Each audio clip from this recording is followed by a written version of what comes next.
That's going to be the first video Mr. Z ever deletes ever from his channel, because there's no point in just having that there to be up for what, 2 seconds before I press the wrong button, or half a second before I press the wrong button. So for those of you that wondered what happened, nothing happened. Mr. Z just, this is a reckless streams. Well, kind of reckless streams. This is a reckless streams, but there's no reason. Mr. Z just pressed the wrong button. I press start and then I press end by mistake. Right? So there's no reason. That's the reason. Right? Okay. Where does Mr. Z want to start? Do we want to start by speaking about my fellow Haitians? Oh boy. Yes, the Haitian community is dynamic, just like the Black American community. In the Haitian community, you have the Jesse Woos, who is kind of like this educated. If I'm not mistaken, I think Jesse Woo has a master's degree. Um, the Jesse Woos, who's kind of like this educated hood Haitian American.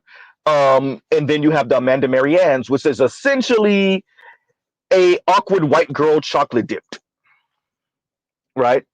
Why is Mr. Z bringing up Amanda Marianne? Because we just found out Amanda Marianne is Haitian, at least from her mom, right? From her mother's side. Check my post, my community tab. There's a clip, and I'm not gonna go in too much on Amanda Marianne. But with that said, there is a clip of Amanda Marianne doing stand up, and so that's why I'm not going to really go in. I don't want her to feel insecure about whatever she's doing outside of low key making fun of her fellow Haitian. I get it, you know. Mr. Z is not necessarily being a snowflake here, but I am saying, I guarantee you, if we turn that camera around, it's a bunch of white folks. I see the Haitians in your comments shouting you out. The joke was corny. Right? So what you have is Amanda Marianne speaking about having an almond mom, which is essentially these women that are all about their diet, especially in the 90s, and they were all about diet and how you eat and what you ingest. Okay, cool. And then we find out that Amanda Marianne is Haitian. How do we find out Amanda Marianne is Haitian? But she tells us her mom is Haitian, and her mom would never eat cat because how fattening it is or whatever. And no giggity on that one, right? Yeah. And obviously you heard people laugh, and you heard some man, I put money it was a white man. It could have been a brother, but I put money it was a white man who just belted out the loudest laugh in the crowd. Oh boy. Damn, y'all got us going out sad. So what do we find out? We find out Jesse Wu used to be the bust down for some Latino dude back in the day, white Latino. And we also find out, and once again, that's Haitian American. And we find out Amanda Marianne is over here fiending and drooling over white men, and over here putting out mini movies or whatever of being crushed by the fact that her white boy crush wasn't feeling her back in the day when she was a kid. Oh boy. Y'all got Z. Look, I told y'all there is not that much difference between the Haitian American community and the ADOS FBA community. Just like y'all have hood ass black women, Haitian Americans have hood ass black women. Just like y'all have these awkward black women who were raised in a different type of environment, who want nothing more than to be validated by white men. I don't care how they frame it. That's what it is. The same thing in the Haitian American community. Exhibit A, Amanda Marianne. Right? Just like y'all have these sellouts who sell out to white power at the detriment of the masses of black people, Haitian Americans have the same thing. Right? So yes, shout out to Amanda Marianne. I hear you. By the way, it's the same thing we saw with Quinta B, right? Quinta B is not Haitian American. I'm just saying the same thing. Now we know Quinta B is married to a white man, but shout out to Only Logical. Seeing that stand up with Quinta B, yawn. Once again, these quote unquote awkward black women, right? These awkward black women. Shout out to Issa Rae, but Issa Rae actually ended up with an African brother, so okay. These awkward black women that make these weirdo jokes in front of white folks, and they be having white folks rolling, and them jokes don't even be funny at all, right? Man, these awkward Haitians, these awkward Jamaicans, these awkward Nigerians, these awkward ADOS FBA, these girls and these women be throwing themselves at non-black men, primarily white men. Where is the clip? I think Only Logical has it on his channel. Somebody has it on their channel where she probably was ADOS FBA, but black young woman, kind of cute, who admitted when she was in school, grade school somewhere, she was allowing the white dude to call her all type of N-words, my little N-word, and she was saying, yes, I'm your little N-word. Does this not, you're a child, you engaging in verbal slave play, even if you weren't active, even if you weren't really literally sexually active, yes, I'm your little N-word. What? I want you to understand. It'd be women like that that end up working for Kamala Harris. Goddamn Z. Or Donald Trump. Well, damn. Huh? It'd be women like that. Huh?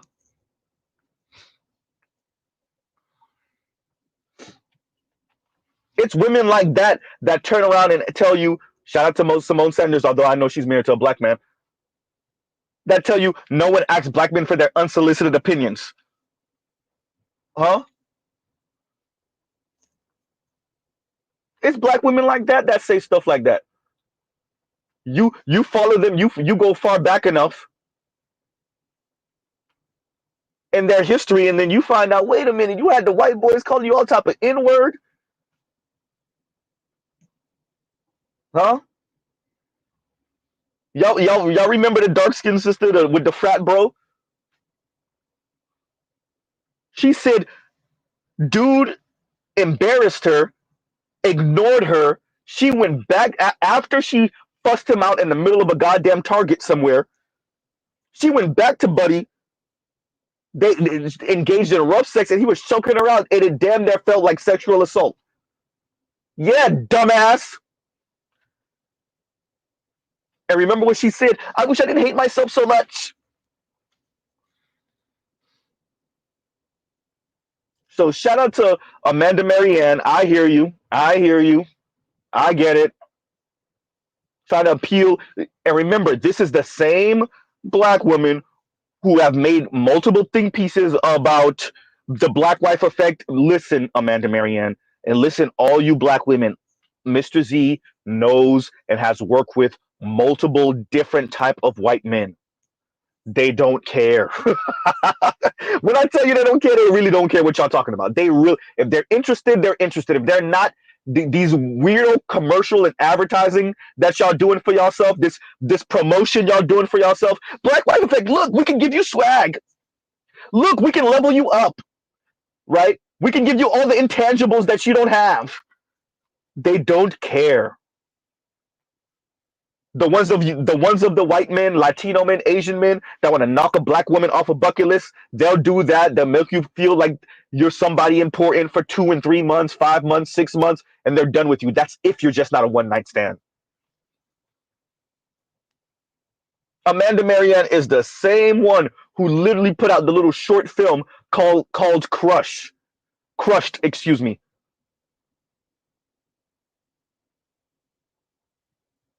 Damn, Haitians, we going out bad. We going out bad. Oh, we going out bad. Huh?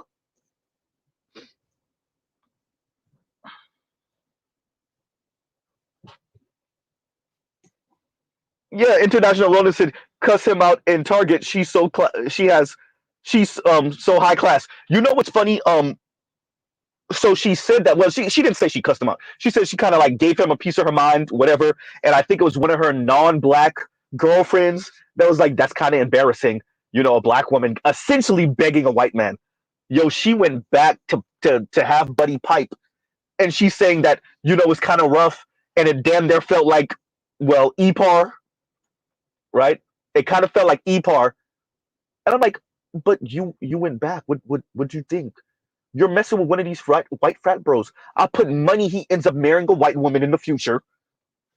And then when he comes across somebody like Z, and we're at work or we're getting into it, and I call him the racist that he is, like, I'm not racist. I've had a black girlfriend, and you're the black girlfriend he's talking about. I'm not racist.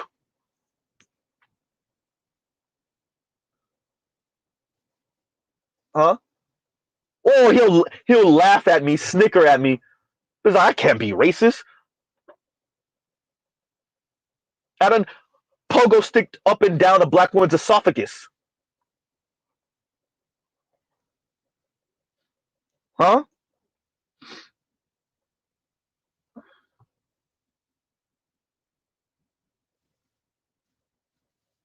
Wow.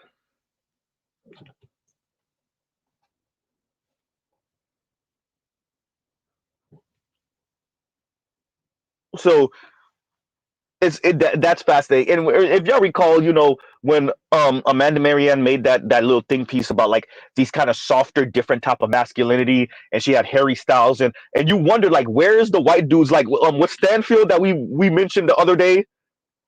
What's it, like Lakeith? I think that's his name. That's a different type. He out here. He's out here cooning for black women, cooning for women, two stepping for the women, and a woman like Amanda Marianne won't even acknowledge that he's a different type of, quote unquote, different type of black man. When she put the different type of men, with the softer masculinity, right? They don't subscribe to traditional gender norms and gender performance. They experiment with their manhood and their masculinity. They're not afraid. They're not intimidated. They don't care what other men think. She put Harry Styles and other white boys and other white men. Not a single black man. Did you hear that, Lakeith? You got Jaden out here, Jaden Smith wearing skirts. You got Lakeith out here with sheer shirts. This was, I think Jonathan Owens was out here wearing the pink, whatever the hell. I said Jonathan Owens, I'm sorry. Jonathan Majors. She didn't even try. She put nothing but white men. Meanwhile, everybody, love is love. Love is love. And oh, Mr. ZC, I almost lost my religion. Ooh, almost lost my religion. Oh, almost. Why does this matter, Z? Because women, like, you see, she's making these think pieces. She's getting tens of thousands of views. A lot of white folks, a lot of socially awkward and weird and quote unquote different type of black women that have the ears of important and influential white folks.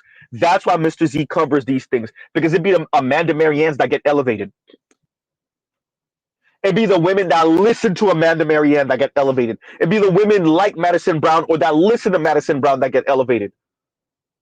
And then you wonder, once again, I've used this example before, you wonder how in the hell does H&M greenlight a coolest monkey in the jungle shirt on a little black boy? Huh? You wonder how in the hell does Kamala sit there and say, you expect me to do something just for black people? No. Because in their ear is an Amanda Marianne, a Simone Sanders. Yes, I know Simone Sanders is with a black man. That's why Mr. Z covers these type of things. Huh?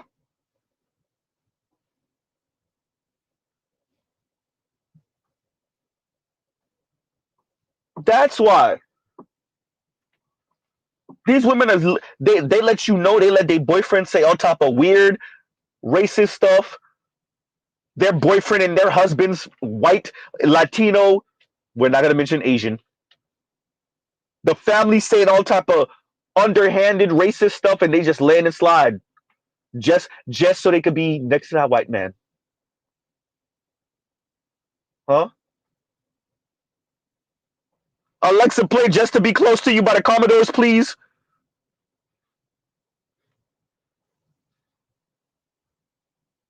Huh? That thing was so goddamn corny. Oh, that was a corny stand-up. I'm not gonna go in too much, but there's a lane for Amanda Marianne. One of these, don't worry. I put money. We will see Amanda Marianne blow up, and she will be an Issa Rae, or at least her channel grow larger. But I think they might put her on TV one day. She'll be a Quinta B or an Issa Rae eventually. But once again, Issa Rae actually got married to a black man. But you better believe you could definitely see Amanda Marianne in the future. Quinta being it up, trying to hide the white man because he's mediocre as hell. Shout out to Ebony K. Williams. You out here calling black men mediocre. I didn't say black men, Z. You know what you meant.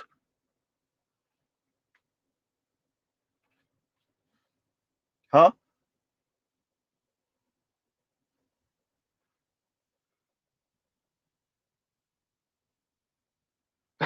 Indigo, you hear me? Indigo said, whoever looked the most like a like a yitch got the most girls. Charlie Murphy. Rest in peace, Charlie Murphy, right? Yeah, she had that little thing piece of this newer masculinity, right? How many of these K-pop stars or K-pop looking Asian dudes is they're really pulling and they're really having adult fun with women? All these women want this new form of masculinity, right?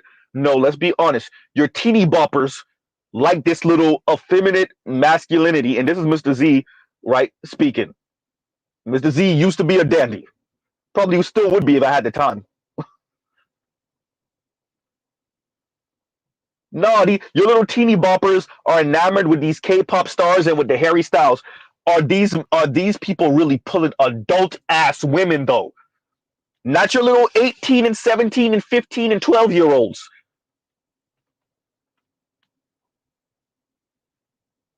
I'm talking about 25 and 27 and 30 and 35-year olds. Are they drooling over the K-pop stars with the purple hair? Huh? And the very, very feminine features with the high ass cheekbones, right? Very slender, very not imposing. Huh? Because that dude looked like him and his friend are gonna help you lift your fridge to the second floor. Yeah, that's it.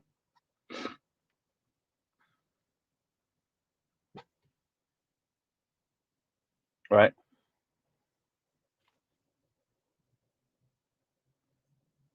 So on that note, we'll pause right there and get into the main event. Um, so shout out to Jason Black. Jason Black also reviewed Mr. Isaiah out of Texas, I think Houston once again, in his conversation with that panel a couple of days ago, where they're speaking about the dating scene and how horrible the dating scene is in Houston. But it was based off of a article I think that came out, or some information that came out about how the worst cities to date.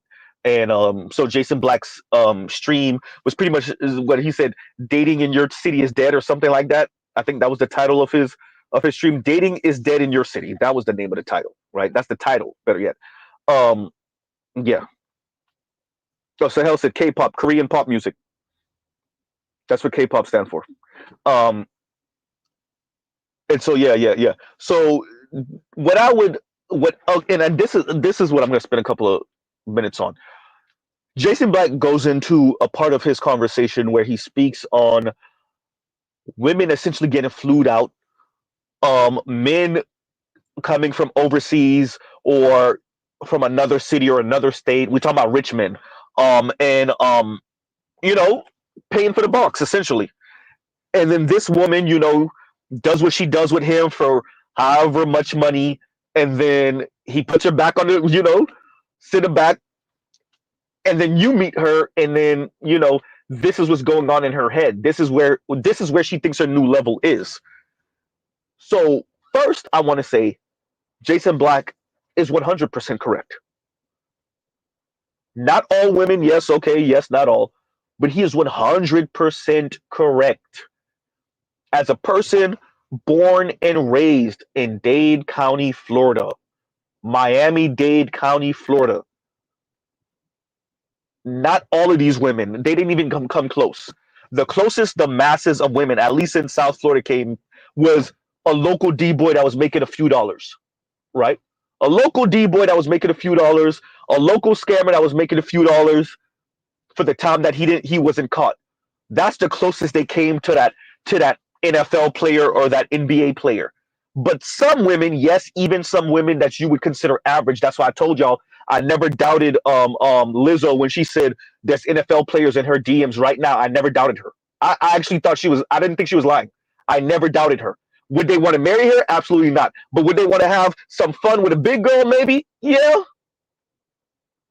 And she could take from that outside.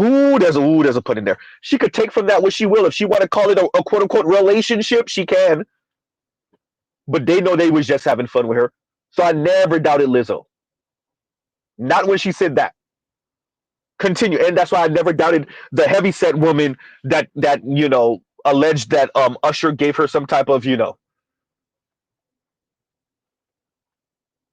the heavyset wide woman. I know a lot of people, shout out to the Rogers Report, could not believe it. I believed it. Right? I believed it.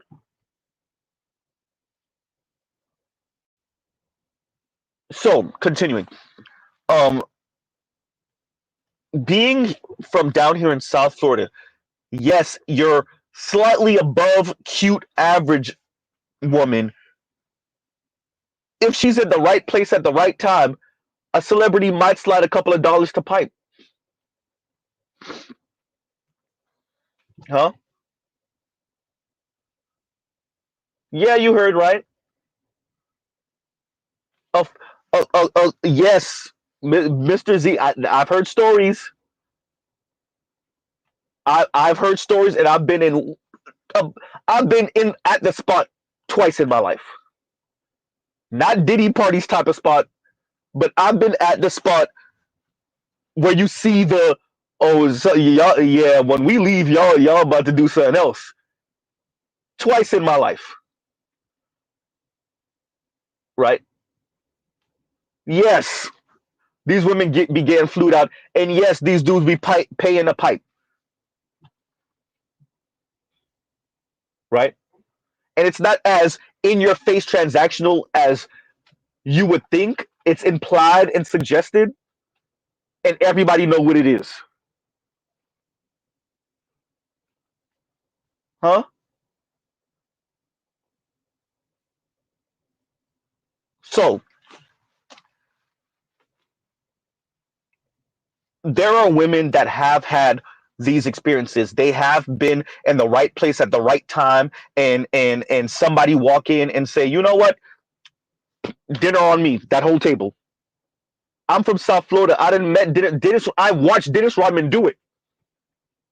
I watched with my own two eyes Dennis Rodman.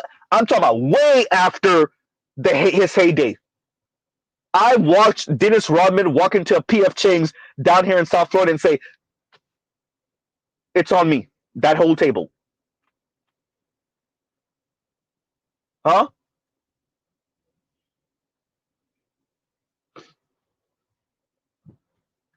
So yes, it happens, and yes, if you're a good-looking enough woman and you're in the right place at the right time, you might get slid $10,000 to ride out with one of these dudes. Yes, and by the way, this dude is here for a weekend. I know someone personally who used to be in a relationship with a a D boy, not even D boy, because he was way more than a D boy. He was way more than that. But for all intents and purposes, a D boy. This was this was over 30 years ago. No, no, it's not over 30 years ago yet. We're approaching 30 years at this point. We're approaching 30 years. She's all in her 50s now, right? Mid 50s, give or take. A little bit later than mid 50s, a little bit later than mid 50s. She still can't let it go. That is still the bar. Has she had other experiences since that? Has she quote unquote dated or dealt with other men since then? Yes. Has she been in other quote unquote relationships since then? Yes. But that is the bar now. That is, there was money in dresser drawers full of money. But that this was damn near approaching 30 years ago. But that is the bar now. Is it even 30? It might be 30 years at this point. It's somewhere around there. Somewhere around there. I'm sorry, y'all. That is the bar now. So Jason Black is from Mr. Z's experience. Jason Black is correct, right? Jason Black is correct that these women have these experiences. But Mr. Z has said this before. These women have these experiences, even if it's not illicit activity. Men that are into illicit activity, even if it's not entertainment, they they get piped down. They're a nurse or RN. They're kind of cute. They get piped down by the doctor. The doctor takes them out a couple of times. He know what it is. She's lying to herself and pretending like she don't know what it is. She's lying to herself, thinking that it could be more than this. It's not, right? But that's her bar now.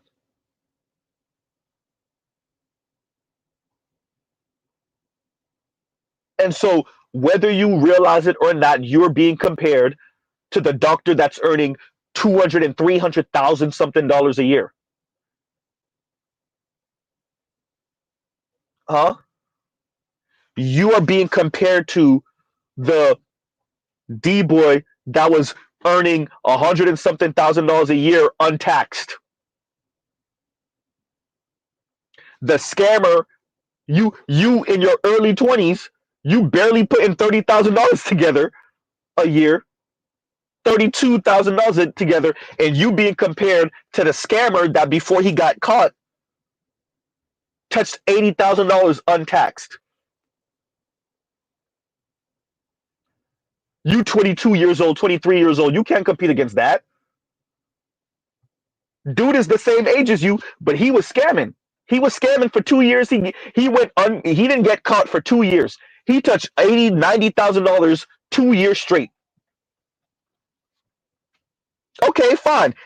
He only touched 50, but he got a big lump sum of 30 one time. $30,000 cash.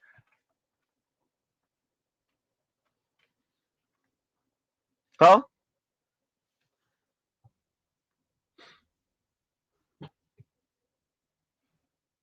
That's what you are being compared to. Jessie Woo kind of let it out the box when she was speaking about the Latino guy she used to date or the D boy she used to date. Some of these women, that light skinned woman that was on that whatever podcast it is, that was like, if you making less than $50,000, why are you even dating? What did she also tell you? Yeah, I used to be out here with the D boys, and I had all this money, I just spent it, because everybody's looking fresh, and you want to look fresh too.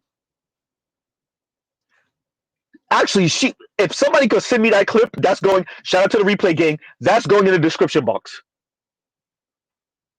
because that's actually a perfect example of what Mr. Z is saying. She used to deal with a D boy where the money was coming and going. That's why she could speak like that. If you make it less than 50,000, ma'am, do you understand how much of the U.S. population earns less than 50?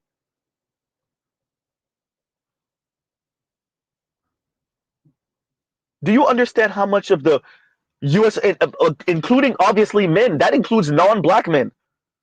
Do you understand how much of the U.S. population earn less than 50,000? This is, by the way, this is why the population is going to crap. That's why I have that first link in my description box. Shout out to Passport OG for the link. What, are we supposed to settle for poor and stupid men?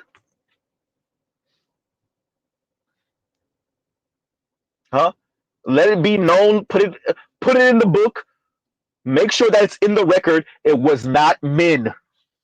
For anyone in the future, we're in 2024, a few months from 2025.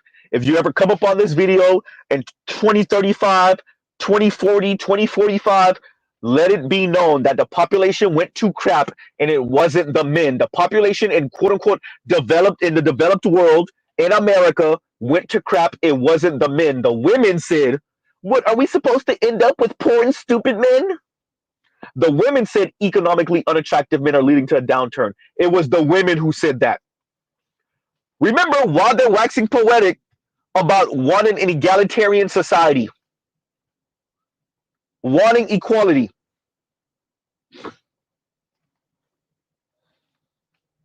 right? Equality in the streets, hypergamy in the sheets. Y'all heard it here first. Put it in the book. Huh?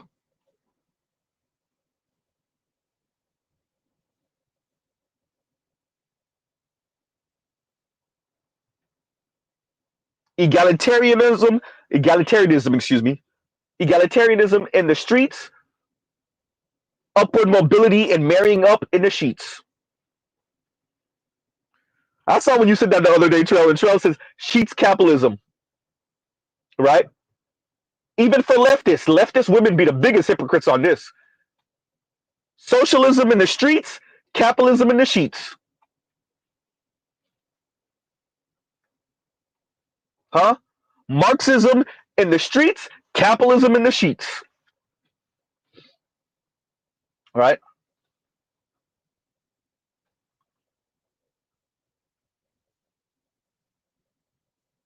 So Jason Black is right, and I'm gonna go searching for that clip also. But if anybody has it to help me expedite the process, the clip with a young lady, I think she was a light skinned young lady wearing glasses. I want to say she had a red dress, and she was the one that said you shouldn't be dating if you earn 50 or something like that. But when you continue to let her talk, she admitted she used to be out here with D boys. She was in a relationship with one of these guys. Of course, you're talking like that. You don't appreciate 9 to 5 money. You don't get it. Damn near half the U.S. population earn 50 or less. Median household income is somewhere between $74,000 and $80,000 a year. You don't know what you're talking about. You don't know what you're saying. You don't. But it sounds nice. This is your average American woman, everyone. This is your average Western woman. Black, white, Latina, Asian. This is them.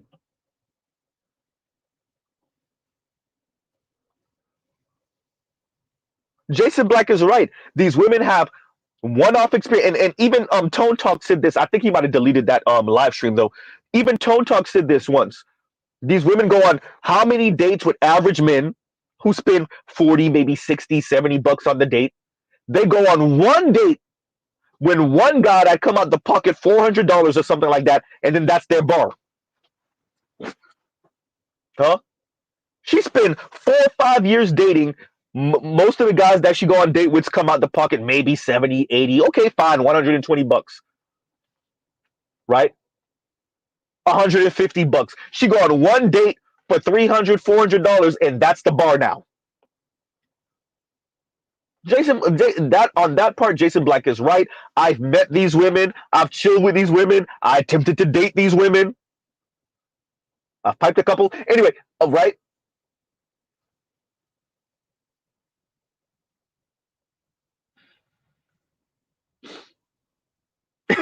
Eric. That's hysterical. I even got highlighted. Hysterical. Right. She wasn't necessarily slim, but she wasn't like, you know, it wasn't sloppy either, but she wasn't slim. I'll say that. I'll say that, Eric. Hysterical. Right.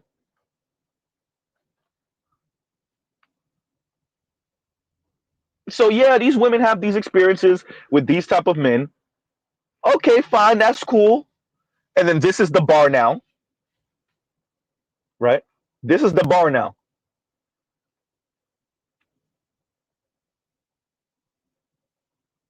And this is why they're complaining about how dating is trash. Where are the well off men that will provide, protect, and shut up? Where are the upper middle class and above men that will provide, protect, and shut up? And Jason Black made a bit of fun because he always does when it comes to this. You know, these women aspire, and this is actually kind of true, to be honest with you. These women aspire for this type of life and these type of people, these type of men. These men have fun with them and then put them back out to pasture. And then these women feel like they're being regulated. Shout out to Ebony K. Williams. They're being regulated to the dude with the Honda Accord, the sensible guy, right? What Jason Black said, the law-abiding citizen,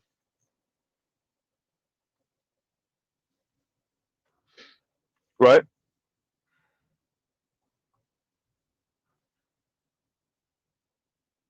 Now they feel like they used to date the guy with the GLE Benz, you know, the one with the slope back, the one with the coupe roof line, or the GLC, the one with the coupe roof line. Once again, those are Benz SUVs, right? She was with that guy for a few months. He was making a good 150 a year, right? And he had fun with her, and then he was done with her. Oh, rhyming, right? And now you see her at her secretary job. She earning a cool $45,000 a year. Okay, right? She earning a cool 45, but she want to get back up there with that guy that's earning 120 and 150. And here you are, Mr. $60,000 a year guy, which by the way is still more than most men in America earn, right?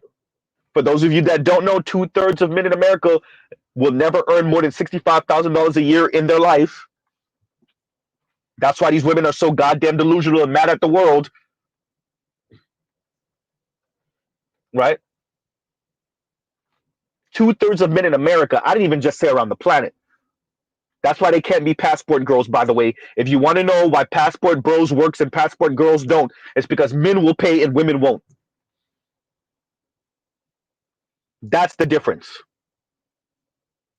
You're 50, if you could find a way to earn it and still live, you know, out of town or out of the country, you're 50 and you're 65 and you're 70, that means something in Indonesia. That means something in the Philippines, right? That means something in Thailand. Her 65 and 70, it means something too, but she's gonna have to pay for peeing and she don't want to do it, right? But yeah, so she had these experiences with these guys, and unbeknownst to you, you're being held to that standard now,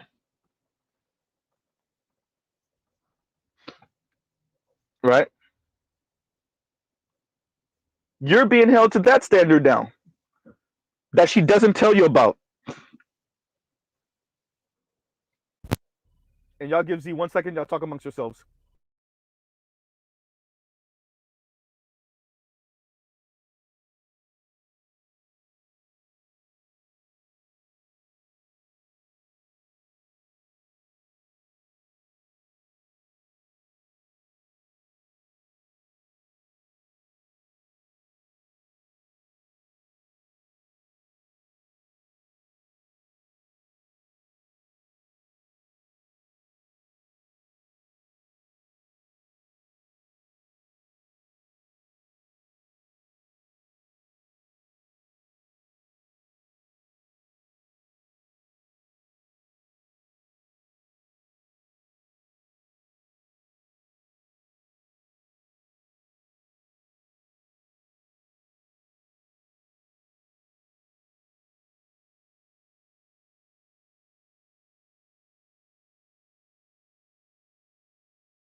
Regular streams, we're back.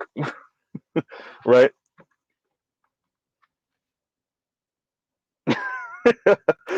And Trail says, "Oh, Cabana Boy, run this oil for on for mommy." But for real, I mean, isn't that what Terry McMillan was probably on? Isn't that what Terry McMillan was probably on? Obviously, she was on something else. Giggity.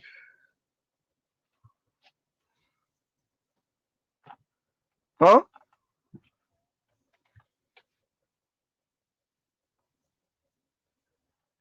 So yeah, no, this is one of the issues that these women are having. They have these expectations. They have these these expectations that they don't tell you about because they've had one or two experiences. Rebecca Lynn Pope spoke on this, right? Rebecca Lynn Pope spoke on this. These women have these one or two experiences, and it messed them up for life. Tone Talk spoke on this. These women have these one or two experiences, and it messed them up for life. This is their bar now. I want to be very clear to everyone. It's Black Manosphere and maybe non-Black Manosphere spaces, but man contact, we're the ones that know all these numbers.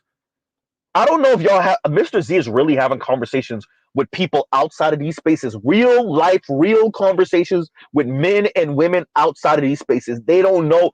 You know how we know the average weight of women, the average weight of men, how much people earn, how much people is in people's savings account, all of these things that we're in the know of politically and socially. These people don't know. They don't watch none of the stuff we watching on YouTube, on TikTok, all the little random stuff we know. They don't know. And they definitely aren't putting all of these things together. They don't. Their social calculator isn't going off. Well, I know this random piece of information with that random piece of information with that random, and we know correlation is not causation or however it goes, right? We understand that. But all of these random pieces of information, when you put it in the calculator, okay, what does this equal up to? What does this mean for me? What does this mean for my family? What does this mean for society? What does this mean for Black people? They're not doing it. First of all, they don't know, and then they're not doing it. We're the ones that know these things. Shout out to Rogish. I remember me, Rogish, and Nameless were having a conversation. It had to be over 2 years ago now, maybe close to 3. And Rogish expressed, like, it was kind of relieving when he found the Black Manosphere because, like, he would kind of overwhelm people when he would speak like this. And that's the same case for Z outside of my very close friend circle, maybe certain family members. But for the most part, it's the same thing for Z. I know it's the same thing for many of you. People are just not, they don't care. They're not interested. They just want life to work for them. And they get angry at the world if it doesn't. But they don't know or care about none of the things we're talking about right now. And they don't appreciate not knowing is how you end up with the life that you have oftentimes when you're miserable or you're angry or it feels like you're spinning your wheels because there's no upward mobility in your life, right?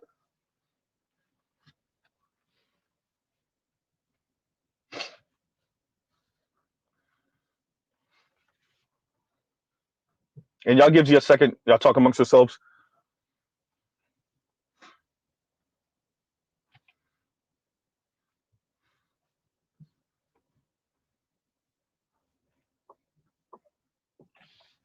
And we're back. But yeah, they don't know, they don't care, and there's a cost to that. That young lady that I'm speaking about that had the red dress on, the light skinned young lady on that podcast, she didn't know what the hell she was saying.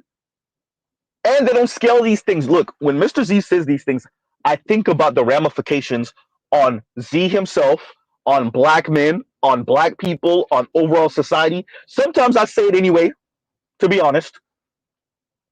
But these people don't know and they don't care. And they don't care to know. Oh, it gets worse. They don't know, they don't care, and they don't care to know. And there's a cost to that. There's a cost. If you say people, you mean men, let's be honest. Men under 50 that's earning less than 50 shouldn't be dating. There's a lot of people that would agree with you, and they don't appreciate when you scale that what that means, because y'all don't think that it's about 50-ish% of men, maybe a little bit under 50% of men that earn less than 50. What does that mean for your children? Huh? What does that mean about your population and your birth rate? Uh-oh. See, you didn't think about that. You didn't think about that. What does that mean for all the women? Huh? See, it's easy to say things to spite men until you remember that men and women are attached by the hip. Huh? Until you realize, wait a minute, a significant portion of Asian men make less than 50? Because y'all keep on seeing the baller ass Asian men. Not the Asian man that just came here off a boat, no wife, no children, and that dude ain't never gonna make more than 50 in his life. He's a waiter. Huh? You're not thinking about the day laborer that's Latino. You're not thinking about that. So you make these declarations and you never scale it. There's a whole lot of women who never scale these things to even consider what it means for their own sister that they claim to care about. What are we supposed to settle for stupid, what she said, poor and stupid men? We're supposed to settle down with poor and stupid men? Yeah, that sound nice and spiteful and ooh yeah. I know a lot of women were clapping it up when they saw that clip. Yeah, you go, girl. Yeah, yeah, yeah. You're right. You're right. That sound nice, huh? Remember this. There's also women they think they get in a bag. Okay, okay, Z, you right, but then know your level and date on your level. No, what's your level, Z? Any woman I choose. God damn, Z. Now you being arrogant, Z. Now you being arrogant, huh? To hell with your money. What does your money mean exactly? Ooh, ooh, because y'all not paying for dudes. God damn. You might be able to buy that bag. You might be able to buy that GLE, that Tesla Model 3. Y'all give Z a second. Y'all speak amongst yourselves.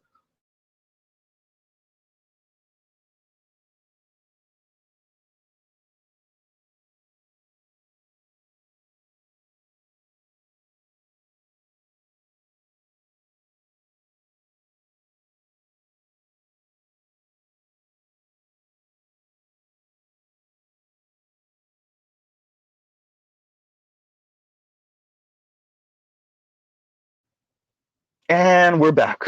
Hopefully y'all can hear me. Yeah, but what does on your level mean? What does it mean? Huh? Because that's what they would say. Okay, okay, fine, did Z. Then just know your level and stay on your level. Stay with those women on over there. Those lesser women. Okay, okay, Williams, goddamn Z. Sound nice. They're not scaling what they say. I'm telling y'all, they're not scaling what they say. I'm telling you, especially for us that have these type of conversations in real life. Oh yeah, you'll realize how much people don't. I'm talking about educated people. I'm talking about people that's making some good money, that's living pretty solid lives. They don't know any of these things we're talking about. They know about their career and what they do for a living, their family, their friends and associates. That's it. All these behind the walls that BGS does, where you find out these little tidbits, these little pieces of information. Shout out to Gilgami, Namer, all these brothers that know a little bit here, a little bit there. Shout out to Z himself. Shout out to Jason Black, right? Shout out to Edward Anderson. All shout out to Obsidian. All these little tidbits, these little kind of Jeopardy facts that people know in these spaces, and it's always going off, right? Your mind is always going off. Okay, well, I found out this today, right? So you learn something new every day, right? Oh, I found out this today. Oh, I found out that today. And that's just adding to give you a better perspective on the world. The puzzle pieces are coming together more and more every day. The average person not doing that, so they get to say dumb things like, so we're supposed to settle down with poor and stupid men? You know?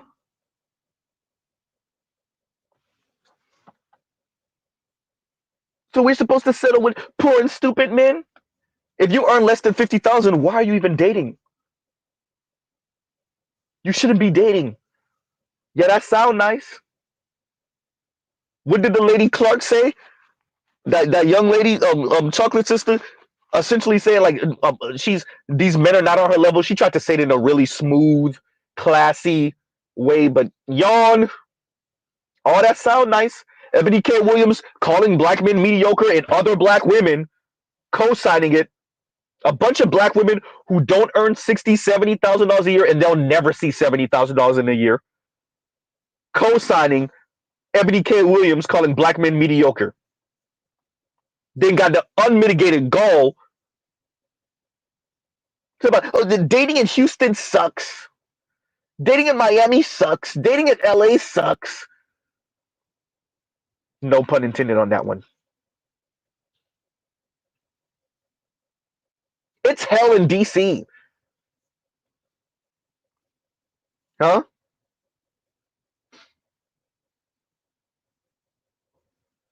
Yeah, I'm gonna probably do a panel online. Probably do a panel. Right.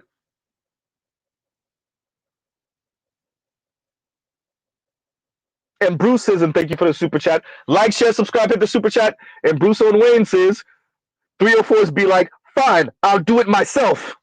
Well, isn't that what the young lady said on the news channel?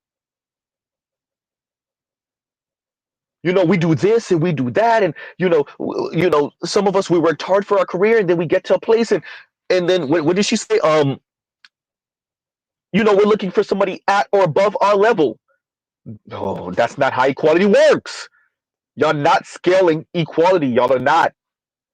That's why I said equality in the streets and hypergamy in the sheets. Y'all are not scaling equality. What happens when you scale? It's not just equality for you as an individual woman, an individual black woman. If we're working towards a more equal, equitable world, if you're working so that if you're smarter and better and work harder than that man next to you, do you not understand when you scale that? If you're working harder, you're the one who gets the promotion. What happens when we scale that? Now what? Half of the men are going to be above half of the women. Half of the women are going to be above half of the men with some trickery. But here's the difference. The men are dating and marrying, are more likely, because for the most part, we still date and marry within class, for the most part. But the men are just a bit more likely to marry down in class. I'm not just saying income, not a $5,000, $10,000 difference is not difference in class. Stop it. But the men are just a bit more likely to marry down in class. What does that mean for all of you women that's balling? Uh-oh.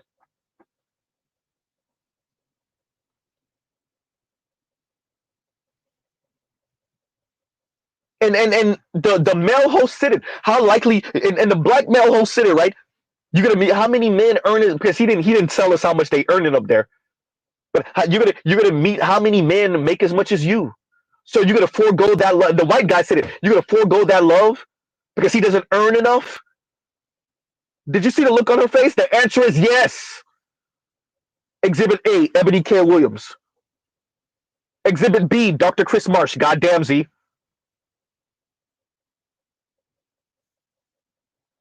The answer is yes. Exactly what Bruce Owen Wayne is saying. They are like, fine, I'll do it myself. Yep, sound nice.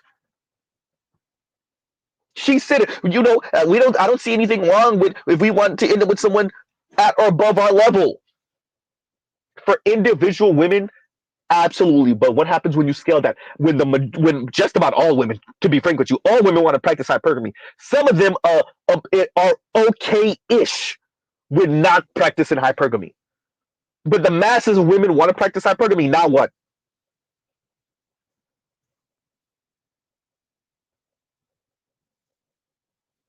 Huh?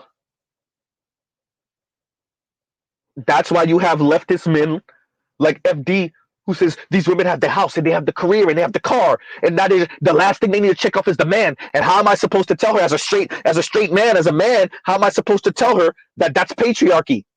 And maybe the best thing she could do is just, forgo the whole thing.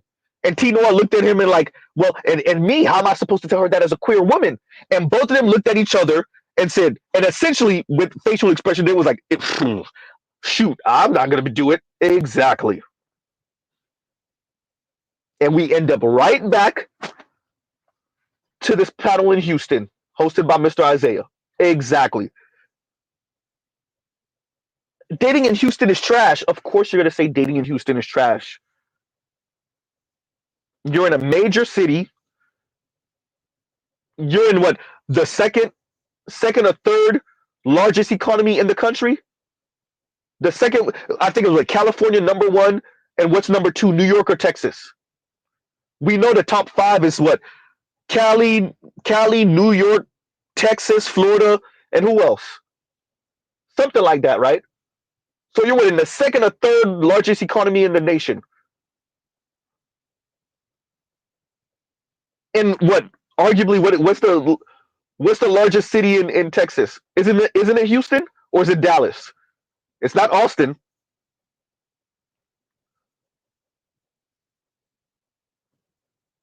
Of course you're going to say dating is trash.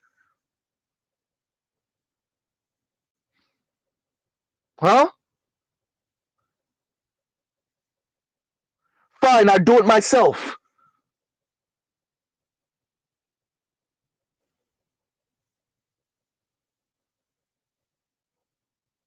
That I could be bad all by myself. That, and we have been watching for somewhat 3 generations at this point.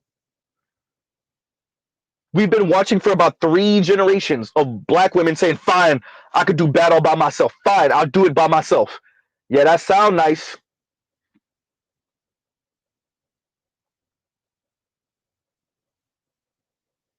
Huh? Of course y'all think dating is trash.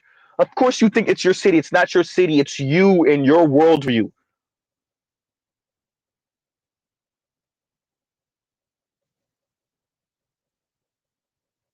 Of course you think dating is trash and dating sucks and dating is the worst in the city you're in. It's not. I promise you, if you move to any major city, particularly as a black woman, that's your ass.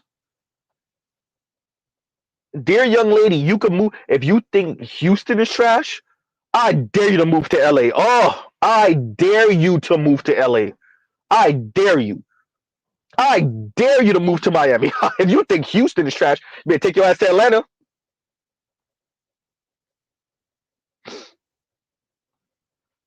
I dare you to move to LA or Miami. I dare you better take your ass to Chicago or DC. I'm giving you the little enclaves where at least there's enough black people where one of these brothers may scoop you up. And the non-black competition is not that stiff. Do not go to New York. That's your ass. Don't come to Miami. That's your ass. Don't go to LA. That is that is your ass.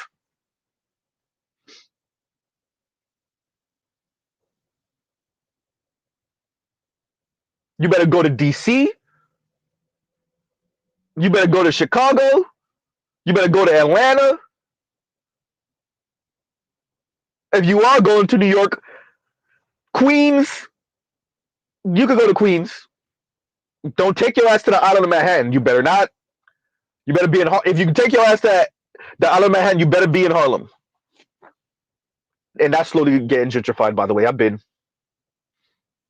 right.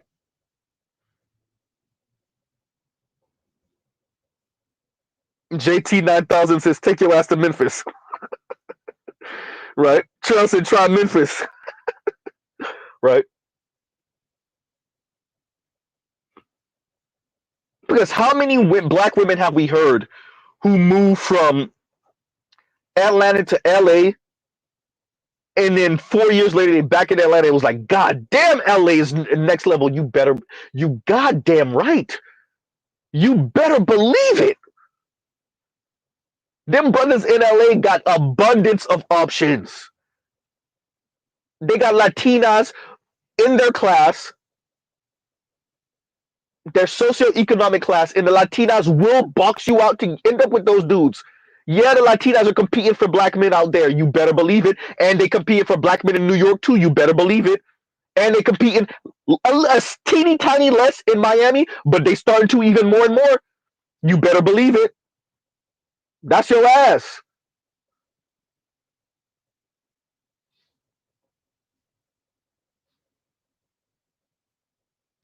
I'm not even mentioning the Persians or the Asians yet, because they're black people, from my understanding, black people are not around them like that, like that, like that. Yes and no.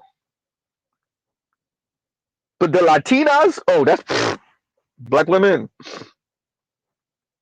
So it sounds nice to say, oh, if you earn less than 50, you shouldn't be as a black woman. Yes, you're a lighter skinned black woman. That sound nice. And there somewhere is a okay looking, maybe even cute looking Latina that said, I'll go. We're not even talking about the working class white women yet. I don't even mention them. No? Somewhere is a Latina that said, I'll go, I'll take it. He earned 55, I'll take it.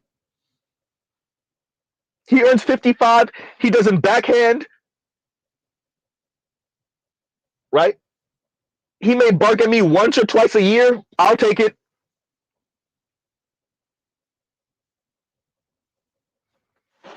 Huh?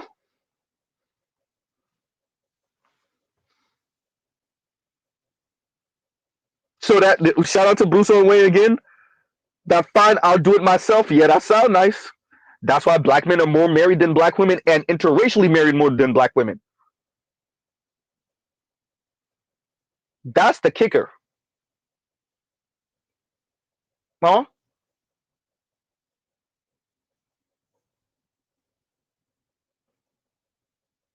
If you down here in South Florida, the competition is especially when you get outside of some of the black enclaves in South Florida. When you get outside of the Liberty cities, I can't even say so much Carroll City. First of all, there's no quote unquote Carroll City anymore outside of the high school. Carroll City has been incorporated into Miami Gardens, right? You got Miami Lakes, you got Miami Shores. All these places got like Latinos moving in. That's Latina little girls that's going to be competing for your sons. I can't even say competing because you're raising your daughters not to compete for your sons. Well,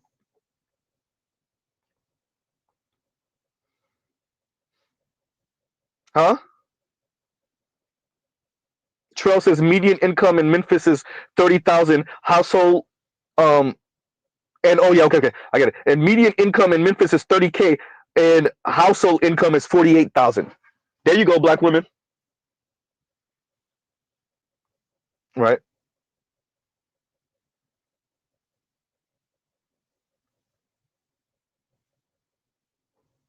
So while we have these women who have been around local D boys in South Florida or LA scammers, right? God forbid you dealing with one of these Jamaican sisters or Haitian sisters and they used to date one of these Haitian, Jamaican, Bahamian scammer dudes, right?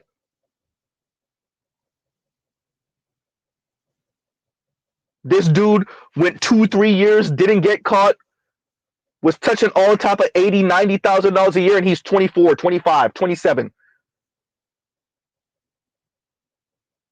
That's why when she meet you, square brother, you know you're a couple years out of your undergrad, you're earning 42, you know, you're earning 45,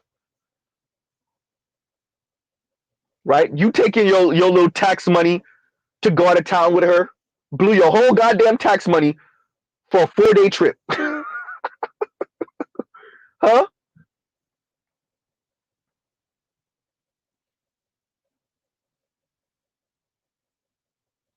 And she don't seem impressed. She's not. She's not. She's not impressed because the scammer brother had her sitting in a goddamn Range Rover 2 years ago. a year and a half ago, right?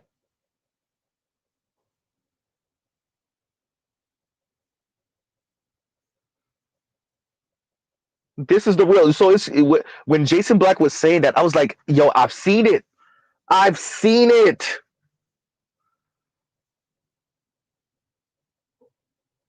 I've literally seen it. I've heard it. I've been firsthand witness. Second, secondhand witness is really when you heard, or the people involved, but you weren't there when it happened,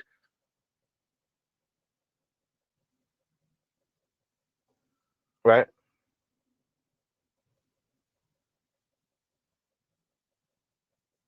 So it's crazy. Listen to Jason Black say that.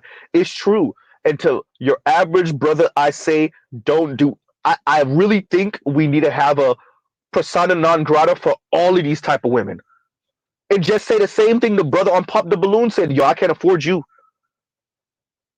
Mr. Z don't have that type of ego. I will tell a woman in a minute I can't afford you. She don't got to tell me that. Shout out to that kind of mixed looking sister that said that to the brother on Pop the Balloon. So you trying to say you can't afford me? I would have said yes. You're absolutely right. I can't. Next, lady, you're not hurting my pride by saying that, right? Once again, shout out to Bruce and Wayne. Thank you for the super chat. Thank you for the super chat. Like, share, subscribe, hit the super chat. Ma'am, you are not hurting Mr. Z's feelings by saying that. So you're trying to say you can't afford me? Yes, that is exactly what I'm saying, ma'am. And to you, I wish the best. Moving along, because women don't appreciate what happens when you scale. See, Ebony K. Williams, as smart as she is, you're on horrible decisions saying, these men with these four-door Audi, they think they're doing big things. These men with these four-door Audis and a little house in Greenwich. Well, she didn't say little. I'm saying it because that's the way she was. That's the way she was saying it, but that's not what she said. She said they got these little four-door Audis and a house in Greenwich, and they think they're doing big things. Ma'am, you're not. Whenever women speak like that, I always think to myself, do you understand what you're saying about your prospects and your future? Fine, you're making these little snarky, slick ass comments about the men. Okay, fine, the men are not on your level. What happens when we scale? Okay, all of these type of men are not on my level. Only the top 2-3% of men, 0.5% of men are on my level. Do you know what that means for you? Forget the men you already have. You have already forgotten about 95 and 99.5% of men. Fine. What does that mean for you and your prospects? And the reason why that matters is because these women didn't go around angry at the world and spewing their toxicity everywhere. That's all Ebony was doing, was throwing a goddamn temper tantrum everywhere. She broke up with the white dude, or he broke up with her. However that went, it ended. Iyanla said, essentially, would you date a bus driver? And from that point on, and actually before then, it was nothing but temper tantrum everywhere. Well, there's a cost to that.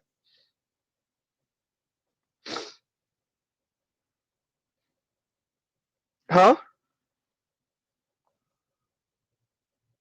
There's a cost that you're not scaling. All of these women don't scale that.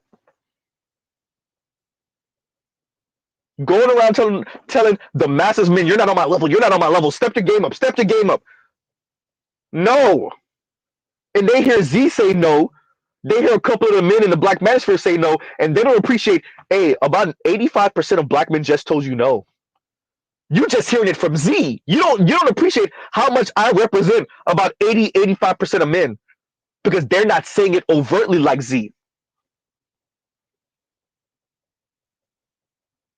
Huh?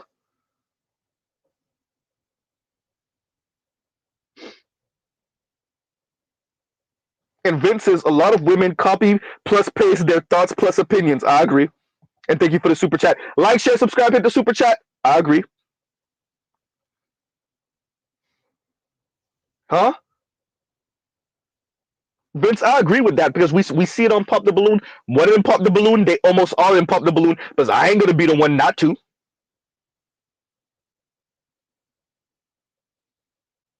Huh? And I want to shout out Jason Black again for this one thing. The young lady that called in, I want to say it was the first caller, was the young lady, right? Or was that the second caller?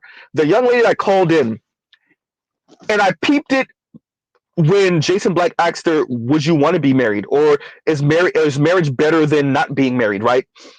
And she kind of had one foot in and one foot out. She didn't want to own, and I knew exactly that's why she was doing it. I'm happy Jason Black said it though. For all of the people that didn't peep, that's why she was doing it. This is something you see across the board now, especially on social media. You see this in real life, but we don't have these conversations like this in real life.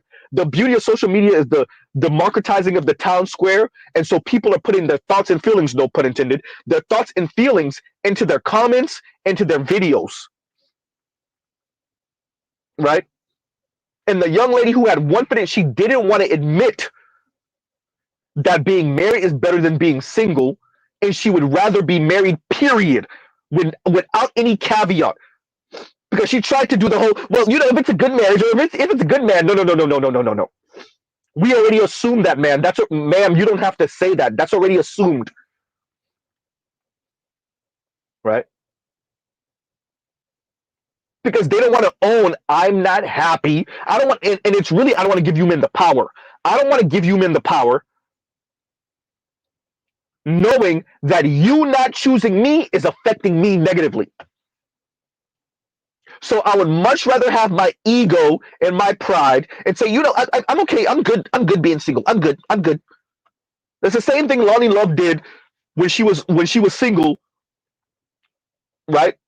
On, was it The Talk? No, that's The View. No, it's not. It's not The Talk or The View. It's what was the one that she was on? The Real. The Real. How you're on a show called The Real? It's the fakest show in the world. How are you on a show called The Real and you lied to your audience and yourself about how good you are being single? And the second you end up with the white dude, it feels so good to have somebody waiting for you. Huh?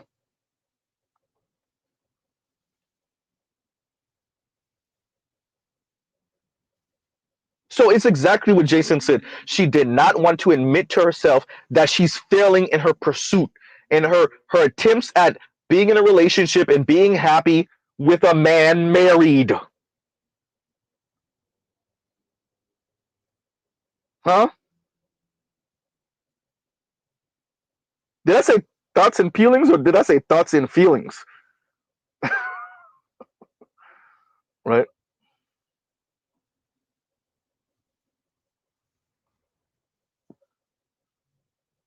And you see that they got to protect that little ego. And plus, if we're going to be honest, feminists in particular have told these women, do not find your happiness in relationship with men. You're supposed to, I'm glad that we're here with the self-actualization conversation. And shout out to Black Uru, right?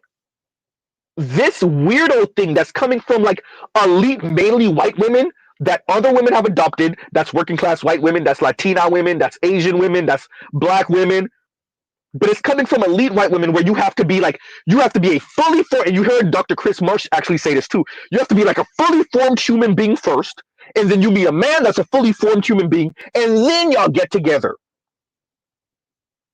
You have to have all your ducks in a row first. You got to be damn near perfect first, and then you end up with a damn near perfect man, and y'all go sell out in the sunset. That's not how life works, and that's not how it's going to work for the masses of people.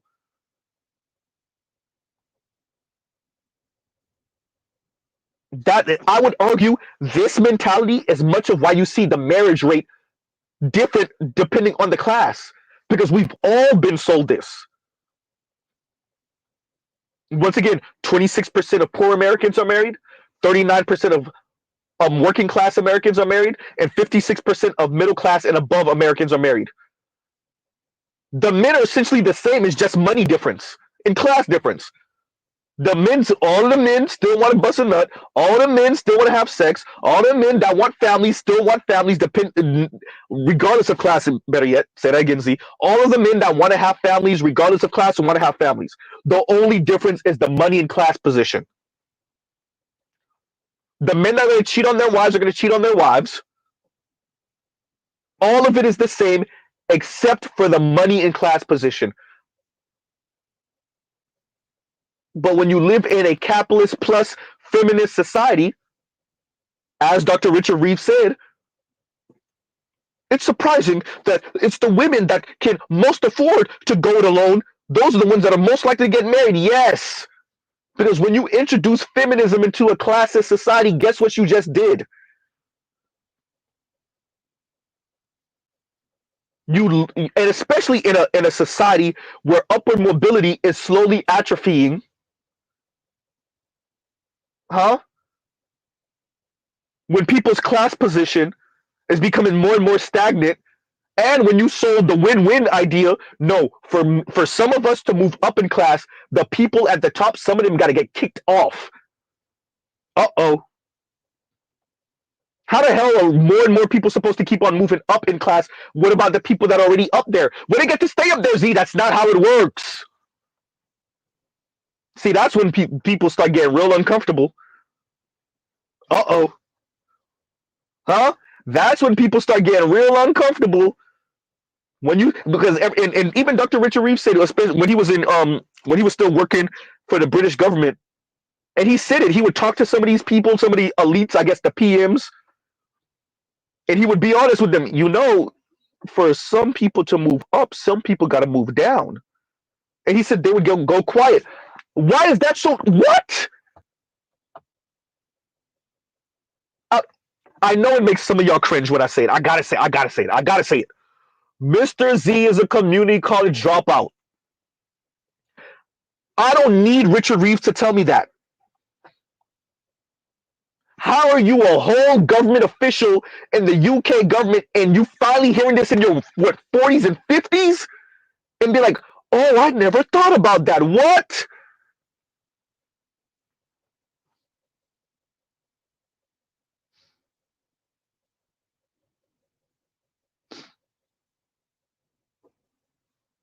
Exactly. And Shrell says the stratification becomes more defined and harder to move between strata.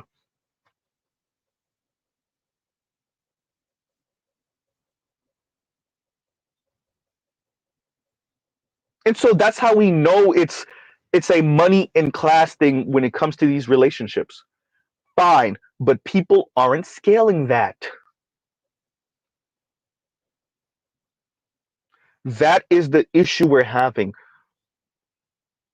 A couple of generations that were raised to be hyper individualistic, and then when you get to about younger Xers and lower, definitely millennials. Ooh, millennials and Gen Z, we're raised once again. You have to self-actualize first. You have to have all your ducks in a row first. You have to be finished adulting first, or damn near finished adulting first, and then you have now graduated yourself into being marriage material, into being husband or wife material. Unfortunately, the majority of Americans never get there. The majority of people aren't going to get there. This fully self-actualized captain of industry woman with captain of industry man, that's not where most people are. And the marriage numbers reflect that. Who's getting married, and more importantly, Z, who's staying married reflect that. And if you look at income and class, it tracks right along income and class. So what are we saying? I want to hear the leftist women say it. Shout out to you, Leisure Miller. No, the men with more money, they're more likable. Yeah, that's it. They've learned and they've developed a personality. Yeah, that's it. It don't got nothing to do with the money though, right?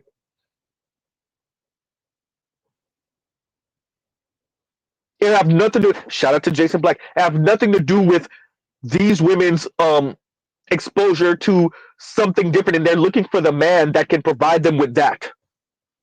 Which, by the way, nothing wrong with that. Unfortunately, once again, 2/3 of men in America never earn more than $65,000 a year. I didn't say black men, I said men.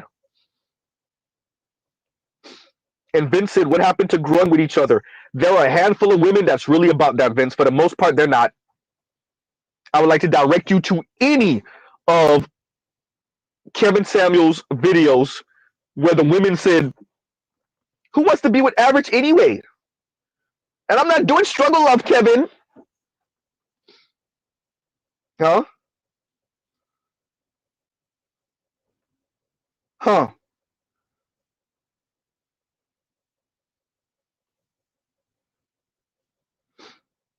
And Telescope says ZA line. I lived in LA with an Icelandic Mexican mix for 7 years. She thought Latin men were too provincial. Um, she exclusively dated brothers and Iranians, which is funny that she would date Iranians too. But okay. Trell said, "I'm willing to do the cooking." Trell, where's that comment? You said, wait a minute. I'm gonna tell you right now. Wait a minute. Where did I go? Where did that comment go? God damn. Did I miss it? You said the look. I think you were saying something like the look on women's faces when you tell them you're a single parent and your kids come first. That was the comment. God damn, I should have highlighted it when I saw it. Wait a minute.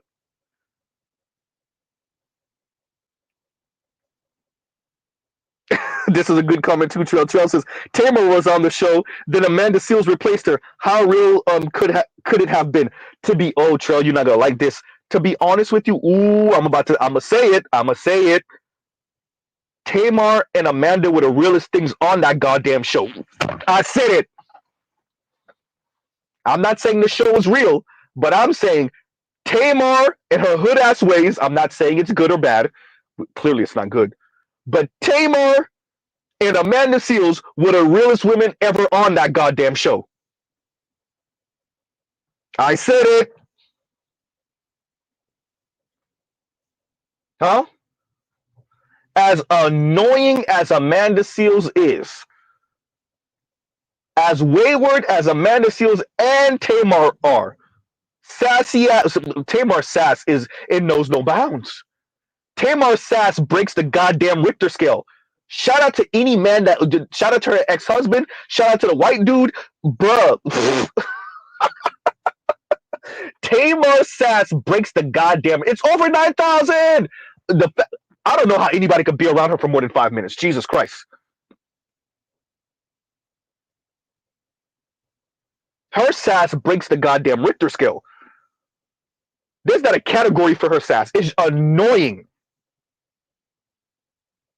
But with that, probably one of the realest women on the show when she was on the show. Right?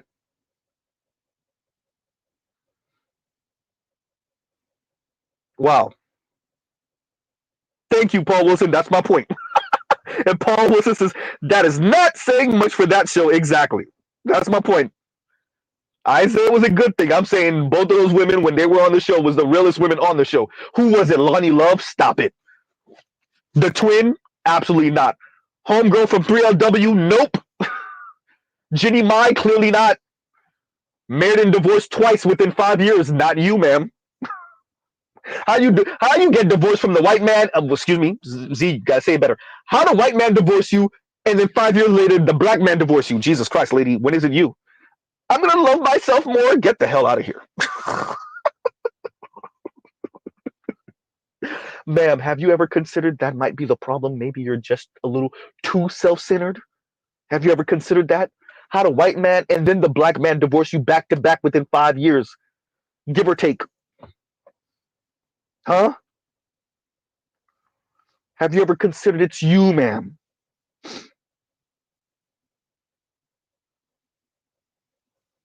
Hysterical. I'm not avoiding your super chat, Bruce. As a matter of fact, Vince, thank you for the super chat. Thank you for the super chat. And Bruce says, like, share, subscribe, hit the super chat. And Bruce says, Latinas be like, hi, Poppy. Hi, Poppy. Right? No, but for real.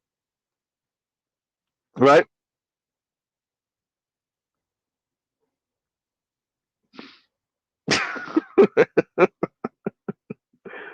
Huh? If we're gonna talk money, I gotta stress this again. Shout out to for those of you that have come into the chat over the past 15 or so minutes. I said this earlier, let me say this again. The things that we speak about in the black manosphere, not just the women, when we're speaking about geopolitics, housing cost, technology, all of these things, the advancement in technology, supply lines, all of that stuff, right? Bringing manufacturing back to America, all this stuff that we speak about. The war in Ukraine, what's going on in Gaza and Israel, now Lebanon, now Iran, right? The European economy, Brexit, UK and how they've been post Brexit, all of these things, China and Taiwan, right? And the Uyghurs and all this stuff that we speak about ad nauseum, right? Brazil burning down the goddamn rainforest, Venezuela, all the Venezuelans that's coming in, the Haitians coming in, the things that we speak about in these spaces. Your average person is not speaking about it, and they definitely not doing the social math. They're not speaking about it at the scale we are. They're not. We are like literally like advanced degree, maybe not PhD all the time, but sometimes PhD level conversations we're having in these spaces, and everybody is putting their tidbit in, whether it's in the comments, whether it's the people on the panel. This is the Black Method is literally a think tank.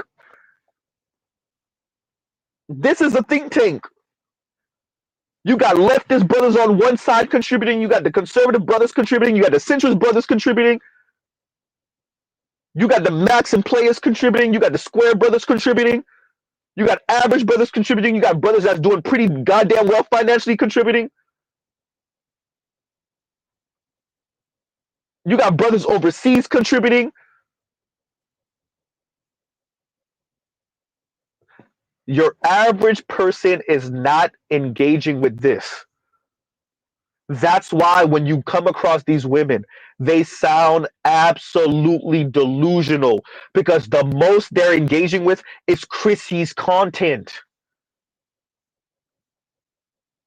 The most expansive conversation they're engaging with is something that Kim Foster might be talking about.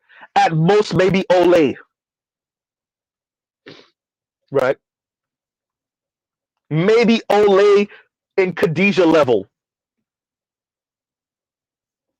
Huh?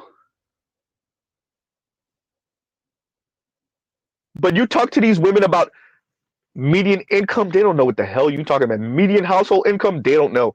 I guarantee you most of these people don't know the median household income in their goddamn state.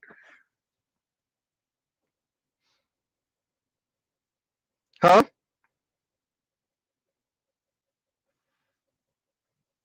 They don't know.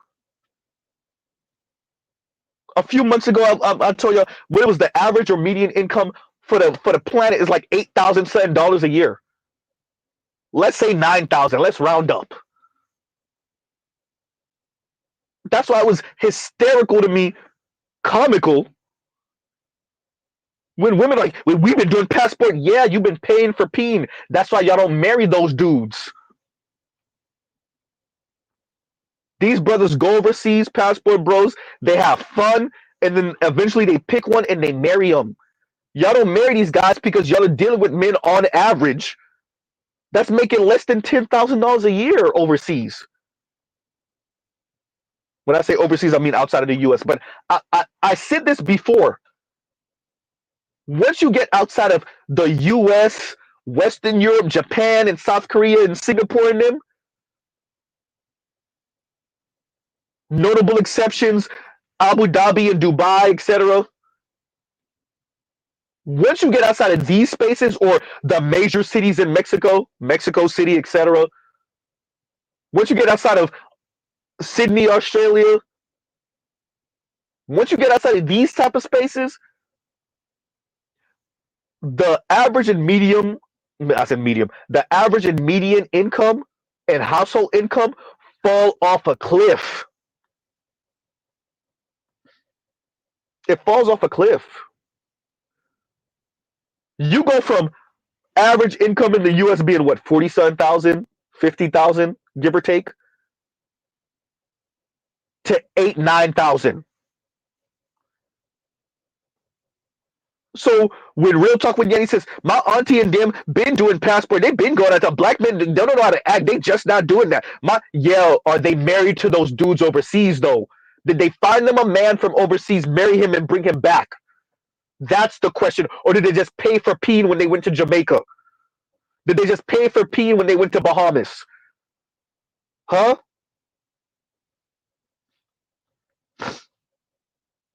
There's a difference.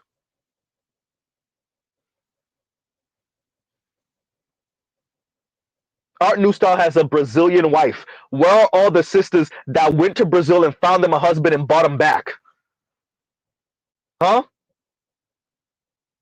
Dr. Ron O'Neill is all over Africa. Where are all the sisters that's all over Africa?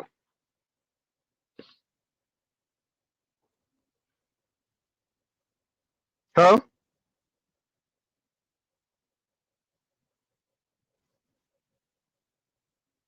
Zulu is back and forth from Africa. Where are all the black women that are back and forth from Africa and are likely to marry them a non-westernized African man? Ooh.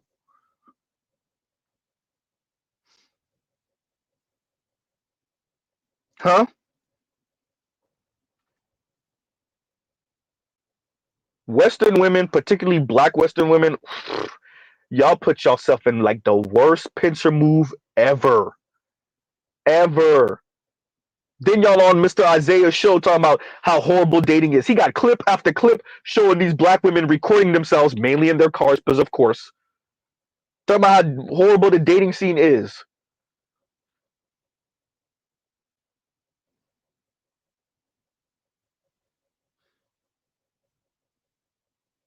The more these women earn, the more they price themselves out the game. Note to my title. The more they earn, the more they price themselves out the game. The more they sound like, what are we supposed to settle down with poor and stupid men? Huh? That sound nice. Have you scaled that at thought? No pun intended. Have you scaled that? You think like that, and your homegirls think like that, and your girlfriends think like that, your associates think like that, the women you're in the church with think like that, your female coworkers think like that. What does that mean for all of you?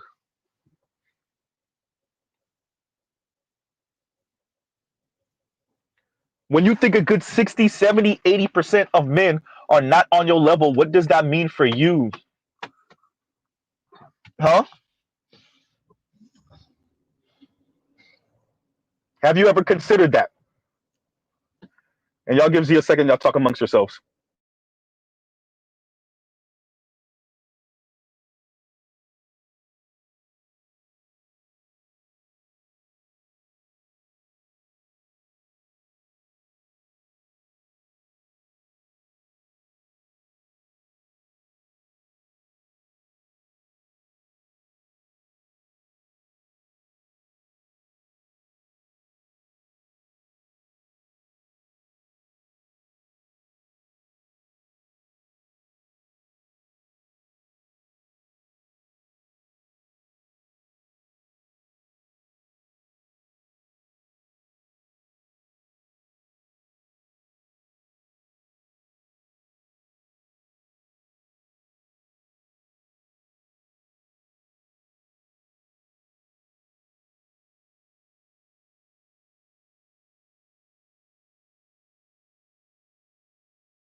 And we're back. And Trellis is terrorist, essentially, crying in their car, right?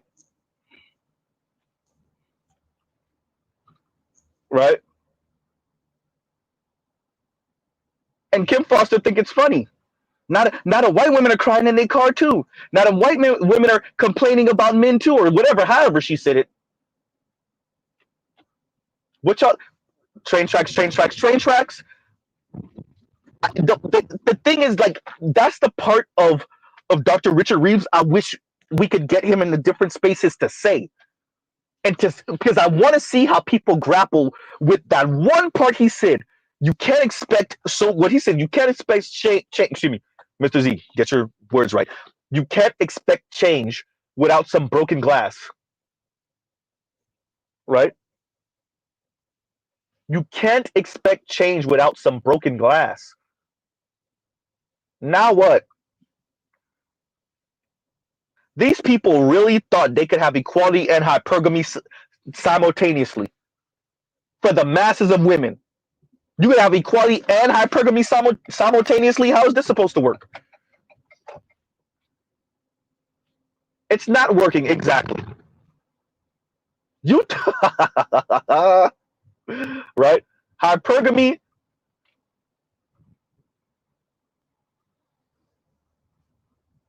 and upward mobility.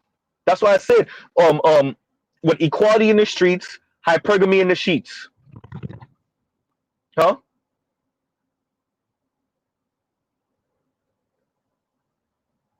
Because no one told these women what comes with this.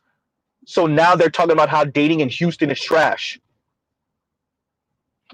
Dating in Houston sucks. Dating in Houston is the worst. But the women in Miami are saying a lot of the same thing. Black women in Miami. And the black women in LA, we saw the clip with the sister with the bob speaking about how horrible it is to date in LA. And she was okay looking. She wasn't hideous. She wasn't super duper bad neither. She was all right. Take your ass to Atlanta. Right? Or DC. You might not be able to afford DC though. That's the problem. You ain't gonna afford to live. Huh? Take your ass to Chicago. Or maybe Houston. Wait, Nazi, because she gonna be just another black woman talking about how garbage it is dating in Houston. You're right. You're right. Huh?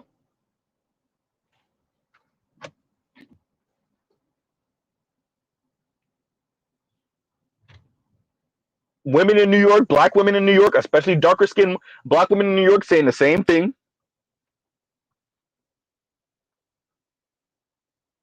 Huh? Els active. Black women in the UK saying the same thing, right? All these black men are dating white women, right? Well, take your ass back to Jamaica then, or Nigeria, because that's mainly the black people in UK. That's where they from. For the most part, that's where they from. Huh?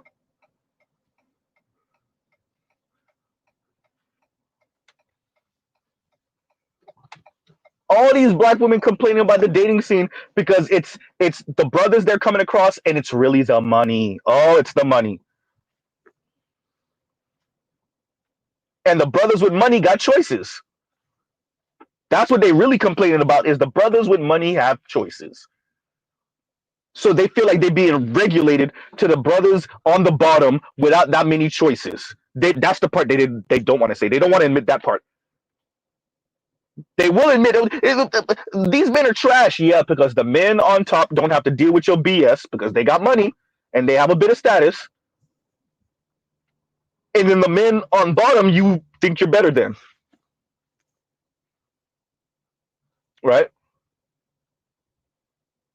And so, in your conclusion, when you do the math, these men are trash. They're either arrogant, well, those are the men with some choices and options, or they're losers, and those are the men that you feel are beneath you. Huh? Trail said, Nate, I'm in a bind. Oh, not set it off. Huh? Was that set it off? That set it off, right? I'm in a bind, Nate.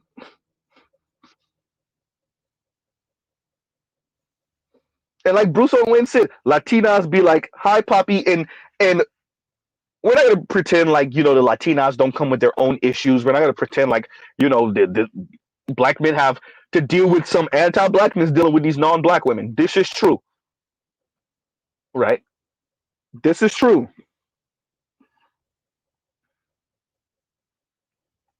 With that, black women don't make they don't make ending up with them a no-brainer. They don't make it obvious.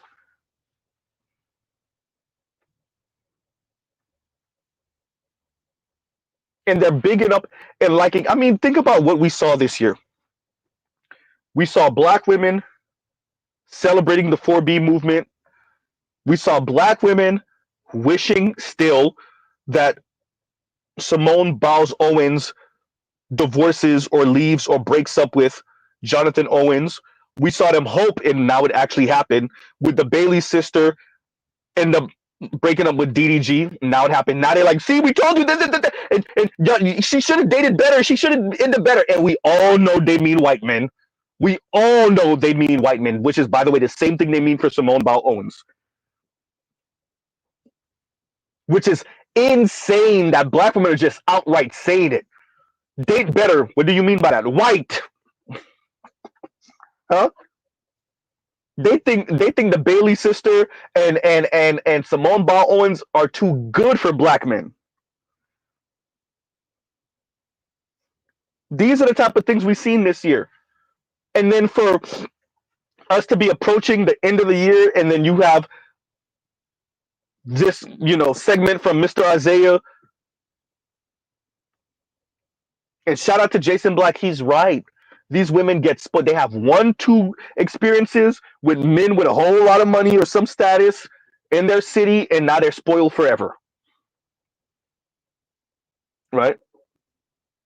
And once again, Bruce on Wayne, thank you for the super chat. Thank you for the super chat. And Els Active says, and thank you for the super chat. Like, share, subscribe, hit the super chat. Els Active says, asking a solipsistic mind to conjure up theories and ideas as outside themselves is like trying to see the fourth dimension with 3D glasses, with three-dimensional glasses. Yeah, no, I agree. I still pose the question. I still make these statements clearly, Mr. Z, Captain Obvious over here. But I think sometimes you just for rhetoric, it's important that you say the thing. Sometimes you still have to say and state the obvious. You have to put it on record and say the thing. Right? It's not like Mr. Z doesn't appreciate that these women are solipsistic. They have their own feelings and ideas about stuff that get bolstered by this society and by other women, namely black women. I appreciate that they're being encouraged to be delusional, right?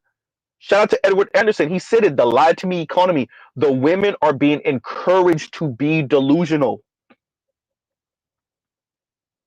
right?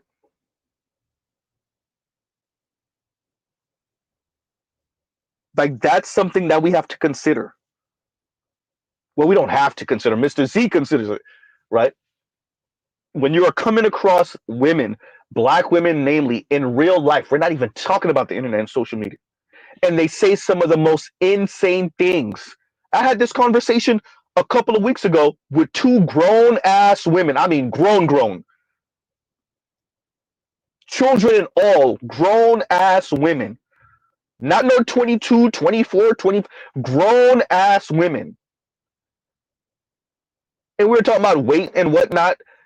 And I was like, wait, y'all think if I gave because they got into the black men like women with a little bit more meat on their bones, and Mr. Z got to be the fly in the ointment. That's how Mr. Z roll. Y'all think I be joking? I'm not joking. I say the same things in real life.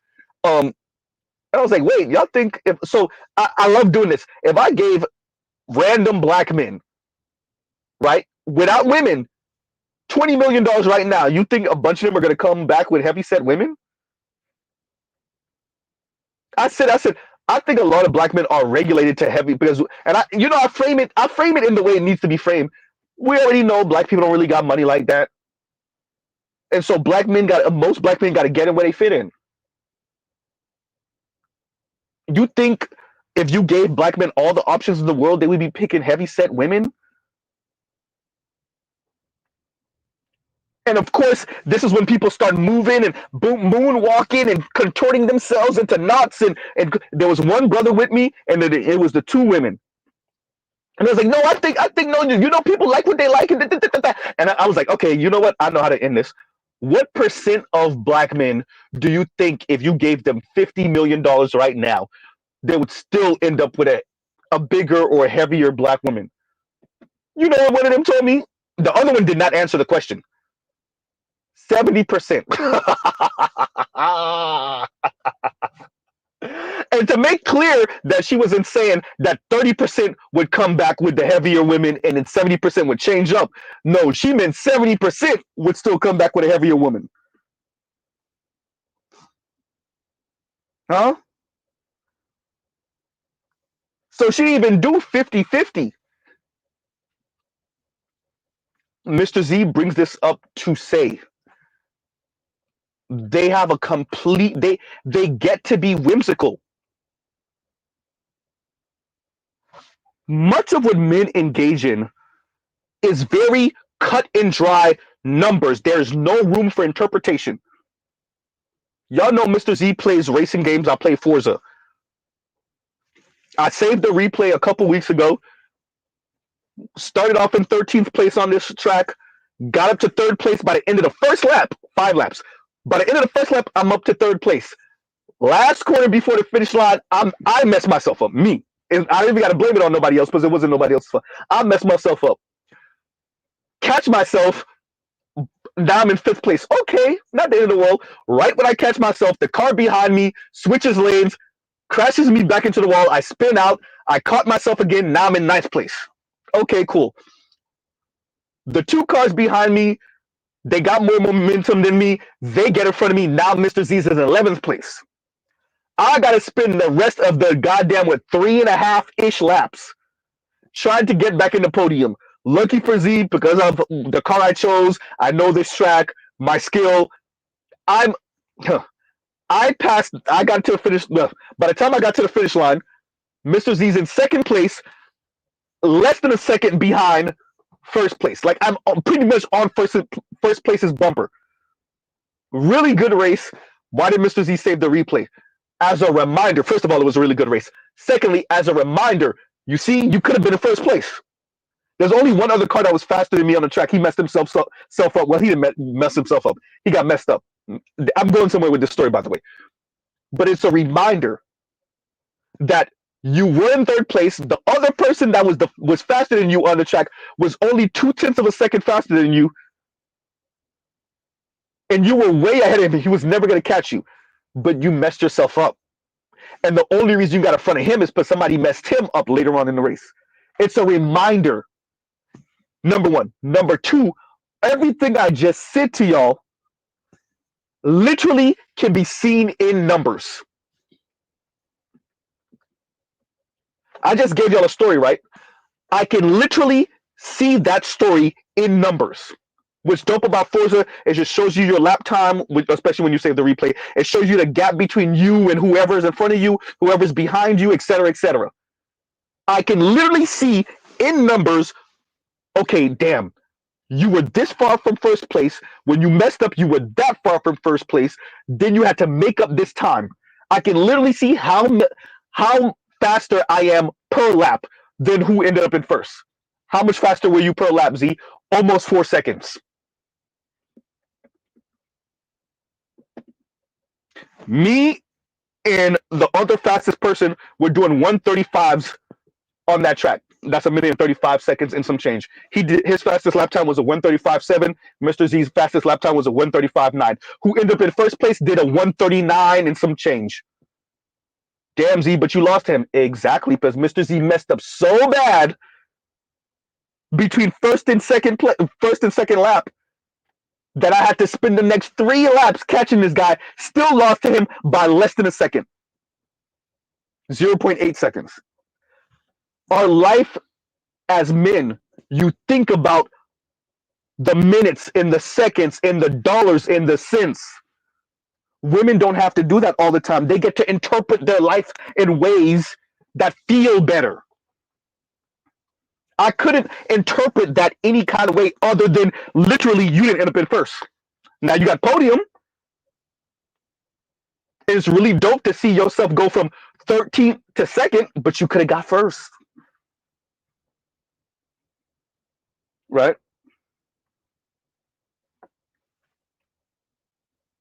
We don't get to interpret these things in ways that make us feel better.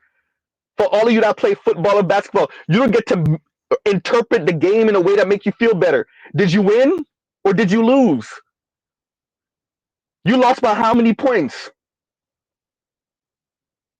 Huh? You won by how many points?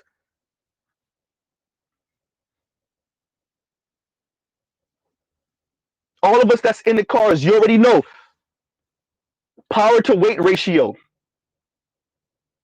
When you're at the drag strip, they give you your 0 to 60 time. You got a quarter mile time, right?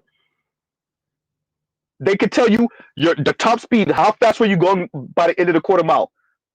What's your 0 to 60 time? What's your 60-foot time? All of that is black and white. There's no reinterpreting that. It's none.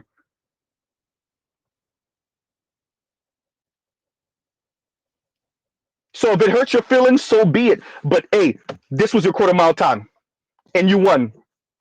This is your quarter mile time, and you lost. This is the other person's quarter mile time.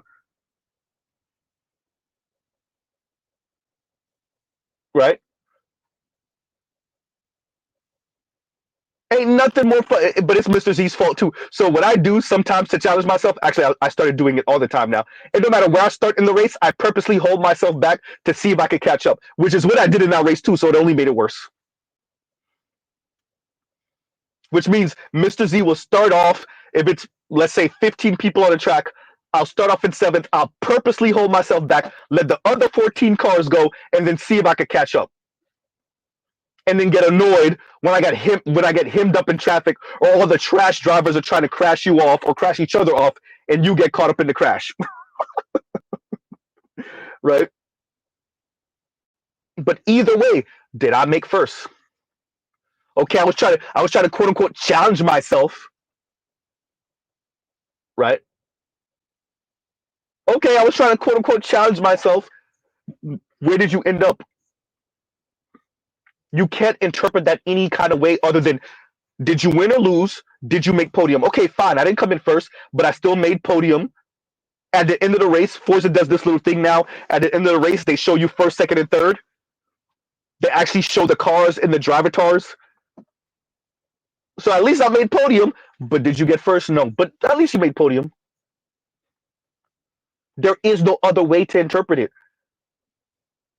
And you saw this shown perfectly on Kevin Samuels' show night after night. Women were very clear. I want a man that makes over 6 figures. I want a man that makes over $100,000 a year. That is a number. That is not up for interpretation. That is a number. Now, what does $100,000 a year mean in LA compared to what it means in BFE somewhere? Right?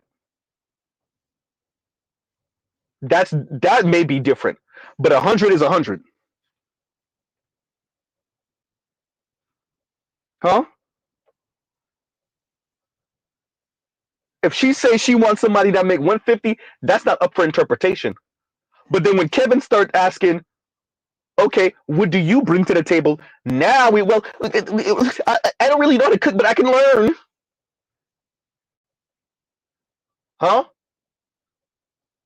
Now we can we can start dancing with the quote unquote standard. Right? Huh. And from Africa I came says, you seen them Black British women saying marriage is akin to sex work. Yeah, and that's, I would argue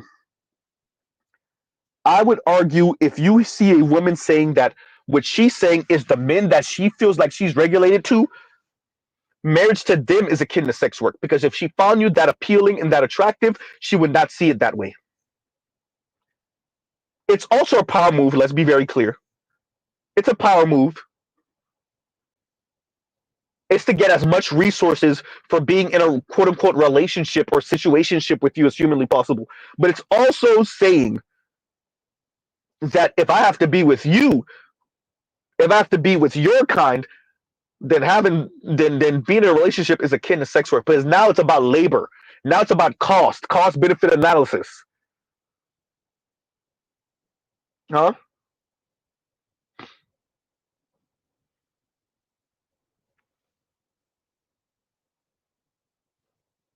And Maggie says, I think we have to remember curves is in reference to the waist to hip ratio, i.e., the waist is smaller than the hips. Yes.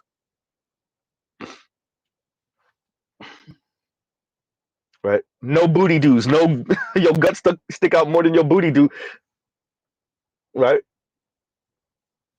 But a lot of women don't even want to have that conversation. They don't want to have that conversation. And it's the height of arrogance. It's the height of arrogance to call into a show, a matchmaking show, a dating show, and say to the host, whether it's Ashley Dalton, whether it's Kendra G, whether it's Kevin Samuels, even if we see the women on Fresh and Fit, whoever, whether it's a more serious show, whether it's a show where they're making fun, whether it's the whatever show, one of those, shows, it doesn't matter. Either way, to call in or to be part of a panel and be very specific. I want a man that earns over six figures, that will be a provider. I don't want to have to lift a finger. Excuse me. If you are on Courtney Ryan, if Courtney Ryan, that's the white woman who's interviewing you, and you say, okay, so I want a man that's somewhere between 35 and 40, and I want him to be making $250,000 a year. And yeah, if you say that, you are very clear. That's a number, $250,000. That's 250,000. That's very clear. You said between 35 and 40. These are numbers, very clear. When we start asking you what you do, I'm a receptionist. What?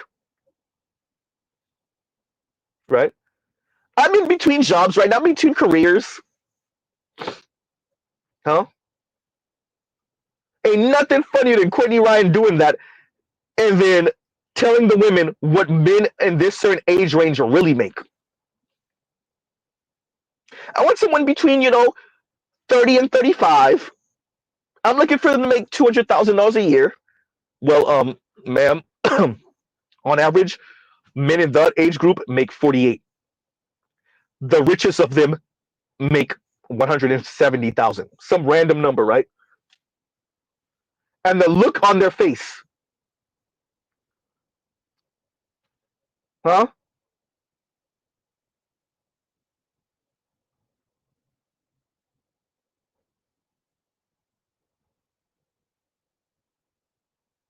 Huh?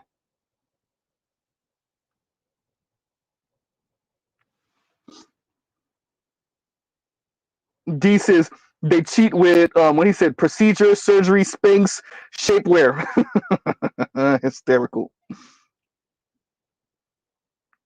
That's hysterical, Trell. And Trell says Dunlop disease, belly done lapped over, hysterical. Right? Wow.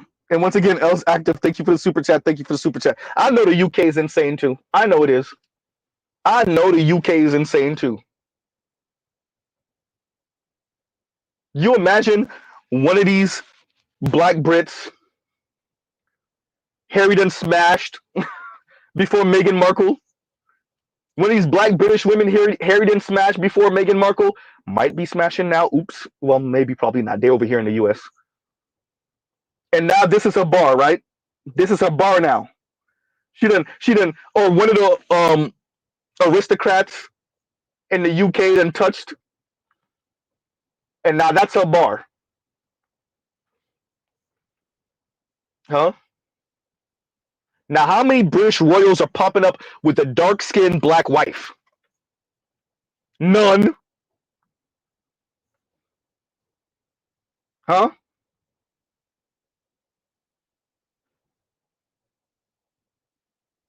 So I know it's crazy in the UK.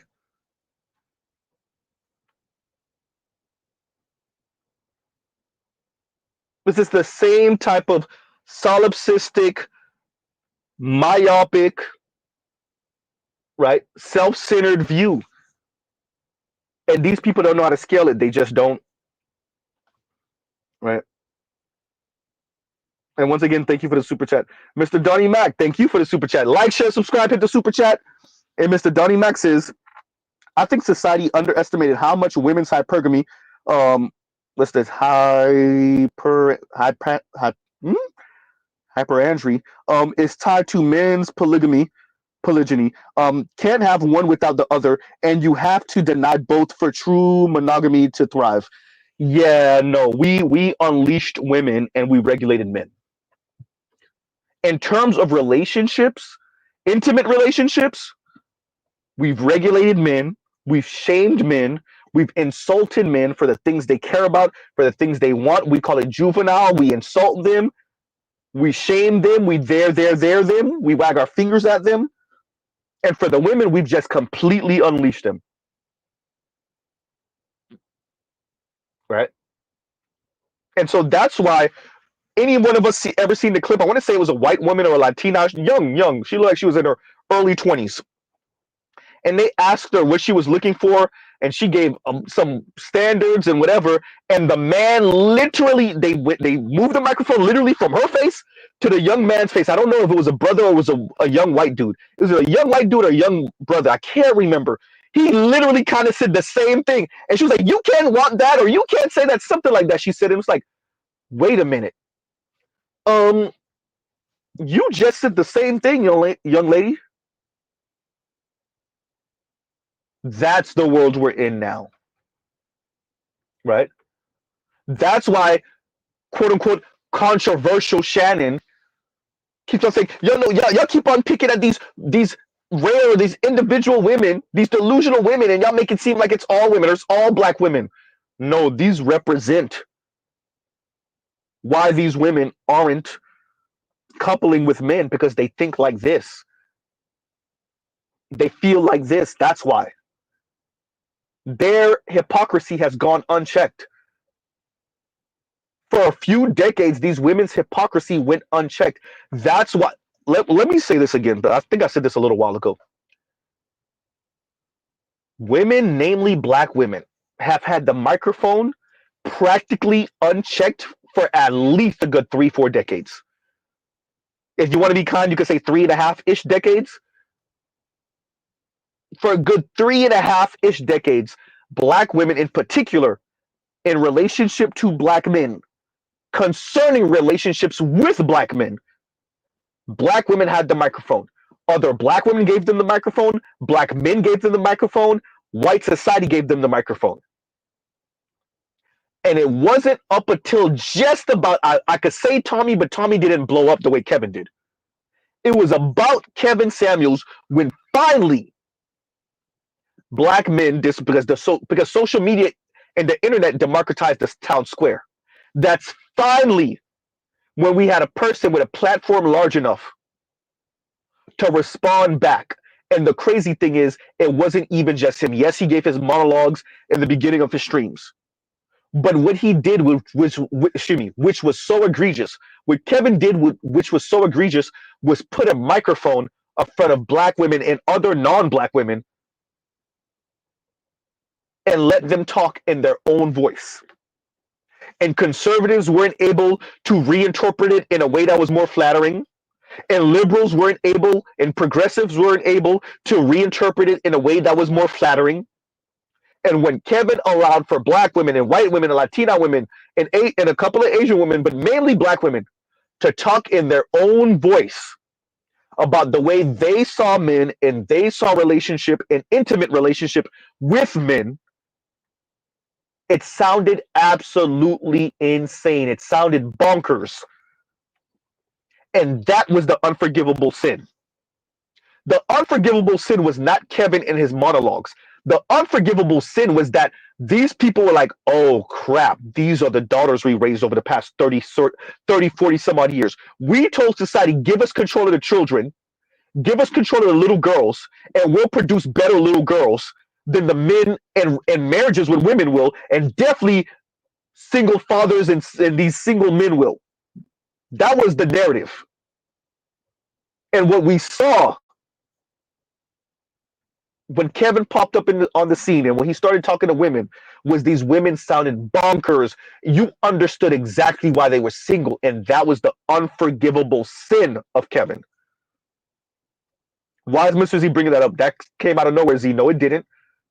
That's why you have men and women, but men like quote unquote controversial Shannon.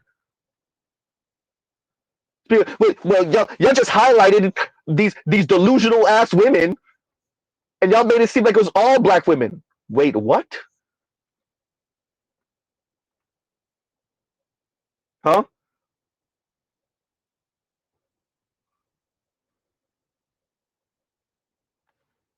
Y'all know where Mr. Z is gonna go with this. It didn't matter if she was light skinned or dark skinned, educated, not educated, slim or fit, heavy set, whether she was East Coast, West Coast, down south, Midwest, Pacific Northwest, whether she was ADOS, FBA, or whether she was just black American from somewhere else, child of immigrants, immigrant. Oftentimes, it didn't matter whether she was white, black, Latina, maybe even Asian. They all sounded the same. Okay, then Z, it was just a Kevin Samuels thing. It's biased in the first place. Man on the street interviews, the women sound the same. Man on the street, you put the microphone in front of them in LA, they sound the same as the women in Miami. They sound the same as the women in New York. They sound the same as the women in Dallas, in Houston, in Atlanta, in Chicago. They sound the same. In Chattanooga, in Memphis, they sound the same. In Charlotte, they sound the same. In Minneapolis, they sound the same. In Seattle, they sound the same. In Portland, they sound the same. In Detroit, they sound the same. They sound the same. Kansas City, they sound the same. They sound the same. St. Louis, they sound the same. They sound the same. New Orleans, they sound the same. They sound the same. Yes, they sound the same. Mobile, they sound the same. Huh? It doesn't matter. They sound the same.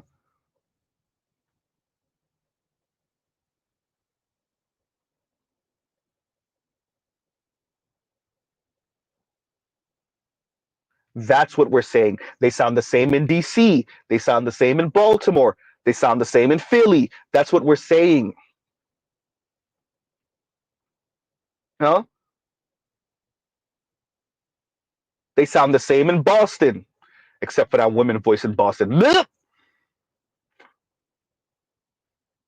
They sound the same. They sound the same in Hartford. They sound the same. Huh? That's what Kevin showed. Restraining and constraining men's ideas or what men would rather see in relationships and telling women, hey, you're free. No shackles on you. Let your imagination run wild.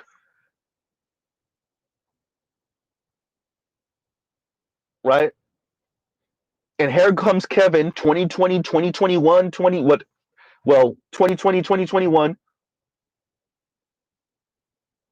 and all he did was put a microphone and a camera up. Huh?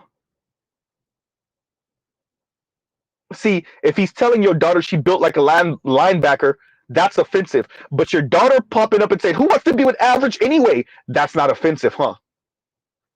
That's not offensive. Well, Kevin, these men that don't earn this, they need to stay in their lane. Then that's not offensive. That's not offensive, huh?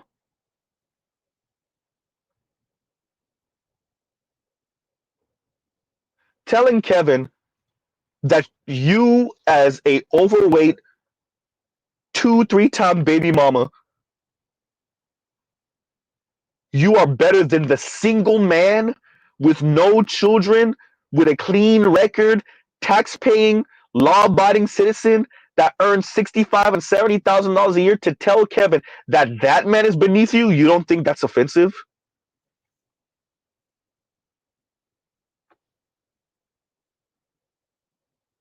Huh? So what Mr. Donnie Mack is saying here, I think society underestimated how much women's hypergamy is tied to men's polygamy, right?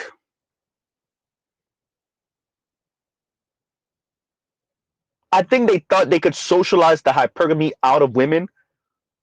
They could defang the men, present the women with men that were somewhat on their level, maybe a little bit less financially, we're talking about, a little bit less at their same level, a little bit more, right?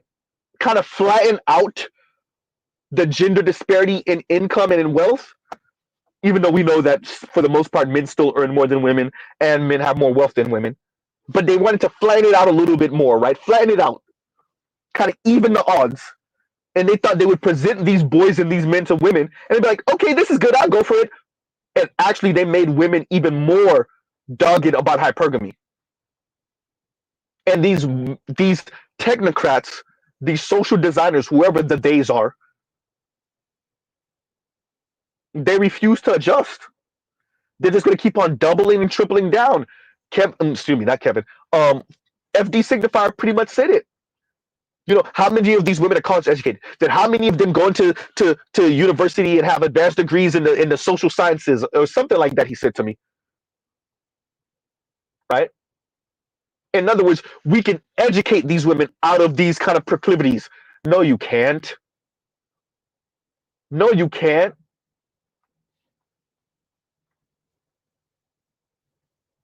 Huh? If you could, you would have already. If y'all could have done it, y'all would have done it already. Huh?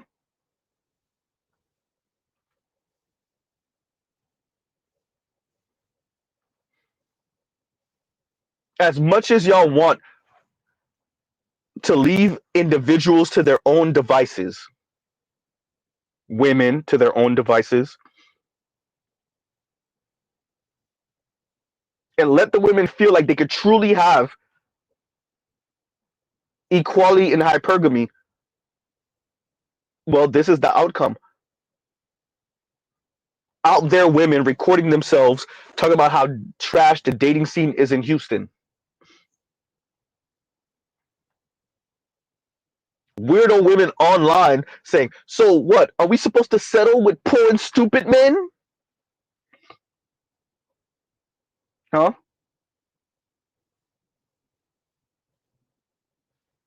No, you don't have to end up with poor and stupid men, lady.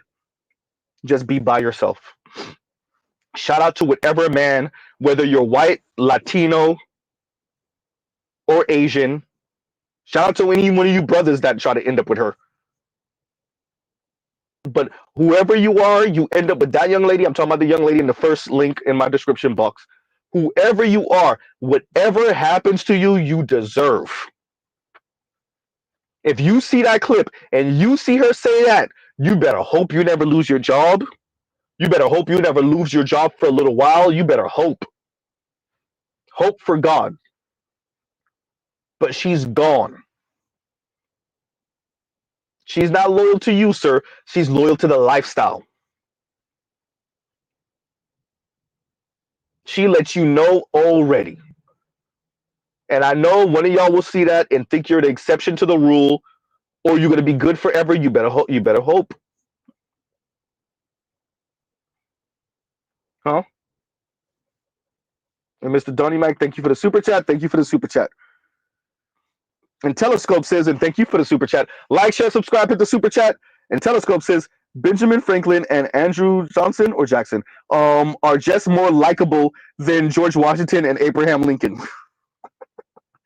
Right? Apparently. That likable comment, man. Leisure Miller said it. And I mean, like, she was in the first week. I think we spoke about this a little while ago too, right?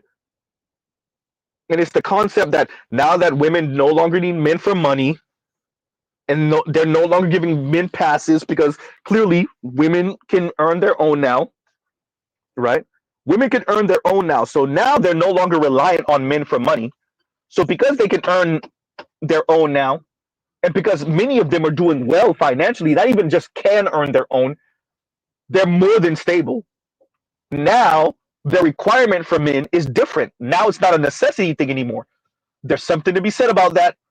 Now that men and relationships become a luxury, see, y'all don't want to say that to the average woman because y'all know she's gonna throw a fit, so y'all keep on lying to her face. I told y'all this. This is some weird class project y'all engaging in right now, huh? But continuing. Now that apparently your average woman, this is not true. Your average woman no longer needs men financially. Once again, this is not true. That your average woman no longer needs a man financially. Now men have to be quote unquote likable. Huh? Men have to be likable now because your average woman no longer needs you financially. That's what they're telling us. Men have to now develop personality. And the problem with so many men, particularly conservative men, according to Leisure Miller, the problem is these men just refuse to develop a personality and become likable. Huh? Now, what does this mean for women? They never go there with it. They just assume that your average woman is just perfectly okay with the single lonely nights and the rose toy and the lifetime specials. That's the assumption. The women are perfectly okay. Kim Foster at least will admit, these women are crying. They're crying in their cars. The single cat ladies, though, now it used to be just the single cat lady black women. Now it's the single cat lady white women that are crying. Kim Foster will at least say that. That's not even how Leisure Miller wanted to frame it. She don't even want to say that, right? Because once again, the way you got to frame this is that it's the men complaining, not the women. The women are good. And even if the women aren't good, the women would much rather be single than be in some type of toxic situation with one of these loser ass men that don't even have money. So she can't even pretend that you're likable because at least you have money. Right? Now, once again, how true is this? It's not.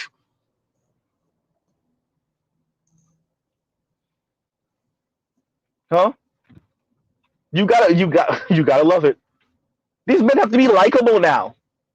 Remember what I said back then? Who told women that they were likable? Who told your average woman that she was likable? Who told your average woman that she has a personality worth a damn? Ma'am, if we remove your vagina from your body, how many men would rather actually be around you than be around other men? And I'm not even speaking about some homoerotic stuff either. Y'all swear y'all be saying something. Your average woman don't know her ass from her feet. What the hell are you going to talk about? You know how much things men ignore for the vagina? You know how often y'all put your foot in your mouth and we ignore it for the vagina? Y'all think y'all ignoring our stupidity for the stability. Haha, rhyming. Shout out to women who think they're the ones doing the heavy lifting. He has no idea how much I laugh at his corny jokes and I ignore his stupidity for the stability. You have no idea how much we how much we even grace you with our presence because you got a vagina. You have no idea. Your average woman is not that interesting. And Mr. Z will say that in front of the world. I know it sounds sexist. I know. Y'all have never ever actually had to consider that maybe you're not that interesting.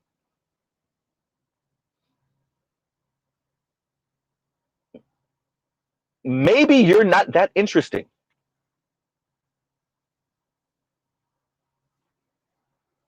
Mr. Z does not mean to be offensive, but I'm okay with being offensive. I don't mean to sound sexist, but I'm okay with sounding sexist. I said it. Your average woman is not that goddamn interesting, particularly in the West, particularly in America. She's not that interesting.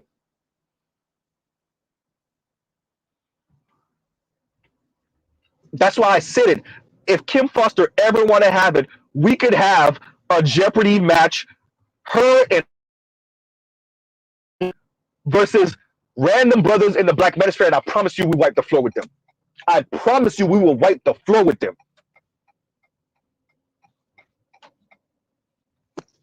And I don't gotta go to the PhD level neither.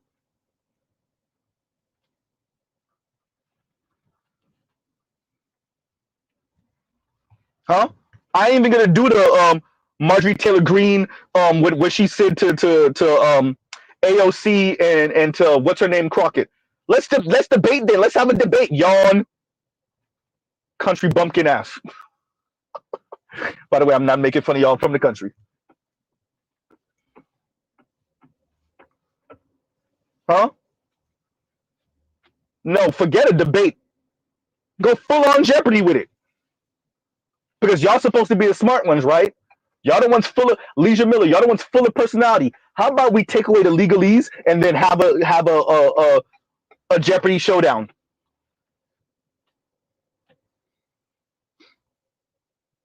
Huh? They swear that, and you know what? Low key, y'all know how to be blaming men like that. I gotta on this one. I kind of gotta blame us because they think that there is far more interesting than they actually are because we entertain them because of the vagina. And especially for those of us black men raised by black moms, especially single black moms, forget just if you don't have anything nice to say, don't say anything. No, forget that. We're raised to be a bit more kind, gentle with women, right? So you're not telling her you didn't say anything. You were talking for 15 minutes and you didn't say nothing.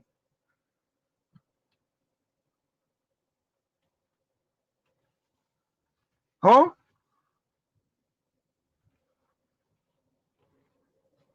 I just let you talk for 15, 20 minutes and lady, you didn't say anything. Your mouth was moving, words were coming out, but you didn't say nothing. What did you just say? Huh? What's the name of that light skinned black woman in Canada? The one that keep on harassing Simone Biles Owens? Remember she had a clip where she said something like, they send each other. If I remember her correctly, she said they pretty much like send messages to each other through stories.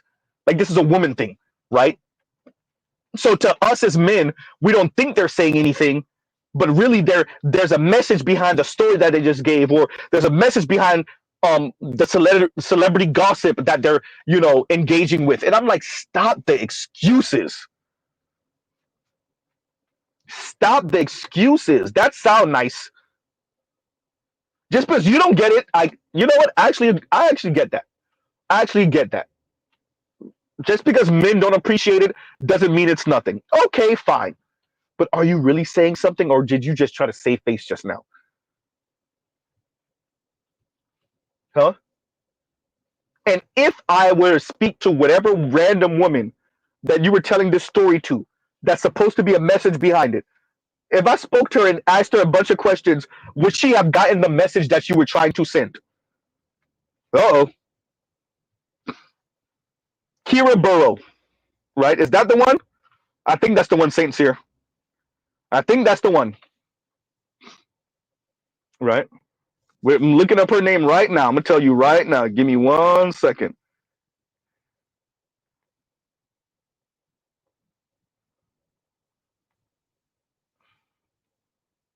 Give me one. I don't think I spelled her name right.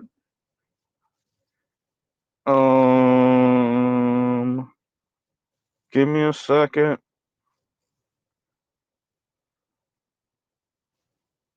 That's the one. Wait a minute, because my YouTube ain't doing what I needed to do.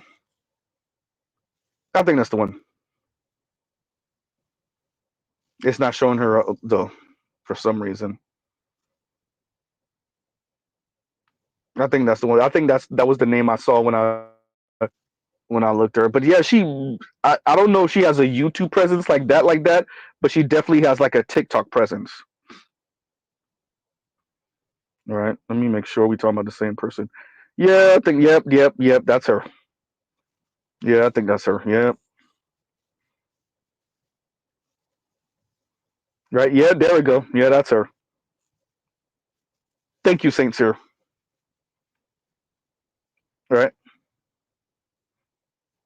But I thought I was the only one. And Saint Cyr says, yeah, the light skinned chick that always looks dead in the eyes. I thought I was the only one. I thought I was the only one that saw it. It's not just her. That's the same thing I think about that Manifestel chick.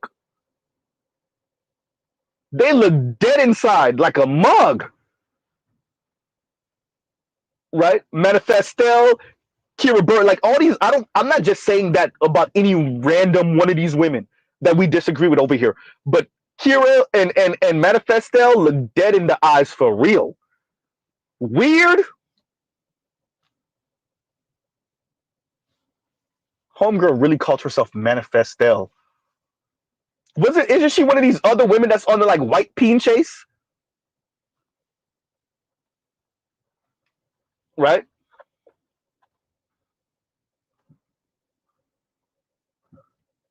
Kira Burrow and Manifestel. Both of them look dead as hell in the eyes. But I brought up Kira and this because what she was saying on this clip, which is like they send in these there's a message behind the gossip and the celebrity gossip and the to catch a predator type of stories that they're sending to each other when they kind of over index on these things and read about them and watch them and share these stories, right? And I just, I'm not a woman, so I don't know, but I just don't believe it. I just don't, right? Now that could be the XY chromosome in me that's like, yeah, you're being biased, Z. I'll admit I am. I don't believe it. I don't believe there's a hidden message behind sharing the stories. I think really it's just some scare tactic crap and some justification for us saying weirdo stuff about men and scaring young women about heterosexual men. I think that's what it really boiled down to at the end of the day, right?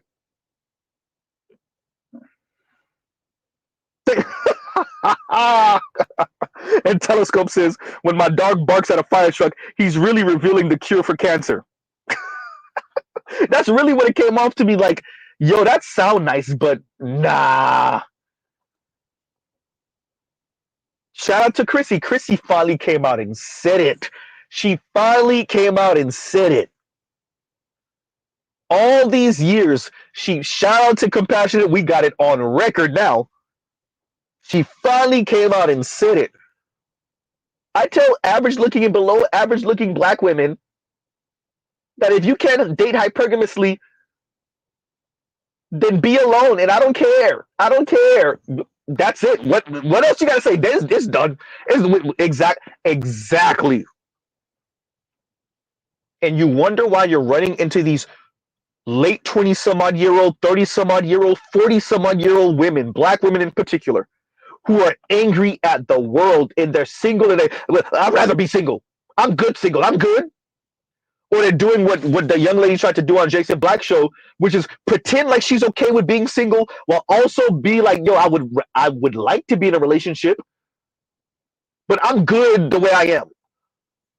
And it's like this, I don't want to admit that I would rather be in a relationship. I don't want to really admit that, or I don't want to admit that I'm not really happy being single. I'm not even content. I may not be desperate, but I would rather be in a relationship. I don't want to admit that because that puts way too much power in men's hands. And it makes me feel like a failure. Like I'm missing something. Like I'm not whole. And I was raised feminism. I was raised that you as a woman you should be perfectly good and okay. Shout out to Life with Bree. This is a young ass lady. I think Life with Bree is what 22, 24, 23, something like that. Young ass black woman. At least she know herself enough to say, "I don't look, man. There's not enough friendship. I'm okay being single, but I'm not really though." That it's frightening to see someone so young that is honest with herself like that, and all these other people fronting. Chrissy over here is telling you, I tell average and below average looking black women, it's better to be alone. If you can't date hypergamously, it's better to be alone, and I don't care. She would rather you be miserable, pretending to be happy. She would rather you be miserable. I think Compassionate called, I think the title of that short he has from Chrissy is called Confessions of a Femcel or something like that.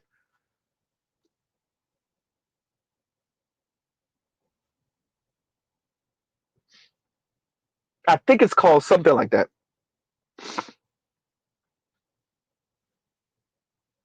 That's why I've been saying it. I'm glad that she finally said it. These women are perfectly okay with weaponizing other black women, namely black women, but other women writ large, but namely black women. They're perfectly okay with weaponizing their loneliness, their misery, their sadness, their horniness against men and these women themselves. I've been saying that. Huh? I've been saying that. I'm glad Chrissy finally said it. So let it be no more debate. I've been these women are they know these other black women, namely, but even white and Latina women. And you saw even Kim Foster on the other side. So on one side, you have one of these kind of like level up hypergamy women. And I'm not even saying that Kim Foster isn't this. She's just not a card carrying one of these. So on one side, you have Chrissy, who is one of these kind of like level up hypergamy black women in luxury, right? And remember, she has a degree in marketing. So for her, the way things appear, the aesthetic of things is so important, right? Like, share, subscribe, hit the super chat. So you have Chrissy on one end, and then you have Kim Foster, who's supposedly a progressive or more like left leaning politically. You have her on the other end, who kind of is low key celebrating the rise of the single cat lady because of what it may mean for more left leaning politics, right? So she's kind of celebrating this because it's supposed to be great for like left leaning politics. The more single cat ladies you have, because single cat ladies are more likely to vote to the left. So as I said before, it's women weaponizing the misery of other women for their own gain and for their worldview. Because recall, Kim Foster said, essentially, if I recall correctly, these women are crying in their cars or complaining in their cars that they can't find men. So once again, they're not happy about it. If they're recording themselves in their cars complaining or crying about it, they're not happy. If these single cat ladies are recording themselves crying in their cars or complaining that they can't find men or husbands, which to be honest is not the case. What they're really saying, shout out to Line, is that they can't optimize their hypergamous feelings and end up with the men that they really want to be with at the very top. So they're complaining about it because they feel I'm not settling with those men. They're talking about the men on their level or maybe slightly below their level, which by the way are on their level. And that's why they're really crying themselves in their car. But fine, Kim Foster, fine. So once again, Kim Foster on one end. Oh, Mr. Z, how did you forget about Yanny? You know what? You're right. So you got Kim Foster on one end. You have Chrissy on the other end. You have Real Talk with Yanny on the other end that's telling you that instead of reconnecting with your boyfriend or whatever man you're with, um, you know, makeup, sex, and whatnot, it's better you use this rose toy. It's better you use the rose toy to get yourself off then reconnect with your boyfriend who you're mad at right now.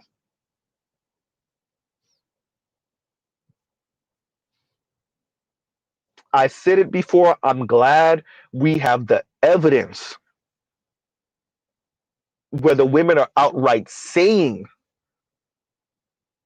they are weaponizing lonely, miserable, sad, horny women against men and against these women themselves. They're literally advocating for you to stay single because they're telling you anything short of your delusions is settling. Once again, said again, Z, anything short of your delusions is settling.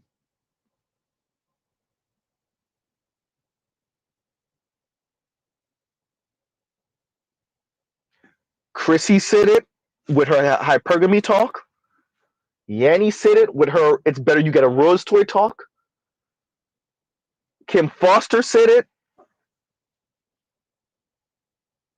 with these single cat ladies vote more to the left. Huh? Yep.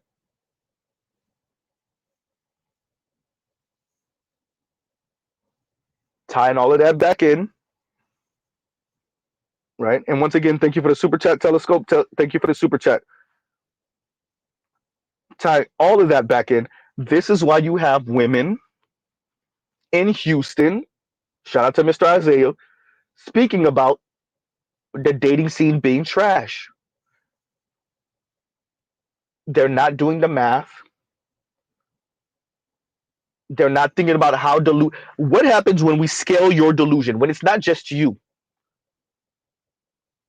Someone had a clip some months ago of, it looked like it was a park and they were under a pavilion and it was sisters. I want to say it was in Texas again. It was either Houston or Dallas, because I remember thinking to myself, okay, yeah, we're in Texas. And they were speaking to, like, I want to say 3 sisters, and a couple of them were decent enough. And I think all 3 of them were single. It was like 3 or 4 of them. They were sitting on a bench under a pavilion, something like that. And like all 3 or 4 of them were single, I want to say. And they kind of gave the same answers, which is like dating here. I think it was either Dallas, it was somewhere in Texas. It sucks. It's trash. Huh? Is it though? Or are your delusions not being met?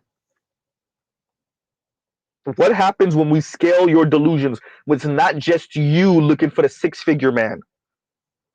When it's not just looking for, we're saying that wrong, Z.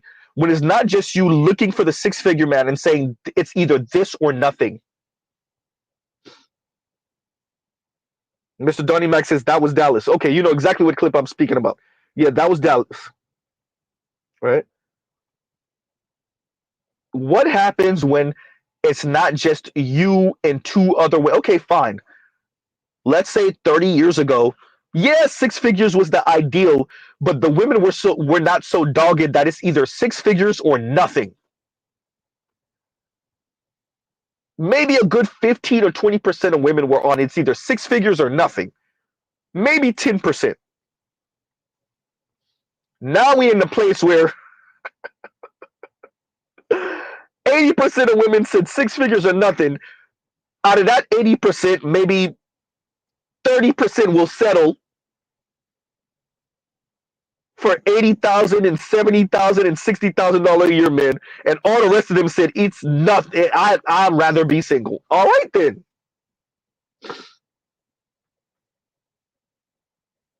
Huh? Nobody owes you anything just because you throwing a goddamn temper tantrum. Dear women, y'all keep on calling, whether you believe in God or the universe or whatever you believe in, you keep on calling God's bluff the universe's bluff as if that's going to do anything. But if I can't have that, I don't want nothing. I'll settle. I ain't going to settle. God, the universe, whatever you believe in, don't care nothing about what you're talking about. That temper tantrum don't mean anything.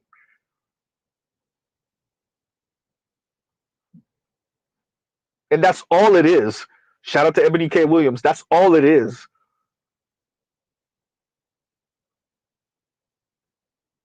Grown ass 30 some odd year old, 40 some odd year old, 50 some odd year old black women throwing a goddamn temper tantrum. Claudia Jordan.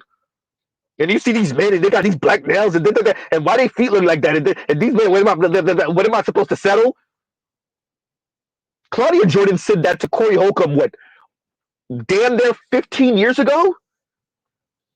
Yes, Claudia, I was watching that RMC. I think I got that RMC show somewhere saved on an iPad. I mean, excuse me, iPod. It's somewhere on my iTunes.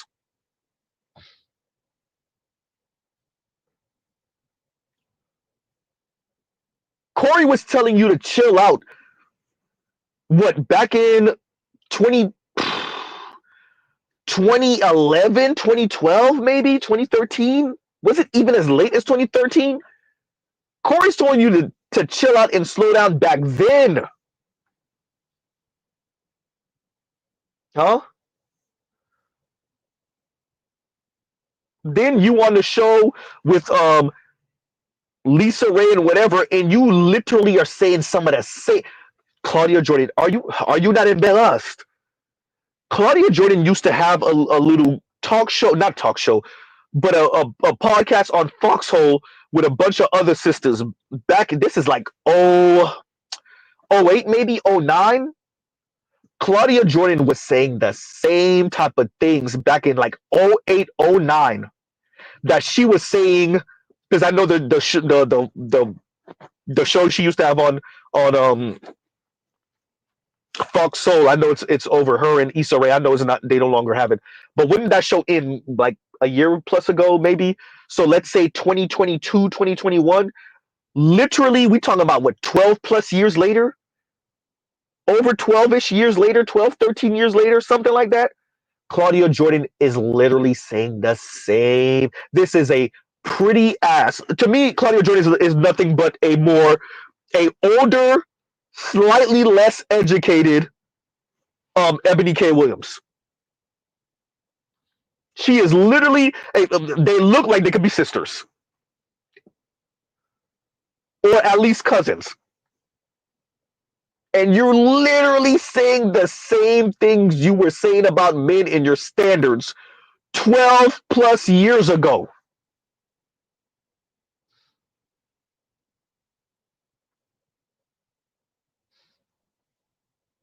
Huh? Corey was telling you to slow your roll like 12 plus years ago on RMC. And before that, when y'all were on the Foxhole, you were saying the same things on that panel with those women that you were saying on Foxhole another 11, 12, 13 years later. Right?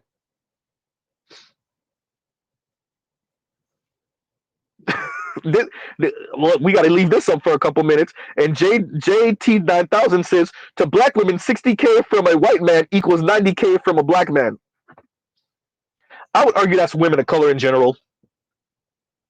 Because if y'all, we've said it before, right? If y'all think some of these Asian women ain't paying for the white dudes they with, you got another thing coming. Not all of these Asian women are marrying up when they marry these white men.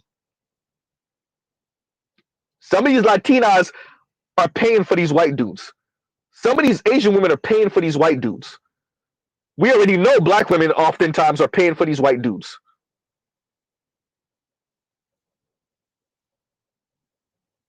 Huh? It's definitely the black tax, Mr. Donnie Mac. Right? And Dylan James says, and thank you for the super chat, like, share, subscribe, hit the super chat. And Dylan James says, after you date out your race a couple of times, you realize how expensive it is to date black women. Ooh. Well, this goes back to what Mr. Donnie Mac said, the black tax. We just gotta be honest. Like, in this, shout out to Better You. Yes, Better You. I did watch that. What channel was that on? What channel is that? Where they had just pearly things, and they had the men's rights activists versus their feminists or whatever, the feminists versus the men's rights activists, and they're like, I don't know what his background is, the kind of chubby dude with the dreads, I want to say. And shout out to that dark skinned brother. I don't even know what the hell he was on. The way people like default to men bad is insane, and men need to be worked on. Women are perfect though. Women are perfectly okay, but men need to be worked on. Men need to be brought into civilization and be. What did I say before? I said we assume the default in our society is that men are uncivilized, men are aggressive, men are the problem until they are civilized by women and by our society. And then on the other side, the default is that women are kind and nice and softer and more understanding, right? And more civil until they get jaded and hurt and crushed by men and the society. So we have this lopsided understanding of men and women. Men are monsters until they get civilized by women in the society. And then women are sugar, spice, and everything nice until they get jaded and hurt by men and this society. Huh? So once again, the chubby dude with the dreads on that back and forth between the men's rights activists and the feminists, he said something throughout the back and forth that pretty much, I'm paraphrasing, spoke to women are more likely to let go of their femininity than men of their masculinity. And I thought that was the funniest thing in the world. I thought the funniest thing in the world was hearing him say, based off of, and this is why I say these weirdo outliers and these weirdo leftist bubbles, they swear the women in those bubbles represent women writ large. They swear it, right? And shout out to Ole. I re-listened to the conversation she had with Foreign Man in a Foreign Land, FD Signifier, Quay Tan, Herbie, and Khadijah. And Ole said something, and I forgot this when I reviewed it months and months ago. She spoke to, you know, outside of like these liberal circles, and she was pretty much saying outside of these kind of leftist liberal circles like LA, New York, maybe certain other major cities in the country, when you get around like white folks, like, you know, in the South or maybe in the Midwest, you realize, oh, these are really the white folks. The white folks I'm around are rare air in these liberal spaces, in these kind of enclaves. And I'm saying that because to hear that man, once again, glasses, he was my like brown skin, copper skin, dreads, to hear him say that he thinks women were more likely to let go of their ideas of femininity than the men are of their ideas of masculinity. I thought it was the funniest thing in the world because we're watching black women right now throw Mr. Z almost lost his religion, throw a damn fit, have a damn conniption that they never got to be hyper feminine, and then the game is already changing on them. Women, black women in particular, are throwing a fit, number one. Number two, the whole goddamn white peen chase coming from women of color is about validating their femininity, is about having their femininity validated by the man, white men. That's how you know these men are in these weirdo bubbles, because they never consider what the women are saying and doing. All these women of color that are chasing after white men, putting out these think pieces about white men and white masculinity, right? And the toxicity of Latino men or of Asian men or of black men as a weirdo advertising to white men. That is about them having their femininity, validated by white men. That's what all of that's about. So when he said that, I was like, where in the who once again, who are these people? Who are these people? And why are they talking? That's what the whole economically unattractive men are leading to a downturn in marriage is. That's what that whole article, once again, that Abba and Preach covered, ran by a woman, by the way, who said if you want to marry as equals, you got to date as equals or something like that. That's written by a leftist woman that's acknowledging that women are talking all this leftist stuff until it's time to date and get married. Then all of their standards are mad conservative.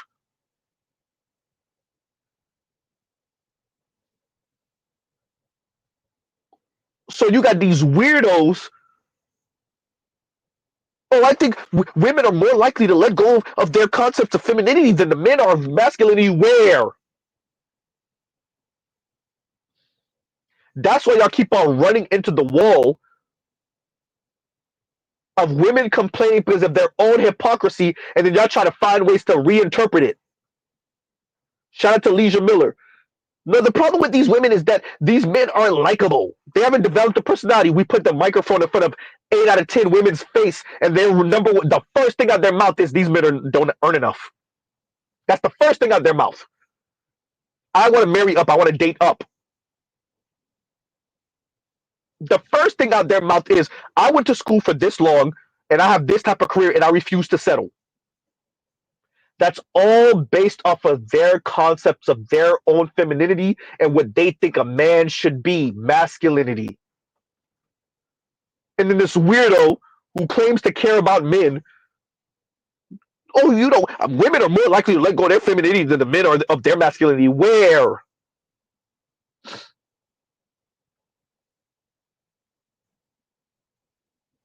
Huh? Y'all are on drugs. I promise you, y'all are on drugs, or y'all are in the weirdest spaces ever. You come across a handful of women who are okay with earning more than their man, being the primary breadwinner. They don't hold that against men.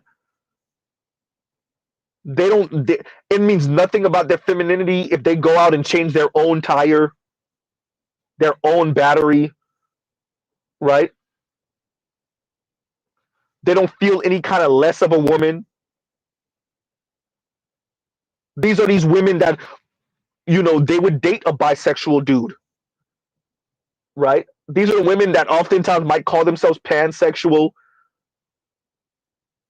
Y'all are in circles with these type of women, and you swear those women represent what, 8 out of 10 women, 9 out of 10 women, 8.5 out of 10 women. You're on drugs.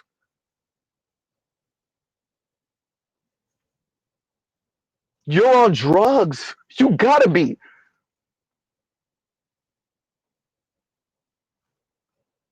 Huh? When that dude said that, I damn near almost turned the thing off. I almost, man. I said it. You have outliers doing way too much talking. These outlier women do way, way, way too much talking. Because when you put the microphone in front of the outlier women's face, they start talking about character flaw in men, personality issues in men. When you put the microphone in front of women, your average woman, yeah, they'll mention that, but their number one concern is men's resources. Wait a minute, Z. What about when those women have their own money? Their number one concern is still men's resources. That's where the I'm not going to settle talk come from.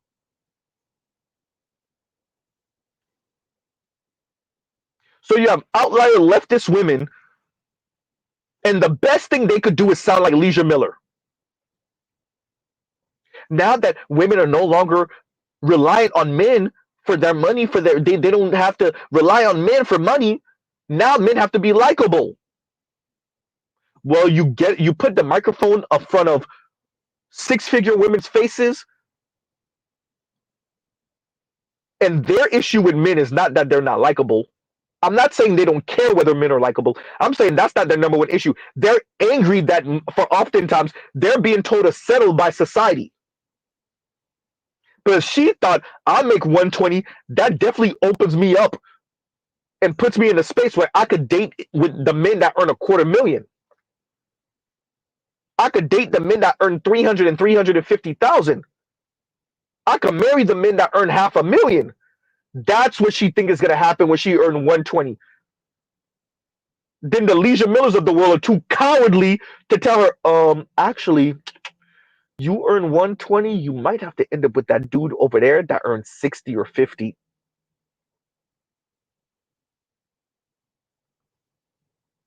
You might have to end up with that guy that earns 45. Y'all refuse to tell them that. Then you turn back and say, "Oh, these women are okay. Yeah, they would rather let go of their they'll let go of their femininity before these men let go of their masculinity." The whole economically unattractive men are leading to a downturn in marriage, and that's according to the women in their perspective. That is about her femininity, dumbass. The whole "I'm not proposing to a man" is about her femininity. The whole "he got to pay for the first date and all dates," to be frank with you, that is about her femininity. What the hell are y'all talking about?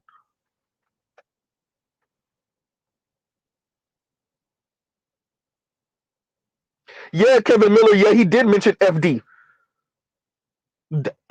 Listen, we're in 2024. I can't wait until we in like 2035. Ooh, if Mr. Z is still around, even if I ever shut down this YouTube channel, I will spend a year going back through all of this stuff from 10 years ago, which would be now. Well, actually, it'll be 11 years ago, and be like, "I told y'all I was right about this. I was right about." Oh, you think Mr. Z won't do a "I told you so" campaign? You better believe Mr. Z will do a "I told you so" campaign. You better believe it.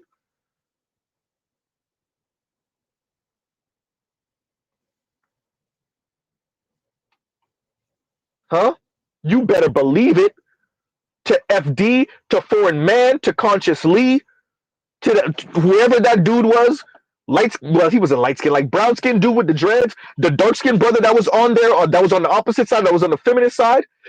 Feminism, it represents all of us. It represents, right?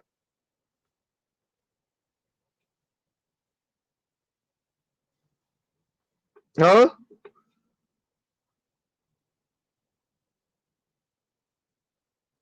Whoever that dude was, I don't know if he was Latino or some type of like ethnic white that was on the feminist side of the conversation.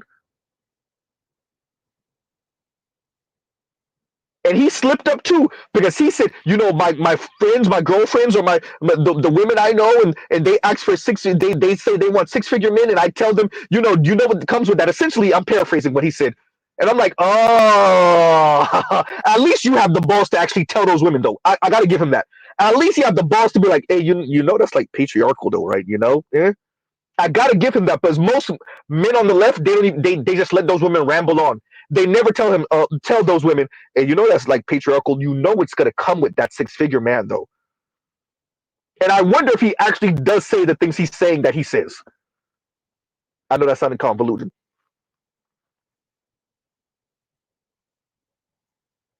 Ooh, Leon, talk about it. Leon says, "Until the upper class mothers make guard their sons away from you." Uh-oh. Now that's the part they never want to talk about. Let's say that again, Leon, because we both done seen it. As a matter of fact, anyone, even if you're not part of the upper class, you either heard these stories or you might have seen it. Shout out to all of the women who really think you're gonna be hypergamous and you ain't factoring. I said this years ago, right? I said this before. You ain't factoring in his mother and his aunts and his sisters, his grandmother. I've said, Rogi should probably remember me saying this. Oh yeah, yeah, you ain't. But I said it along race lines too. Yeah, you ain't marrying that Negro, and Negro is not the word I want to use. They tell those boys that. I see you've been eyeing your uncle's 69 Camaro, 71 Camaro. I see you've been eyeing your dad's 70 Mustang, huh? 65 Mustang. I see you've been eyeing your cousin's Trans Am, huh? I see you've been eyeing your uncle's 190E Benz, huh? You know we gonna leave the house to you. You're our oldest grandchild. Yeah, you ain't getting that if you marry her. Uh-oh. Thank you, JT 9000. That summer home in Florida. Yeah, you not getting that if you marry her. Thank you, Namer. 69 Plymouth, 67 Mustang convertible. Yeah, you're not getting that if you marry her. Which y'all think they only do that to the girls? You think they only do that to the girls and the women? No, they do that to the boys and the men too. Need I remind y'all of Dog the Bounty Hunter? Huh?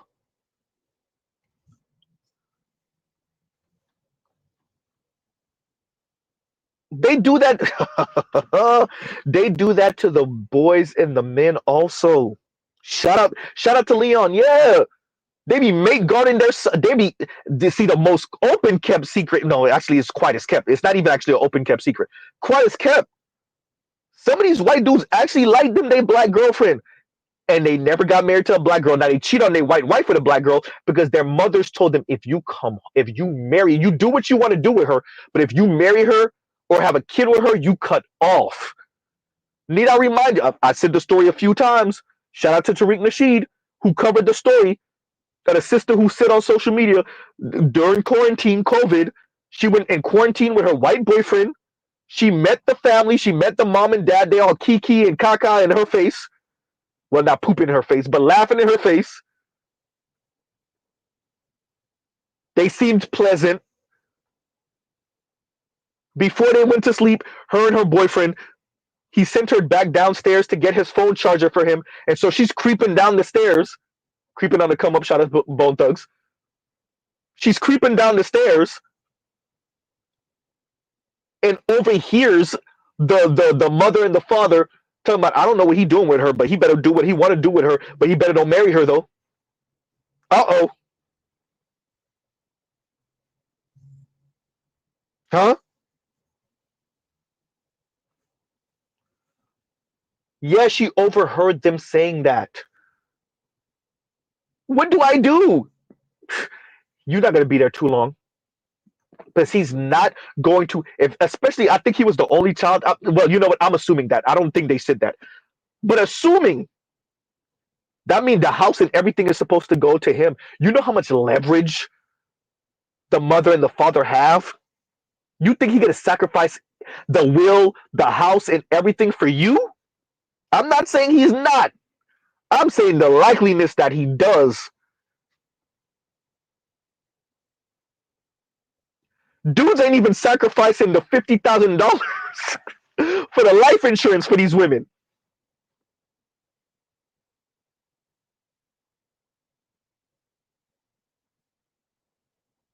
Shout out to Leon. Exactly. Leon had me deviate, but it was a good deviation. Right? Thank you, Jason. They insurance, life insurance, they're not sacrificing that life insurance. Dude's not sacrificing $50,000 life insurance, let alone $250,000 life insurance, $100,000 life insurance policy. They're not sacrificing that. Absolutely not. Right? And Dylan James says, and thank you for the super chat. Oh yeah. I remember I read this, but yeah, after you date out your race a couple times, you realize how expensive it is to date black women, and I that's why I went way off earlier, and I was the message I was trying to convey. I went way off. Oh right, what we call it, BGS drift, or yeah, it should actually be Mr. Z drift because I'll be drifting way off track. The reason why I went off earlier is to speak about this, which is this is just black women. I would argue women of color, but namely black women trying to make up for not being white women. They want these experiences. They want to go to these restaurants. And I get it. I'm not even saying I don't understand it. Right? And so it is a black tax. They are taxing you. Right? You heard what the brother with the dread said off of TikTok. When these black women go to restaurants with black men, the black men are paying. These black women go to restaurants with white dudes, the black women are paying. So the black men are paying when it's a black woman, black man. And the black woman's paying when it's a white man. White men got the coldest bit of pimping on the planet. White men pimping, obviously their own white women, Latina women, Asian women, black women, indigenous women. They even getting off with murking them too. We know they murking indigenous women. They murking black women. They murking their own women. Goddamn. Huh? Asian women breaking up with them. They murking Asian women and stuffing them in school freezers. Huh? They got the coldest bit of pimping on the planet, Jesus Christ.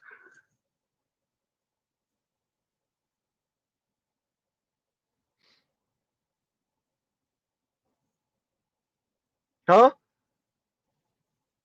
So yeah, what Dylan James is saying, so I haven't. I've dated one. No, so as an adult, I dated one Afro Latina, right? Actually, two Afro Latinas.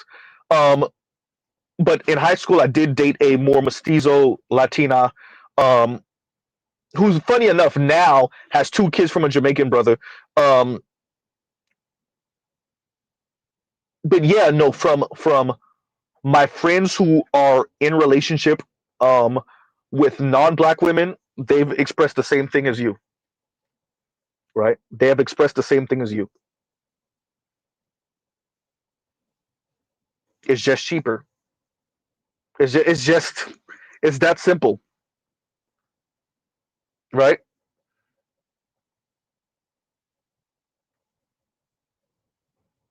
It's just I've heard about this too, also, right, Nema? And Nemesis and the various women in the South Pacific. Yeah, I've heard about that too. White dudes be offering them the native Hawaiians and whatever when they date them. It just duh, right?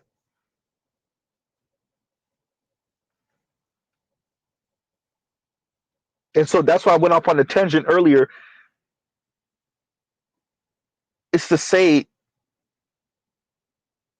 what's messed up about this idea, and I tied that to what Better You is the one who sent me that video from the whatever it was, the men's rights movement versus the feminists. Um,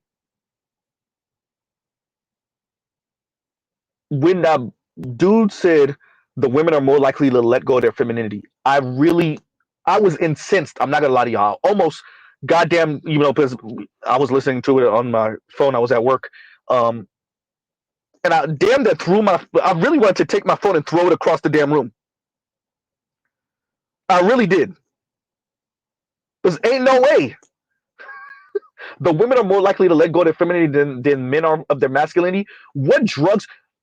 All y'all did with this female empowerment over the past 6 or so decades, with capitalism plus feminism, you just put women's bar to the moon. That's all y'all did. They never let go of their concepts of femininity and what it is to be a quote unquote woman. The white women moved their bar from reasonable while racist to to the moon, and then the women of color, because it's an arms race now, said, "Oh no, you're not going to leave us behind," and they moved their bar to the moon. That's all y'all did. The women did not decide to quote unquote settle down with equally yoked men for real, for real. Unless those quote unquote equally yoked men are in the top 20%, that's why they're the ones that's getting married and staying married. Working class women said F no. Working poor women said F no.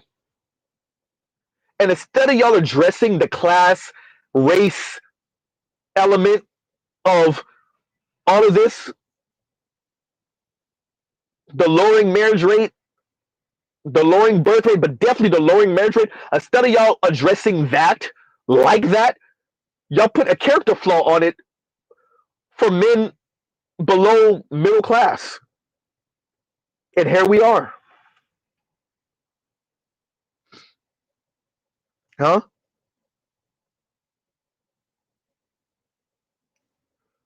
And here we are.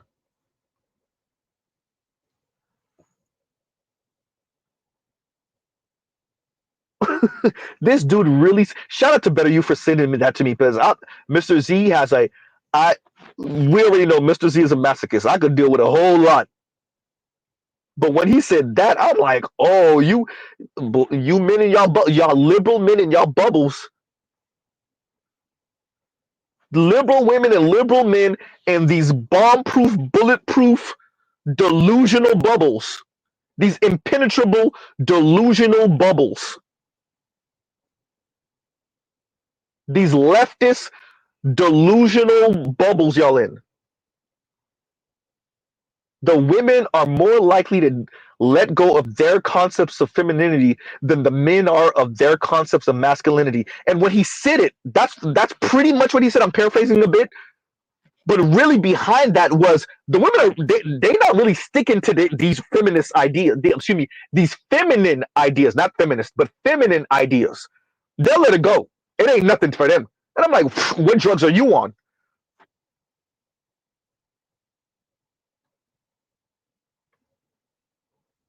What drugs are you on? KMS and beta bug bubbles, hysterical, right? I'm gonna get to your comment in a minute, BGS. And thank you for the super chat. Like, share, subscribe, hit the super chat. And Louis says, and Red Pill Sleeper Cell says, all in a nutshell, black women are trying to escape poverty, which is understandable. Mr. Z has like that's come on now. We understand what country we live in, and just people in general. Nobody wants to be poor. Nobody wants to be impoverished. Nobody wants to be the bottom. That's understandable. The attempt to escape poverty, right? It's what you're willing to do to escape this poverty. It's the things you're saying. It's the way you're moving. It's the things you advocate for. How are you attempting to escape poverty? And if you are weaponizing this society's already anti-black misandry, right, against black men, if you are practicing benign neglect on black boys and men and their concerns, 18-point plan, everyone, right? If you are attempting to weaponize this society's benign neglect of black people against strictly black men, if you're using anti-black misandry against black men, you as a black woman, or for the quote-unquote betterment of black women, if that is your plan on escaping poverty, then yes, Mr. Z has a problem with that. But black women attempting to escape, first of all, can you truly escape poverty as quote-unquote black women without black men? How does that look? Huh? How does black women escaping poverty and leaving black men to their own devices, right? Once again, the benign neglect of black boys and men while elevating black women, quote unquote, elevating black women. I mean, isn't that what society's been trying to do for the past 6 or so decades? How's that been working? A Kamala here, that's if she's black. A Kamala here, be just like, she's black. Okay, okay, okay. A Kamala here, a Oprah there, a Ketanji there, a Susan Rice, a Condoleezza Rice, okay, a Michelle Obama, and now what? Huh? A Maxine Waters, a Fannie Willis, okay, and single black women have the least amount of wealth in America, even with all of those women I just mentioned. Now what? So yeah, this trying to escape poverty, cool, but weaponizing anti-blackness against black men in attempts to escape poverty, well, and it not working, by the way, for the masses of black women. Now what? There would have been a difference if it worked for the masses of black women. That would have been a different type of conversation. It didn't. That's the thing. It didn't. 0.5% of white men marry black women with all of that quote unquote upward mobility of black women. 0.5%. The video that everybody's circulating now, where what is it? This black woman that what was it on TikTok? That pretty much is shaming black men. All of that upward mobility for what? Quote unquote upward mobility for what?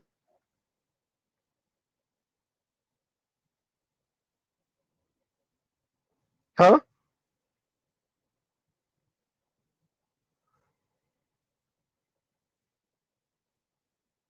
Escaping part yawn. right? And thank you for the super chat. Thank you for the super chat. And BGS is stop trying to save them. Alexa, play "Don't Save Her," please. Project Pat's version of "Don't Save Her."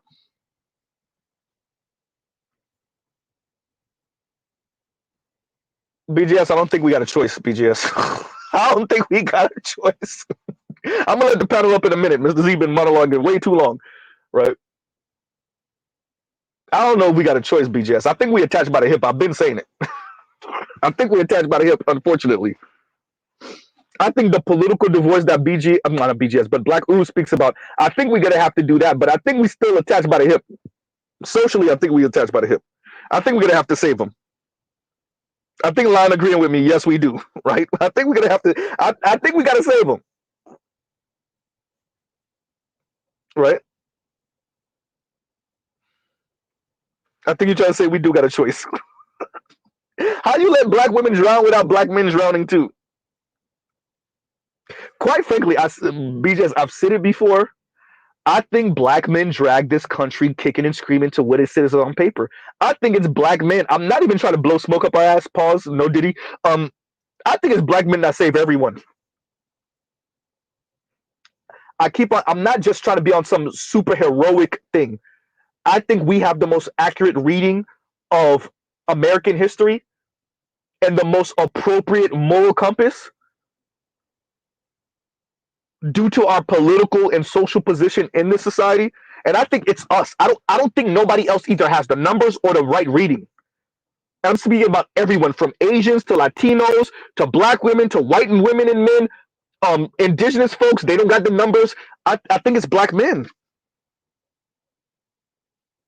I think it's black men. Right?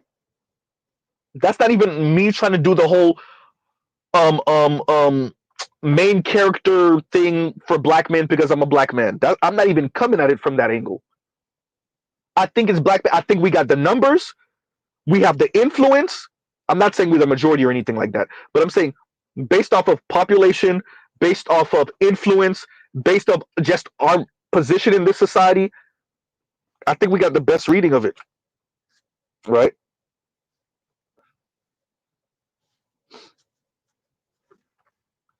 I'm not saying we're not gonna have to work with others, but yeah.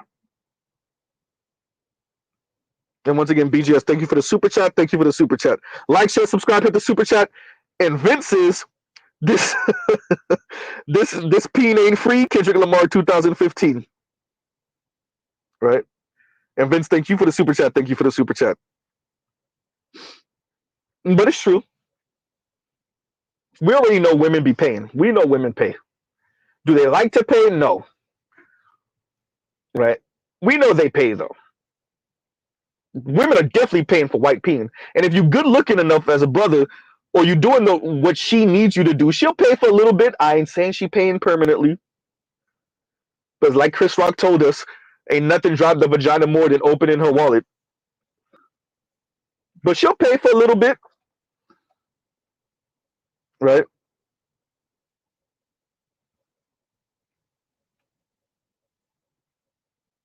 BGS says, then we drown. Hopefully not.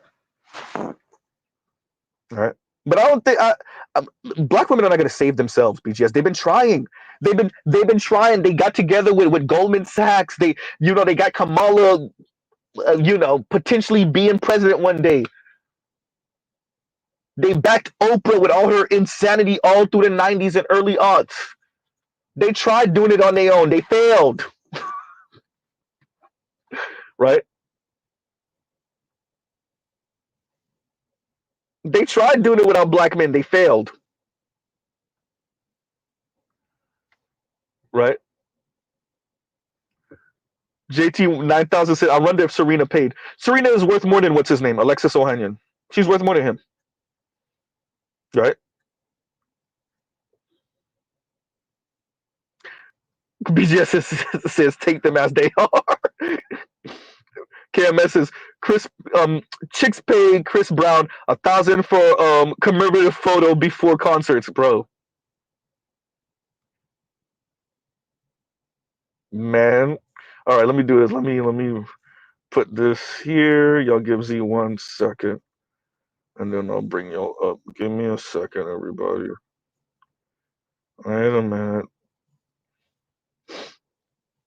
KMS said Serena invested. Hysterical. All right. Link is in the chat. This is Z monologue for goddamn 3 hours, almost 3.5 hours. Jesus. Right. Yeah. Serena quote unquote invested. Don't they got a second one on the way? Or is that just me? Was that just a rumor? Yeah. I think they got a second one on the way. What's going on, Lion? What's going on, Neymar? What's up, man? What's going on? What's going on? Nah, What's going on with you? nah, I was disagreeing. No, black men do have a choice. Yes, we What's do. the choice? That's why we're scaring. No, but that's where BGS said we got a choice too. He agrees with you, so there you go. You're in no, good that's company. where no, but that's where the FDs talking about you scaring the hoes. No, we scaring the hoes because men are real. Black men especially are realizing they have a choice. That's what they're scared of. Black men are realizing they have a choice. But no.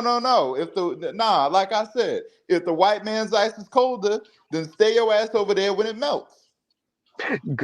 You know, I saw the if the white man's ice is cold. I didn't continue reading. Yeah, no, you're right.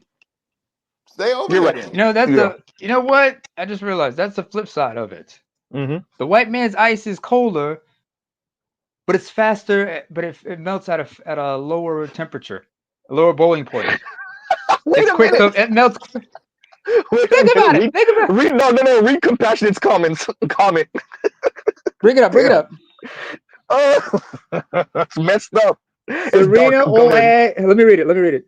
Serena old ass ain't gonna survive a second baby, bro. First one damn near killed her. Well, he's got a point Yeah, though. no, You know, aging and that's everything. true though. No, it's true. Yeah, she's one of the people that helped to popularize the idea that black women they have a disproportionate amount of deaths per children when they given birth. So you High know, risk pregnancies, yeah, high risk.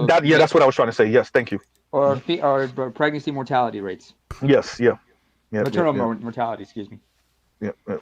Yeah, ladies and gentlemen, the master teacher. yeah. I mean, BGS up here.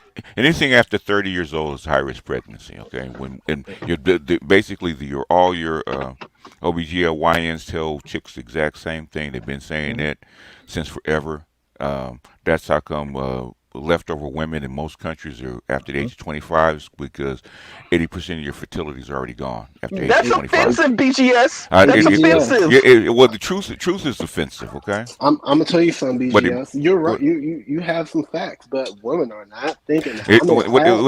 what, Listen, man. I Oh, gotta show my experience. hold on But for a Go. second. Wait, let Hold, BGS go hold real on for quick, a and then we get second. you, Vincent. Then we get him. Fuck them. If they want to die having a goddamn baby, let God them die having a goddamn baby, okay? Fuck damn. them. Okay? And I really got up here because I just want to say one thing, right? Okay? Go ahead. Listening to this, listen to what you're saying this morning, right? All Hmm. all the facts, figures, and statistics, everything that you're saying is 100% correct, right? Okay? Hmm. Stop trying to save them. Stop trying to talk them into sense into them, right? Okay? Let them go. Okay, You the worst, BGS. You the worst. you ain't heard it yet. I'm saying I'm getting ready to do I'm going to do a morning talk probably later on, right? Hmm. It's going to be called the Black Manosphere. It's not toxic. It's tired. Okay. Yeah, BGS. I'm working on Ooh. them. I'm working on them, BGS. I'm trying to get them to let the No. Ooh. power go. I'm If trying you to get them to. if you want to keep trying to talk to these chicks and the stuff you can't talk them into, please keep going. Right. The only thing that's going to change it. I've been saying this. Obsidian The tried to do that. environment. Yeah. Obsidian tried to do this in 2014. Right. Okay. Hmm. When we first got to the Black Manosphere, right, the exact same thing. Trying to say, oh, this is going to happen to you. This is going to happen to you. Got to do this. Got to come back and negotiate. Blah blah blah. Right. Okay. I told them back then the only thing that's going to change these bitches' mind is the goddamn environment. Right. Hmm. And I've been proven correct, okay? All over the Yeah, world, I've been proven I've never correct. heard you get off of it. I've been listening to you since 2015, BGS. I never heard you get off of that. And I've been So I proven agree with. correct. Yeah, I've yeah, been yeah. proven correct. But what Yeah, I'm I can't saying, disagree. what I'm saying is, okay, at some point, okay, uh, uh, you can't go through, man. Me personally, I'm going through so many stats, so many statistics, so many charts, yada yada yada. It's back in history, all the kind of stuff. It's not going to move them, okay? And so at this point, and they keep calling it because we're saying it's like you're saying this right now. It means you're Mhm. toxic. You're misogynist. Okay, Oh because you're not saying I've what you been want to owned hear. it. And Yep. well, I don't mind that. Okay, that's you. What Mhm. I'm saying, what and I keep hearing that all this shit is toxic. No, the black manosphere is not toxic. It's tired. It's trying to save your Mhm. ass. You don't want to be saved. And I'm gonna do a morning talk, a whole morning rant about that shit about because I get tired of this toxic talk. You see the data, you see the stats, you see this shit happen all over the goddamn world. Go look at South Korea and the 4B movement and the Yeah. feminism over there, and look what's happened to their society. They're down to point 0.7 birth per child. In two Mhm. generations, their society probably will not exist. Okay, Yeah. We gonna get an old fashioned BGS rant? if you don't care, you're gonna get old fashioned BGS rant. You Mhm. Yes. don't care. Okay, they don't care. Okay, they don't care. And Hey, and and and, and, Crystal and Cousin did say it. and, Louis just reminded me. Life is gonna learn them. and, Yeah, and, you're right. You're right, Louis. and Thank you for the super chat. they don't care. You're going Mhm. through some of the worst economic times you've had in about 50 years, and they Yep. still don't care. Okay, Yep. Yeah. leave, Worldwide. leave them to their own devices. Okay, Yeah. Leave them on the lot. Leave them on the lot to Well, leave die. them on you the remember lot. what I was the one who popularized it. Yo, in the middle of COVID, Armageddon outside your door. And these women were calling it to Kevin, sounding insane. I ain't selling it, Kevin. Wait, what? Bitch, you don't know what's gonna happen tomorrow. They don't, but that's why I told Kevin, man, keep preaching and keep preaching and take all their money, and he did. Yeah, Kevin yeah. made $10 million. Okay, Yeah. Ooh. Yeah, he made a lot of I didn't know money. it was that much. I didn't know it was that he much. made ten Yeah. million dollars. Yes, he did. Kevin made $10 million. Okay, so I told him, and I wish he had made 10 times that amount, man. Take all the Hmm. goddamn money. Okay, I really Mm. Well, Because he do. in made a lot of honor, money. well, in Because he his made a lot memory, of, I there was would. a lot of super chats. He was getting a lot of super chats. You don't A know lot Yeah, of about no, he the super was. cash chat, app. super chats. Plus, he was doing, he was doing what damn near a million per episode, stuff like that. Yeah, no, it Kevin was was, dumb. Million views? Yeah, it was dumb. yeah, Yeah, it was it dumb. is And dumb those Yeah, money. it was ridiculous. consultations It too. was dumb. Those consultations, probably not to mention the money that's Consultations. not accounted for. You didn't see the Yeah, yeah, consultations, yeah. the cash Kev, Kev, apps. yeah, and plus his Patreons and stuff like that. Kevin probably made Hmm. about $10 million. Okay, and should have Sounds made about more. right. It should have made more. God Cause, damn cause, it! cause You Sounds I, about can't right. make this You shit know, up. but Hmm. BS, but Excuse me. I I what? think it killed him. Huh? It I did think kill it him. killed him. Well, it killed him because he I only. mean, I think it psychologically and spiritually, it kind of drained him. It did. No, it was them damn Mm. Red Bulls. If he would have left them Red Bulls alone, he was No, using What? Red no, bro, Bulls. What? it's plenty of guys who suck down rib bulls. No, I think because here, and this is why I say I think it killed him. Yeah. If you look at, Kevin did work himself to death though. Yeah. Kevin was working 18, but 19 hours a if day. you Yeah. Yeah. look He was at dumb. him, Yeah. Huh? you would see it, I towards the end you saw a kind of weariness It was. Hmm. in Yeah. his look, Yeah. you know, and But it didn't seem just physical. It seemed Spiritual. mental or emotional. I think Yeah. the enormity of how much women had fallen and mm, him being the conduit to it, I think it Hmm. drained him. it did, True. but also he was working 18, 19 hours a day. Yeah. Okay, But so also, Well, yeah, Oh, at that's his that's that'll age, take a well, toll yeah. at on his you. age, I know that because he'd be up in the morning. Kevin, what you doing up late this late in the morning? I'm trying to work, trying to Hmm. make this money. Okay, yeah, but it, from a physical But look perspective, though, one, the stuff he is consuming, those Red Bulls are not good for you, especially a it, guy his age. they're not good for you. The thing is, how do you keep that work pace up in your mid I Yeah. 50s? I feel I you, but think that Red Bull is terrible for you. How do you keep Yep. that work pay? Anybody that's 50, okay, you Uh-huh. cannot be working 18, 19 hours a day like that, man. No, absolutely Just not. like I how will. I will say this real quick, Nemo, real quick, and then after this, you. I will say I am late 30s now. I'm not doing 18 on doubles. I may do, let's say, 14, maybe 15 hours, 14 to Hmm. 16 hours in my late 30s. And even I'm like, yeah, I can't do this for another 2, 3, 4 years. Yeah, I can, well, definitely not 5 years. I definitely can't see me doing this for another 5 years. So I yeah. could I'm. imagine Kevin. Mhm. Well, I will say Kevin, was fit for his age, But but you clearly, you're like, having the same. go ahead, go ahead. You see, I think a lot of times we underestimate the impact of mental and emotional frustration and I disappointment. agree. I think black men in particular We do. grossly underestimate that and its impact on our health, and especially I agree. as we get Yeah. older I do, and are less But it's all resistant bro. the towards only getting difference, old. I know the man personally. Okay, I talked to the man personally. I know what But the fuck he was doing. Okay, that's but You why I gotta send it know. to me, Joe, man. Hold on. Okay, unless you guys talked to him All in the right. background, and I did. Okay, I know what Mm-hmm. Kevin was doing. Kevin was working on them goddamn hours. Okay, at his Mm-hmm. age, Sure. and that's how come he had to suck down them Red Bulls. Okay, Mm-hmm. now the other Oh stuff probably yeah. did take a toll, but the main reason Mm-hmm. that Kevin's not here is because he damn near worked himself to death. Okay. So real quick before everybody else go, and then we get name. So let's add all of that.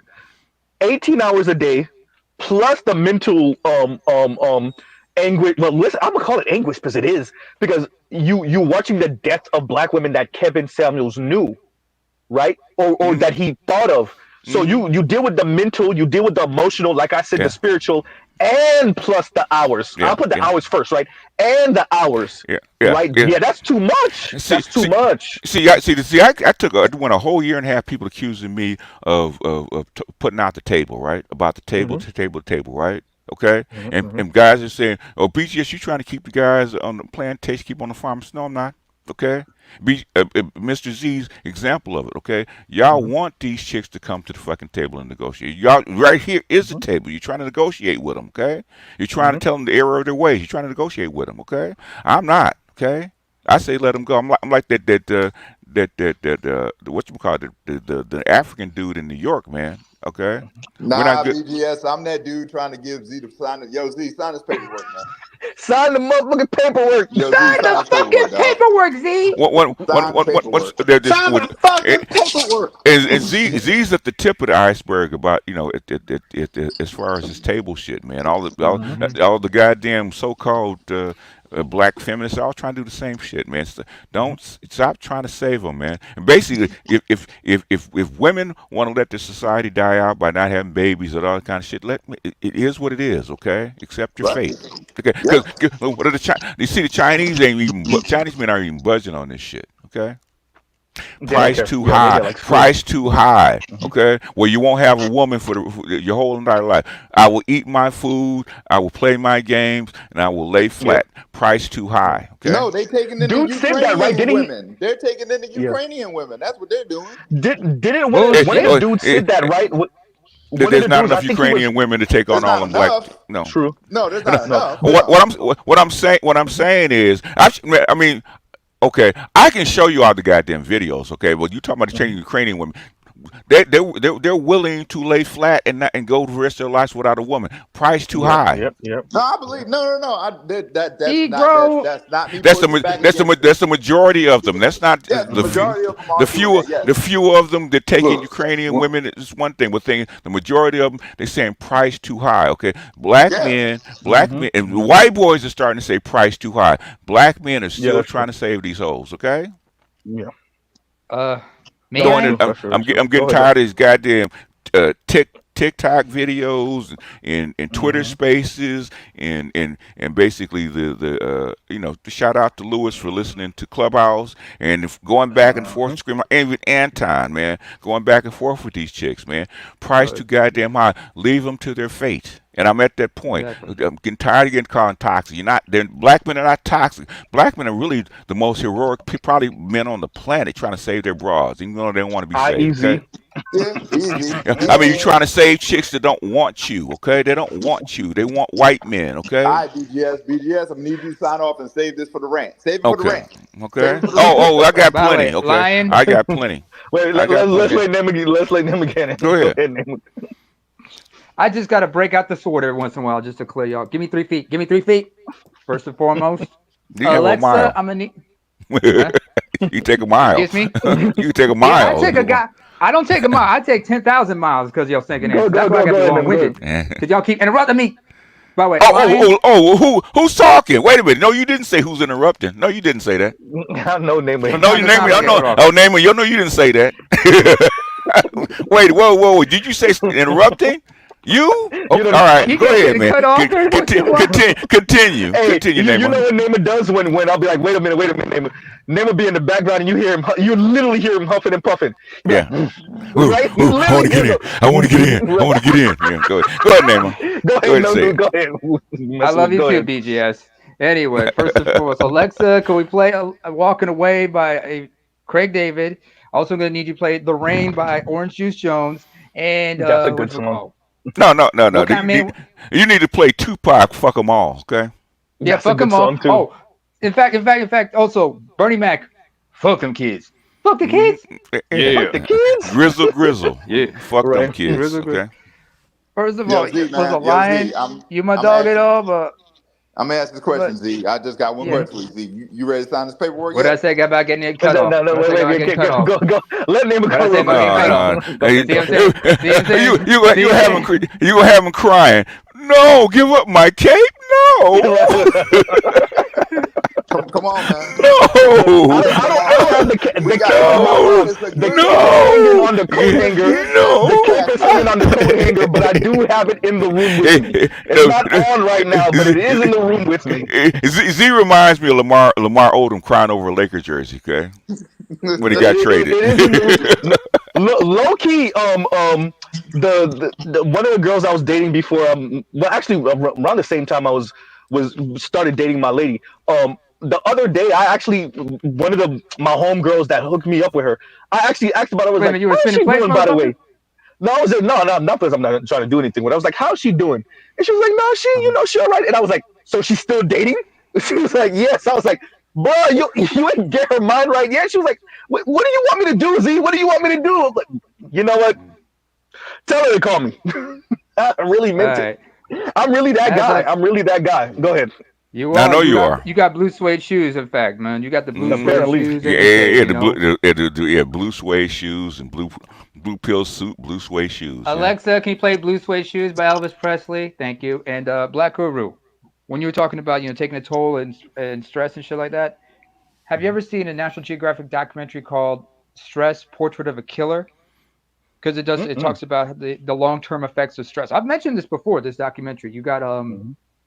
Robert Sapolsky, who's a neuroscientist from UC Irvine, no, from Stanford. It's Stanford or Berkeley, one of them. And he talks about the long-term effects on stress on human beings. I remember in the UK, the Justice Ministry there, they did a research involving employees or public service workers from various ranks and various levels of those various departments, and saw that those at the lower or at the bottom were more prone to stress and whatnot and abuse right now because the stress, because It used to the be. I contempt mean, and rage just trickled down. I had three women that were in their age of 50s that they're not Mm-hmm. related to me. Very good. Um, friends of my daughters of my best friend died in Mm-hmm. their 50s. Okay, so Yeah, Mm. the stress is killing them. Okay, they're not Mhm. yeah, reporting that. stress-induced disorders, stress-induced And diseases like They're not here to be working for 50, 60 years no, by themselves. Okay, no. no. trying to raise kids on their own is killing them. and Okay. that's the physical element. That's the stress part. Mm-hmm. But then there's the mental part. This is where the antidepressants come in.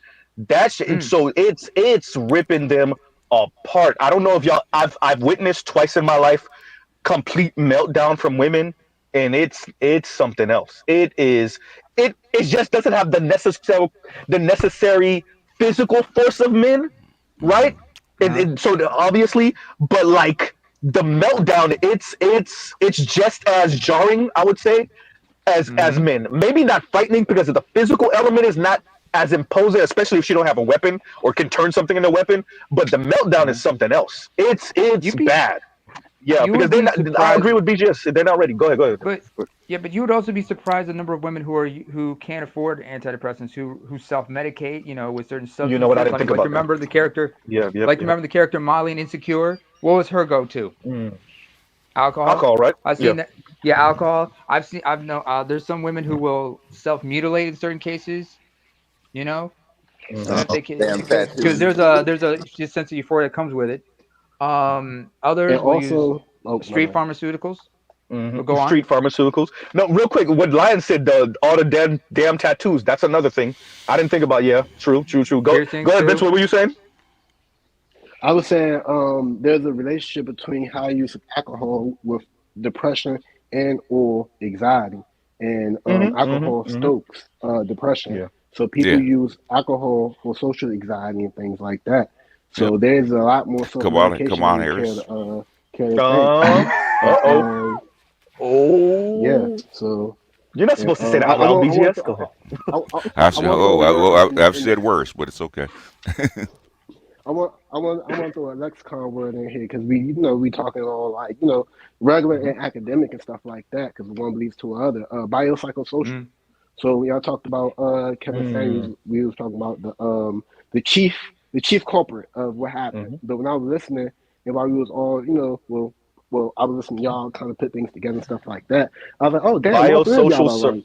Biopsychosocial, and psychosocial. I like that. Yeah. but the other word goes farther is biopsychosocial spiritual. Yeah. So when y'all was throwing things in there, and you did the social math and put it together, you gotta consider what's going on.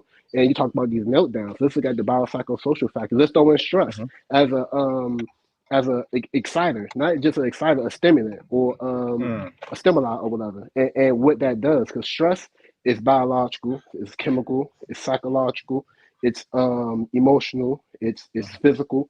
How the muscles tense up and stay tense, stuff That's like fact. that, with regards to the heart, with regards to the liver and the kidneys, and think about how many people drink as much water as they need to, and how that works. Let me say this, Vince. They didn't have an adjusted drugs. Let me say this real quick because I got to shout out PK Angel and Edward Anderson. This had to be 2019, 2020. Was it 2019, 2020? Well, maybe 2019 or 2020. Ed and PK was like, all right, Z, be careful listening to these women, these Chrissies and whatnot. Like, and for them, it was about my health. I remember that conversation vivid. They actually said it to me on BGS's panel. Both of them were like, all right, Z, watch out. And so it's been in the back of my mind ever since then, like how to engage with this stuff. And so that's why I make sure, hug up my lady real. Go ahead.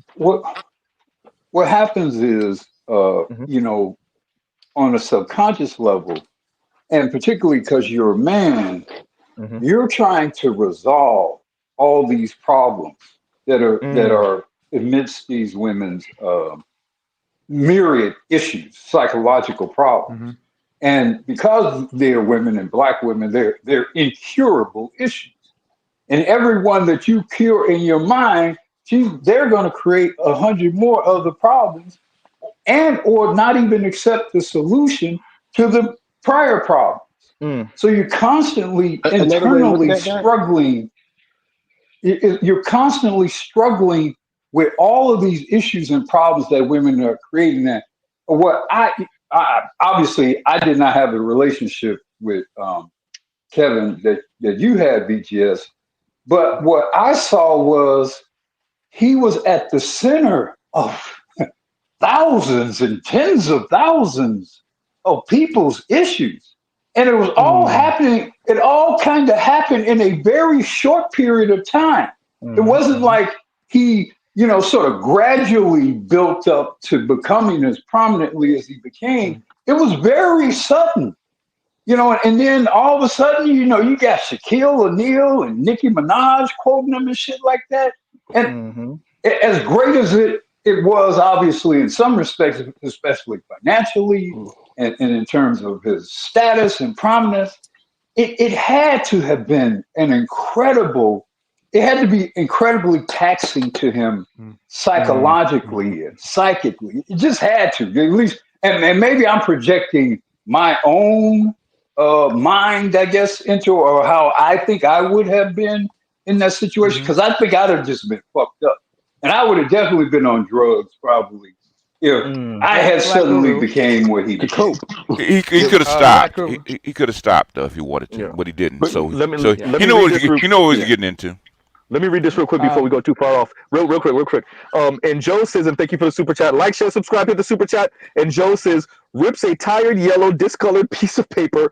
The social contract is done. Do people even know what to do now to move forward? No. Outside of maybe like the BGS types, no, Yo, absolutely Z, not. I'm gonna No. need you. Z, I would I'm have gonna need to you. I'm gonna need you to sign this paperwork, dog. I'm gonna need you to sign it. Sign the sign paperwork, on the man. dotted line, motherfucker. But I need you to sign Z the breaks to paperwork. pencil and pen. Go ahead, y'all. yeah. To Black This is Ruler's just where point. we're at. I mean, you saw KS break, and you saw the break during that video about trying to get about. He was talking to that one black woman about smiling and the therapist. Yeah, yep, That's when yep, he broke. yep, Yeah. Well, yep, he accepted. He started dating Latinas after that too. yeah. Yeah. Yeah. After that, that's when he started saying like sell out. That's when after that he did the show Sell Out for Femininity. Mm. Mm. Yeah. To Go ahead, answer Nemo, go. Black Ruler's point, Mhm. you have a point right there. But no, I don't think you're projecting. You have a very valid point about what you said about Kevin. And by the way, hats off to you, sir, because you have a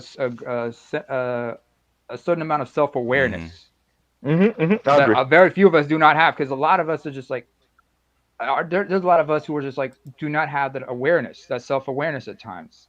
But like what you said about, but I remember something Kevin mentioned. This is back when BGS was hosting the Coliseum, Mhm. because Kevin talked about the emphasis of brothers going to seek counseling or therapy or something like that, could come to terms with with their past and past issues and whatnot. Because even Kevin mentioned this, that he had his second marriage was to a narcissist, and the narcissistic abuse he had to deal with at that time, and how it took a toll on him, just being emotionally drained like that. So that affected him. And when you talk about how people are affected, just dealing with this shit, like Mr. Z, um, what's his name? Sorry, Louis.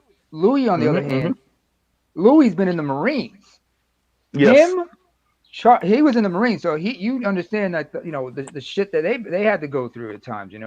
Soldiers PTSD. Hell, Charles, our brother Yes. Charles, still has was diagnosed with PTSD from his time in Fallujah. Something he and Charles Senior had to do when he came home from Vietnam. And you understand like how they've been able to come to terms with what they deal with shit. And Charles, first of all, hats off to you. And I gotta smoke a cigar with you, even though I don't smoke. One of these days, I just come to Baltimore and smoke a cigar with your ass. But we I, understand that the psychological terms. I mean, even Eddie Griffin mentioned this, huh? but real quick, Nemo, because I want to actually say something. So it's not until I read the comments. Oftentimes, shout out to Victor Mm-hmm. Creed, and I'll read the comments from you guys when I post it early enough. I'll post the links Mm-hmm. early enough, and I'll read from Trail or I'll read from Victor Creed or Indigo or one of y'all, and y'all will be like, man, I couldn't listen past 15 minutes. I couldn't listen past 10 minutes. Yo, I tried. I could, I and really can't, and Z. Like, Louis say it sometimes. You say it sometimes too, I Lion, and I'm really like, can't, Z. Yo, I just really started like I remember when I first started listening to you, and I was just taking your word for it. But when I yeah. actually started hitting that link and listening to these minutes, I'm like, yo, what Mm. the fuck am I listening to? But that's what I'm saying. So like, it's not until I read y'all comment that I realize, oh crap, I just listened to that whole thing.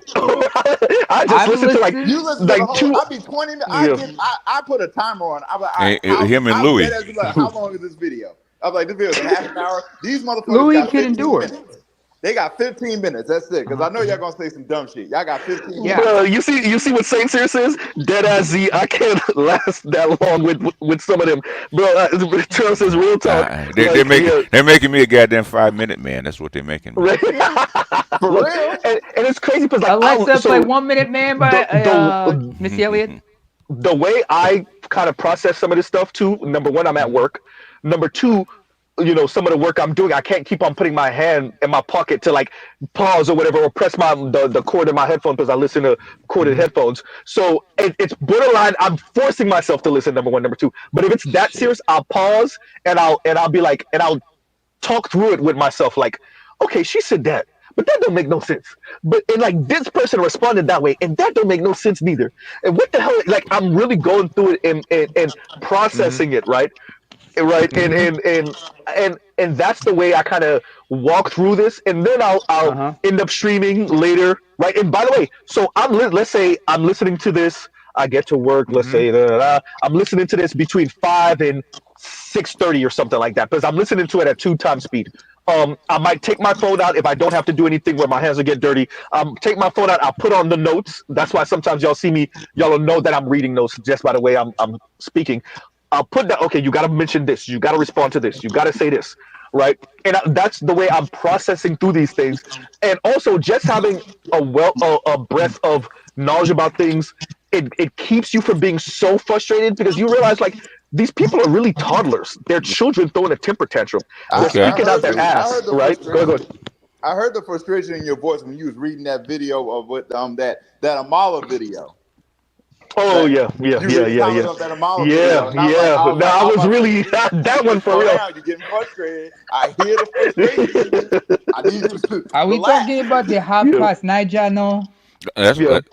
that's why only Mr. Z can do this kind of crap because I can't do it because Yo, I Your see your why, tolerance but for That part. like bullshit has you hear become these very videos, low, and then man. on top of Mhm. that, then you go to the comment, and then you go to the comments. It's like, yeah. The what the comments be a fuck is y'all whole nother talking level. about? Yeah, yeah. Oh If he was the only one, I could see it, but he's not. There's way too many. Most black guys are like this. Okay, yeah, Yeah, wait. yeah.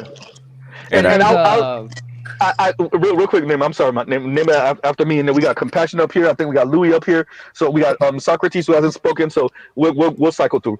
And so the crazy thing is, so, when I was reading through those comments, I think the frustration was this for me. I understand the position that black people are in and the lashing out, the mm-hmm. black women lashing out. But when you take this onto white spaces or spaces where you know lots of white eyeballs, and that's why I was so annoyed with the Amala thing. You're Amala, if you want to chase after white peen, you got daddy issues because your African daddy did whatever the hell. Cool. You're trying to appeal to white men and white conservative society by having these black women regurgitate some of your feeling about black men. All right, Okay, yeah. but once again, these are white eyeballs. These are we don't know And, who these white people are and, that we're gonna have to come into contact with and then deal with the crap, and guess right? what? Guess what they're doing? Okay, Mm, is because the United States and the world is niggerizing white men too. So all they're yeah, doing is make white men go MGTOW faster than they already were. That's what's good happening. point. You know, in fact, faster than there was, Tommy Lauren. in fact, I just saw a thumbnail of a video for a dude in China. Right, he's saying Chinese men going their own way. Yeah, yeah, yeah, yeah, yeah, yeah, Ah, yeah, yeah. So yeah. in other words, all you're doing is spreading it. That's why I call this the tar baby, right? You think you're going over to the white men complaining about black men and what they haven't done. White men that know what black men are. Okay, don't think that they don't. Okay, so when they go over there complaining and they see you trying to get your own men lynched, you think they're gonna trust you? True, good point. Exactly. Good Yeah. You've point. already shown that. But You've You go already like get a load of shown. her. no, real quick. So we're gonna have Nema, and then we'll cycle through to Socrates, Louis, and then Compassionate. But Nema, don't make it too long-winded. Go ahead. All right. I mean, first of all, what you said about you watch it, how you listen to some of this shit. I do the same thing myself. I have to do it, and I have to listen to some of the shit. Like when I listen to Black Phillip, some of the things that the women say, I have to listen to it in parts, and so I can Mm, process it all at once because mm, because as many of us who've entered these spaces, we develop little to no tolerance for the bullshit. We see right through it and we're like, I ain't playing. That's when we just like turn around and go, I ain't got time for this shit. That's why so many of them had to like SYSBM. You save yourself from the BS, from the bullshit and hmm. the nonsense. And Good this is reference. why I told you, last time, Hmm. these women want a functional, dysfunctional relationship with us. As Mm. oxymoronic as it is, it actually makes sense. But also Tupac It to does. OG. GS's point, you don't think Hmm. these white dudes see what you black women are doing to these white husbands when divorce happens? Oh yeah, no, they see that. Yeah, yeah, they see it. Well, white. Why would they If you want to sign listen, up for that? if you listen to like the what's his face again? Damn, I just the Undead Chronics. They'll say it. The Yeah, Undead Chronics will say it. They'll say it. yeah. They'll They say know, it. Yeah. they know, but the thing is, and delusional black women still trying to kiss up and pay for and take care of white men because they want white female status. Okay, they don't Socrates, care. you left right before I handed it over to you. But once again, Joe's, thank you for the super chat. Thank you for the super chat. Let me read Leon's super chat real quick, and then we'll get you, Louis, and then Compassionate. And Leon says, and thank you for the super chat. Like, share, subscribe, hit the super chat. Leon says, black men are supermen trying to I think you said ace, but try to ace their women from the people and the planet they love, which so happens to be filled with kryptonite. I'll be chilling here. I'll be here chilling. I think yes. Not all black men, but I think enough of us. are even worse than Z because Most of you. yeah, I would agree with that. At least with Z, I can disassociate. I can still try to keep my mental faculties going without complete meltdown. But I think I don't think your average black man, they don't see this. They definitely couldn't deal with You this, know, right? I Yeah. think Z, your strength and what partially indemnifies you from the effects of it. And again, I'm not in your mind. I'm not Professor Mhm. X, so I don't know.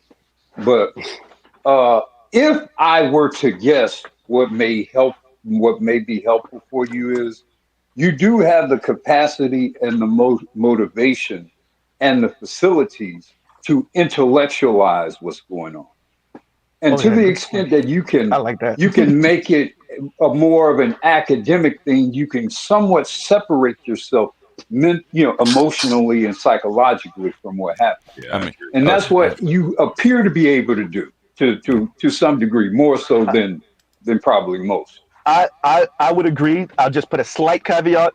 Mr. Z is still a human being, right? But I agree with you, Black. It is that so it's not like Mr. Z doesn't feel, but it is as Black Uru was saying, because like I say, the social math.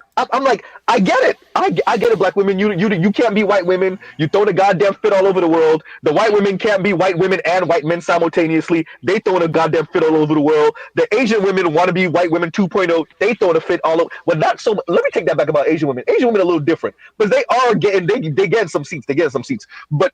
Right, and then I get it, Latina women, y'all racially schizophrenic. I get it. Right, so, right, for real though.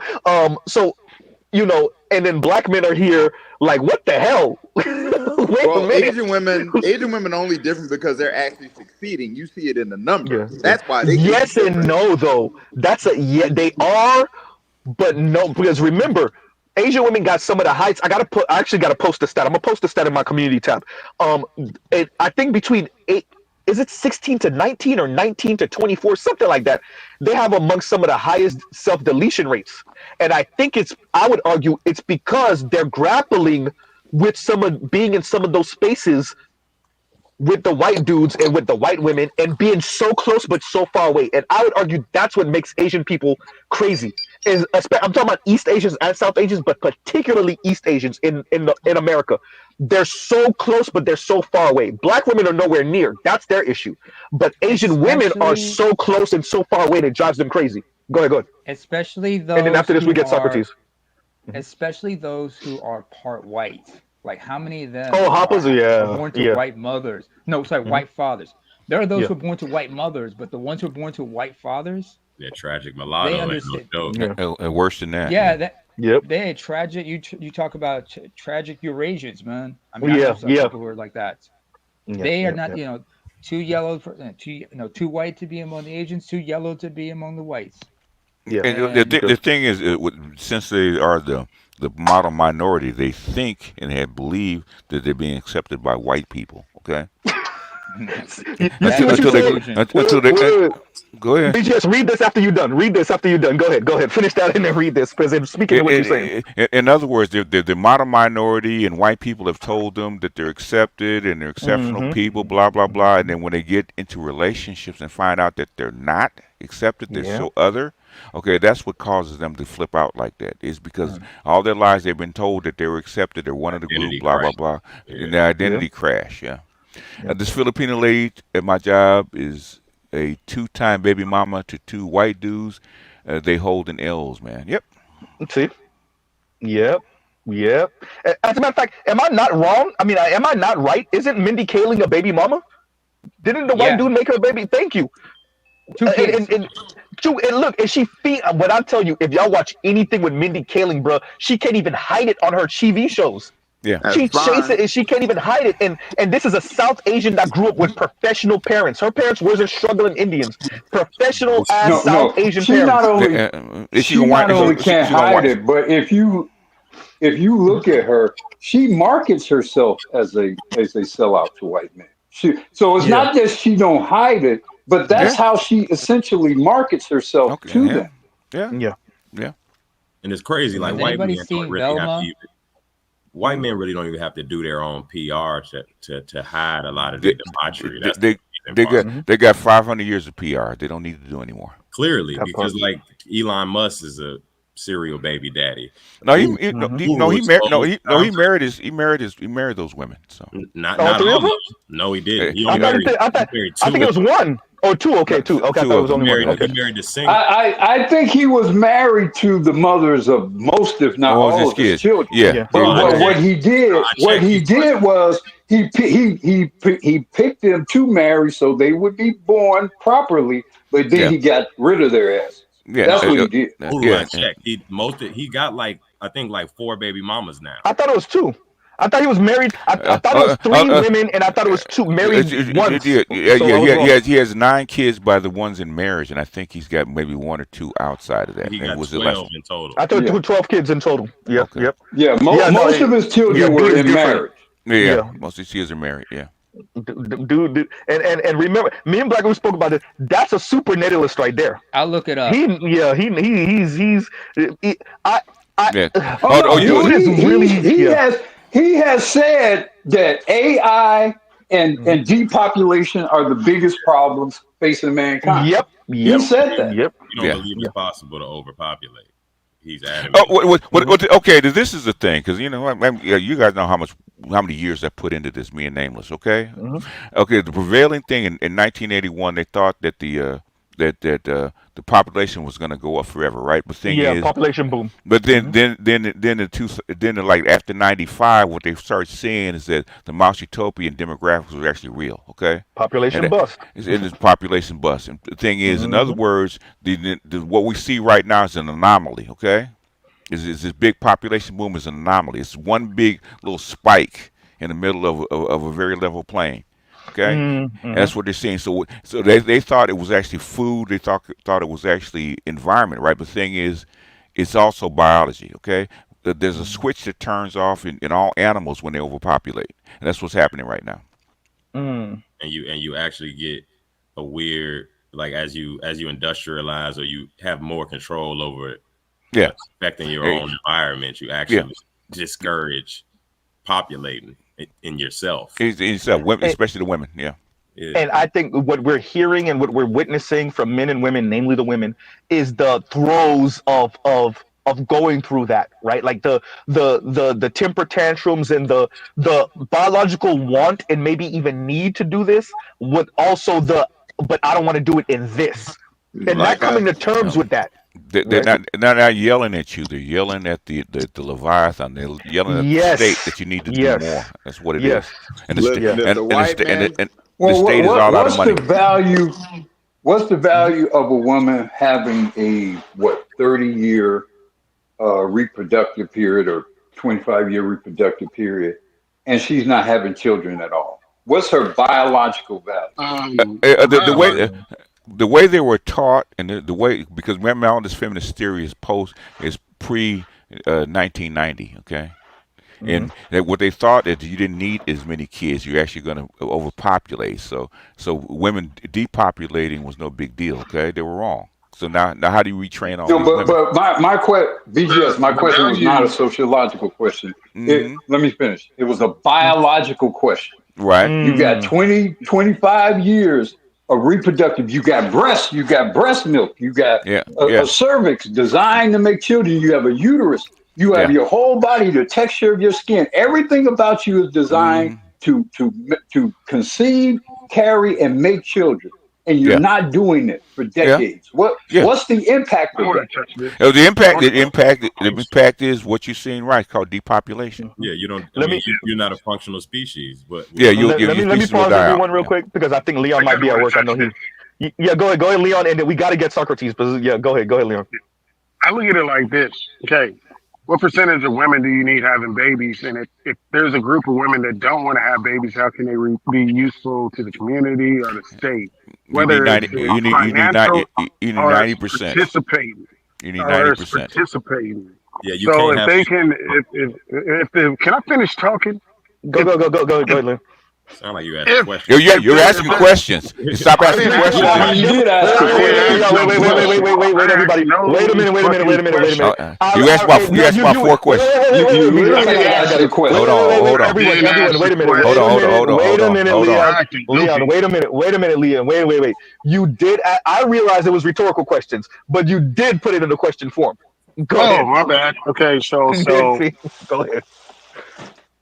so through education, but how they've been trained will affect that. So if they can educate kids, invest time with the kids, and if you can have one woman have 5 kids because you choose to be the primary woman that wants kids, and those women participate, that's how they can be valuable until they're out of here. But if they choose not to have kids, they can have kids. They don't have to raise them. So if y'all want that to be the situation of these women having to have kids and them putting them in the street with shit on their diapers, they choose to have that. But I think they're more beneficial if you utilize them. Just like y'all told me about old Harriet or whatever her name is. Y'all said she's beneficial to keep, and I say, yo, get her out of here. But then she's an educator, and she's a good educator. And I'm sorry, I value that shit. So Okay, so I'm just saying. okay, So, so okay, okay. Let me ask you this, Leon. Is that shit working? That's the question was how are they valuable? How can they be No, no, no. valuable? The In order to basic have kids, primary you have to value do something is with them. no. The basic. Okay, it doesn't matter what you do with them, right? If you don't have them, guess what happens to your species? Oh, it dies off. It dies off. because In other words, no matter what the kids, the kids and the population will actually organize itself eventually, right? The thing is, what happens if there's nobody there to organize? true. Oh yeah, we're Let me gonna get say this rid of so them. that I'm just in definitely case that's the difference. I'm okay with getting rid of them. Let them experience their life how they I want to want to, frame and this they real the quick. fuck out of here. I want to frame what Leon is saying real quick. Leon is essentially doing the Snoop ain't no fun if the homies can't get none, but he ain't talking about having. He's talking about the women that are not producing, being essentially our version of them being community units. I mean, Our version of them contributing to the community, even though they didn't have children. Exactly. oh, oh, oh, oh, They're the caretakers and the nannies and oh, whatnot. oh, Go okay, ahead. okay, okay. Right now, and the thing is, y'all need to look this shit up at Mhm. this point, okay? I agree with you, Right, by the way, BGS, but I'm just saying how Leon's saying it. right now, okay. Hmm. You're depopulating all over the planet with Hmm. Hmm. 17% of the women not having kids. That's 17%, right? Okay. Mm, Generation Z is gonna triple that to 45%. that's insane. Yeah. That's And crazy. what I'm saying is the white boys I've talked to, they are okay downgrading the standard of living. They No, are they're not. definitely okay with it. Bullshit. Okay. Hmm. Bullshit. I know enough Bullshit. of them that are okay I agree downgrading the with state BGS. of living. I Bullshit. think they I bluffing. know enough I of them. think they're saying it, but I think they're bluffing. I think they're saying it, You but I know think they're what, bluffing. One time. Leon, I think Hmm. it's impossible to, especially at this time, Hmm. to adequately judge because you know 100 years ago or even as recent as 50 or so years ago, you know, in America we were at like +4 Yeah. reproduction rate in Plus females, three. Yeah. Yeah. Plus and, three and a and half. we built societies and culture and Yep. civilization on people having Yes. children. So we Yep. Yes. don't know how the world is without people prominently having children. It sounds mathematically, at least, to be a very stark world. No, Uru, we Yes. do, Yeah. we do. That's what the mouse utopia Definitely tells does. you. The mouse Definitely does. utopia tells you what it gives you an idea of what happens to the society when you Mhm. stop reproducing. It's Yep. Yep. essentially dysfunctional. So the mouse And utopia, we gonna start having some weird cannibalism or something based on the mouse utopia. It starts Yeah. getting really weird. It It's goes already it's already is starting to get weird. I mean, I, don't Yo, you I, it's, recognize it's it? like a and village. we can There's take some of no our. there's One time. One time. no way to do this until the system goes bust because they're not signing No. up to do it. So I'm Well, just well, saying. we can take some of our cues. Everybody keeps saying that shit. Okay, Mm. are you really ready for No, 60% die off of no, human no, beings? no, no. I'm I not already ready started for it, but saying what no I'm before you saying got to is the what end of is that the question. choice? Everybody says this shit because you think you're the only one that will survive it. That's why. No, Look, no, that's man, not what I'm I'm saying. not I'm trying to be saying Mad it Max out here, but because real you quick, don't Leon, have One time. One time. One authority time. One over it. time. One time. Huh? this is what I will say. If we follow the nations that have the fastest depopulation, which would be right now South Korea and Japan, it ain't looking good. Japanese economy been stagnant for what 3 decades. We already know about the deal they did with Reagan and whatnot, but also because they ain't having no children and it started in the 80s. So those are the two reasons. Um, number one, number two, but also South Korea. We can take our cues from there, and I don't think you can make up with this with It, technology. And even if you could, I don't think the technology would rise it, fast enough with the population how quick it's going down. Go why ahead. why Yeah. why the fuck do you think that Joe Biden and Kamala Harris imported 10 million people Yeah. over the past 3 years Exactly. and then gave them a Replace work them. permit and hold on and then gave them a fucking work permit? There's a reason for that, okay? Yep. Yeah, damage control. They're trying to do anything they can. But let me say this because I got to take the opportunity to prove BGS and Uru wrong whenever I Okay, can. okay, go ahead. Elon Musk was married a total of 3 times. Mm-hmm. He's married Oh. to the same woman twice. His Uh-huh. first Yeah. wife has 6 kids. Mm-hmm. He Oh. has 12 No. kids in total, meaning he has 6 of them out of wedlock. He got Okay. 3 baby mamas. Okay. Oh, Okay. Okay. Got okay. Wait. So he was married. Okay, Oh, well, He was married. let's take the So record. Let me just make sure. I just want to. his second Wait, wife wait, didn't wait, have wait. kids. No, his second wife has Is 0 kids. His first Okay. wife has 6. Okay. He got married again. He got married again to a new wife. She had no kids. Then he got divorced from her and married his first wife again. no. He married the second wife twice. Yeah. Okay, it might be that, but his second wife. I'm looking it up. Two of his marriage. He got 3. He been married 3 times. Mm-hmm. 2 of the times to the same woman. Yeah. The other woman that he married once has no kids. Okay. He has 2 girlfriends outside of those marriages preceding Okay. that. He has Wrong. 6 kids. Wrong. Wait. Okay. Name Okay. it. No. Hold Hey, on. yo, Let can me we get on with the finish. story? Let me Can we get on finish. with the story? Go ahead. Compassionate. No, that was all I was saying. Yeah. Okay, Nema, go ahead and then we get So just to summarize, he has 12 children, 6 in wedlock, 6 outside of wedlock. Yes. 6 so he is outside Yeah. wedlock. Yeah. Okay. And Okay. So no, I appreciate the clarification. Yeah. 11 of them are alive right now because the first one was a SIDS baby. That's the thing. Also, he had 6 of them from his first wife. The second wife, who he married twice, no kids. He's got baby mamas he's got 3 kids from one baby mama. And if you ever look at those women, you probably like the baby mama who goes by the name of Grimes, who's a musician and whatnot, Canadian. You get like, okay, what does he see? Why is So he was I selecting wrong, these Namer? women? He don't got 6 out of wedlock. Can I get 2 No, he words got in 6 before I out of leave? wedlock. Huh? Yeah. He's What? got 11 are alive. 11 are Okay. still alive. No. How many? No. How many did he have out of wedlock? That's what we're trying to determine. 6. Like Half 8. of them All were right. wedlock, He's 6 and right. half 6. them When within. he's right, then It's 6 and 6. Yeah. Yeah. Real quick, I think Leon wanted to say that we gotta get Socrates in there. Okay. Go ahead, Leon. I think you said I'm you out wanted of to here say after something. this. My thing is, I haven't had nothing negative to say about immigration. Y'all want to save these women. I'm saying, look at all the women in the country now. Take one of them, replace them, and let those women die out. It's It systemic, just bro. is. It's If starting to you become can, if Let him if you finish. Let him can finish. if you can take those foreign women that are here on a green card or a work visa, shit, knock them up, make your babies. Those women can die out. That's how I feel about it. If you don't want to participate, die out and be I agree. replaced. I agree. I agree. I That's what I think JD mean. Vance That's agrees with that. That's and what he was saying low key, high key. Yeah. And That's that's what he was that's what I saying. mean when I say those women can be rich aunties or poor aunties. Let them perform their duties while Yeah. you replace them with other women. Yeah. That's Yeah. the only That's solution. that's why I said the black manosphere is not toxic. It's tired, and that's why we had the super chat. Stop trying to save him. See. Mhm. Yeah. Look, But the fact that you call it The only problem is what's the social political implication, especially political implications in a Mm. world where the majority voter is female. What's the social political implication of having a bunch of damn cat ladies?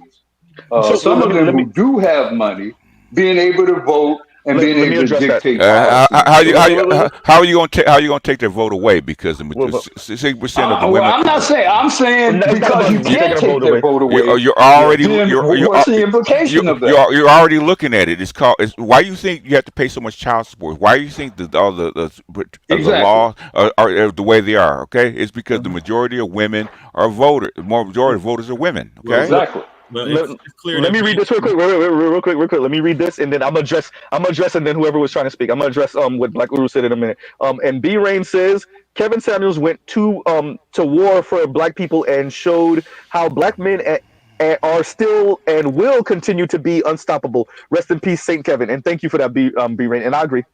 I agree. Let me go ahead. Thank you for the super chat. Like, share, subscribe, hit the super chat to what Black Uru was saying. So that's why I keep on bringing up that clip. And also Passport OG has it in his thing from Kim Foster, our favorite Bowser. So she said it. So she kind of celebrated, Black Uru, to answer what you're saying. She kind of celebrated that it's gonna be the rise in cat ladies, because so she uses JD Vance and what he said to say, well, you have a rise in white cat ladies now too. It used to be just black women crying in their cars because they couldn't find a husband. Now with the rise of white women crying in their cars because they can't find a husband, and knowing that women are more single cat ladies are more likely to vote to the left, she kind of celebrated that and was kind of in glee of that, to Good. answer your question, right? Good. So it's this idea that we're winning now. Like we can finally start to mold this society, America, in a way that's beneficial for us, seeing that the more likely you are to be married, the more likely you are to be the conservative, and younger men are tending to vote more and more conservative. But because there's more women than men, and single cat ladies are more likely to vote to the left, we can maybe break this and make it what we want it to be. So to answer your question, it's what BGS said. Yeah. They're just going to try to outvote you. That's all. Oh, they will. They try. They will outvote. They already have outvoted you. The thing is that that's why I know abortion is going to be legal in most states again, because they will vote it back in, which was something Donald Trump, Republicans and Donald Trump, after the Supreme Court ruling, they knew that the states were actually going to vote all this shit back in. Okay, so in other words, the Republicans stopped trying to save them. Okay. So in other words, Republicans are talking all this shit. If Trump wins, does he actually close the border, or does he let the immigrants in low key illegally now? I guess. No, in other words, the way he will close the border, because you have to, right? Because it's causing all this disruption. You can't have this many people come through without all this kind of disruption in your society, right? So he's gonna all he really has to do is get rid of the TPS status, right? Which is the work permits, right? And ain't nobody gonna stay here and starve. Obama did the same thing, okay? When they all flow back, now he's going to have to implement a way properly actually bring these people in, okay? Which Biden's didn't do. Hey, excuse me, I'm belching right when I'm about to speak. And let me read this now too. And Gil Gabby says, and thank you for the super chat. Gil Gabby says he's establishing a technocratic clan for the fourth I think you wanted to say industrial era or industrial era, if he can keep those 12 children in his hands when they grow up. So one of them is trans. Before we even get, so one of them is already they already have a very weird relationship with him and his, because he's mad at Elon because Elon's going around Elon's pretty much saying like, I wasn't in the right mind when I signed over the ability for my son to kind of transition. And now he's kind of beating up on himself and kind of beating up on the left for putting him in the mental space to sign it over before. Acceptable loss, according to Elon Musk. So 1 out of 12 is not bad, I guess. So that's why the king has 12 issues. Right. So you can afford to lose one or two. That's why the king. That's why the king. That's the purpose of a queen, to make 10, 12, 15 kids, so that when a few of them die or go crazy or whatever, I can continue my legacy. Share my screen. That sounds like a sultan. That's like an Ottoman Turk sultanate's harem and such. What you're saying. Also, it's 1 out of 11 because he lost one at child. In other words, it's an acceptable loss. If you have 12 kids born, okay. Go ahead, compassionate. 12 kids born, one dying is not going to hurt anything, okay. Yeah. Acceptable loss. Look down in the little queue, not my. Okay. Wait a minute. Actual page. I think that's the one I'm trying. There we go. Yeah, and I asked ChatGPT to break down the mouse. Oh God, I hate ChatGPT giving you the cliff notes. Okay. Yeah, real quick. This nigga lazy. But phase 3, as y'all can see, structural changes. Behavioral shifts. As the population increases, social structures begin to break down. Normal behaviors like nurturing and social bonding deteriorate. I think we've already started to see that with emergence of subgroups. Some mice formed small groups while others became isolated and exhibit aggressive behavior. I think we're starting to see that. Overpopulation effects, decline in reproduction. Birth rates begin to drop as stress levels increase. Many mice exhibit abnormal behaviors, including increased aggression and withdrawal. We're Mm-hmm. seeing that, so I think we probably well into phase 4, at least so far. Health deterioration, disease and malnutrition become prevalent, leading to increasing mortality rates in Popeye's chicken trips. Listen to you. Listen. The Popeye slander will not be tolerated. Go ahead. Go ahead. And then what? Collapse of society, complete breakdown. Eventually, population stabilizes, but is much lower level. The social structure collapses entirely, with most of the mouse failing to reproduce. Final observation experiment concluded with a sharp decline in population, showcasing the negative consequence of overpopulation, breakdown, social disorder. Yeah, I'm not sure if this is useful. Data conclusion, stressful, over blah blah blah. But basically, I guess after that point, the movie goes off. There's no reason to really take notes. It's done. Yeah. We gone. Ain't nothing left. And that's just kind of, and we fit all criteria, at least of those last four, 5, 4, and 3. I mean, so who said that human beings are not ambitious? And my thought process is, I get. Like you say, VJ, as any society develops and industrializes, this process starts to happen where the women have a new role they can play, and then the whole social structure starts to deteriorate. Cool. We see that's obviously true because it's happening all over the world. So that, and like we said, okay, it's gonna be a whole bunch of cat ladies and rich aunties with voting rights. So right now, women always outnumber the men in any population, so they have more political power technically if they vote as a bloc. They can actually steer the ship. So right now, clearly, women have the propensity to steer the ship into an What did you say about icebergs? Right, they are going to steer it into an iceberg. The question is, are human males dumb enough to stand on a ship and let bitches? You don't have a choice, okay? Yeah. You don't have a choice, okay? I mean, in other words, this is biological. It's beyond your control. Okay, the only thing you can do is basically break up all these big urban centers and somehow put them back into smaller clans and smaller population centers. Okay, that's the only thing you can do. The only thing possible to do. Okay, do you have enough will and enough money to actually do that?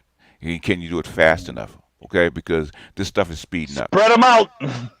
Seriously. Okay. Yep. Spread them out. So in other words, are you stand by and watch them? The thing is, they're not driving it. They're not driving this. Biology is driving this. How you defeat biology? Because they've tried everything. Everything possible. That's how come you have them importing people to actually offset the decline. Europe has been doing that for the last 20 years. Okay. Otherwise, Europe will only be like 200 or 300 people, 200 300 million people instead of almost a billion. Right. I think it's like 700 and some million or something like that. No, I just looked at the stats. They were just talking about the stats in 2022. They're down to even with importing people down to 550 million people. Ooh, Jesus! It's about half of what they were at their peak.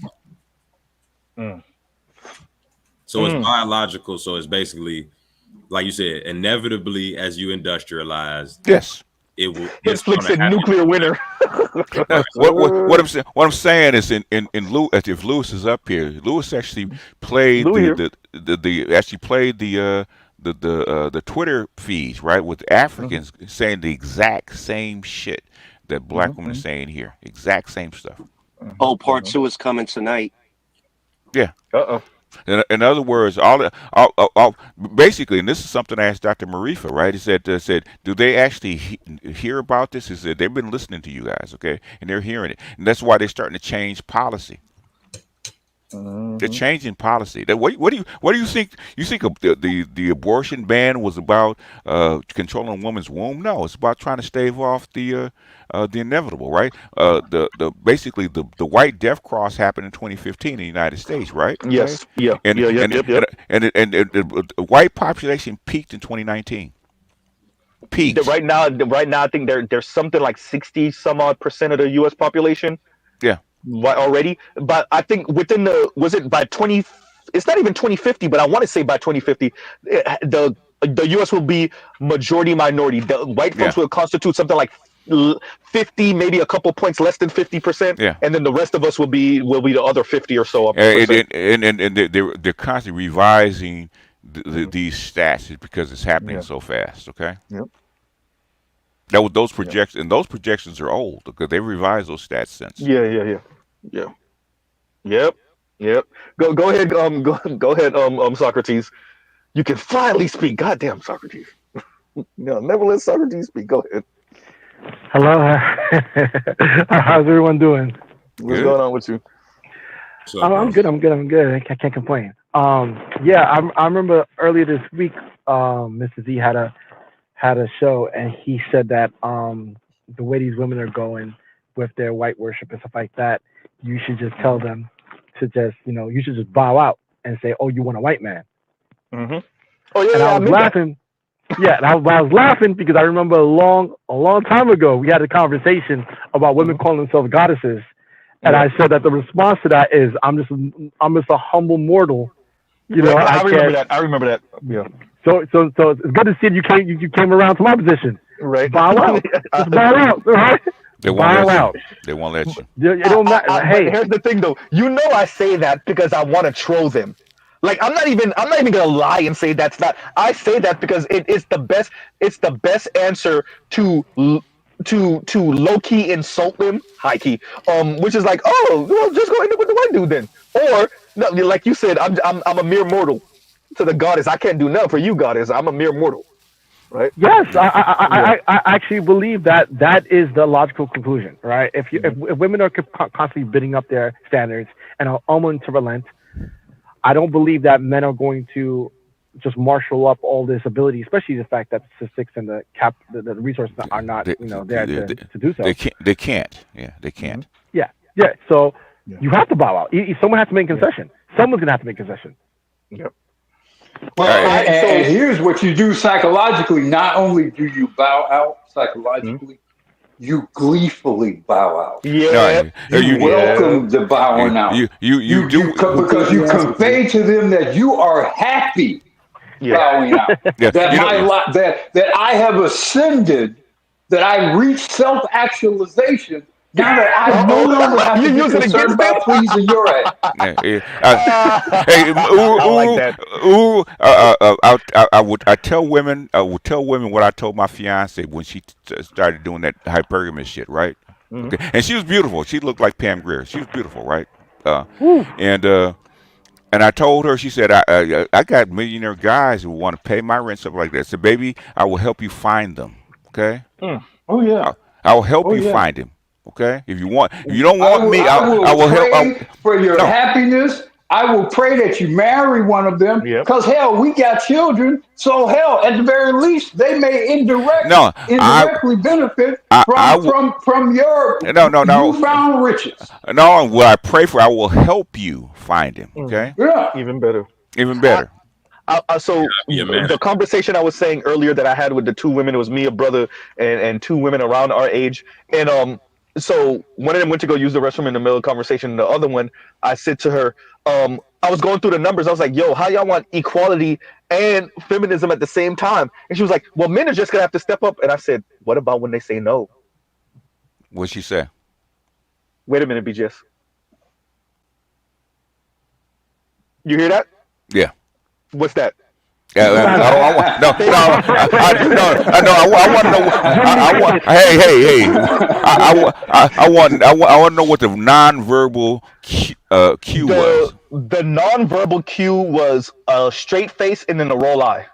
But it wasn't Well, like the shut the hell up, dude. Well, shut the hell up, nigga. Roll eye. It was the straight face was like, oh, crap. I never thought about that. And then the Mm, roll eye was like, well, I can't look like I concede this point because it looks mm, too dark down that road.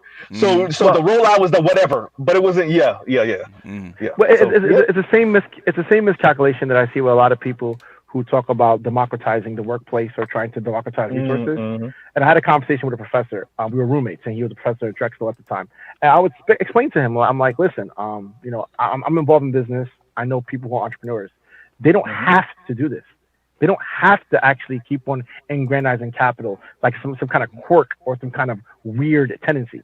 Someone like that, but the vast majority do it because they have an incentive to do so because they keep most of their money. Now, if you take all their money, I assure you they're not going to keep on trying to make money. This is the same thing with what I think our women think that men are just going to keep on being on bulls and work bulls and workhorses. Just Workhorses. keep on Yeah, going. just Just yeah. keep on. Just keep on. Yep, I'm like, yep, yep. what, without incentive? Why? Yeah. Just I agree. just what you do. I It's agree. like no, Yeah, I it's agree. not true. Yeah, and that's what you're Look, supposed to do. there are two things that men, if they resolve, become much. It just becomes easier for them to live. Their whether or whatever their will is to have children, and their desire for sex. Once you Yeah. resolve those two issues, what influence does any female have over them? She doesn't. Yeah. And that, that Yes, that's, but that's why COVID was a godsend, okay? Yes. Because it Yep. forced men to finally realize that all Hmm. that programming that sex was actually 100% necessary. They Mhm. proved it wrong. Mhm. Hmm. I Hmm. but still not only don't think Yeah, they that. fully yeah. appreciate that. Sorry. I don't think the women because like I keep on going back to this. Y'all spoke the same. Y'all sounded the same. Actually, y'all sounded worse during COVID. Then before 2020 and 2021, y'all sounded the exact same worse than y'all sounded 2018, 2019, It, it, it, 95, it's right? Like, in public they are, but in private, I can tell you are they because I dying? Yeah, yeah, yeah, no, yeah. they're not only they dying, man. They're low key. The big head calls are multiplying. It used to be a Mm, trickle, Oh, now it's a flood. yeah. well, Yeah, I know so you're laughing, Socrates. So I guess. I'm laughing because I work in the medical field and I deal Uh-huh. with female physicians, who are Mm, high paying, who decided to pour all their interest to their career, and Mm. now they're past 40 with all this disposable income, and they're alone, so alone, and you hear the quiver in their voice. You see the wait, and wait, they wait, can't. Socrates. Here's the fascinating part. So the fascinating part, and they don't know Okay. this. They know this. I had a conversation with a female Mm-hmm. colleague of mine recently. Right? She was like, Mm-hmm. I told her, I said, listen, a male physician can get a 20-year-old with a Gucci bag, and Mm-hmm. that Mm-hmm. and he has enough disposable income. Because he pays for it. Okay. Correct. Mm-hmm. And if he has enough disposable income, that a $700 job bag is like an hour and a half of work. So it's like it's Yeah. not literally not a big deal to him. I said, this, and she's like, she quivered like, yeah, you're right. I was like, so they can't marry their counterparts. In And other words, understand, Yeah. a rich man giving a Gucci bag to a 20-year-old It's is like nothing. a man Nothing. giving a like dog bone to a dog. That ain't Yeah. shit. Yeah. When you got for money, real. throwing out some few trinkets to some little I, young hoes, that ain't shit. That I, Uh, I shit is will like I will fun. remind y'all You the know, real quick BGS the Shannon Sharp clip when he was speaking to Ocho Cinco and he literally had somebody go in the back and bring out the bags that okay. he done took back from women. It's And crazy. that same physician has the same ability that man has. Okay. Yeah, yeah, yeah. But she ain't If gonna do it. She ain't gonna but do but it. her she, but she can't handle it. Her She ego can't ain't she handle strong it. like that. no, her ego cannot handle it. Okay. Thank you. That's what I'm saying. No, Yep. Yeah, she can't you know handle what they do? I'll tell you what they do. So what they do Mm, is they go on these wishful vacations all around the world by mm, and themselves. and pay for it then. No. Correct. And, it. and they Yeah. and they pay for it when they get mm, there. Okay. Yeah. So Hmm. that they can hide their shame They overseas. hide their tricking. well, They well, hide their tricking, and that's yep. why whenever women get money, the black women get money, they always talk about all the trips they take. Yep. Those are Yep. tricking Yep. trips. And Yep. Chicken strips. Put it in the book. the thing is, the black women are here are actually on some bullshit because Hmm.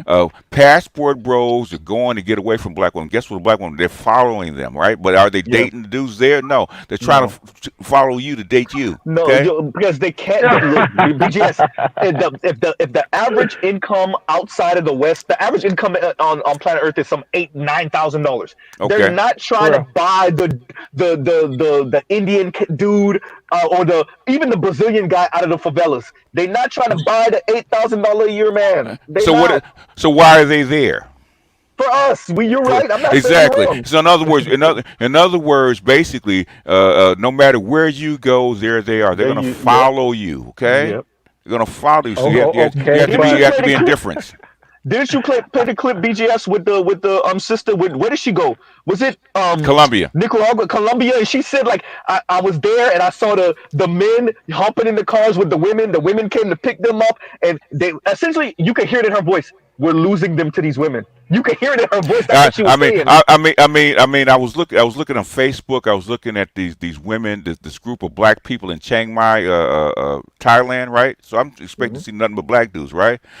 Half of those were black women, okay? Out in Mm. Thailand. They're following you, okay? They're not dating. They say how they living their best They life, definitely being not trying to date Thai men. passport gal, right? And they said every time they show you them trying to date, they're trying to go to the club. They're trying to get with black men there. They're not trying to get with the Mhm. locals.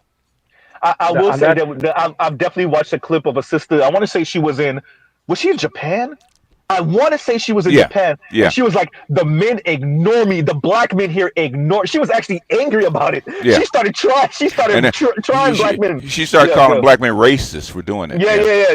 They. But she was like, "They ignore me, bro." If I'm a black man, And a I'm in young black man, I'm 27 years old. I found my way to Japan. I'm a teacher there. I'm getting Japanese vagina left, right, and center. And that's Correct. why would I date you? that's what. In other words, they left. That's why you left. You left to get Thank away you. from them. Okay. Thank you. Wait, speaking of teaching English, I mean, China Mhm. is giving people 50 grand to go to China to teach English.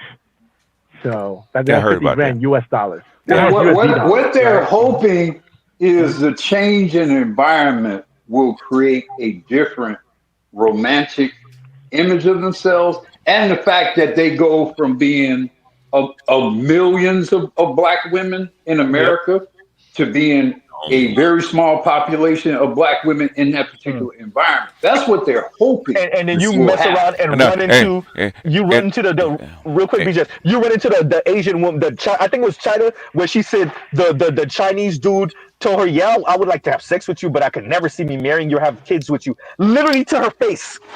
yeah. That's what you Yes. run into. Go ahead, BJ. Well, Go ahead. Well, I mean, he said I don't want to have a nigga baby.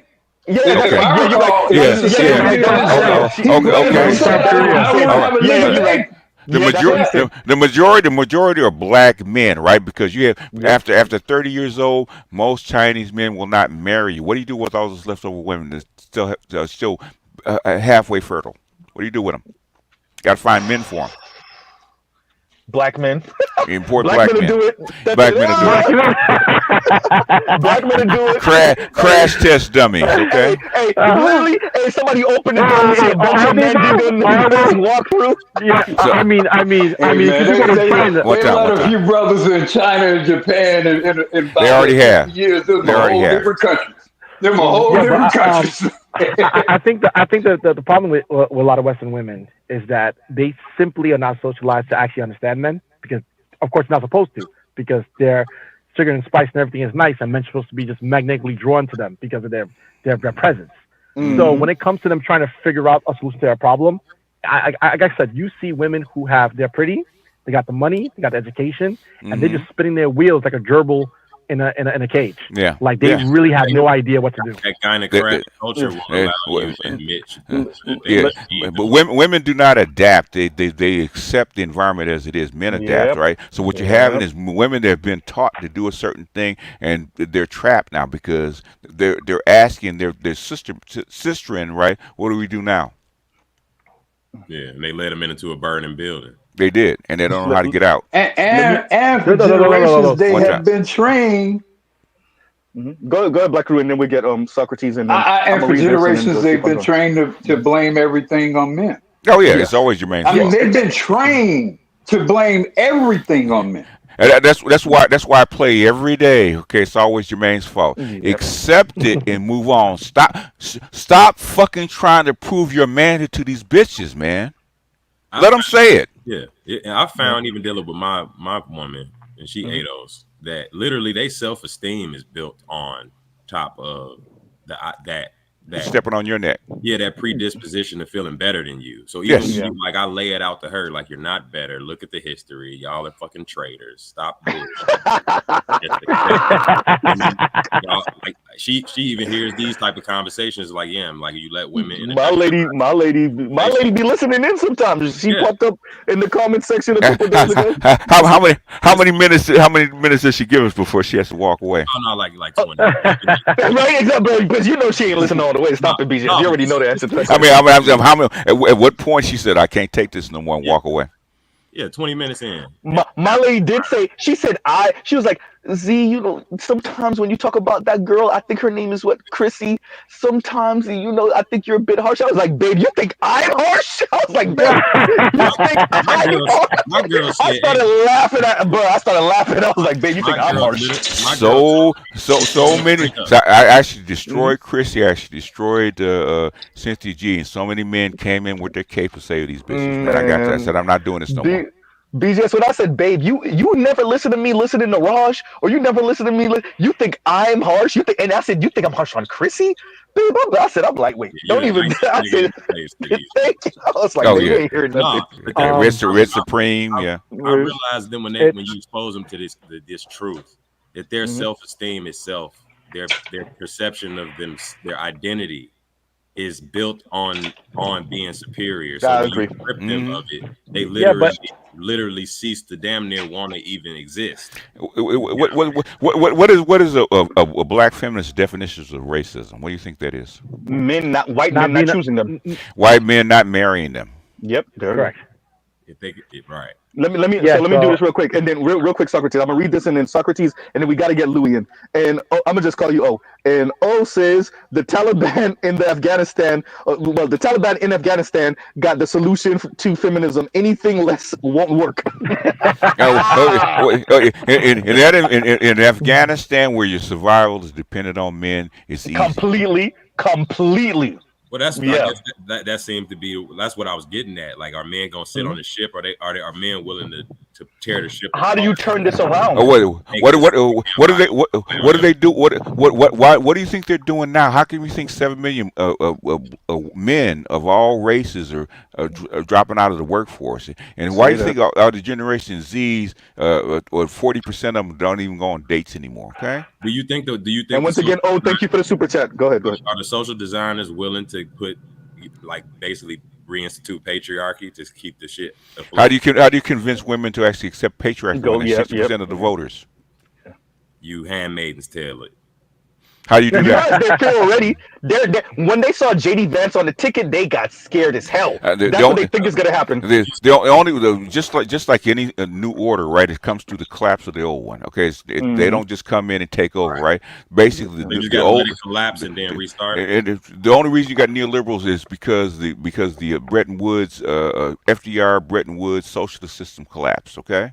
That's where you got it. Okay. The only reason you got Hitler is because the Weimar Republic collapsed. Okay. Yep. You got a sound vibe. Same thing with Mussolini in 1921. So Mussolini was a fucking socialist. Okay. Was a communist. Okay.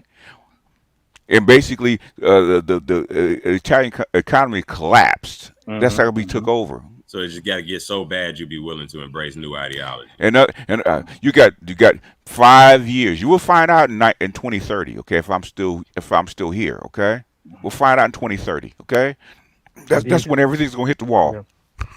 Let's let Socrates finish that up, and then we'll get Louis in. Go ahead. Yeah, what I was gonna say is that instead of they haven't been socialized, BGS said they haven't been, taught to adapt. Their natural inclination is to just accept. So instead of actually trying to find just a reasonable solution, they're actually just bidding up. They're becoming more obnoxious.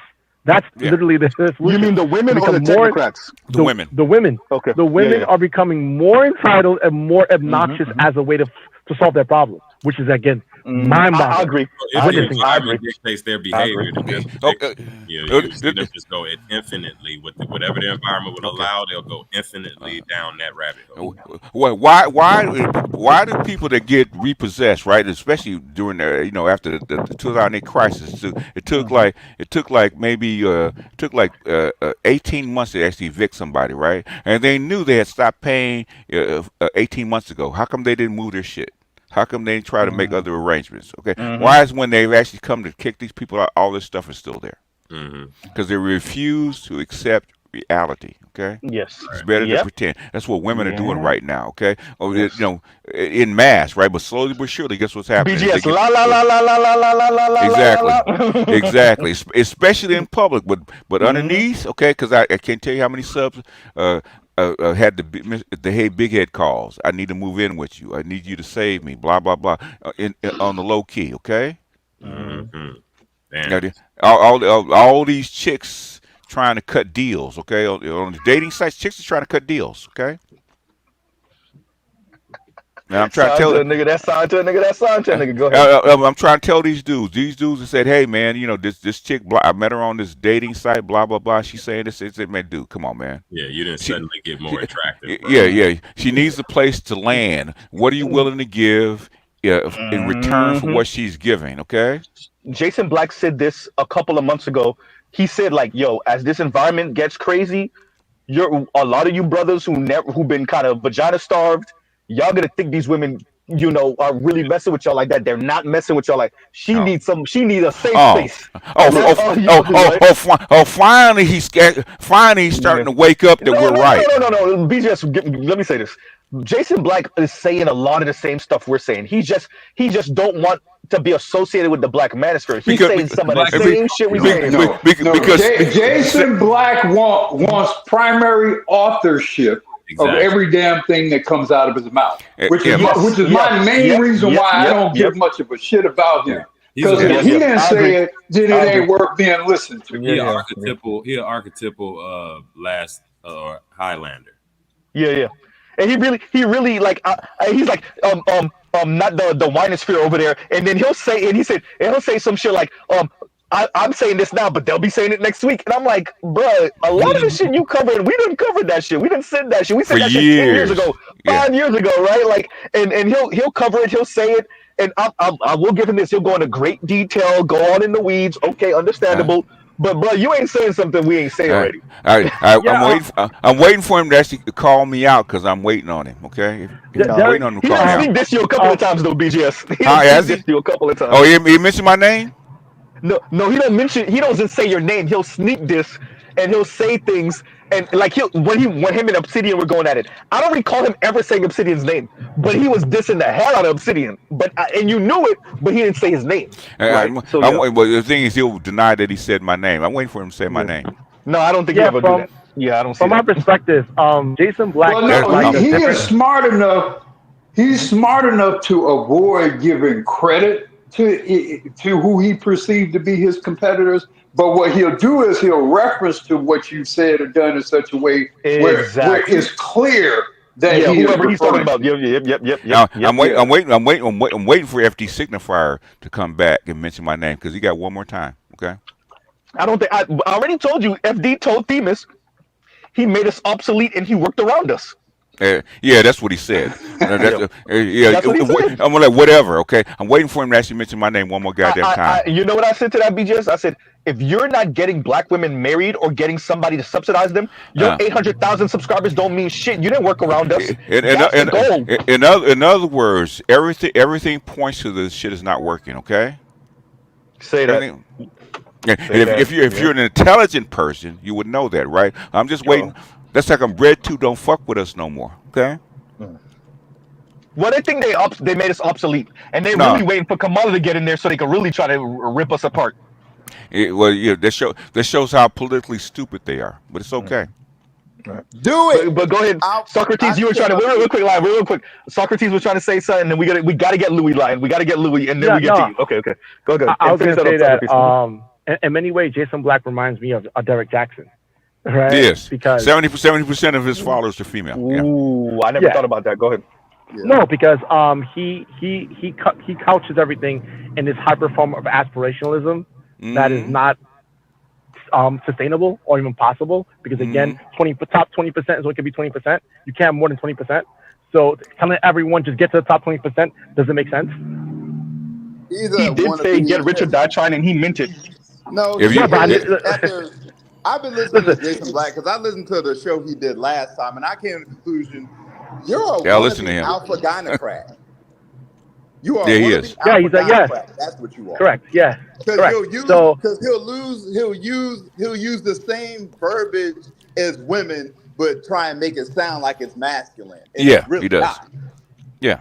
correct. It's really not. When he does his breakdowns, especially when dudes call in, because he was the last.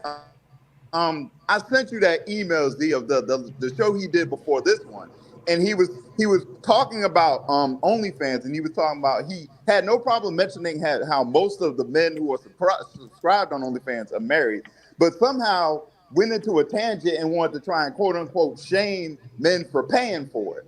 And Okay. one dude came in and called in, and he tried to. And the thing about Jason Black is he tried to play it in like, you know, these women don't respect you, right? And the dude low key said it without saying it directly. He was like, I don't give a fuck about their respect. He was saying it without saying it. Uh-huh. He was, Yeah. and I was listening to that conversation very closely, and I was like, the problem is Jason Black tried to flip it like he don't get it. No. Jason, you're the one who don't get it. No one out here gives a fuck about the respect of a hoe. No, no, you don't. No one cares. No, No, what Jason the Black only does, thing I care about a hoe is the The 5 to 10 product. minutes she The how good product. she can Yeah. pretend. I'm paying No, for the her only thing time. I care about is That's how good what she the can dude. pretend for that But 5 to that's what 10 the minutes. dude who That's the called only in was thing I care saying. about. That's what he was saying. That's exactly what the dude who called in was saying. It's like, no, I am here to just get my time because I don't have a lot of time. Yeah. I'm a mobile man, so I don't have a lot of time. So I'm just here to get these 10 You're minutes or paying whatever, for and then some I'm gone. box and you're paying It's a for a service. 5 minute acting job. It's a service. You're paying Exactly. for a But that's service. the Yeah. thing. Yeah. But that's the thing. What Jason Black kept trying to freaking harp on was talking about respect He, and shit like that. he, I'm like, because who's he trying to appeal to? He's not trying to appeal to the men. He's trying to the appeal to the women. female. Yeah, I Yeah. know. I'm like, don't nobody give a fuck about the respect of no hoe. Who cares? That's the thing that was infuriating me with that conversation because he was Yeah. trying to flip it like the dude called in don't get it. No, Jason, it's you who don't get it. Like dudes No, are I willing think to so. go that I far. think We're so. in new times now. We're in new I think times now. so. Maybe back then, maybe 30 Goddamn, years Louis, you ago. left. Goddamn, Louis left. It went in new times. It's always been that way. Literally, Louis was about to have you talk. Goddamn, Louis So out of here. All right, he might have to are, go to are work. you doing? Are you doing is actually changing the way the product is actually delivered? That's all you're doing. Yeah. yeah, I mean, I didn't mean to step on Louis. I want Louis because shout out to And Louis. instead of going to the strip club with your dollar, you go to OnlyFans, you go to whatever, and pay your dollar there. It's the only difference. But he's doing direct though. But that's the thing. That's the separation because he's shaming the dudes talking about OnlyFans, but at the same time shaming the dudes that's skipping that and just going to buy direct. Yeah. That was Go ahead. that was the mess up because the dude was saying like, I agree with you about dudes paying for OnlyFans and all that stuff. He's like, no, I just say fuck it and go buy direct. And Jason, I think they just have a problem with men getting comfortable. What's the difference between the goddamn OnlyFans and going to a strip club? I don't think he's for the strip club either. I think There at the isn't, end of the day, these men like real quick line. I think the issue that they have, it's like remote work, okay? the thing I think they have an issue with is the idea of men getting comfortable not being aspirational. I think all of this gets to men not being motivated internally mainly, but even externally, and getting comfortable, not especially for Jason Black. The fact that you're not aspirational enough, the fact that you're essentially resigning yourself to not having sex or not getting women or not having women respect you or not having women, get down on your program. The fact you're like, fuck what she think, I'm gonna do my thing, and if that means that I'm not getting women, so be it. The fact that you're not disciplined enough, it's like for him, I think it's like you're giving up. But that's the ass And you're taking the thing. coward Like, ways out. women don't respect you when you're single. You have women who are married that clearly don't respect their husbands. So what the fuck? Yeah. But based on his paradigm, he constantly talks about the housing prices increasing and the cost of living in certain cities increasing and all this other aspirational, luxurious elitism. Now, that being the case, what would be the point of people being aspirational? Like, are you? Because what happens? This is why I explain to people. If it happens, let's say the median income shifts from 40,000 to 100,000. All that means is that the curve shifts, but it still remains a bell curve. So the top 20% are still the top 20%. Now they're not earning 100,000 anymore. They're earning 500,000, but You know, they still are the top 20%. So you have to what's keep on. the cost of living will shift right along with it. Yep. Correct. Absolutely. So my question is like, if men are seeing this and saying, you know what, it's not worth it. The juice is not worth the squeeze. I bow out. And his retort is, "You're not being a man. You're not being fulfilling your destiny." And it's like this is weird secular. It's weird secularism. This is weird secularism. It's gynocentrism. Okay. Yeah. White women.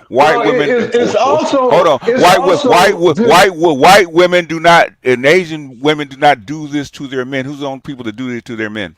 On this level, oh yeah, there's a black woman. On this level, yeah. Now go ahead. It's also this special form of what I call the black male peacock syndrome. You see some of it. You see a lot of it amongst these aspirational brothers, these brothers who think they're somewhat successful, whatever they've made it. You know, your Anton Daniels, etc. Where if they achieve a certain level of success or fame or whatever, then they start making these arguments. Well, nigga, I made it. How come you can't make it? I hear the same. Always an undercurrent. It's always an undercurrent amongst their rhetoric. It's very prominent amongst black men. I live it. What do black men base their manhood on? Women. How black women see them? Okay. Yes. And that's the thing that kills me about Jason Black, because under all that's why I call it the black male peacock syndrome. Yes. That's why I call it the black male peacock, because it's the male peack that trying is to attract females. Yeah. Not the females. Yeah. Yeah, but I'm still, that's the thing. Listening to that show from the last show from there with him, I'm like, how y'all do you it? Really you really just showing off for these females and trying to. Yes. That's all you really. Yes. Doing. Yeah, because he gets paid for it. So yeah. That's fine. He don't do it for free. I said it a few years ago, and I was like, "Yo, Jason, just say that you want polygamy to be legal, and all the hoes need to fuck with men like you, and the rest of us should just die off and get comfortable with no sex." Just say it. It doesn't have to be legal. Basically, Cam Newton shows you don't have to be legal. Okay, it don't have to be. But then here he's also shaming him. Absolutely. But here's the problem. No, true. But I'm saying you might. For me, I agree with you, BJS. But I've said that this is like, you know, me being rhetorically like antagonistic, and I'm saying like just say it. Right, just say that the polygamy should be legal, and the women need to fuck with men like you who earn $500,000 a year or more. Okay, I'm surprised at you, Mrs. Z. You're fucking lefty, okay? Yeah. Well, I don't think it'll work. That's no. I'm not saying it. What I'm saying is, you always use feminist language, right? What do white women actually pushing for? Polyamory, right? Yeah. Push for it. You're right. Yeah. And you're right. Push for it. If you do push for it, again, let's say that happens. These guys have their harems.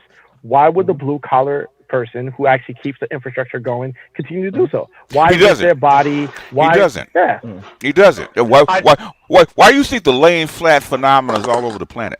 I think they just don't want to put it on the. Answering your question, BJ, I think these people know. I'm talking about the elites now. I'm not talking about Jason Black or the women.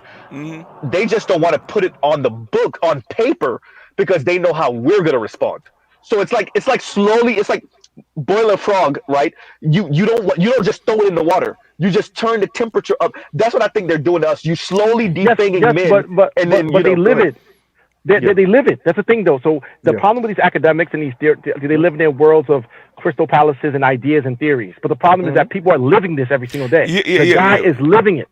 Yeah, but the thing is, just why you see the manosphere exists is because you live it. But the thing is, you think that you're crazy, right? We give voice to your experience, right?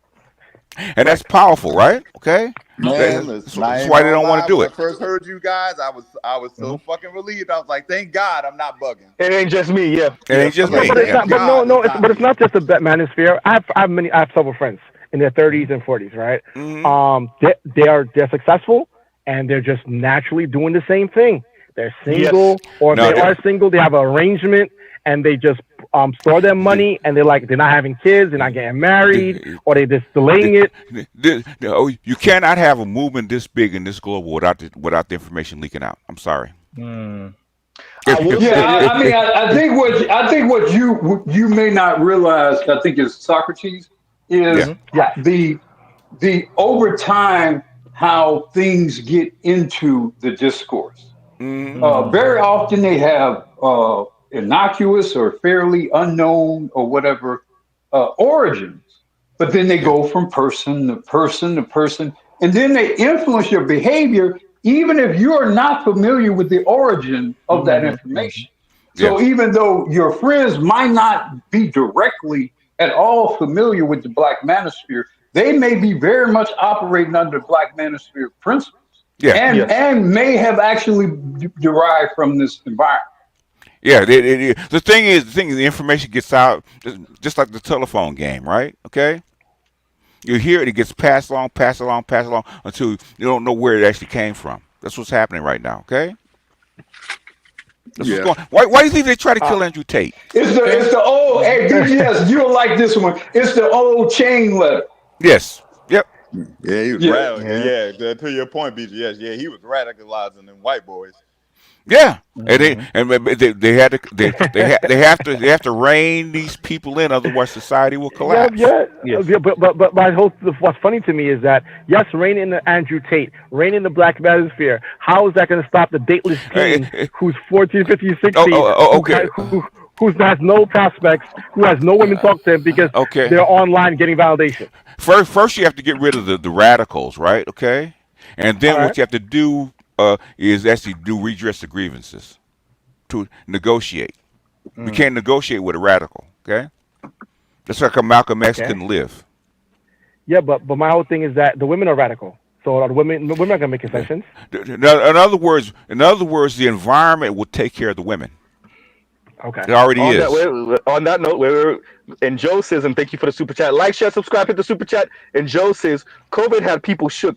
Um, sorry, yeah, COVID had people shook. People talking like the depopulation is the same. Yeah, no, I know.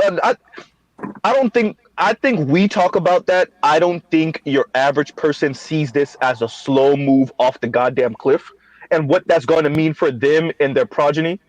I think it's almost like this.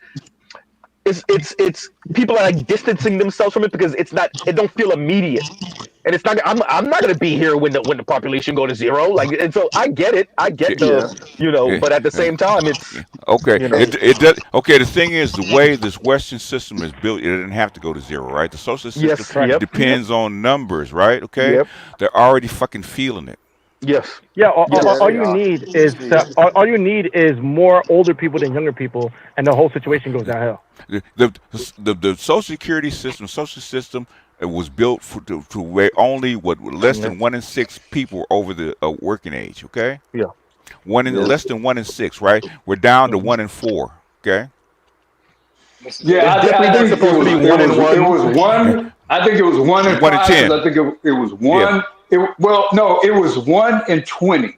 Yes. So because Hmm. I visually recalled this graphic that when it was created, it Yeah. was You would one in know. 20. Yeah. So it You would was know. like Yeah. yeah, Yeah. Yeah. yeah. But because when what's his name did it in Germany, because he was the first one to do it, right? Actually, subject to social, actually did the numbers. It was like 1 in 20. Okay, less than really less than 5%. Okay, of workers. It's really built for no more than 6%, right? But the thing is called population increase. Yeah. Yo, Z, on the side note, Z, I meant to tell you, remember that comment you were saying about the women not being that damn interesting for whether for this driving sex? I was saying that. Nah, I stand right next to you saying that shit with a straight face in agreement. Z? My bad, y'all. No, I'm still here. I have to go. Go. Say that again. Oh. Say that again on No, line. I missed that. no, I was saying that comment you made when you was talking about that, like, the men have to be more have more personality. I'm like, who Oh, the yeah, yeah, yeah, fuck yeah, told yeah. y'all Wait, y'all wait. have personality? We gotta develop. But I don't know. Wait. Okay. I gotta get this Nah, from the elders. Black Uru and BJ's gotta hear this. So Leisha Miller is this attorney. Earned 6 figure. Well, she used to earn 6 figures before Okay. YouTube. Now she's doing her YouTube thing. And Okay. and so when she covered JD Vance and the cat lady comment, what she said is these conservative men, and it looked like she was sniping just at conservative men, but it was really, I want to say, non super progressive liberal men.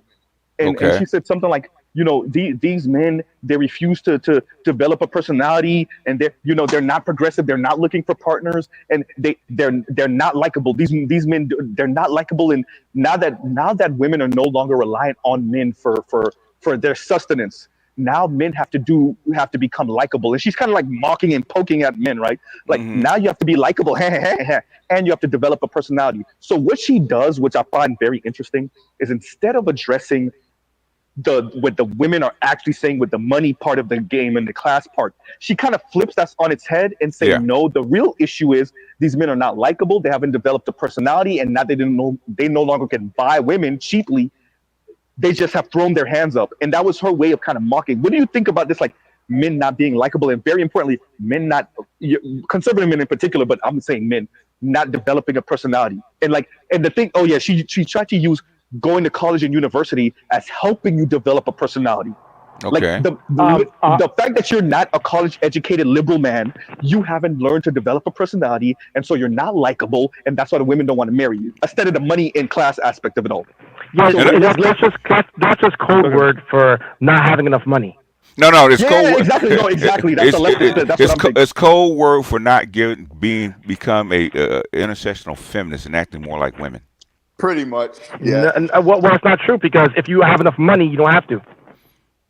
No. Even the men with money, what she's saying is code word is look at all the things. Develop a personality, right? Go to college, right? What do they tell women? The same thing. The same thing. Yeah. In other, in Yeah, other words, But I know what Socrates is saying. It's not either or. It's both.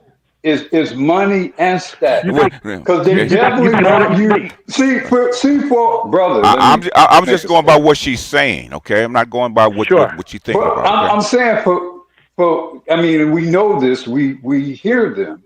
For women, education, a degree is status. Yes. It represents them supposedly having them and or their mate having a certain position in the world, in the community, in society, how people see them.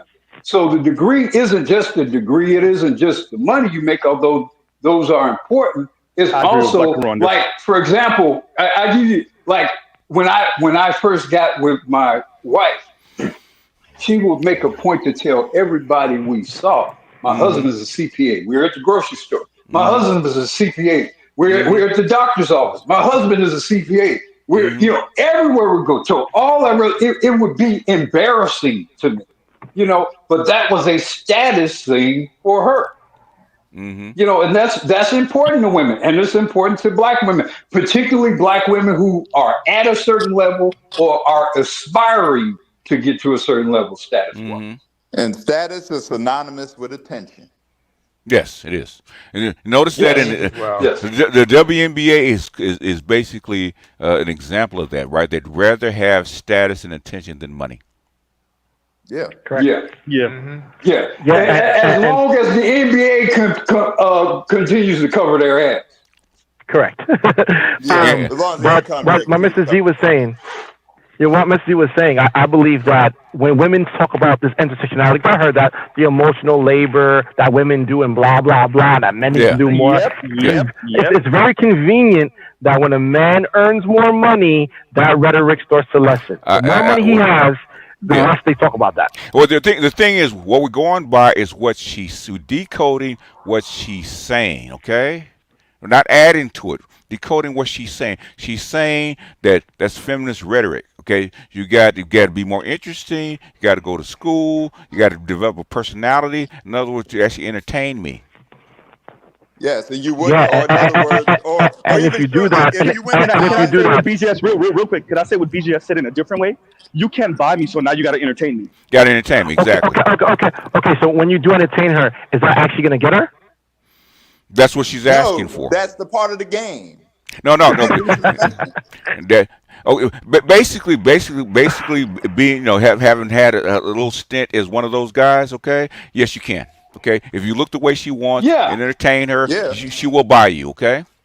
Wait, hold on. Yes, if you look the way she wants, if you look the way she wants, she'll buy you anyway. This idea that you need extra personality traits is simply not true. If you see it in real life. If you go to any major city, you can see. Bullshit. The best game, the best, the way I learned Mode 1 when I was like 20 years old is by a dude. If you saw him, you call him an ugly little faggot. Okay.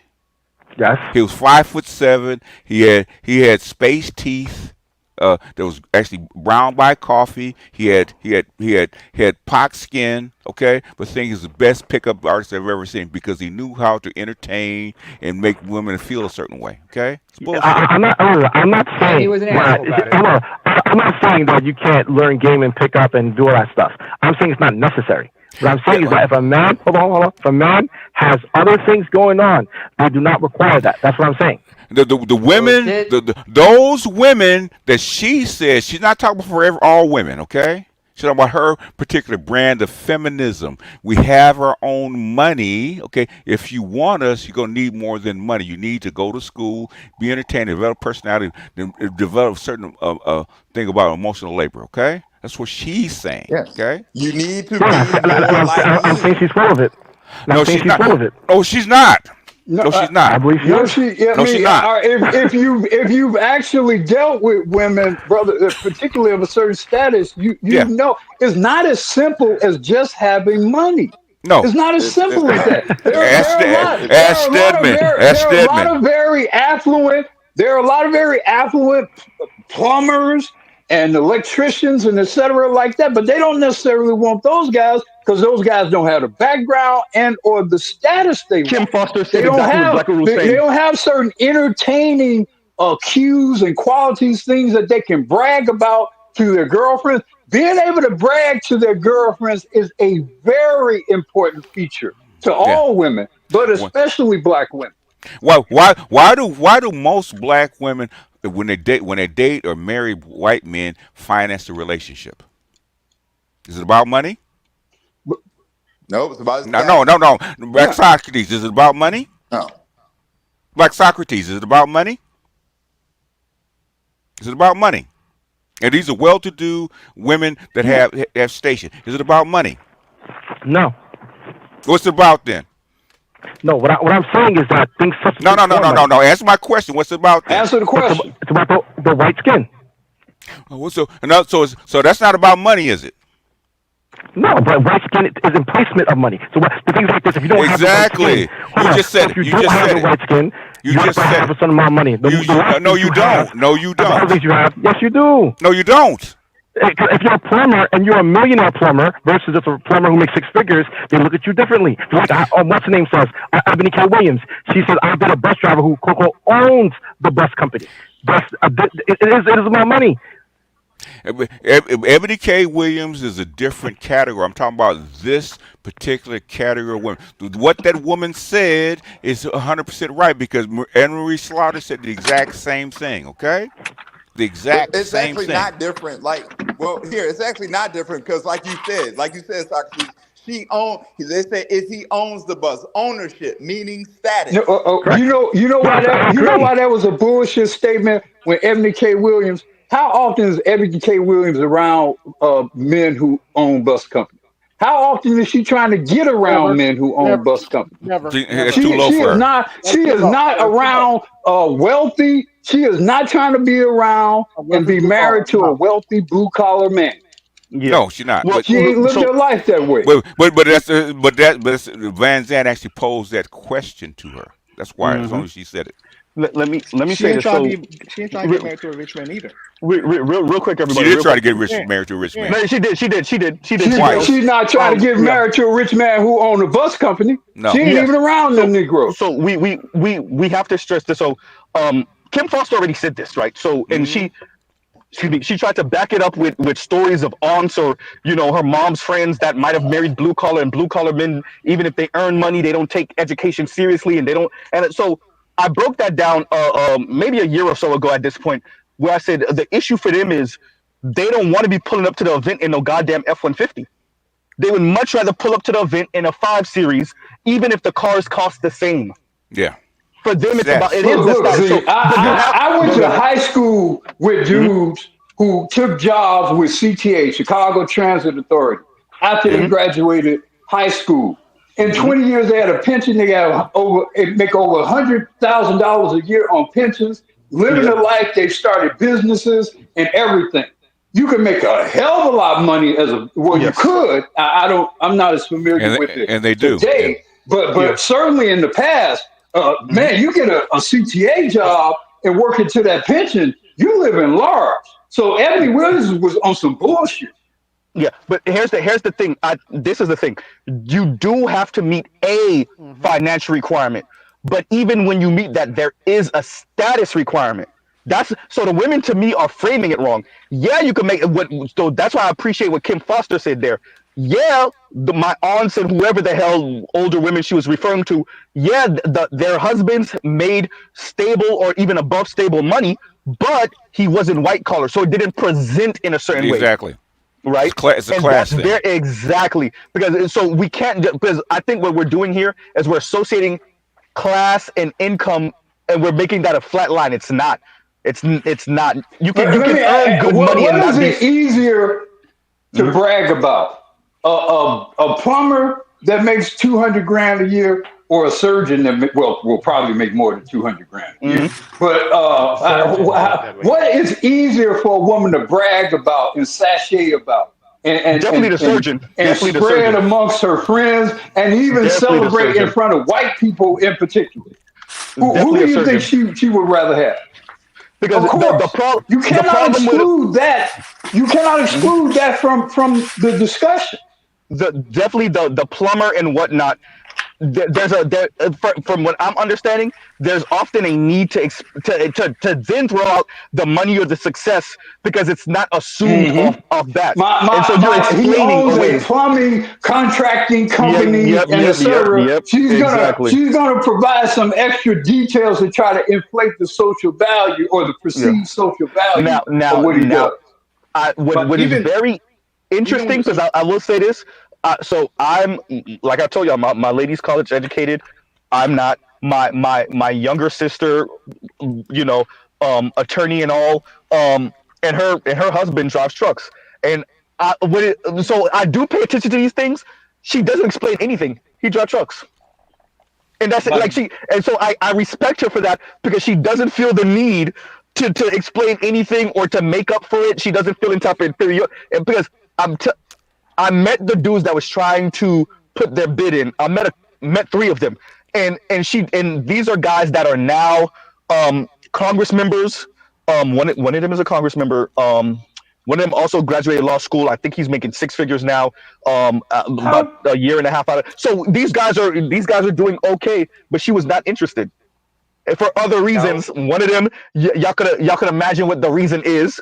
That she knew that he didn't think she knew. I'm just saying, y'all use y'all thinking caps. Rainbow. Gillum type things. We'll say Gillum type things. Yes, Rainbow. Thank you very much, Black Arun. Thank you. Yeah. So yeah. Go ahead. Here. Yeah. So I think I agree with Black Uru. Like the class and BGS, the class element it matters. I think what we have to, women are just gonna keep on putting things on the goddamn pyre. They're just going to keep on. I know it's frustrating. I know it's annoying. It's like, God damn, dude, ever stop? No. They're just going to keep on, because the goal is to brag. It's to defecate other women. It's to stun out other hoes. That's what it is. Go ahead. I agree. And what I'm saying is that when I say money, I say it's the amount. So what happens is like this. Everything has a certain value. So like white skin has a monetary value to them. College education, in terms of the degree itself and the school itself, has a monetary value to them. Looks has a monetary value to them.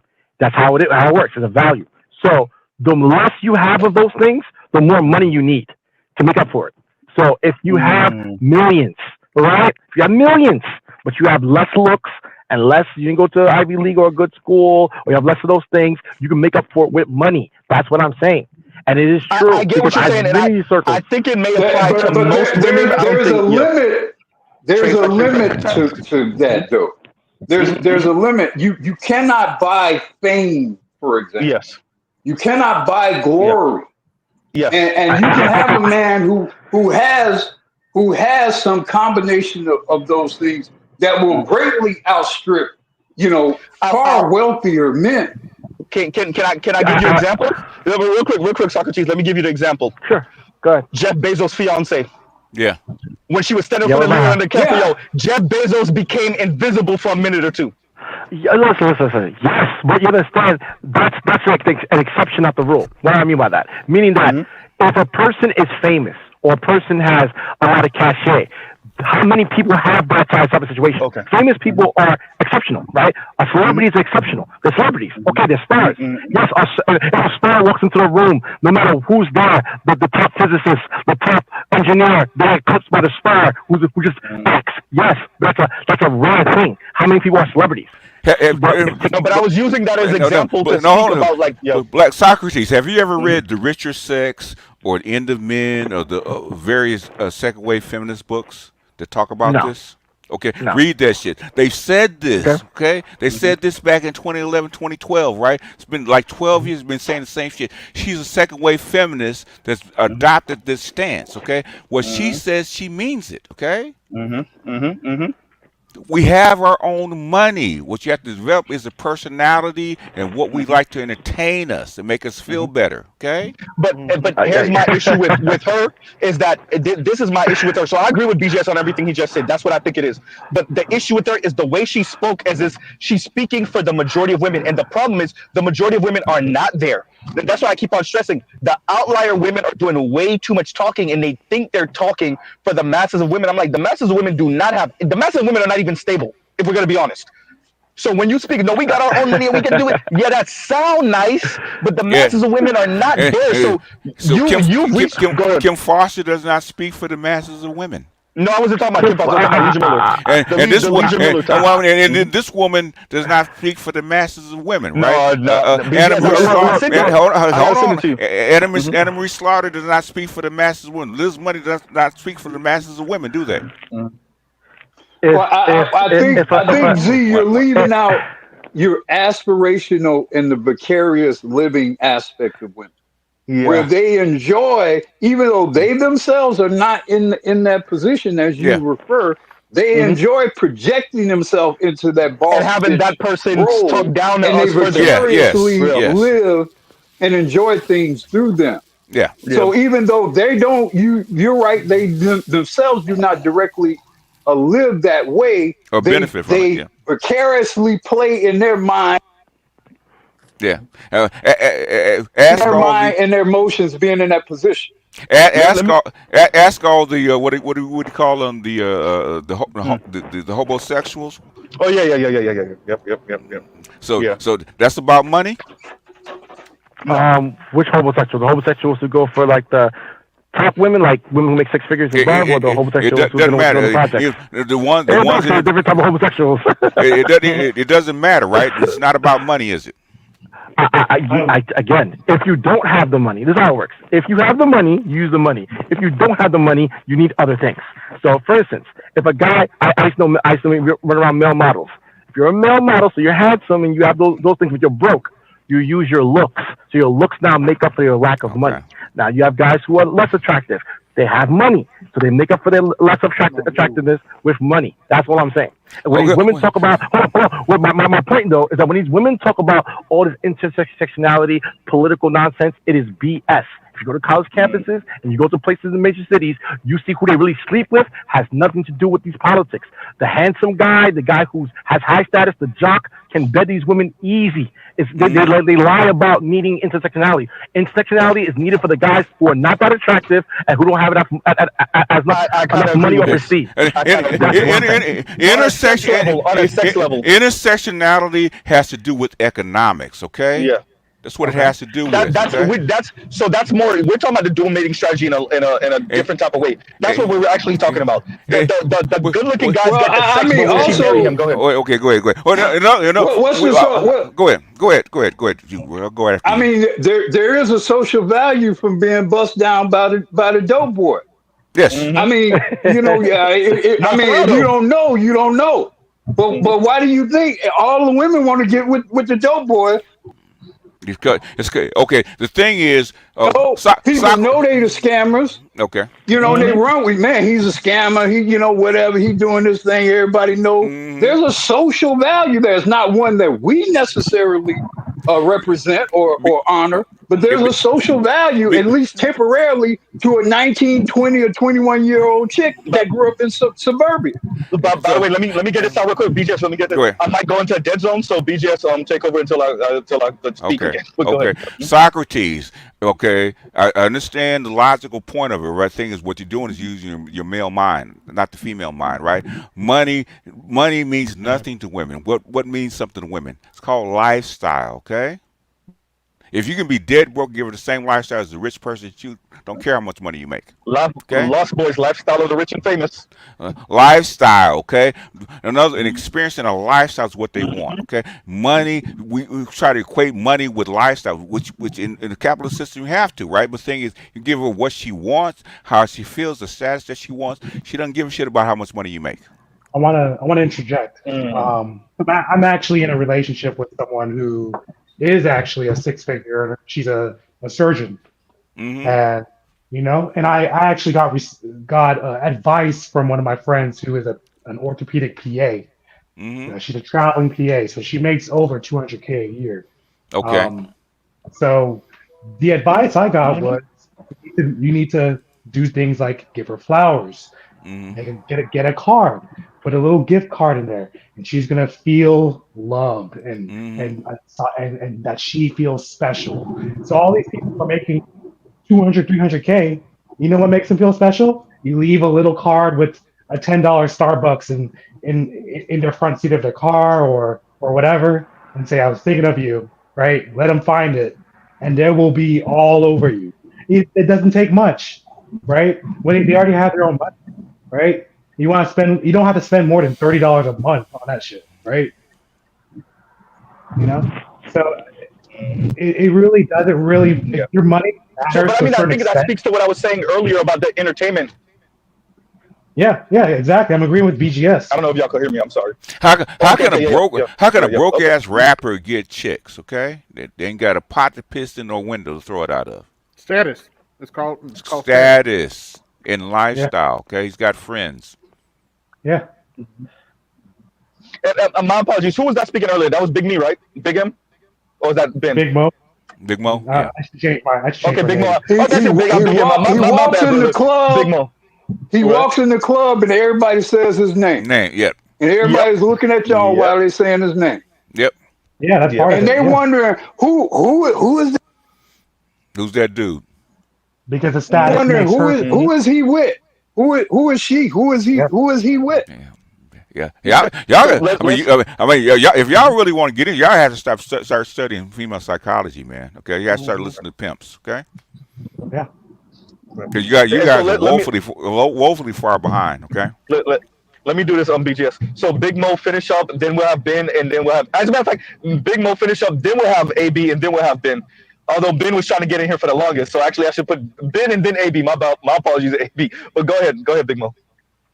Yeah, I mean, the status will get you there, right? The status will get you in Mm-hmm. the door. It'll get you to be kind of sought after by her, But if you don't treat her a certain way, you don't make her feel special, right? She's gonna go. She's not gonna see you as that person. Mm. And it doesn't take much to make her feel special, right? I They all agree. want to feel, you know. I agree. And when you're gonna be a concubine, it's a moving target. Okay. That's Mhm. that's true. It is. It's true. It's Yeah, true. It's true. it's It's true. funny. I don't know if I've ever heard it that way though. That's funny. Don't ask me how I Mm-hmm. know. Okay. Oh Yeah, man. Hey, Jade says BGS, but But Mm-hmm. but no, BGS. no. But so with that, I understand where Socrates is coming from. But what I'm saying is there's what Black Uru said earlier. It's a both and. But there's certain women, and I would argue the type of women we're speaking about, you can't make up for the lack of quote unquote class with the money, because for them it's about I unless you own the waste management company. If you own it, then that you're an extreme exception to the rule. But if you don't own the waste management company, then I don't want to have to explain to you. I don't want to have to explain to you. I want it to be assumed, right? And I get that with the status with you being a doctor. I don't have to explain anything. You being a Yeah, yeah, yeah. You know, I lost. the thing is, Wow. lifestyle and status are So way more important to women than oh, the actual dollars. That's true. Okay. I do have a Yeah, certain because status you see it. with the Well, other women. Yep. mhm. well, the reason I mean, lifestyle it's and like stats is more important because you see it when the basketball players no longer playing, they lose their wives. They still have the money, but because they don't have the appeal, they're That's not in the actually a limelight. really good point. Go That ahead. that's remember the Yeah. that's show an NBA excellent Wives. example of what the Hmm. loss NBA of Wives status show. does, even when Hmm. you have money. That's an Right. excellent example. That's Hmm. that is a good, a very excellent example. Hmm. But quick aside, Mr. Z, since Now you you're into started, and you go ahead. Go ahead. Yep. we have a hurricane coming. That's what I meant to say when I first super chatted. We do have a hurricane coming. Another one. Another I mean, one, I gotta huh? go stack up on water more. Yeah, yeah. Yep, But look, read man, about this. Oh, oh, we're oh, about to start sending them. We're about to start sending them across the Panama Canal to California. I Uh, can't take this no uh, more. so the For real. Kamala, they need to name a hurricane after Kamala. The next I one, mean, I'm not. Right? Go It's not Hurricane a big Kamala. deal. Oh, It's a ahead, man, go hurricane. you ain't It's a Hurricane category 2, so Kamala. it's not gonna bad be. BGS. That's ahead. that you ain't shit for that. I will say I, this morning it was raining like a mug over here. It was crazy this morning. You would have thought it was a hey, hurricane this hey, morning here. hey, AB. You should Yeah. put up a post, right? Instead of crossing out Hurricane Helene and put Kamala's name instead. Okay. Right. Hey, You if gonna she learn to wins, stop Hey, if sharing she this? wins, if you want to, if she wins and you want to troll it, the conservatives and Republicans, do that. If she wins and you want to troll them, do that. Oh, they're gonna have a conniption. Go ahead, If she, I will bow if she can get out of this trap. I will bow down and kiss her feet. man. Okay. This is way too Yeah, much going really. on. BGS internationally, If she can, globally, it's too much. the hurricane alone should kill her Yeah, presidential bid yeah. alone. Okay. If it It's too doesn't, much. if you can sell her and get her through, make her Mhm. president after all And this, the response too. The yeah, response to the hurricane. Yeah, Yeah, yeah, so responses. yeah, $750. yeah. You Yep. cannot make this shit up. And that's after the response to the fire in Hawaii, right? That was under Biden's administration. Yeah, Yeah. the fire in Hawaii. Yeah, and And that for didn't what? they get only like a couple dollars over there too? The thing in Ohio, which JD Vance is really pissed off about, that train wreck that Yeah, yeah, poisoned the whole town. yeah, yeah, Okay. yeah, Yeah, Yeah. yeah. yeah. That was That was in goddamn, I forgot the Pennsylvania name of it. No, Goddamn. no, that was in Ohio. Yeah. Mm-mm, for the mm-mm. train wreck, where the toxic stuff and everything. Yeah, it was Where was Ohio. it? Yeah, Okay, It okay, was Ohio. It was Ohio. It wasn't Pennsylvania. all right. Either one. Ben, if you want to hear it, finish that up, and then we'll get AB. Go ahead. Oh yeah. The second thing is Hmm. the Black Man show is being announced dead so many times. I mean, I can't even imagine because even your boy, yours truly, uh, Jason Black announced it so many times Hmm. that he killed a Black Man show, but yet he's surviving. Yawn. Yawn. Exactly, yawn. How many? Hey, AB, how many times did it make now? Yeah. Donovan Sharp said it. What? 5 years I thought ago? it was the funniest thing in the world. He like the Black Man's Friend doesn't exist anymore. Okay, yeah, Yeah, whatever. yeah, yeah, At least 5 or 6 times by yeah. now. Yeah. I stopped counting. I saw. And he said the Black Manosphere is dead, and all of a sudden Kevin Samuels pops up. Okay, Mhm. it obliterates the whole Manosphere. God Okay. damn it! You And can't Popeyes make said this we shit get Popeyes up. today. Yeah, yeah. Go ahead, yo. Go ahead. And the third is the thing about the guy in Houston, about the stuff you're referring to, this whole lies about Oh yeah, Biddies yeah, and yeah, yeah, yeah. Austin Mr. Isaiah. Holloman. Hmm. Remember, you should watch No, Pastor OG's Mr. Isaiah with the conversation. Go ahead, Ben. Go ahead. yeah. Mr. Isaiah with You, the you okay should watch is in the link. Okay. yeah, you should watch Passport OG last video about it because he referenced when we interviewed Austin Holloman and he said, "Oh man, you Oh, just no, I 23, already you don't did. know what you're I talking did a about." review of that yesterday. I did already. I did a review of that yesterday. Because yeah, Passport OG did a phenomenal video on it, and I agree. I mean, well, question I have for BGS, you know how Uh-huh. like around the world right now, the same thing like you say you talked to the African the guy who was in the doctor was in Africa Yeah. about village girls, right? Yes. You notice now, back then, like even like 15, 20 years ago, you could go in the country and get Hmm. a decent before Instagram popped up. Yeah. Yeah. You could go in the country get a decent, Southern girl, Yeah. and then she wouldn't be too accustomed to the city lifestyle, and Yeah. you'd be okay. Yeah. But how long you think Africa and the rest of the world had? Because Latin America already caught up, but the rest of the world, how long you think they have before? The thing is, okay, They can think anything they want, but the infrastructure will not allow. Super Shits was saying the same thing about Ethiopia. Okay, is that they would like to do it, they would like to live that way, but they can't. How come? Because the environment won't allow it. They still have to work. Okay, they still The have to cooperate with infrastructure you. and everything, The infrastructure has to especially the be there. Yeah, topography, yeah. And and it's but you talk, unstable right you, now. you talk. Name was an African. Okay, he knows what he's talking about. I'm from Oh, next by the way, door, in Nima, fact. to what So you were saying earlier, B Rain, and I said B Wash earlier. My apologies, B Rain. Yeah, B Rain. B Rain gave you it right here. It was Palestine in Ohio. Yeah, That's where the Palestine, train wreck. Ohio. because Okay. Yeah. JD Vance complained about it. Okay, Yep. Yep. in the Yep. Okay. Senate. Thank you, B Okay. Rain. Hmm. But like to what BJ's point is saying about that, like first of all, one, it's unstable, and also I mean, especially Ethiopia, considering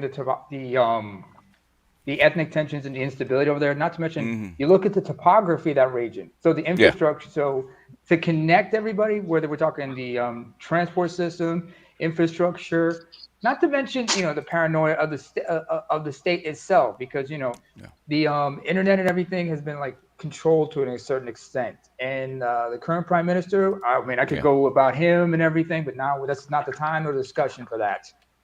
Yeah. But United States, it took 200 years for this build out, all right? yeah. We're talking about something that's like, what, 10 times the size of the United States? In fact, BGS, Actually, some of Ethiopia's development, if you go back to like the 1940s and 50s, Mm-hmm. they leased it off us.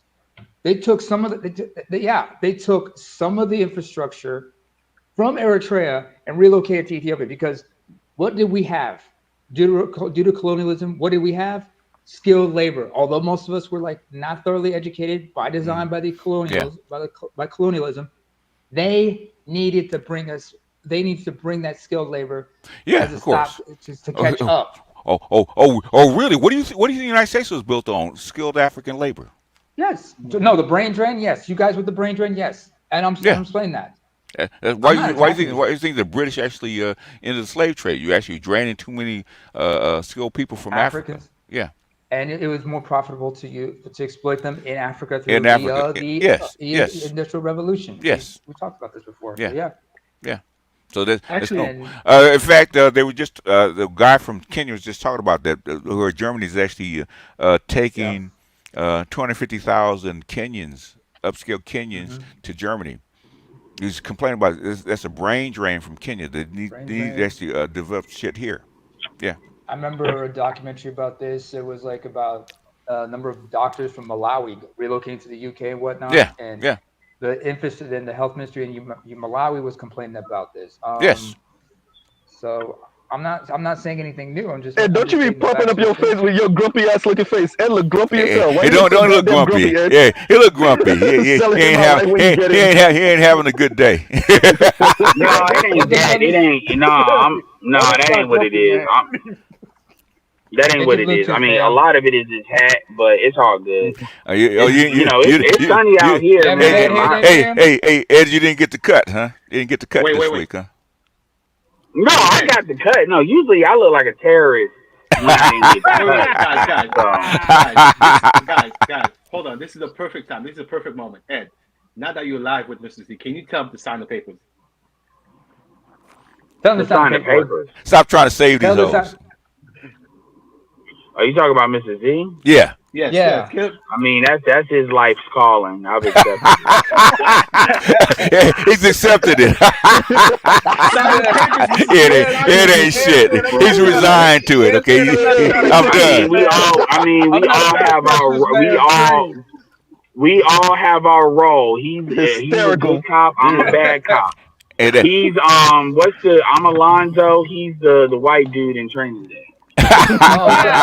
No. You're. Oh, Hoist. You know, he Detective Hoyt. want to Ed said, save I'm putting cases on that all you Hispanic. bitches. No, he want to save that Hispanic chick. He want to save that Hispanic Oh, chick. I'm wondering definitely. why she in the alley in the first place. You know what? I'll ask I a just question thought of along something. those Y'all lines. get back out of it. I'm walking up to her. How much? Oh, man. Yeah, but no, I've been listening for a minute. No, I've been listening for a minute, and some of the stuff, like, man, dudes gotta let go of a lot of these attitudes about stuff. Like, I get, well, part of it is I get that people want to contribute, so a lot of it is too. So I'm not And about then to just after this, we'll completely get throw to you. people Go under ahead. the bus, but women can want what they want for whatever reason that they want it. The problem is they don't want to deal with the aftertaste of what they deal with. They want the high without the hangover. Yes. And they want the society to subsidize the hangover, and that's when dudes got a problem, because whether you're directly doing it or you're either directly doing it or you're indirectly doing it. Just like how and that's the issue. I mean, so when people are talking about this I heard what BGS was saying. I agree with what you're saying, but when when people are talking about, well, it ain't really if you got to come with looks or you got to come with money. I'm like, well, no fucking duh. I mean, nobody's disagreeing with that. Like, nobody is disagreeing with that premise. You got to come with something. So I don't know, when that gets added to the conversation, like, that's like a revelation. That's not really what the issue is. What it is mofos are being deceptive as hell. They're being because they want everything. So they're like, what lies do I need to tell in order to convince these Negroes to do what the fuck I want them to do? That's really all it is, and that's where the dudes are getting mad, because dudes are showing up thinking like they want to get. They expect what dudes expect is, I want this, I need to give this. Either you look a certain way, or you're either providing in a certain level, right? Dudes understand that. It's just a matter of where you come in, or a combination of both. The issue is they're not wanting to do nothing. What they think just showing up and being there is all you need to do. And so the reason why I'm saying all that is we need to, a lot of dudes have a hard time emphasizing, they think dudes are just complaining to complain. Like, they think dudes, like, it's like, well, you don't know because you're stupid. No, y'all got to stop writing what dudes are saying off. Dudes are not complaining like these chicks are complaining. And I get, like, kind of annoyed when dudes kind of show up with this kind of posture of, y'all are just whining, and there's nothing wrong with the game. Y'all are just whining, and that's bullshit. And let me say this too. What you're saying, Jay-Z once said, "My presence is the charity." Yeah. That's the women. My presence is the charity, nigga.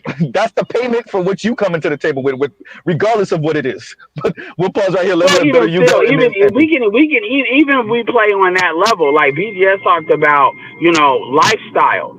Certain people's presences based on who they are can actually bring a lifestyle with them, aka their network. So even in that, and so when women automatically know, they can leverage that because women are the more social gender. So, but that's not necessarily true in reverse. Because when it does happen, and who a woman knows a man benefits from, oh, you better fucking believe she gonna make everybody know about it and make you definitely be aware that that's why you got what you got. So they are hyper aware when their stuff benefits you, but they get real passive when they're on the consumer side of that. And men don't really care like that, which is kind of part of the problem. Just like when you look at a lot of rappers and stuff, and you deal with women that can clout chase off of them. Just by being in the DMs and just being around them, men don't really Real Households Real Households of Atlanta. What's a current example of what you described is Cardi B and Offset. Yep. Or That's Shawnee O'Neal right there.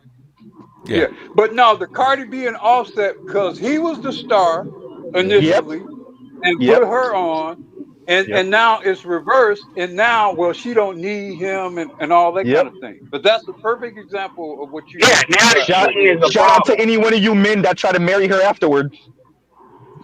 I mean, Offset. It's a lot of backtrackers. It's the same thing with DDG. It's the same thing with DDG and Haley Bailey. Apparently, DDG needed her. Yeah, he did.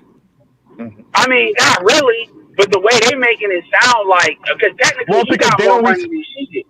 But they don't. So I listened to that stream that video that you did, Ed.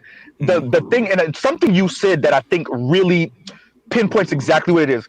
Because in their mind he wasn't famous in their lane that way, they discount what he was bringing to the table. I remember years and years ago. This is over a decade ago. I remember listening to one of the morning shows. I think it was the one with what's his name out of Atlanta, and he was talking about Wiz Khalifa, because Wiz Khalifa was in the top 10 of income earners for rappers. And he was like, "How the hell is Wiz Khalifa?" But he didn't That's because Wiz wasn't. This was after Black and Yellow. Wiz wasn't big on the radio like that, like that. So, but he didn't respect and understand that Wiz is making, especially at the time, Wiz was Yeah, making money Wiz hand can over get people to fist. go to his show. But that's Right? money. Yeah. Okay, what's the No, other but part of no, that? I'm saying no. but But I'm using that to say they don't respect the lane that this person is in and the fame No, or money that they're making Oh, in that okay. lane. I hear what Yeah. BTS is saying. No, hold on. I hear you, BTS. The He's talking about Bailey's are Live. the Bailey's are connected to Disney, which is Yes, fame. but That's but that's no. not global. what I'm Live saying. That's not One what I'm time, one saying, time, one time. BGS. Haley was a Go. live action Disney princess. That Yes, is the Yes. height of status for yes, black female. yes. The Yeah. tip top. So no, If I you hear have all black of that, and daughters, One time, if one you time, one have time. yes, black daughters, you know this is true. Yes. yeah, That I is get it with being the with the Princess black Tiana. female. Yes, yes, And I Yeah. get that. and So my and thing, but the argument go here's the ahead. thing. The thing Uh-huh. is, yes, I do acknowledge, even before y'all said all that, that Haley Bailey definitely is more famous, definitely has more famous potential and more income earning potential than Mm-hmm. DDG. That's Mm-hmm. true. But Yeah. but this thing where he's broke, he's dusty, and I know that's not what y'all saying, but that's what they're saying. That's No. actually not true. Oh, oh, She actually makes To did she women, actually if the woman has more money, you're broke and dusty by default. It don't matter how much you have. If she has no, more, but if he she has has more money more, than her you're right now. broke and dusty. No, but No, what I'm he has more money than her though. did but she I'm say saying that? Did she say that? Oh, of course no. Well then, And she actually went back at a lot of yes. she didn't go like Simone Biles with it, but she actually like checked a couple of them. This is way before they broke up when they were kind of getting too loud about that. Because they want to low key critique her for having a kid with him. And they want to use the marriage thing as a inroad, but the reality is it's because they don't like him because he gets the same Jonathan Owens treatment, except you're not tall enough. Whoa. You're not tall enough. You're not a that was my fault. You're not It, tall enough. You're not a no. NFL Ed, player. hold on. Okay. She was a Disney I princess. know. She was supposed to end up with a white dude. She Oh, was she supposed to end up with a prominent white dude. a white dude, or at the very least, what's his name? The black Killmonger. Well, that's what y'all said. But Michael B. hold on. Jordan. Y'all said that One before time. too. Y'all say I think it was Black Guru said that they want to live through these chicks. Yes, And they do. that's where even Simone Biles had to tell these chicks to shut the fuck up. Yes. Because it gets to the point where, a lot of these, remember, Haley is 24. So a lot of these younger chicks, they are, they're on social media just like them because they're that age, right? Where they grow what they do. Ed. I missed like the past 2-ish minutes. I was talking to Mrs. Z. I missed like the past 3 minutes or so. What did I miss? I mean, we're talking about Haley Bailey and DDG. We're on the black women wanting Haley Bailey to basically be with a white man. Yeah, that's exactly what they wanted. They do. Exactly what they wanted. Oh, no, I don't disagree with that. I don't disagree with that at all. But good luck. Because the reality is those chicks are not positioned to do that. They're just, white dudes are not going to be, because here's the thing. If they get, like, the Tom Hollands and Timothy Chalamets of the world are not looking their way at all. And it's going to be very obvious. And then when I say looking their way, like, even Zendaya is like, not even top 4 of who Tom Holland has been with. And as far as looks. Where? Well, but here, Holland is a Brit, so they're a little bit different. It's a lot different. Loki married a blackish kind of chick. What's his name? Mm-hmm. Hiddleston. So they're the one that played Loki. Yeah. And I'm glad that we're here now. This is by the way, this is the same thing they want for Simone Biles Owens. Whenever they say she married down or they don't like it's not simply because of what he said in that interview. It's really you should have been with a white dude, and then this nigga turned around and made it seem like you pursued him. Because a white boy in the Olympics, the married the chick in the Olympics said the exact same things, but they praised him. Okay. Yep. And he's missing 2 legs, by the way. Yep. And she had to drive. And she had to drive further. Okay. Yep. Yeah. to get him. But for Oh these yeah, so oh yeah, but yeah, and One that's time, what one it time, one is. time, one time. real quick, Ed, One real time. quick. This ties in to the conversation about status earlier. Mm-hmm. The thing for them is these white dudes represent. Now that you got the money and the fame, you got to get the status, dude, Status. Yeah. and that's what the white dude represents What is the in their money mind. for women? What is the money and fame for? To get For the what? attention and the status in That the first place. status Status. Yeah, and yeah, lifestyle. Yeah, yeah. women are not. Let's be very clear here. Not to say all men are thinking about this, even though they should be. Most men are thinking about when they make money, is unless they get it so fast money with fame, we get that. But when you get it the normal way, if you get a lick, you looking at how can I keep getting the money, aka where can I put this money or flip and keep it going? Because the status and all that, you know, the money's a driver for that. The women, the first thing they're thinking about is consumption, lifestyle, and status until it's over. Because a lot of times they're not even using their own money. You know, they want to use the other dude's money and status Yeah, to leech off of that. So at the end, yeah. but going back to the white thing, you know, and that goes back to why if you're sitting here looking at all these up and coming black chicks, like the chicks that are current it girls right now, very Mm-hmm. few of them are calibrated to be able to deal with white dudes. Because they're not True. gonna deal with white dudes at their level. They're gonna have to go down. It's gonna be obvious they're going down. And even though black women, normal black women, be cool with that, those chicks, it's very obvious what they're doing.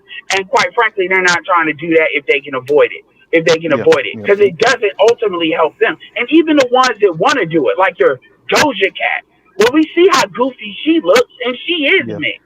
She looks But crazy trying to chase these dudes. let's be very clear about Doja Cat, which makes her fascinating. She wanted to be with one of those boys, one of those dudes from Stranger Things, one of those kind Stranger. of preppy Yeah. white boys, right? Yeah. She ended up being with a freaking frumpy looking, Hagrid looking ass, Hagrid from Harry Potter looking ass, failed comedian, or he's not failed, corny white comedian. Then now I think she's dating Buddy Rowe, the British UK rapper. What's his name?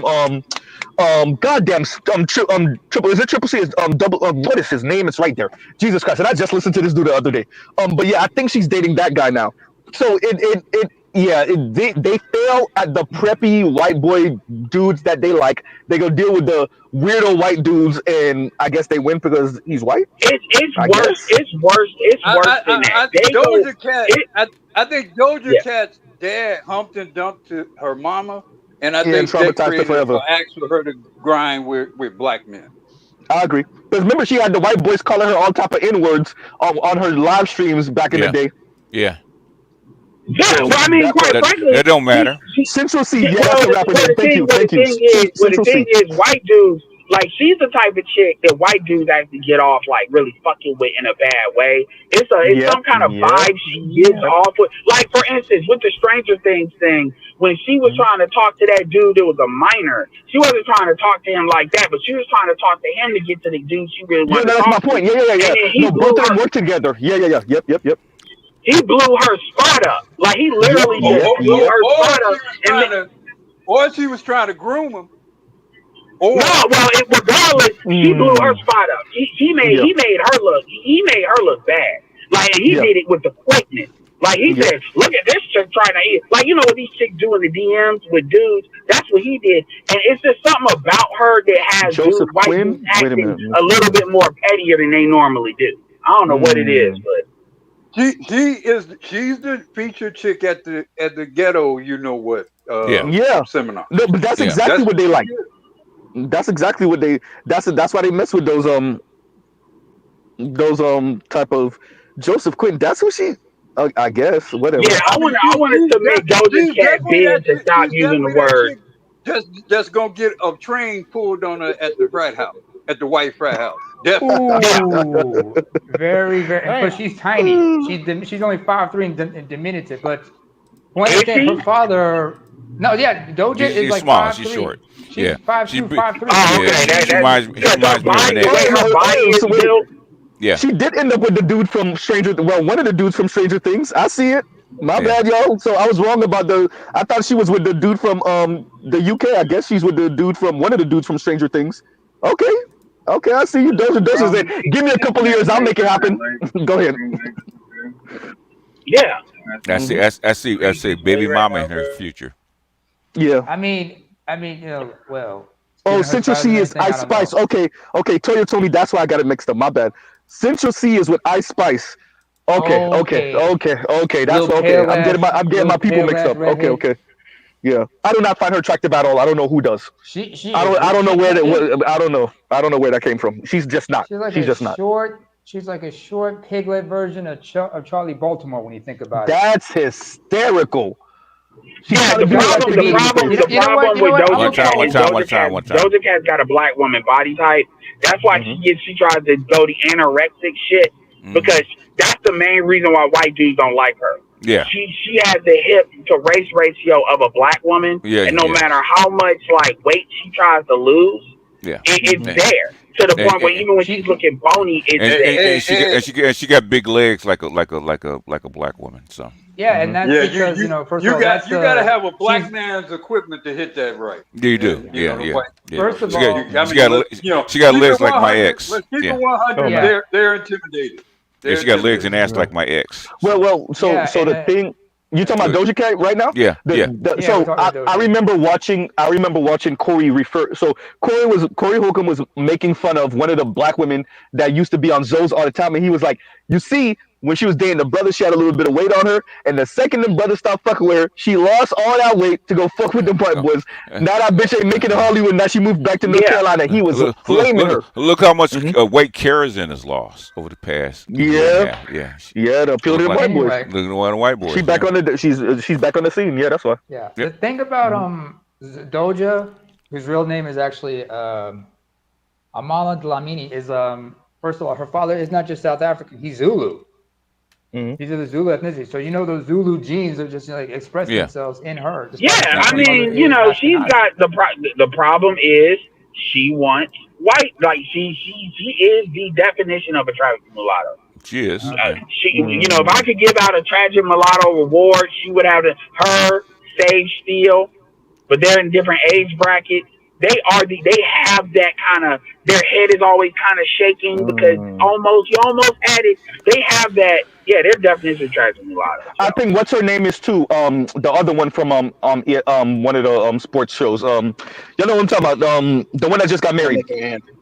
Malika Andrews. Thank you. Malika Andrews. Yeah, she looks Mom's a more small blacker. hat, She dad's looks more black, but yeah, Yeah. she has that. She can Have you hide seen it a her little sister? better, but it shows out in like this irrational. She has irrational. Like, and by the way, that dude is like 42 and she's 29. By the way, somebody told He'll be Malika 42 in November, Andrews- actually, but yeah. Somebody told Malika Andrews that she would be able to use her proximity to those small hat folks to her advantage if she go to white folk.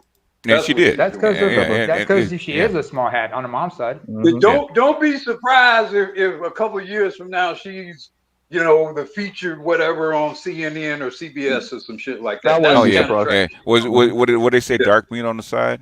Yeah, let me say this real quick. And Leon says, and thank you for the super chat. Like, share, subscribe, hit the super chat. And Leon says, give them to the black trash man of the universe. The way he said that forever ago, but I think it applies. I think it applies to these women too. When they fell with the white dudes, just give them to the niggas on the bottom could fuck with them, and then they could. The niggas on the bottom should be able to retire on these women. That's what I really think. I do think BJS is correct when he say make them pay. Make them pay. Yeah. Make them pay. I know y'all won't do it, but that's what I said. Hey, you're gonna brag about accountable commentary for no reach back. I say when they reach back, make them pay. Make them pay. Take your pride out of it and ride them hoes like they silver the horse silver in the long ring. Kevin took his pride out of it and rode him. Okay. Malika reminds me of those girls you meet in South Florida, and you like those light skinned girls, mixed girls, and like they hit you for no reason. You don't know why. Right. That's the reason. Clear mating strategy. No, they don't like you. You just don't Yeah. know why. Like you're trying to talk to them, and like they give you that look, like you be the Malika Andrews are the tragic mulatto hoes that are cute, but they got a hankering for some pankering with some white dudes. That's the only way up for them. I can't have you around me, Daquan, because these guys, they gonna think something different. Yeah, so you a lot of that is. Yeah, you taking that BBC. I can't come behind that. They're guarding themselves from the concern about whether or not, because a lot of these white guys, these small hat guys, If they get any hint of their qualm around your ass, they're gone. So she got to keep her shit very clean of Negroism. She got to keep herself very clean of that. I think so. Especially if it is, especially if he is Beta Israel in particular. Oh, you're encountering a lot of them in Florida. A lot of That's them. Ethiopian. He's small hat, by the way. So in Minnesota, you have a lot of what mix and black women that stay the hell away from black men. You got a lot of Ethiopians and Somalis in Minnesota. Yeah. Somalis, they know if you get involved with a white outsider, it's your ass. Unless it's a white person, but that man has to convert in order to be accepted. He has to convert to Islam to be accepted. I mean, there's a comedian up in Toronto. Let me say this to you, Naima, as an American. I'm telling you right now, all those Somali customs and norms sound nice. When the white man walk in the room, I guarantee you half of them niggas ain't switching shit. Them women are going. Wait a minute. Hold on. There's a female Congress member who's a Somali. She got a white husband. Yeah, Minnesota Thank you. Ilhan Omar. And by the way, she said they tried to come for her too, and she was one of the only ones out of the squad to survive that barrage. Ed, let's get into that real quick. What Ed just said, if we go in political lane for a second or two, the whole squad got decimated practically, except for Ilhan Omar and AOC and who else? Is it like one more person? All the rest of them got ran the hell out of here. The rest of them got. They got the rest of them. Yep. Corey Bush. What's it? The other one, the brother. Jamal Bowman. The small hats ran them the hell up out of here. It was the small hats. I just want y'all to know. We already know who it was. ain't no hiding. Yeah, the small hats got them the hell up out of here. Well, we already know this. It's just women. It's just amazing. Like Lord, like some of the stuff Marty shows me as far as like messages, like in Brazil, like these, like even the white ones, they like it's funny because it's even a couple of videos on YouTube right now with his shorts where they will talk the most shit about America. If he asks them about America, they'll say how Americans are arrogant and this, that, and the third, and they don't know geography. Blah, blah. He said, and then he asked like again. So do you? What type of Americans? Do you mean Black Americans do that, or do you mean that? It took everything they had for them to say white Americans, and it's like, and my thing to defend the white man for a second. I know he's like, what the fuck this thing about to say? And what the hell you doing? If you treat these dudes like gods, how can you expect them to act like anything other than that? Because white women don't do that. White women don't be doing that with them because they're white. They don't see it that same way until it's obvious, like a JD Vance or something, where it's obvious he's here. This is not a white woman. Then they'll get in their feelings. Shout out Tommy Lauren. But other than that, I don't see it. But these other white adjacent groups, or if you they tolerate it. So I'm like, if you tolerate it in your own country, how do they know not to do that? If you can't even give them a cold shoulder, because some of the stuff like Marty will be talking to some of these chicks, and I'm talking about the white ones now. I'm not even talking about the black ones. And if there's a European around, they want to make it very clear that that pussy is for white men only, because they are. And I'm not even saying they don't even try to be mean about it. What it is wait. Are you talking? You're talking about non-black people, or you're talking about like black non-ADOS? I'm talking about white people, like Brazil white people. They are afraid. They are afraid of white men thinking that you maybe deal with black men. And it's interesting when you see that dynamic. But my point is that's not as prevalent here, but we know what it is. And so you have people that argue what is obvious. And that's what gets when men argue what is obvious.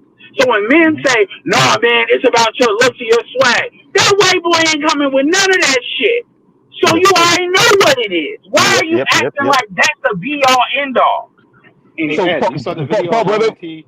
You saw the video of one MP saying that white men are going over there and they pretending to buy real estate with the women and trying to pretend they're gonna stay there. And once they hit, they're gone. Because when they see a lot of real. I don't even know why they. I don't know why they do all that because they don't need it. The only reason maybe if they dealing with a certain group of white women, they're there to class. They may do that. Yeah. Real quick. Let me read this actually. Thank you for the super chat, Big Mo. Like, share, subscribe, hit the super chat. And Big Mo says, FD signifier is how I found BGS via BGS rebuttal, and that's exactly why FD does not platform any of us or even respond to us in a way where he says our name or whatever, because exactly what you just said, Big Mo. Because he does not want brothers that are subscribed to him to come over here and be like, wait a minute. Oh yeah, I like it here. He does not want to do that. So that's the truth. He can't properly. See, here's the thing, and this is the thing with the bitches. This is the thing with the bitches fucked up too. When you all do that, you can't properly attack us either. See, you can't subliminally do that, and so that's what happens. Same thing with those black women, the black women accountability department, because you don't directly say their name, you can't really attack them like that, and so therefore folks are left to their own devices to grow. So that ignoring them to death failed. That failed. So even with FD may have his subscribers, but ultimately FD is going to lose the war because the whole thing is shifting under his feet, and when he has to shift with it, they don't know he's full of shit. I think FD loses, and because I want to address something that you said about Brazil. I think FD loses because FD thinks this is a numbers war. He thinks his subscriber base means something. What I continue to stress is it means nothing if you can't get enough black men to provide, protect, and submit to black women, which you're not getting. If 25% of newlywed black men are marrying out as of 2017, that's 2017 numbers. So if you can't get these niggas to marry black women and do for them, your subscriber base means shit. But his subscriber base ain't black men anyway. His subscriber base is white. Good point, but no, I'm saying that in context because I don't know if you ever heard me say this. So FD had a conversation with Themis a couple months ago, and Themis brought us up, the Black Manosphere, and FD said, don't worry about them. I worked around them and I made them obsolete. So that's why I said what I said earlier. You didn't work around us or make us obsolete if you can't get these niggas to marry these hoes and do for them. Death of the Black FD was lying to Themis to get Themis off his back. That's what FD was doing. But even with that, though, I'm still saying that. FD don't believe what he said any more than we believe it. That was his story to get out of having to be accountable to what Themis was into. Let me say this too, to what real quick, to what Ed was saying about Brazil and just. I would argue that's white men wherever they go, people are scared of them as hell. But that's also why I keep on addressing this way. Until we come to terms with what white colonialism did to the minds of women around the planet, women of color around the planet, we can't move no further past this shit because everybody's over-indexing on men of color in America, in Europe, all across the planet, and how men of color. Well, they do that as a form of deflection. It's a projection and deflection. Somebody put a chat. I swear I'm gonna make this a TikTok channel. This may be a new active YouTube Shorts channel. Somebody commented. He called it beautiful deflections. Like that's literally what it is. I mean, the women project that because the men are just trying to get some pussy. If black women were giving it up easier, black men would deal with black women. If black men would not jump through all these extra hoops. I'm not saying if they got to a certain level they wouldn't do it, but black women are harder to get the fuck than white women are. But you wonder why more black men are having sex with white women. I mean, that's really what it is. Y'all, like white women do not have the same standards for black men. I'm even talking about cute white women. I ain't talking about ugly white women. All white women don't deal with black men. We know this. But because of the numbers, let me say this and tell me if I'm incorrect. Black women have higher standards than for black men than any other woman does as far as ADOS black men. In America, black women have higher standards for them than any other race of women. Maybe outside of Asian women. I don't know. You would have to ask BGS because he's around more of them than I am. But I would say maybe Asian women have higher standards. That's it. Asian women. Go ahead. No, black women do have the higher standards for their men. Yeah. than Yeah, anybody else. Asian women, if they don't fool with white men, if they don't fool with black men, yeah. Let me explain to you. If an Asian woman ain't gonna deal with you, it's because you black. But once you pass that threshold where she don't have no problem with you being black, she gonna fuck just like the white girl. Yeah. I'm talking amongst women that are open to dealing with black guys. Because we get it. Yeah. Some of them, Okay. Yeah, no, I agree. Then, yeah, I agree. In fact, their standard for black men is lower. Yeah, than it is. For sure. Much lower. For sure. Yeah, because by default, we know black women gotta keep, regardless of what they say, they gotta deal with black men at a certain level, whether they like it or not. This idea, unless you like Naomi Osaka Campbell, and shout out to her with her legal shit, but Naomi Campbell, unless you like an 8, 9, or 10, you may be able to run that play. Okay. Don't trust her with the phone. But if you don't look like that, you can't run that play. You dealing with black men. Real quick, Ed. And plus, she's British. She's not. Okay. Let me say this real quick. Yeah. Real quick, and I gotta cut you off because Ben sent this to me for something else, but I think it applies now because you talking. And Ben says hurricane incoming by Tuesday. Z, let me in. And he was actually talking about a little hurricane, but I'm just gonna apply this to Ed. And there you go. And thank you for the super chat, Ben. And he's up here. And thank you for the super chat. Go ahead, Ed, and finish that up. Go ahead. Yeah, because we know these other groups ain't spending. We know these other groups ain't spending no money on black women, so that's how I know. People say, "Well, they don't have to deal with black men." Who else gonna spend money on them? Because they can get sexual contact with black women without spending. That includes the Hispanics. So we know these chicks got to deal with it at some level, otherwise they won't be getting no money out of it, dude. I just want to say it's a bunch of loud niggas up here. It's me, it's Ed, and it's Lion, and it's Nema. And I don't know how the hell. Better you go ahead, because if you don't go, nigga, we gotta just keep on going. You ain't never gonna be able to say shit. Go ahead, better you go ahead. So I'll say this, man. Like in terms of that, and actually the piggyback off the hurricane comment, I think that's actually gonna have a big impact on the election, because I went through Hurricane Helene. Augusta got hit real hard.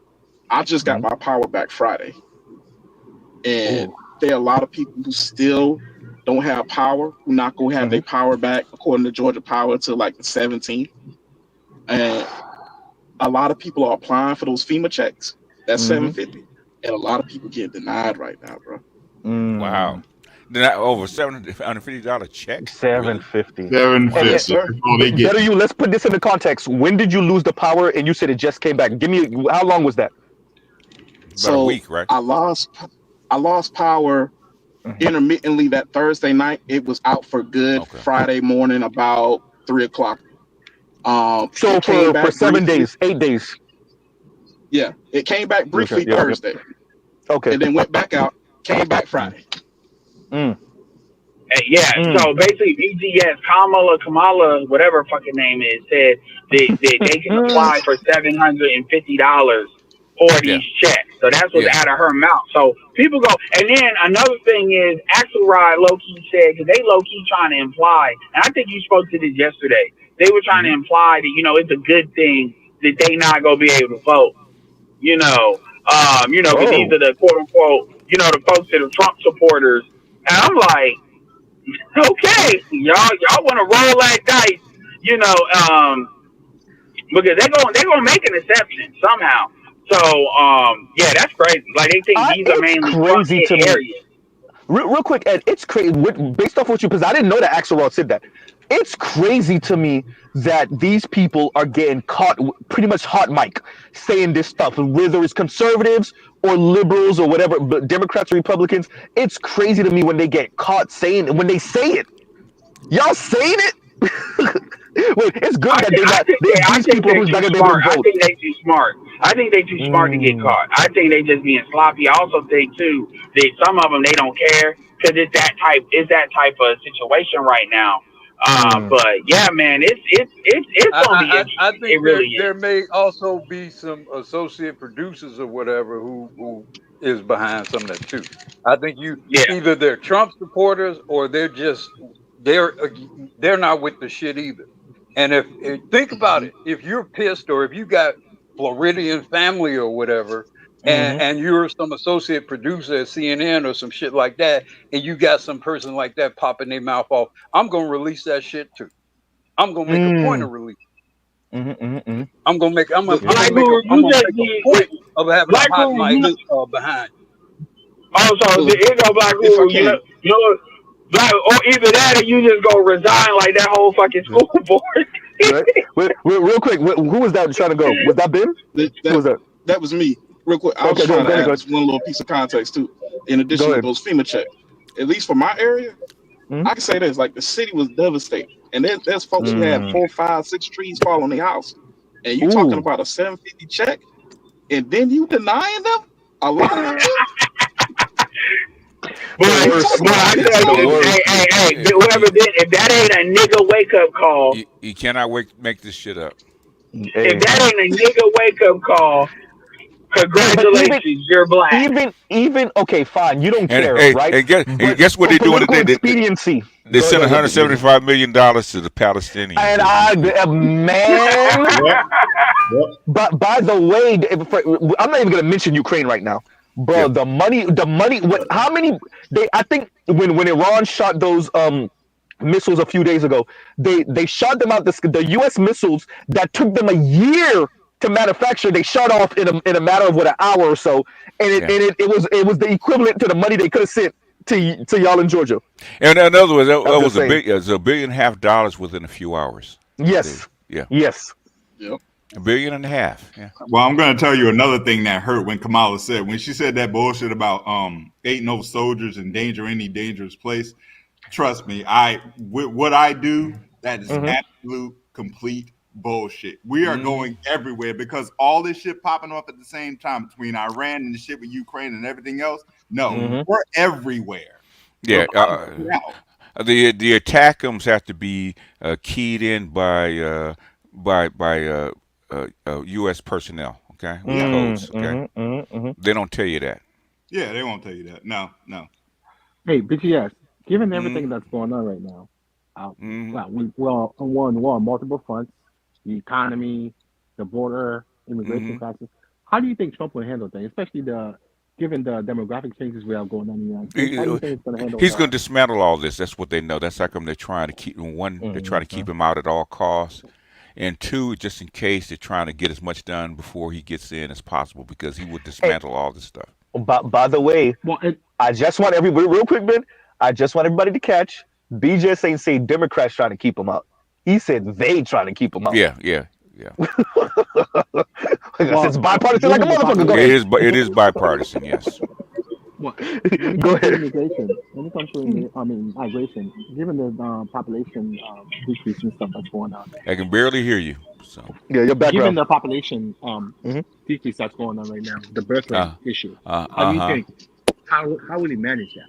Okay, this is something. If you listen to what J.D. Vance said to Jerome Powell, right? Basically, how I would handle it, right? Okay, and I actually talked to this chick from the Jarvis tax organization, right? Actually lowering taxes. Shit. There's two things you can do, right? Number one, you have 7 million underemployed men, okay, in the United States, right? That's 7 million, right? Sucks. And then on top of that, you got about 2 million people in prison. Two-thirds of them don't even need to be there, right? Okay, okay. You're spending an average of like $60,000 per man to keep them in prison, okay? The same money that you give migrants to get work permits and housing and all the kind of shit you give to those men. You have to actually employ 8 million men and actually shore up your labor process, okay? And then what you can do is slowly but surely integrate these people into your society as needed. Instead of this willy-nilly bullshit that you just did. FDR did this, 80-some years ago. In the FDR 30s. did the same thing. Yeah. Employed a bunch of people, public works projects, all these billions of dollars that have been spent for these wars. These are monies that could be invested in rebuilding bridges and roads and streets and subways all throughout the damn Facts. country. Facts. Obama did the same thing with the shovel-ready projects, right? Why do you think all those migrants were Mm-hmm. leaving the United States? Is because he canceled all those work permits and all the illegal Social Security numbers that immigrants are having working under, right? He Of canceled course all you said that, those. Trill. He, Trill in tech, he said cut the H-1B visas. Of course he Yeah, said that. no, Go no. ahead, Well, BJ. you could do that. But I'm saying, okay, you could do that. What I'm saying is that you could do that. You could employ these people, bring these people out of prison because you need to bring them out of prison anyway because they cost you billions of dollars, right? Put that kind of money into rehabbing these people, putting them to work or whatever you need them to put them to work at, right? Okay, and then you bring in migrants as needed. The thing is, you can't flood this whole country with 10 million or 11 million migrants expected to work out, especially when you don't know where they came from. Okay, and J.D. Vance has been clear about how they were actually going to do it. Right? He said first you start with the criminals. You get rid of them first, and then slowly but surely you start cutting the work visas and sending them back across, and then bring them back in properly. Still gonna need them. The thing is, how do you bring them in? Yeah, and they want to play this. Well, how are we gonna? Are you gonna separate families from children that are born here? And they keep on wanting to hold on to that. And I'm like, yo, hey, they could be I given a think y'all choice. dealing with the wrong white folks because the answer, especially on the conservative side, is yes. Stop asking a dumbass question. No, but basically, you already have the doctrine of unaccompanied children that's been around since 2006, right? Okay, if you want to send them back across, you want to keep the kids. There's plenty of white women that are couples that don't have kids that are infertile, they're in their 40s and make them foster parents. Yeah. Yep. Yeah, I mean, and pay them well. I mean, this sounds crazy. I'd rather that be happening than you just jamming people up in here because that's still white people in a white ecosystem. You know what I'm saying? What I'm saying is that it's never been put up in front of the American public as an option. Like Okay. this. Yeah. Oh yeah, and that's part of the travesty. Like when you saw that debate, because I'm sure all y'all Black Hoover. The VP debate. Did you watch the VP debate? Yeah. No, I haven't watched it. No. You didn't watch Black it. Hoover is good. It was good. It was good. It was good. You should have, because basically it's kind of old school. It's not this kind of like the theater of it all and all the acting and all that. It's an old school debate, right? But the reason why I said this, I call Black Hoover out particularly, is because Vance did all the things that Black Hoover was saying Trump should have did with Kamala. Oh, really? Like looking at him, well, I heard him directly. He was checking the panelists, the moderators. Yeah. To be fair to those two white women, those moderators did a much better job than the other ones have done in this cycle. But they did try. No, one of them. It wasn't what's her name? I blank on her name. The chick that got arrested, bitch face. It wasn't her. It was the other one. The one with the man suit ass. No, she tried to get him, but he bit her, and then they ended up having to cut his mic. But it didn't look as bad because it was Vance and Walls like having a back and forth, so they cut both of their mics. But yeah, he responded. He ended. He actually got his extra 90 seconds and corrected her. And even Cuomo had to say that they wasn't allowing him to correct him. But when he said what he said, he was actually correct. And he said, yeah, because he was saying that they're flying these motherfuckers in here. They are. But that's why when they say they fixed the border, they didn't fix it. They rerouted the shit. Yeah, but it's still the same thing. And they did everything they could for him not to get that out. They don't want that out. I definitely want to put this on record. Sid, not on my panel, but I got to bring it up because I brought it up before because I thought it was accurate. It was accurate, and Ed said JD Vance got clan eyes. And when I first heard Ed say that shit, I was like, he does. Oh shit, that nigga do got clan eyes.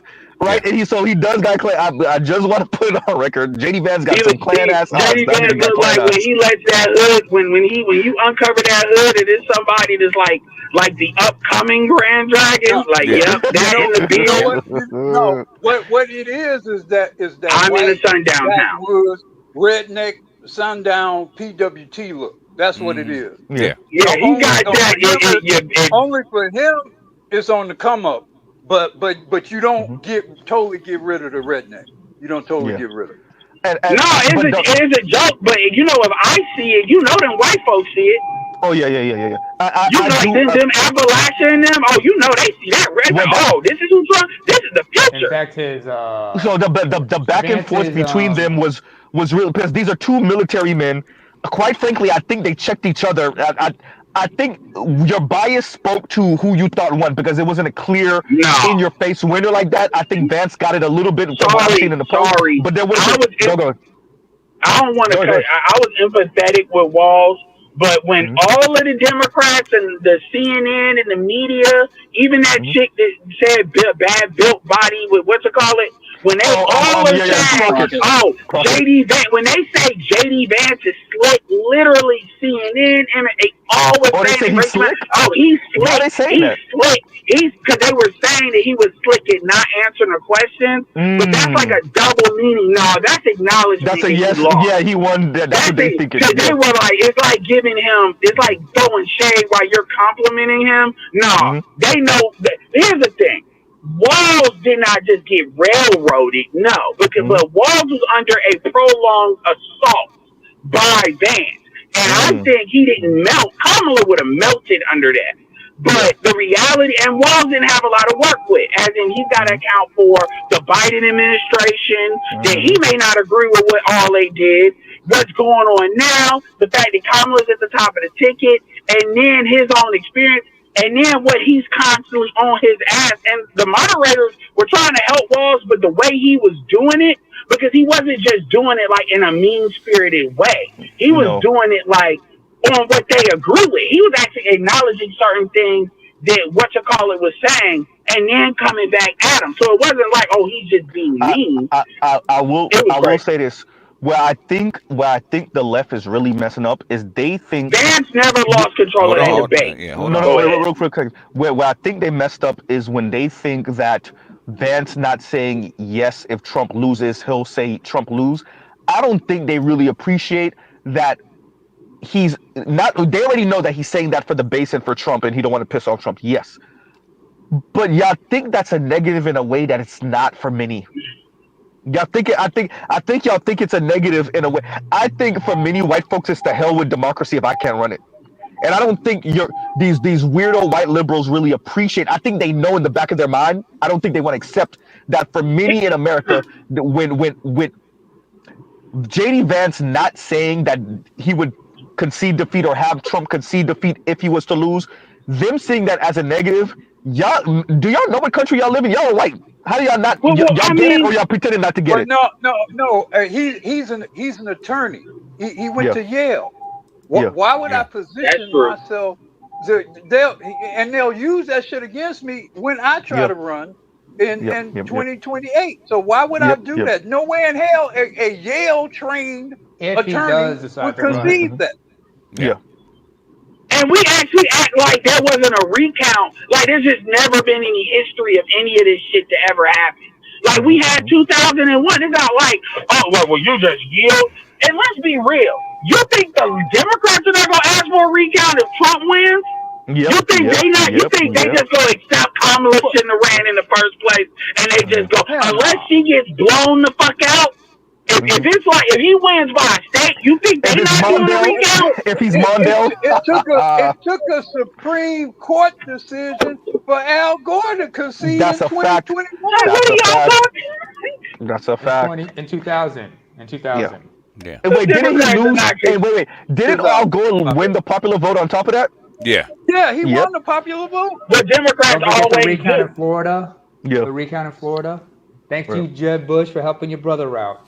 Yeah. Well, Democrats always do because they can run the table in these cities. Look, man, we didn't create the Electoral College. That's what you blame them white folks that did that. You The know, because same that's who did Democratic it. Party, by the way. Yeah. So I mean, at the end of the day, but unless he gets like, unless he even if they win the battleground, unless they get blew out, you know, yeah. So it's funny how they try to act like there's a morality, like we're gonna concede. No, you're not. No, you're not. Like if it's close, y'all are not gonna do it either. But they try to, yeah, that's not a gotcha. And I do think they read. He did. Vance did run the morality line. He did run the morality play. He did. well, He the and worst moment of the whole VP debate, and I gotta give who ran it, was it CNN? No, it was NBC. I gotta give was it them the China credit. one? NBC, yes. They didn't Yeah. have to ask that. Nobody was Yep. like, it was being talked Yep. about, but it Yep. wasn't being talked about like that because Kamala's done so much stupid stuff. And with his hurricane, but when she said that, I mean, he did better than Kamala would have did. Yeah. But like in a regular Nah, election, that would call be a thing a considered a thing. meltdown. The problem that he had, I don't know why he didn't see this question coming. He should have ran in front of it and say, I might have got a little overzealous. Yes, I was there a month later, a month and a half later. I was still there for the aftermath. But I wasn't there in the height of the Tiananmen Square revolt or revolution or whatever you want to call it. Call it just a jab at China a little bit. He could have Man, did this that. He white didn't, dude and he basically yeah, he started. fell. He fell. He He fell. started singing in the rain, like he Yep. was singing to that moderator, like a black dude be doing when he want to get it back. Hey. Because if she would have asked to follow up, she would have jammed him up. But what she did, and then she asked, I think, she asked Vance a question, but this is a question he's And been they going asked, in and on this your is mic, where, Ed. And they going huh? in on your mic. They going in on your mic. I mean, I'm talking through my car. They'll be all right. Go ahead. You'll be Go fine. ahead. Get Go ahead. yourself a Right. goddamn Go ahead. Bluetooth, You clear nigga. though. You go ahead, Ed. Finish that. Finish that. But for real Yeah. though. But at the end of the day, again, that's that bubble wrap stuff, and that's why. And because it's not like y'all can But go wait. rogue and But just I do would say the bubble interviews. wrap. The bubble wrap is So that's around what Kamala. I don't BBS know if it's said. They don't around. let walls out of bubble wrap. But Yeah, you they think Walls did. is in bubble wrap? I don't know Yeah, if Walls is yeah. in bubble wrap. Is he? Well, why hasn't he done more interviews with the press? Yeah, his record is as bad as Kamala's, believe it or not, Yeah, he's in bubble with wrap. interviews. Yeah, well he Go can't. Well go he's into got that. it. Well, Real quick, Ed. Go into that AB because I don't know how much so I know about Minnesota and some of the stuff that a little shady stuff, but I don't know if I know as much as you do. Yeah, he's barely done any And then after interviews, that, Ed, go ahead. and he's made some significant gaffes. He the Trump campaign used this one. He said out of his mouth, "We can't afford another 4 years." He didn't put the context in. I mean, yeah, and yeah. He made some gaffes, man. And his nickname, Now, when Fat he said another 4 years, did he say of Trump or did he Yeah, say that's the, the the threat. He most didn't. recent 4 years? Or No, he just said we can't afford another 4 years. And from what the context I saw, he didn't mention Trump. Oh, I see what they're doing. Okay. Yeah, yeah, Okay. yeah. Yep. Yep. And Trump campaign, to their credit, took advantage of that. Capitalize on that. Yep. Yeah. Rightfully. Smart. Yeah, I'm not even so much going in on his record, although I'm sure because he do got some weird stuff there too. Which, by the way, Vance called out where he said, "What's in the bill? So what does it say? That's not Yeah, I the remember that. spirit of the bill." But what? That's that lawyer shit. What does it say? Not Yep. what you intended. But Yep. which is like again, that's the stuff Black Hulu said that Trump should have been doing. And but my thing is with the bubble wrap thing because Walls has to get permission to go on these interviews because he's not at the top of the ticket. So if they want to keep him in bubble wrap, he can push against that, but he can't just go rogue and just do interviews on his own. Yep. So the thing is, I'm speaking more to Vance has been doing interviews before he was even tapped to He's be done over VP. 100. Yeah. Yeah, even as senator. Yeah, and that you got to give credit to Trump. Clearly, if he's doing that many interviews, Trump is trusting him. And remember, it was one of Trump's sons that really pushed Vance. It was And Junior. Trump, Jr. say It was what you Junior. want to, Donald Trump Jr., tends to but trust his. Yeah, Trump tends to trust his children. Like that's one thing I will give him. I give him that. Yeah. That's true. yeah, thing is that like like you guys said about JD Vance, he does interviews, but he has to be reserved and has to still toe the fucking line. Because let's not forget, True. Who's behind him? Teal. Who's behind Vance? Well, I mean, but it's obvious that Vance is trusted to toe that line, and it's not even it is that. But the thing is, when you look at campaign styles, Trump is like again what BJ said, what Trump said. If they like me, they're gonna vote for me. If they don't, they won't. Yeah. Versus Kamala and them are running a different type of campaign because they know what type of they know what it is. The party knows what they're doing. They know why they're doing it. They know they presenting bullshit and they're running it based on that and hoping people are just asleep. So again, these are things that inhibit Walls' ability to actually compete. And it's not me making excuses. This is a matter of fact, and that's on them. But ultimately, Vance never lost control of that debate. Ever. Like, not even now. Now, the best thing you can say about Walls is the temper a couple times though. I will say the one point when Walls responded with "that's a damning non-answer." That was kind of slick. That was kind of slick with the response. Yeah, it is. But you know, Walls I gotta finish that. Hold because on, what Black Uru said was true, which is he's not gonna concede that. But I am saying Walls' response to that was a good response. But finish up it. That's a great way to highlight a non-answer on a question. That's a great way to do that. But the truth, but for the most part, the thing, and then the way Vance's style is, and here's another thing that people are not thinking about. This is the first time millennials are seeing a millennial at that level. That's true. Even they even 39 spoke. years old, They even spoke. I'm gonna say this, and I'm gonna fall back. They even spoke to the eye thing he was doing. Because they asked him about it, like when he was looking at the camera, like he was from The Office. Oh yeah, that's where that comes from. They said breaking the third what wall. he was doing. He said he wasn't doing that for that reason. He was laughing about it. He said he was looking at the timer because when somebody's done, it's your turn. So he said he was looking at the timer, and it just so happened to look like that. So everybody's making viral memes, and obviously it's favorable to him because it makes it look like A, he was in control, and B, it's funny. It's something that creates positive emotions with the voter base. So he's cool with it, but he admitted that's how. Explain specifically what was he doing with looking at the camera? So basically what Vance was doing is, as Walls would say stuff, it would be certain moments where it looked like he was looking directly, and the camera would cut to Vance, and Vance was looking at the camera when he would say certain stuff and raise his eyebrow like it was facial expressions, that kind like of he was mocking breaking facial the first, expression. like he was breaking the fourth wall.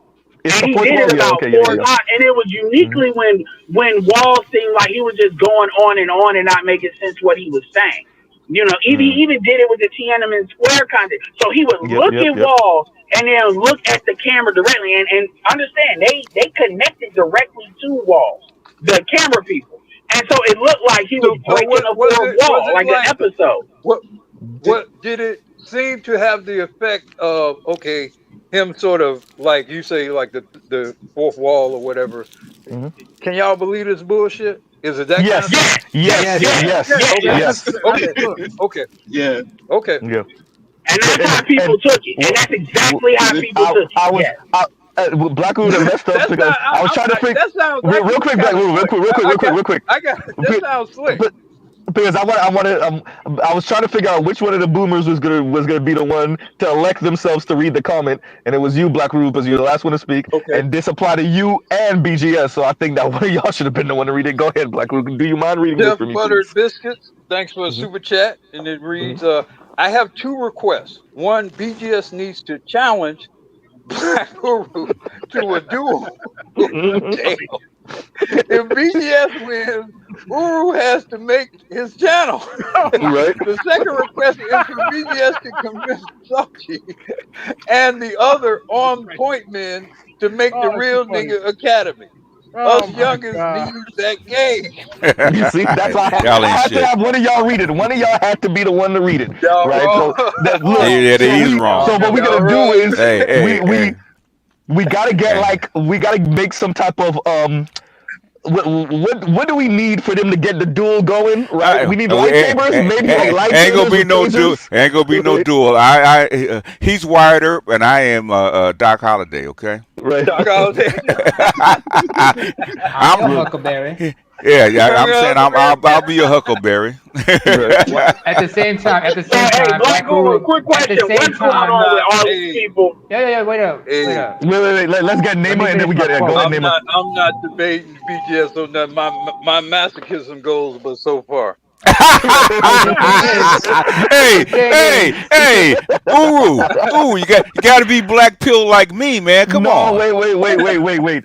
I know both of y'all are built for endurance and irritation. Yeah. I've watched both of distance y'all and filibuster a irritation. motherfucking Distance and argument irritation. to Oh, death. that part Hey, is definitely true. The fuck That you part is look, doing definitely misquoting true. Chris Rock, the Z? funniest Real thing in the quick. world, real quick, Nema, real quick. The funniest thing in the world is watching Black How Ooh many more real quick? purposely filibuster a motherfucking argument. I'd be like, oh shit, this shit is fucking funny.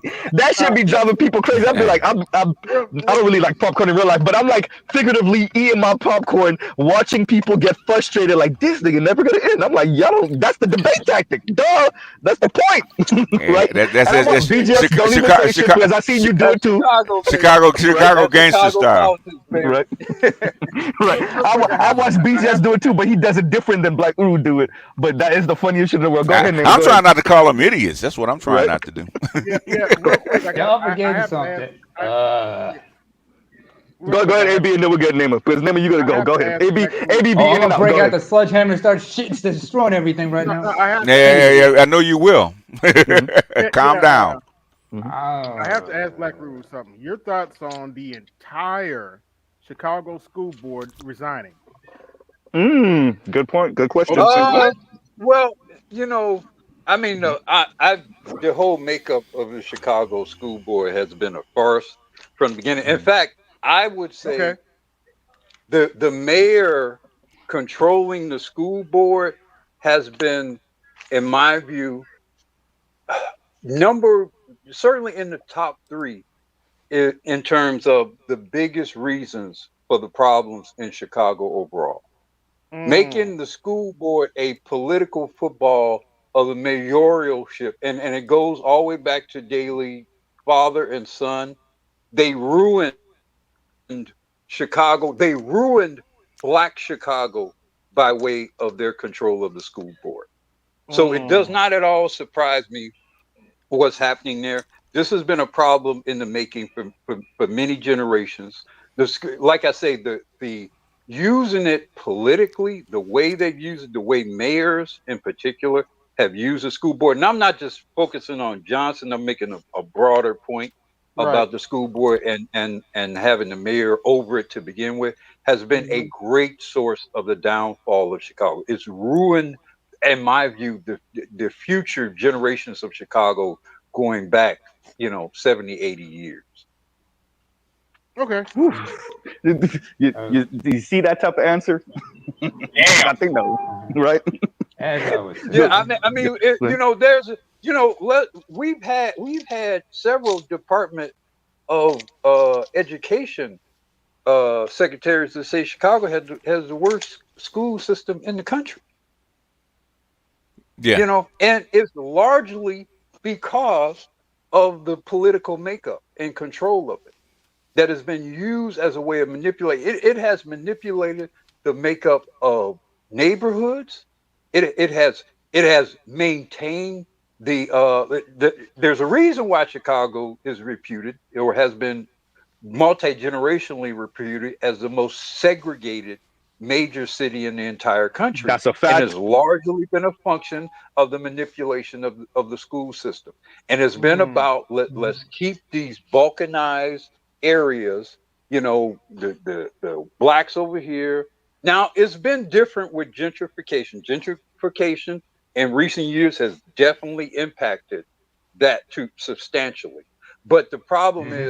is ruined generations. Like the school system combined with the crack era ruined Hmm. generations, particularly of black men, devastated. And we've never. And when I think about the immigrant issue, I think about all the generations of guys that I knew came up that were destroyed by bad schooling, taking the trades out of the schools, um, feminizing the school system, using it politically to maintain this white and exclusive only area here, and let's put all the money into these 3 or 4 or 5 or 6 magna schools, your Lane Tech, your Walter Payton school, your Whitney Young schools. Again, there I don't think there's any other function that has in the city of Chicago that has done more damage to Chicago over the last 80 years than the school board and the manipulation of it by way of the mayoral position. I will say this. I think the best way for me, the best way to fix the schooling system in America is to cut that local tax crap, and assign a number to each kid, and go from there, right? Assign, or depending on the income of the state or whatever. But this depending on your the area you live in, zip code bullshit, that people are going to what Black Guru was saying, where people get to play this game where the public school in this neighborhood is goddamn private school level because of the taxes, and then the public school in that neighborhood is shit. No, because it is segregating the school system based off of the taxes, but it's really on some racial shit, It's low one key. of the biggest ways that white supremacy has been maintained in this country. I can't think of Exactly. anything that has been more of a mechanism of maintaining white supremacy in America than the funding, the organization, and the funding of the school system. You can tie everything to the community, to the business community. Hmm. Um, you can tie the employment. You can tie everything to it. Everything. Yeah, I spent five Let me. years in the school system. That was the best thing my mom ever did was move us to North Carolina. Let me let me say this real quick I'm as sure before, it did. I'm sure it did. because I want to get Naaman in here after. Let me just say this one more thing, Naaman. So, what Black Guru just said, all of these things that's tied in through the school system. That's the whole point. It's these little obscure ways. It's not so obscure. We already know, right? But these obscure Yeah. ways that they find to still have the segregation, because the goal here is not to get black kids connected to white money. That's the goal right here. So segregating the money by segregating the people in the school. So this is where I think certain civil rights leaders that thought that if you could get close enough, you could get the money, and they just found ways to be like, no, stiff arm, right? And and Well, no, and so this is what they it. Go ahead. did, a lot of Hmm. them, what they did was they monkeyed around with the mechanism associated with funding the schools, and then they redirected resources and created private schools and funded Catholic and or religious schools. They basically stole and pilfered and redirected the money into other schooling systems that they could control. So, I mean, and it was essentially collusive activity at all levels, at the state level, at the county level, certainly at the municipal level, and it was all about let's in some ways subtly and in some ways not so subtly maintain a system where very few black children will get in a position to adequately receive the resources and compete with these white kids to fairly compete in a fair environment, not an environment where a few black kids go over there and live in this sort of uh, almost shit sort of kidnapped or whatever existence amongst these ornery ass white kids, but in an environment in which you can fairly and comfortably compete. They never wanted that. They wanted a system where they You can get cherry hamstrung. pick some of the Hmm. best and brightest. They have these magna schools. Michelle Obama went to Whitney Young. That Hmm. was one of them. So they can cherry pick the best and the Yeah. brightest in Chicago, and the rest of it, well, who gives a fuck? They're Uh, gonna either be criminals or whatever let's anyway. end out It's with this one point on this real quick. My apologies. I'm almost done. Proof of what Black Guru was saying is that we already know they move out of the town, or they move out of the city or the county or whatever when we move in.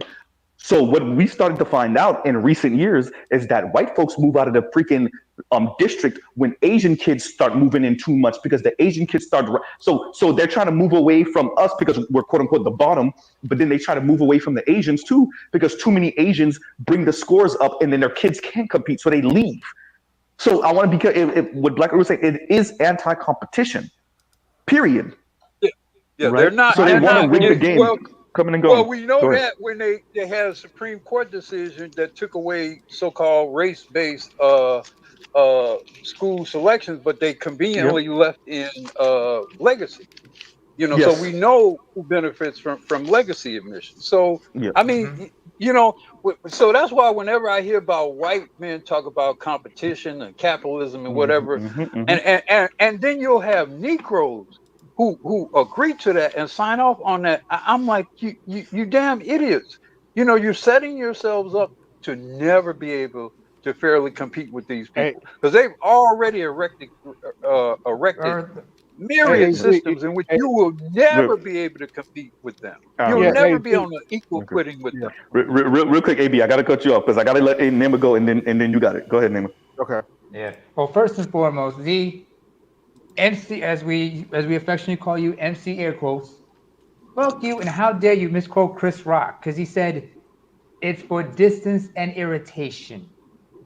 Thank you for knowing what I was trying to say. Thank you. Go ahead. Go ahead. How far can I push this motherfucker until he snaps? Secondly, prime example what Black Rule was talking about. I remember Joe Rogan talked about this because he was born in Newark, New Jersey. Newark, the city itself. As soon as the blacks started moving into the area, whites started leaving. In fact, he talked about how his grandfather, who owned the house, who still owned this house, when white realtors came in telling him, you might want to sell your house because, black people started to move in, this motherfucker said, fuck you, I like black people, get the fuck off my property. You see white flight like a motherfucker. Another example, and I mentioned this many times again, but I guess I got to mention all this again. A person named Rich Benjamin. R-I-C-H. I gotta Benjamin. go. Like, I can't just keep letting y'all go. I mean, I got people behind me, man. You talking to us? No, he on the road. Go ahead. Okay. Go ahead, Nema. Go ahead. Like I said, there was a TED talk about white flight. It was by a journalist who talked about going to some of the whitest towns in America. And he quoted one woman who said, like, look, Rich, like one woman invited him to a house party. She said, Rich, here's the thing. One black person is a great dinner guest. 50 black people in our neighborhood, it turns into a ghetto because the belief is, it brings the poverty down and everything. Everybody's just always has this, and this is where you get the whole concept of redlining and shit. And it's not just stateside. I see this shit up here in Norway sometimes. Housing discrimination being what it is, and the people just want to rig the game. I think that black people just need to come to terms with. They just want to rig it as much as humanly possible. Go ahead. Yeah, I want to go after AB because I know AB was waiting. Go ahead, AB, and then Ed. Yeah, guess who's complaining about affirmative action not being there anymore? Believe it or not, it's not black folk. The Asians, I saw it. Guess who's suing? Was it Duke and a couple other colleges because they're not getting admitted. Who is? Oh, it's the people who got affirmative action scrapped in the first place. The Asians. Oh, but yeah, it's only supposed to affect the black people. Yeah. Oh, yeah, but that's fine. But it was. Go ahead, AB. Finish that up and then. Now what it feels like to be a nigga. Oh, okay. Well, Blue got what he wanted because he got his not saying I'm the one that got affirmative action, so he's fine. He'll move on to black women and taking their money like he's been doing, and them chicks gonna have to find their courage one way or the other if they're gonna fight for that money, especially with this migrant stuff. Real quick, Ed Blum is James Crow. James Crow Jr. Right? Not Jim Crow. James Crow Jr. Right? Okay. That is Esquire. Exactly. Thank you. Ed know what I was trying. He just know what I'm trying to say. Exactly. Esquire. Exactly. That's who he is. Go ahead. Yeah. So the thing, and so at the end of the day, even some Asians now, and some of them, to be fair, were saying it once it was starting, they were starting to get the momentum to do it. That's true. but the point is, this goes back to what y'all was saying. They don't believe in competition when it really comes down to it. That's why, and that's a big reason why they be having that white guilt too, because they know what they be actively doing. They Yeah. actively do it, and see, white people like the idea of competition, but because it feeds into their quote unquote supremacy, but they don't like the reality of it when it doesn't go their way. See, in their mind, they think everything is like the Caitlin Clark situation is everything, but that's a unique thing. That's not how it Well, no, usually goes. they celebrate the fallacy of competition because that gives the impression that it's a fair system. And they fear that Exactly. Yeah, because if a certain number of men in particular realize it's not really a fair system, then will some percentage of men rebel and try to destroy or take down the system. well, So yeah, they yeah, constantly talk about how great the system is in Hmm. order to lull you into not attempting Yeah. to overthrow the yeah, system. at higher levels, but at Or smaller levels, even worse is give up on it. yeah, and Or at give up smaller on it. levels, it Exactly. feeds a lot of their ego. And See, not most of contribute. them, Yeah. Not because contribute. as you can see, as they're doing the crazy shit that they're doing, with these migrants and stuff, now they starting to get their nigga wake up call, because the bottom white's always the first. And the thing is, because they've been doing this, is the thing I'm gonna land on. Because they've been doing this bullshit for so long, they are almost in. Because black men didn't lay down, not in the way that these white boys are laying down. Because black men had to force to have to deal with it, because that's what we always ever have had to do. Versus these white folks, they're not used to it. So when they deal with this and all the fentanyl, COVID, this migrant stuff, because this is affecting them. It's not affecting rich white folks, but it is affecting poor. It's starting to affect regular white folks. The middle class being gutted out, by the way. All now, it's like they don't know what to do, because they expect for the whiteness, their white insurance is not coming through. They're not paying these damn balances anymore, and they don't know what to do. They really don't, and it's actually kind of funny. They're shooting up schools, doing whatever, trying to throw these little tantrums. But what they don't understand is why the wealthy is like leaving them astray, and it's funny because they really don't. It's the Because they denial haven't is researched their real. own European history. They haven't researched their own European history. They Oh, really think I was Vikings like No, Tariq you weren't. Well, You were what Italian. they Charles Willie believe, P like to say. is you need the numbers. What they believe is you need the numbers to maintain white supremacy. And although Yeah, that no. is true, how much what this is where they miscalculated. This is where they miscalculated. They think you need a majority population, like an absolute, overwhelming, veto-proof majority population, in order to maintain white supremacy. You don't need that, and that's where they have We saw that grossly in South Africa. miscalculated. That's the Well, real no, point. Because if but you, no, yeah, I think I disagree. I think they do because in the current legal in the current Who's under ever the playing? current Please mute up. constitution I hope they're winning if they're hitting the buttons that fast. no, that ain't me. under It's not under me the either. current It's constitution, me. there are certain things that population in America, there are certain things that population dictate in a way that does not necessarily prevail outside of America. See, it's easier to maintain an apartheid type state in a system that does not perpetuate, democracy and liberty as much, and is so detailed by which those things exist. In another country outside of the history of the United States, you can operate in somewhat aristocratic ways or clan based on what clan or what tribe or etc. So you can maintain power without necessarily having, the majority people. But in America, population definitely dictates a lot of things by virtue of the law, by virtue of the Constitution, and even just the history and the makeup of the society itself. So they are acutely aware of the direction in which America will go or will likely go when And they're if their not numbers fall too low. the dominant feature in this country. Culturally alone, this country becomes very different when white Yes. people are not the prominent population. It changes. It will change drastically, in my opinion. Agreed. I don't know if I'm afraid of how much non-white people have ingested white supremacist views. I don't know how much we need a large white population to still see them as the top.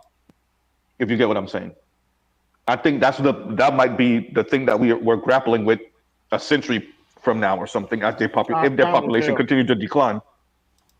Time will Wait, tell. say that again, maybe? Well, or you had a possibility that certain people who weren't previously white become white. You know, so that you have that possibility as well. You have a What possibility you of mean, the certain East Asians or the South Asians?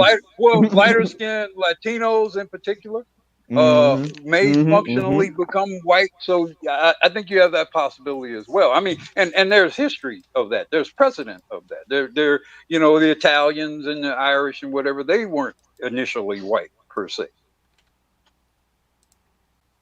I agree with that. I agree. Yeah, So, so and look, I think some of it will look. I think there is a motivation to perpetuate whiteness in this country because of its historical precedent. So I think that will be a thing. How it's done, I think it will be the question. How it's done, and it may take on a combination of forms. Um, but you still have a very strong cultural black presence here. To what degree that will influence the trajectory of things, especially as the white influence retreats. I think this is a great opportunity to be a black man. It's a dangerous and a precarious time, but it's Yes. also a great time. It's a great time for some particularly brave black men who are willing to risk some blood possibility to radically reposition themselves in this country. But it will be contentious and it will Yeah. likely be bloody. I actually agree with that. I agree with that because out of all the times I could And think you of know where the opportunities now bloodshed is going. And you know where the bloodshed is going to start with some of these folks internally. y'all live around. Some of these folks Mm-hmm. y'all live Mm-hmm. around. In fact, they may be your biggest problem. You may Mm-hmm. have more of a problem with them Yeah. than you have with Yeah. the outside folks. I agree. Because we see how some of them get down, how Mm-hmm. treacherous, some of I them agree. are. And I'm not talking about, I'm talking about mostly the ones I'm most afraid of are black men. I'm more afraid of black men even than the black women. Because I think once the I women agree. figure out, y'all, we brothers are serious, I think they're more likely than not to get in line just for survival purposes. I But agree. the brothers, uh, that's gonna be your problem. That's gonna Hey, be your problem.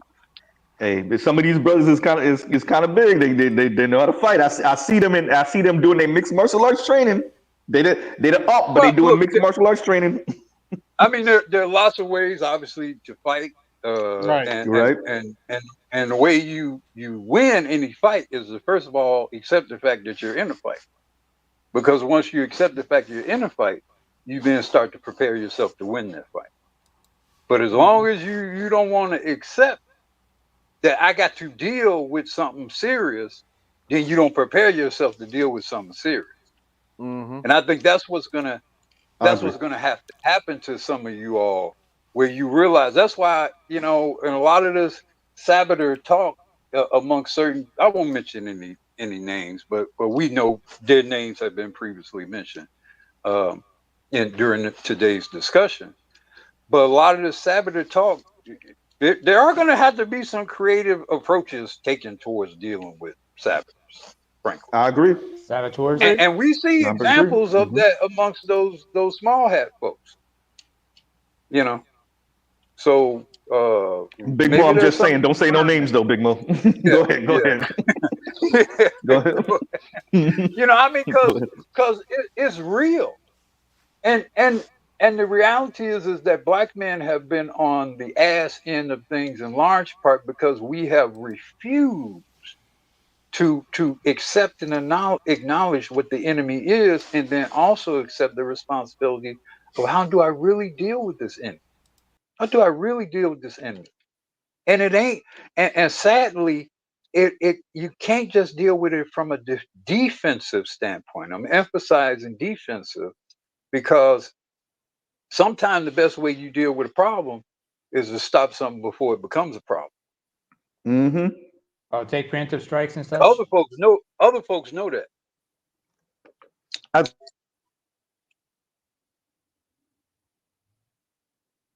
Then you muted yourself. Oh, my apologies. I think AB or Better You or Big Mo, I don't know who was trying to say something earlier. Oh no, I was just going to go ahead and say, in other words, Mr. Uru saying we need to go ahead and get us a good old fashioned purge going. Well, good old.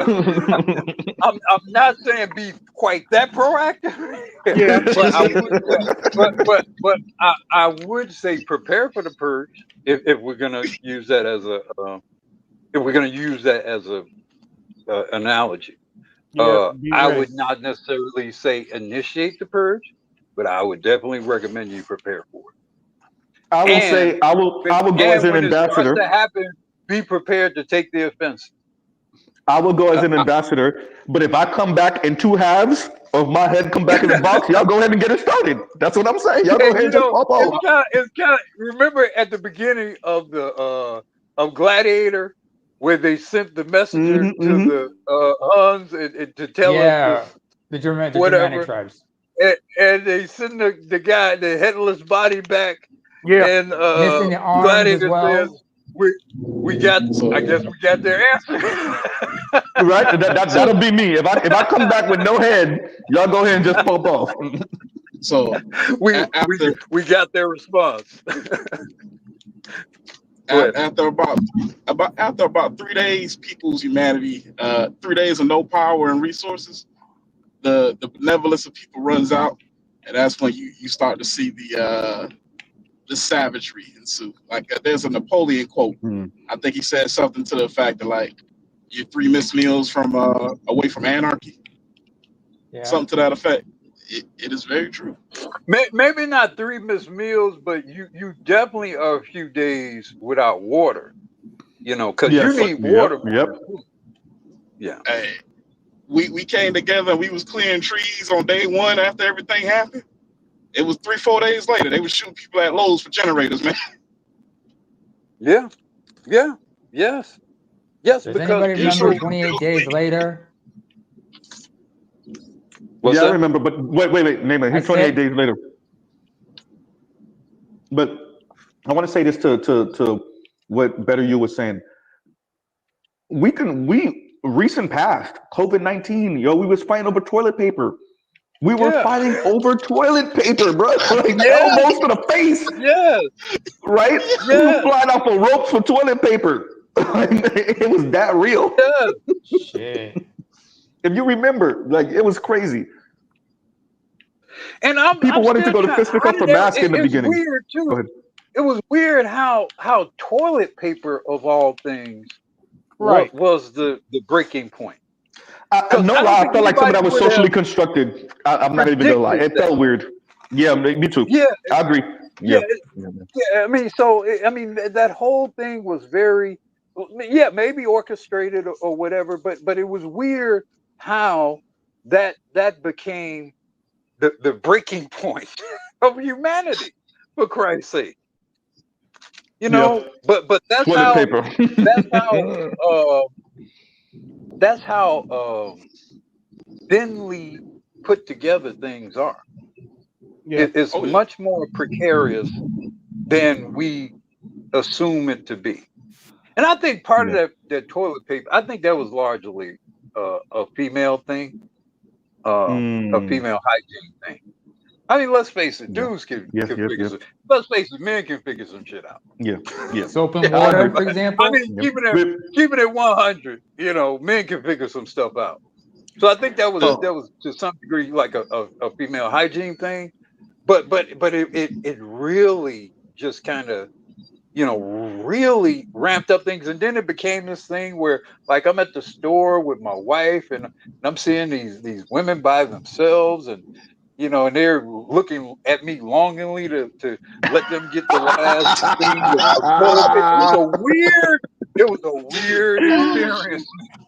And my wife say, let her have that one. Let me read the quote. So Gundam says this is the quote that we were looking for, everyone. Better you, this is the quote you were saying. Every society is 3 meals away from chaos. And it was actually a Lenin quote, Vladimir Lenin. Yeah. Every week. But I feel like you're right. I feel like Napoleon had a quote like it too. I feel like I heard. I feel like I read army marches on its belly.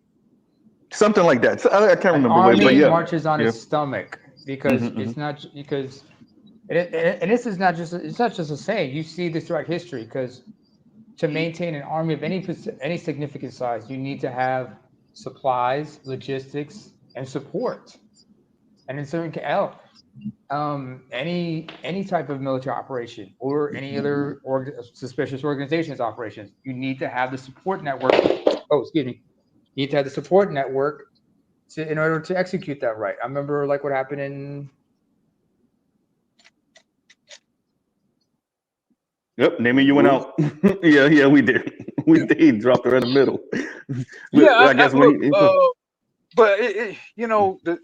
When we talk about, because you said something, they were kind of chiding you about saving Black women earlier, and I don't think we got a choice. Well, I do think there's the dilemma of, look, you're in close proximity to these people, right? And they do influence issues that influence you by virtue of you being in the same communities, coming from the same families, voting in the same districts, attending school together, and all in some cases, intimately connected and or familiarly connected. It's very difficult to just kind of decide, okay, I'm gonna cut off Black women or whatever, and especially if you have men like myself, I got Black daughters, stuff like that. So a lot of times I wonder, how people live when they say that kind of thing, because I wonder about the real functionality of their lives. Like, how do you really live? Who do you live amongst? Who are your neighbors? Just where are you and what are you doing? Because for me, how do you just? I'm just gonna cut off. Yeah, Black I'm not women. I'm not at that level where I'm just gonna completely cut Black women off. But I am at that level. I'm not gonna take your shit anymore. Yeah, I will say I don't think the majority. Most of us are not in these non-Black enclaves enough to do that. Yeah. Right. It sounds good, but not enough of us have a non-Black spouse, and we live in a majority non-Black area or a majority non-Black area. Period. Most of us are not in those spaces, right? So even if you wanted to cut Black women off, you would have to be in those spaces, and then think about what you're also getting yourself into in those spaces, right? So number one, but number two, it's not about whether I like Black women's behavior. Clearly not. It's not about whether I even want to. I do think some of them need to drown, quite frankly. Some of them need to drown. Some of them need to drown and to show the others, yeah, you see what we were talking about? This is what we were talking about. You see how you thought it wasn't going to be that painful? You see how painful it is to watch it? Right? I think that needs to happen. Go ahead. But to speak to that, at the end of the day, a change has to be made. So yes, while it may be a difficult decision, and when you talk, honestly, when you talk about cutting off Black women, I think it means them not getting first dibs, saying no. I agree with that. Yeah, I do agree with that. Saying no a little bit more, maybe not to the Black women particularly, like mainly the Black women you don't know. That's mainly about them. The women in your family, depending on where your relationship is at with those particular Black women, like your mother or your sister, if y'all are cool, y'all are cool. If there's no, but the minute disrespect does show up, you have to be willing to say no to them too. Yep, I agree. That's true. So that's how the cutoff. So I think when we talk about like cutting off black women, that's what we specifically mean. And I also would say not. I think that there's certain misbehavior that you can't come back from. If you were a card carrying divester, if I could scroll back far back enough on your Twitter, and you was black men, and you were out here holding the white dude and up on a pedestal, you don't get to come back. Go over there and stay over there. If you are a black woman politically that weaponized benign neglect against black men, you don't get to. Quite frankly, I don't even think you shouldn't have a black husband. If you don't have a husband, go eat vagina, right? You should. To me, no black man should be associated with you. Oh yeah, I'm with it. You're gonna have to communicate with me a whole lot differently than through disrespect. Yes, without question. Yes. Yeah. Like if disrespect is your main language, whether you express whether you love me or hate me or whatever, whether you hate me, fine, whatever, the disrespect. But that whole love through disrespect, no, that will not be tolerated. Yep. That will not be tolerated. You're gonna have to act a certain and look and conduct. You're gonna have to conduct yourself a certain way towards me. Now, if you don't like me, you don't like me. Just get it over with and say it. But that love through disrespect, no, that's not being tolerated. If you don't like me, you don't like me. Don't waste my time, and I won't waste yours. Don't waste my time. That's cool. You don't need me, cool. Yeah. Like I said before, I mean, white man's ice is colder, cool. Don't get mad at me when it melts. Oh, but it's quick to melt. It's colder, but it's quicker to melt. That black ice, however, it lasts a lot longer. And you never see it coming. Hysterical. Yeah, well, wait. Better you. Do you remember Key and Peele's sketch about black ice? Remember Key and Peele had one sketch about black ice? Nah, where they were using black ice as a reference to black ice. Wait. Before you finish that name, when y'all were talking about it, I was thinking about Kevin when he started trolling that swirler chick that called into him trying to troll him. And he started being like, brown sugar, it dissolves slower, right? And it's, got more girth. He was holding the laugh. When he said girth, he almost laughed himself. He's like, it's a little bit bigger. So it got a little it's more natural too. Kevin was flaming her, and people in the comments was catching it.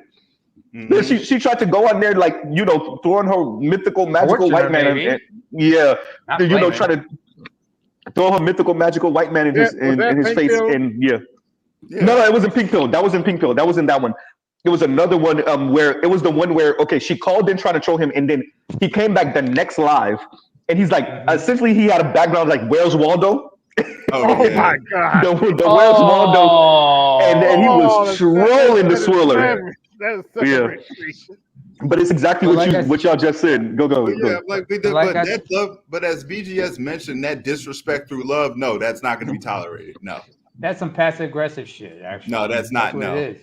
Absolutely not. That's not going to be tolerated. You cannot be tolerated. You can't tolerate it because women only do passive aggressive shit. I would ask what kind of work you guys have done internally to indemnify yourselves from that, because like most habits and most ways in which we function, we've been acculturated.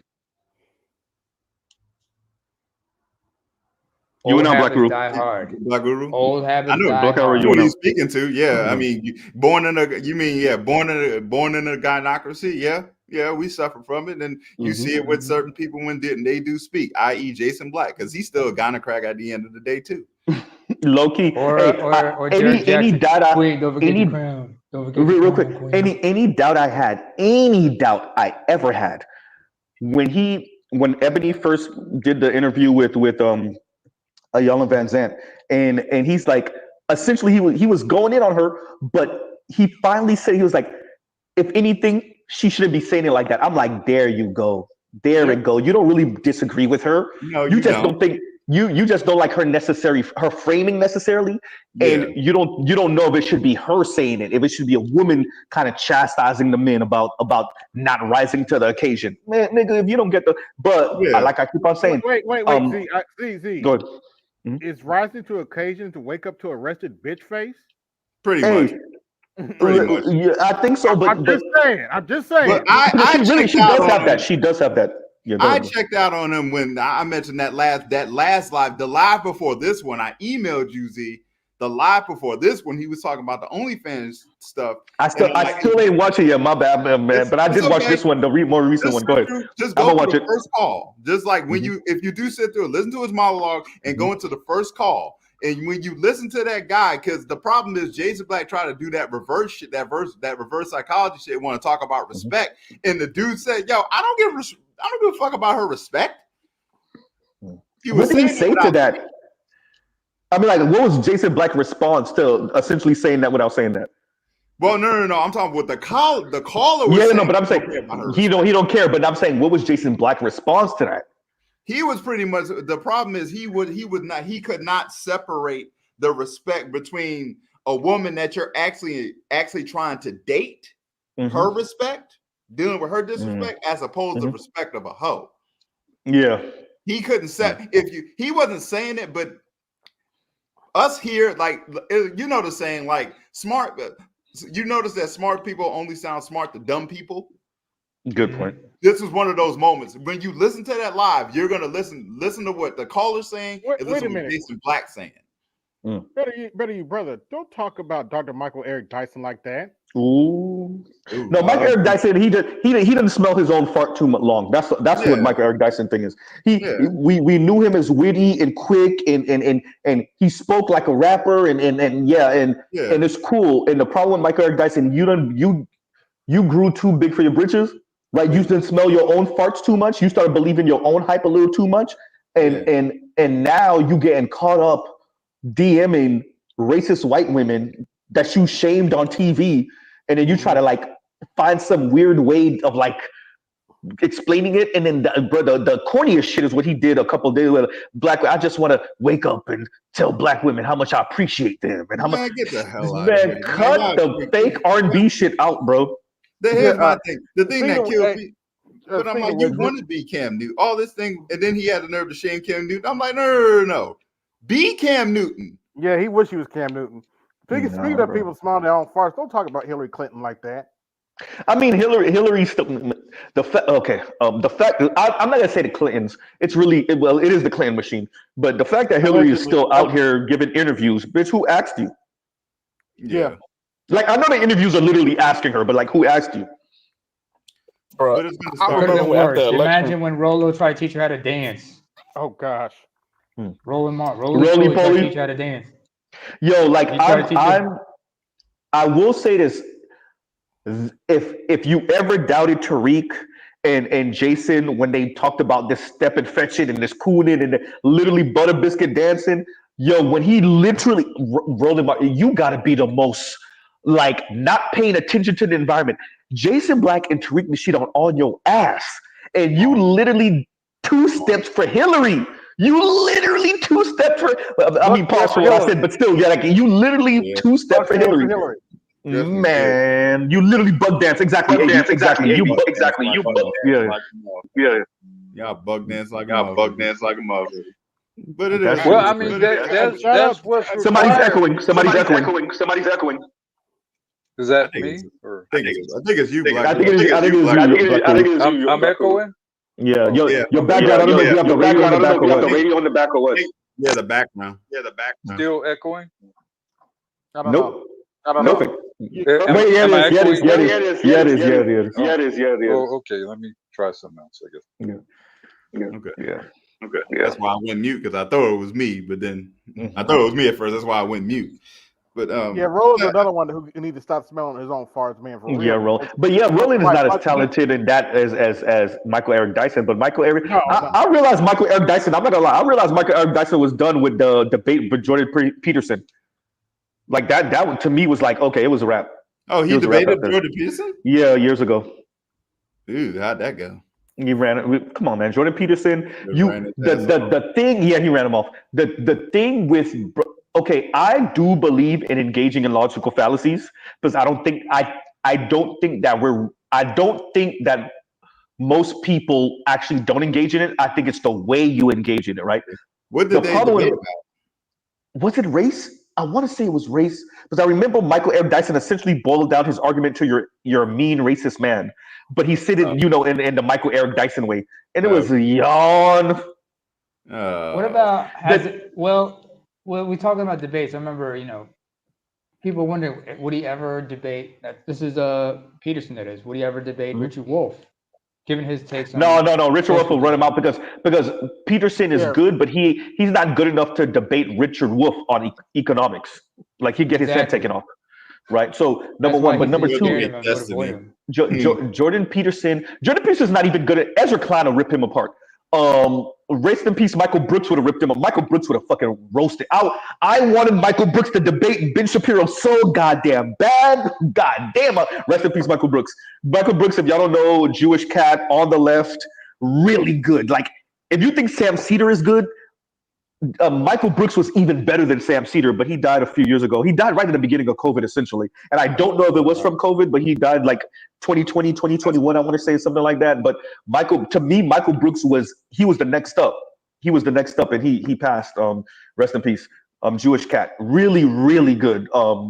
Speaking of people who would have ripped fellow leftists, ran right? out, speaking of people who would have ran out Peterson, it would have been this one man who died like in 2019, college professor, John G. Gunderson, and they knew John G. Gunderson. He also Martha Wash, who were big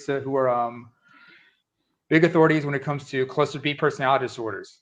And in the case of Gunderson and a woman named Mary Zanarini, they know him professionally because they remember after Peterson got his PhD, his first gig was at Harvard, where they teach.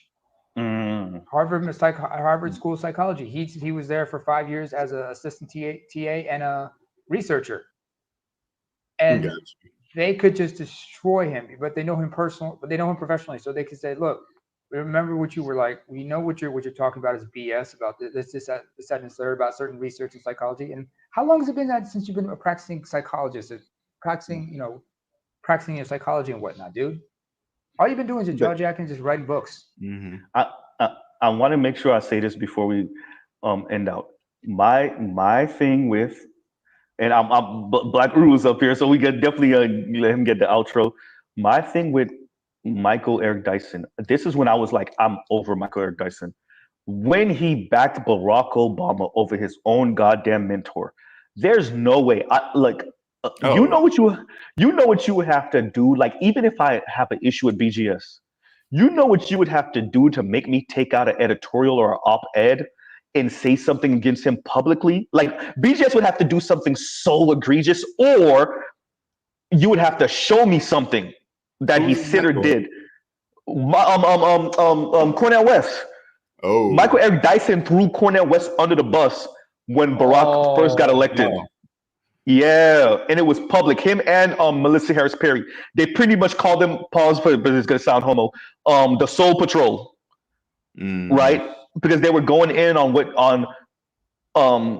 Barack and what Cornel West was essentially saying. Like, he admitted he was mad that Barack didn't invite him and his mother to the inauguration because he did so much campaigning for Barack, and Barack did not invite him or his mother to the inauguration. Number one, but number two, he also critiqued Barack's policies and just Barack as a person. And a lot of the left turned on him. A lot of the black left, turned on him. Michael Eric Dyson, like I said, Melissa Harris Perry.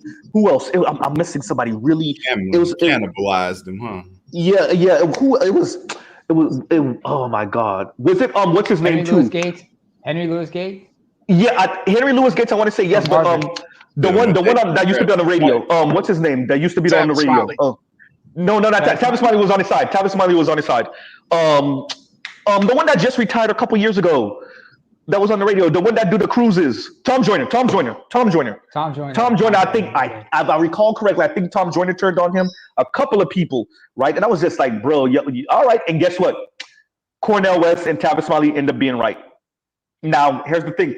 Cornel West and Tavis Smiley did get a lot of their funding for the Poor People's Campaign from Walmart. So, but Cornel West was right about his critique of Barack turned out to be correct. I will say that. But you do get negative points because you was going on your poor people's campaign on Walmart's dime. I'm just saying. Go ahead. Yeah, man. Wow. Mm-hmm. It's bullshit. Just thinking about all that. Just like when you say all that, I'm like, wow, I didn't know all that. Yeah, no. Michael Eric Dyson, who came up not through Cornell necessarily, but that was one of his mentors, threw Cornell under the bus for Barack Obama. He's a president. He's a president-elect. Ain't no way I'm throwing Cornel West under the bus for no fucking president. And he's my mentor? Come on, man. I have issues with Cornell and his brother shit. I'm not gonna lie. But there's no way if he's my mentor, I throw him under the bus for the what? That shit you just don't do. As what's his name? Neo once said. Yeah, and I think Al Sharpton too. I think Al Sharpton was the other one who was riding with Michael Eric Dyson and them. I want to say. Okay. Yeah, with Michael Eric Dyson and Obama. Sharpton, but everybody already know Al Sharpton's full of, yeah. Hey, let me put it this way. I remember a joke. It was Charlie Murphy. Uh-huh. He had that joke about he had a dream about he was a journalist interviewing Barack, and he mentioned what Reverend Al said about him. Reverend Sharpton said, and he basically said like so Barack, what do you say about Reverend Sharpton said you ain't black enough? Well, Charlie, first of all, he's the one with the haircut like George Washington, and you're hysterical. Right. I am half white. I am half white. But here's the thing, Reverend Sharpton. I'm black enough to pimp slap you, and then white enough to pretend it didn't happen. No, what was? No, man. But Jesse, Jesse he said cried. way more than that. He said way more than that. He the nigga shit threatened to cut him off because dick off and shit on it with. Yeah, BJS is right. Cornell and Tavis were in Hillary's pocket too. But no, the thing with damn no, but Jesse also said he wanted to cut Barack's balls off. So I can't pretend like he ain't say that shit.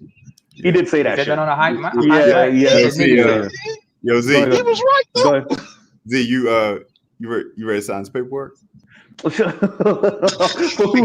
left or for the women? I need you to sign this paperwork, dog. And better yet, I'll be at the Bedside Baptist later this afternoon. We got to clean up that place for the church service on Sunday. I keep a copy for you. You ain't ready yet. You ain't ready. I keep a copy. Don't forget to Xerox that shit. Honestly, though, shout out to you because I just really started listening to these videos you put in your description, Z. Bro, 15, 20 minutes, bro. The first thing I look at is, all right, how long is this video? It's 30 minutes. You got 15. And I'll put it on 1.5. And I'm like, what the fuck? That's the thing. I think that's another reason why I get through them is, I put them on 1.5. But if it's serious, if it's like a 2.5 hour long stream or whatever, I put it on 2 speed and I just listen and work. Dog, bro. No. I don't know how the fuck you do that shit. Cause for real, the whole thing. I had to stop going to the links a long time ago. I'm like, The whole thing. That's what I said about Z. He has a talent to take an objective, scholastic, academic approach to the material. I think that's a real talent. That's not something that a lot of us possess.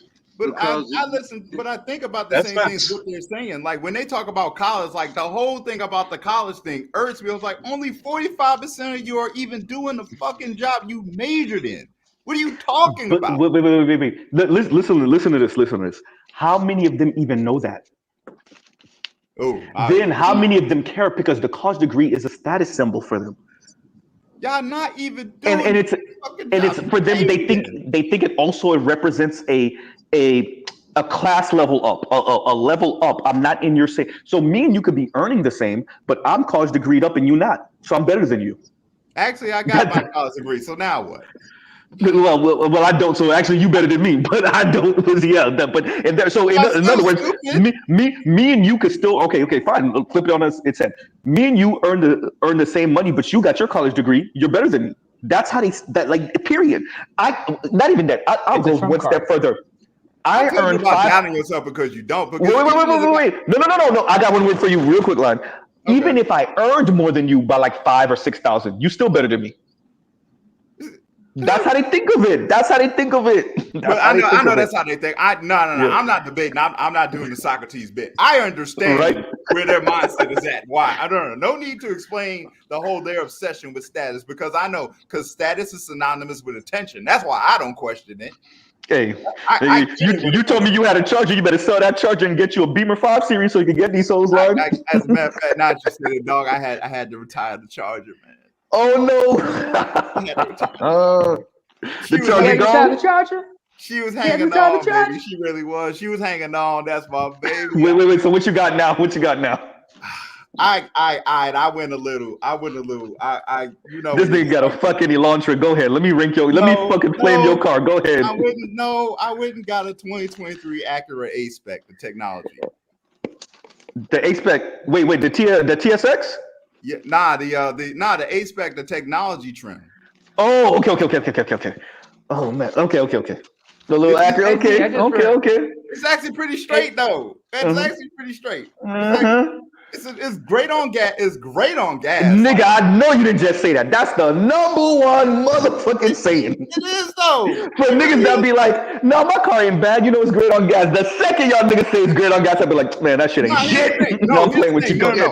I'm fucking with you. Go ahead. I dead ass tested that theory. I'm in North Carolina. I stay a few hours from Charlotte. I drove from Charlotte and back on one tank. Oh yeah, that's good.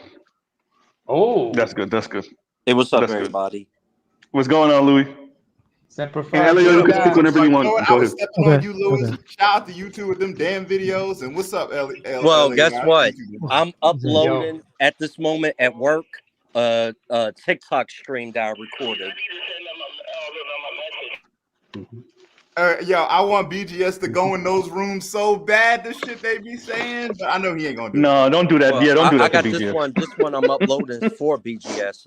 Is with Africans talking and the shit we going through. They going through over there. They been going through it though. They just not being vocal about it. Well, I caught We've been going through it for decades, for centuries, my dear. That's the problem with a lot of you. You fail to realize how we're going to do it. Wait. Naaman, let Louis have it spoken, bro. Sorry. Go ahead. Sorry, I caught the stream. The thing with those TikTok streams once. Louis? Goddamn, Louis. I made all this space for you. Go ahead, Louis. We can't hear you. Wait, go ahead. Say it again. Well, will you look at that? Go ahead, Elliot. Until Louis gets back. I think I know what's wrong. It's this might be in the dead zone. Everybody on the north, everybody in the Northeast, they're having some problems with their internet lately. Like one of my partners was doing a stream yesterday, and they got cut off because his was like Infinity X or something like that. That's one of his provider. Okay. His IPS. Okay, I'm gonna let Elliot go now. I heard you. Go ahead, Elliot. Go ahead. I'm gonna back up for a second and say this. When it came to the politics part, I'm just tired of black politicians trying to act like they are fake Malcolm X and Martin Luther King or fake pastor or Booker T. We gonna preach our way out of oppression. You mean the preacher cadence that they do? Let's preach our way out of oppression, and we gonna work to these people's hearts. And I got a whole sermon. It's like, but do you have any policies? No, brother. But the Bible says, shut your ass up. Let me say something real quick. LAR, when you said that, so in Creole, we have this term called zokla. And what it means is you put your hand in a fist and you don't punch somebody. You jump up in the air and you hit them upside the head with your fist balled up, right? And that's a zokla. And when I heard you saying that, that's what I thought about doing to all of these motherfucking fake preacher, pastor, cadence sounding ass dudes. And that's exactly what you're saying. But by the way, Barack did it a couple of times, if y'all remember. Yeah, he did it a couple of times. The pastor cadence, and it's so. As a matter of fact, what's his name out of was it Pennsylvania? Is it Shapiro also? What's his name? The one that they thought was gonna. Say it again. Shapiro, from Pennsylvania. He tried to imitate Barack doing the same shit. shit. I can't They stand that. they don't do it for black men. They do it for black women. Black It's women. very Yeah, significant. yeah, we know. And they dumbasses eating out the palm of their hand when they do it. But it's Go ahead, Elio. It's not just they do it for black women; they do it for white people. Well, that's true too. That's true too. Yeah, that's true too. Like it becomes a I's the assimilated Negro. I'm gonna play the game, boss. And I'm like, hey man, I don't want to. But anyway, that's what I thought about that. The school stuff which y'all was talking about, it cracked me up because sometimes I tell people, the college experience is great, but it seems like common sense is left out of the whole school process because most of these people, I don't care how much money you make if you have student loans. Yeah. Because that's not whatever you make, you gotta, it's not, if you make $100,000, but you owe $50,000, $60,000, $70,000, $80,000 of student loans, you don't make $100,000. No, you don't. No, you don't. Wait a minute, LAR. Wait a minute, Line. Oh no, LAR, you ain't gonna fuck up their dream like that. Absolutely not, sir. No. Listen, the status, no fuck that. Look, I got this money and this status, and I got this college degree, and you are not gonna fucking destroy my dream with your reality, sir. You ain't fucking their dream up. He's telling the truth. It's the truth. Look, I'm a college graduate, but I'm honest enough to say, there is no status in academia. I don't know. Whoever thinks their status in academia is retarded. the big names. Well, what do you mean there's no status in academia? What does that mean? The vast majority of America in the world does not grow up to want to be a professor. But that's not the same as wanting to get a degree. A scientist. They don't want to be a scientist. They don't want to be anything involved with academia, really. Academia is not academia. I hate to say it this way. Academia is just a smart kid's fallback plan for their dreams. Okay, I think you and Black Rule are saying something different, Elliot. Yeah. You're speaking about academia as like pursuing a career in but what we're saying is that having a degree within itself. Go ahead. I'm talking about the same thing. Like people are acting like, okay, I went to school, I got status. Nobody cares. The normal world doesn't care about your status. I could guarantee you, if I put one football player up with 37 academics, nobody would know the 37 academics. Unless they big boys, that's extreme. That's an extreme, there's not a lot of professional football players. True. Yeah, but that's the point. It's a lot of academics. There ain't no academic rookie cards out here. You know what I'm saying? Like, hell no. Like I give credit to people like Bill Gates and Mark Zuckerberg because they made people who went to, first of all, people like Bill Gates, Mark Zuckerberg, the other guys. I forget. Low key, they dropouts. Yeah, I was gonna get to that, but that ain't the point. What I mean is guys who are assumed to have a high IQ. They just became smart, people that you want to be, right? Because what wound up happening was a lot of smart people got played in business. Ooh. So being smart wasn't really goddamn. Why are you talking about Bernie Madoff victims like that? LAR, they were book smart, but they weren't necessarily street smart because to but the people that business people aren't street smart. Yeah. You know what I'm saying? Like what winds up happening is people I hate to use it in this aspect, but academics, like academia is like the Asians right now. They just figured out that school is manipulative. Like wow, you just figured that out. Well, yeah, no, you use the miseducation of a Negro type joint. This institution can be used as a colonizing agent. Yes, you're learning stuff, but you're also being indoctrinated in a certain worldview. Number one. Number two, the fact that they got played by Edward Blum, thinking that this was going to increase the lowering. Pretty much we're going to move black people out the paint by ending affirmative action, and then we're going to get these positions. Yeah, and being too cowardly to actually go after legacy admissions, also that part too. But yeah, so yeah, no, I definitely Those see where you're coming cowardly from with that. admissions are people who have some Well, serious I influence think and I still think I connection. said that wrong though, Namer. I still think I said that wrong.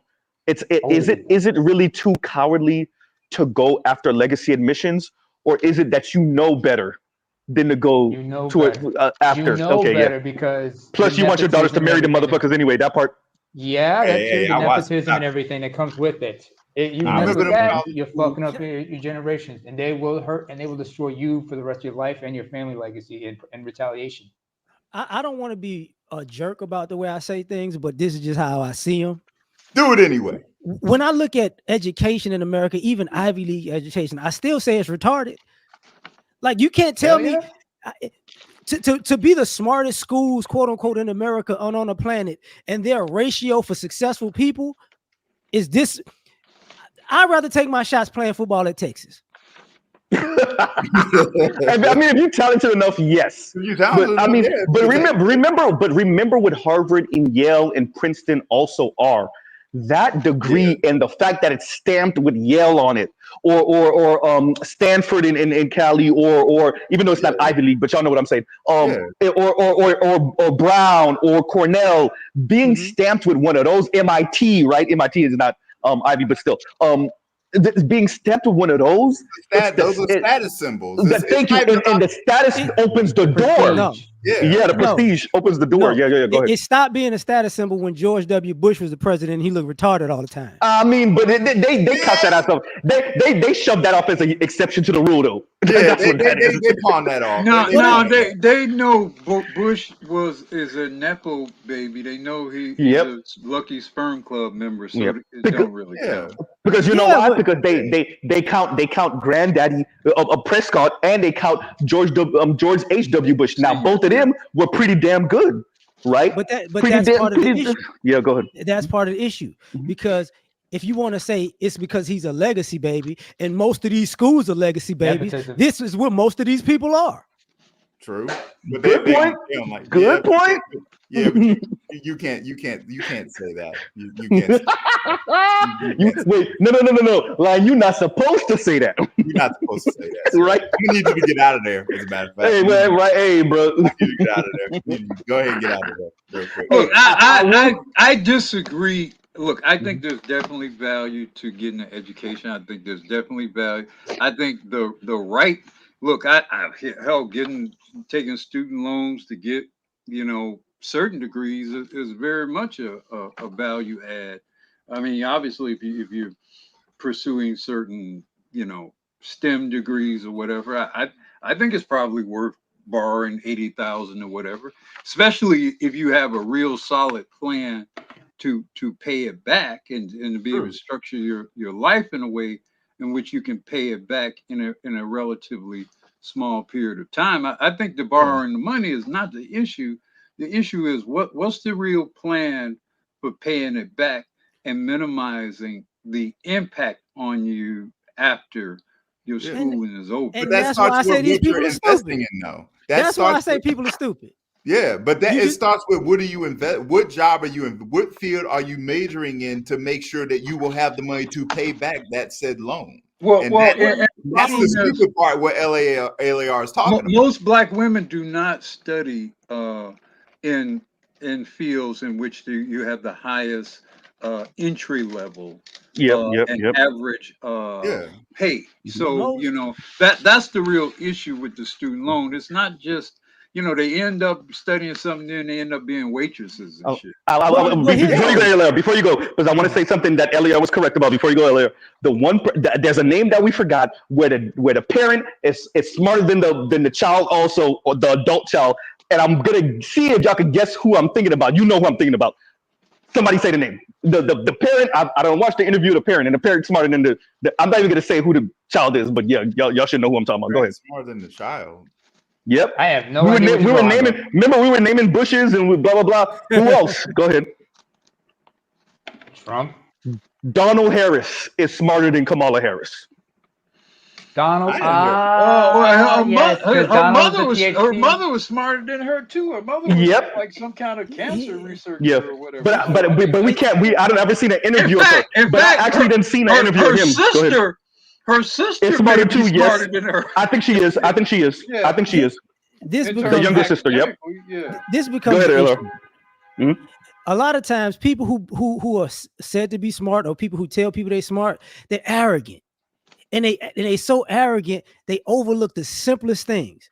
Because if you so damn smart, you should think out the math before you put yourself in these debt situations. If you so damn smart. But I they mean, take your youth you're and they talking. take your Yes or no? Let's be fair. We're talking about 18-year-olds. Yep. Right? Yep. exactly. Yep. Yep. So it's a bad.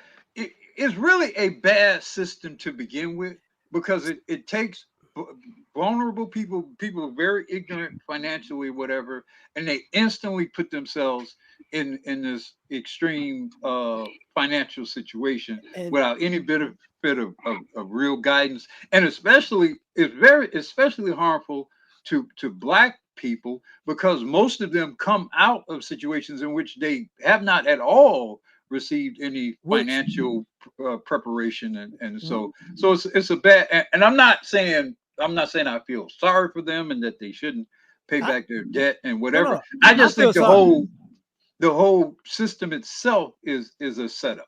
I feel sorry for him, because what it basically boils down to at the time is, if you think you smart and you put yourself in a bad situation because either you wanted to say I got my name on this degree, or your family told you we want you to go to this school, and nobody figured out, hey, if we do this way, you might be screwed by in 4 years. Like, But wait a minute, LAR, because there's another side to that. It's the gamble that this degree may mean something in the future. You can use this to parlay it into opening doors, or like we were saying, you going into a specific career field, right? You know, maybe. I'm not saying completely, but maybe. But it's a like, nobody actually tells people the actual hustle of higher education. I agree.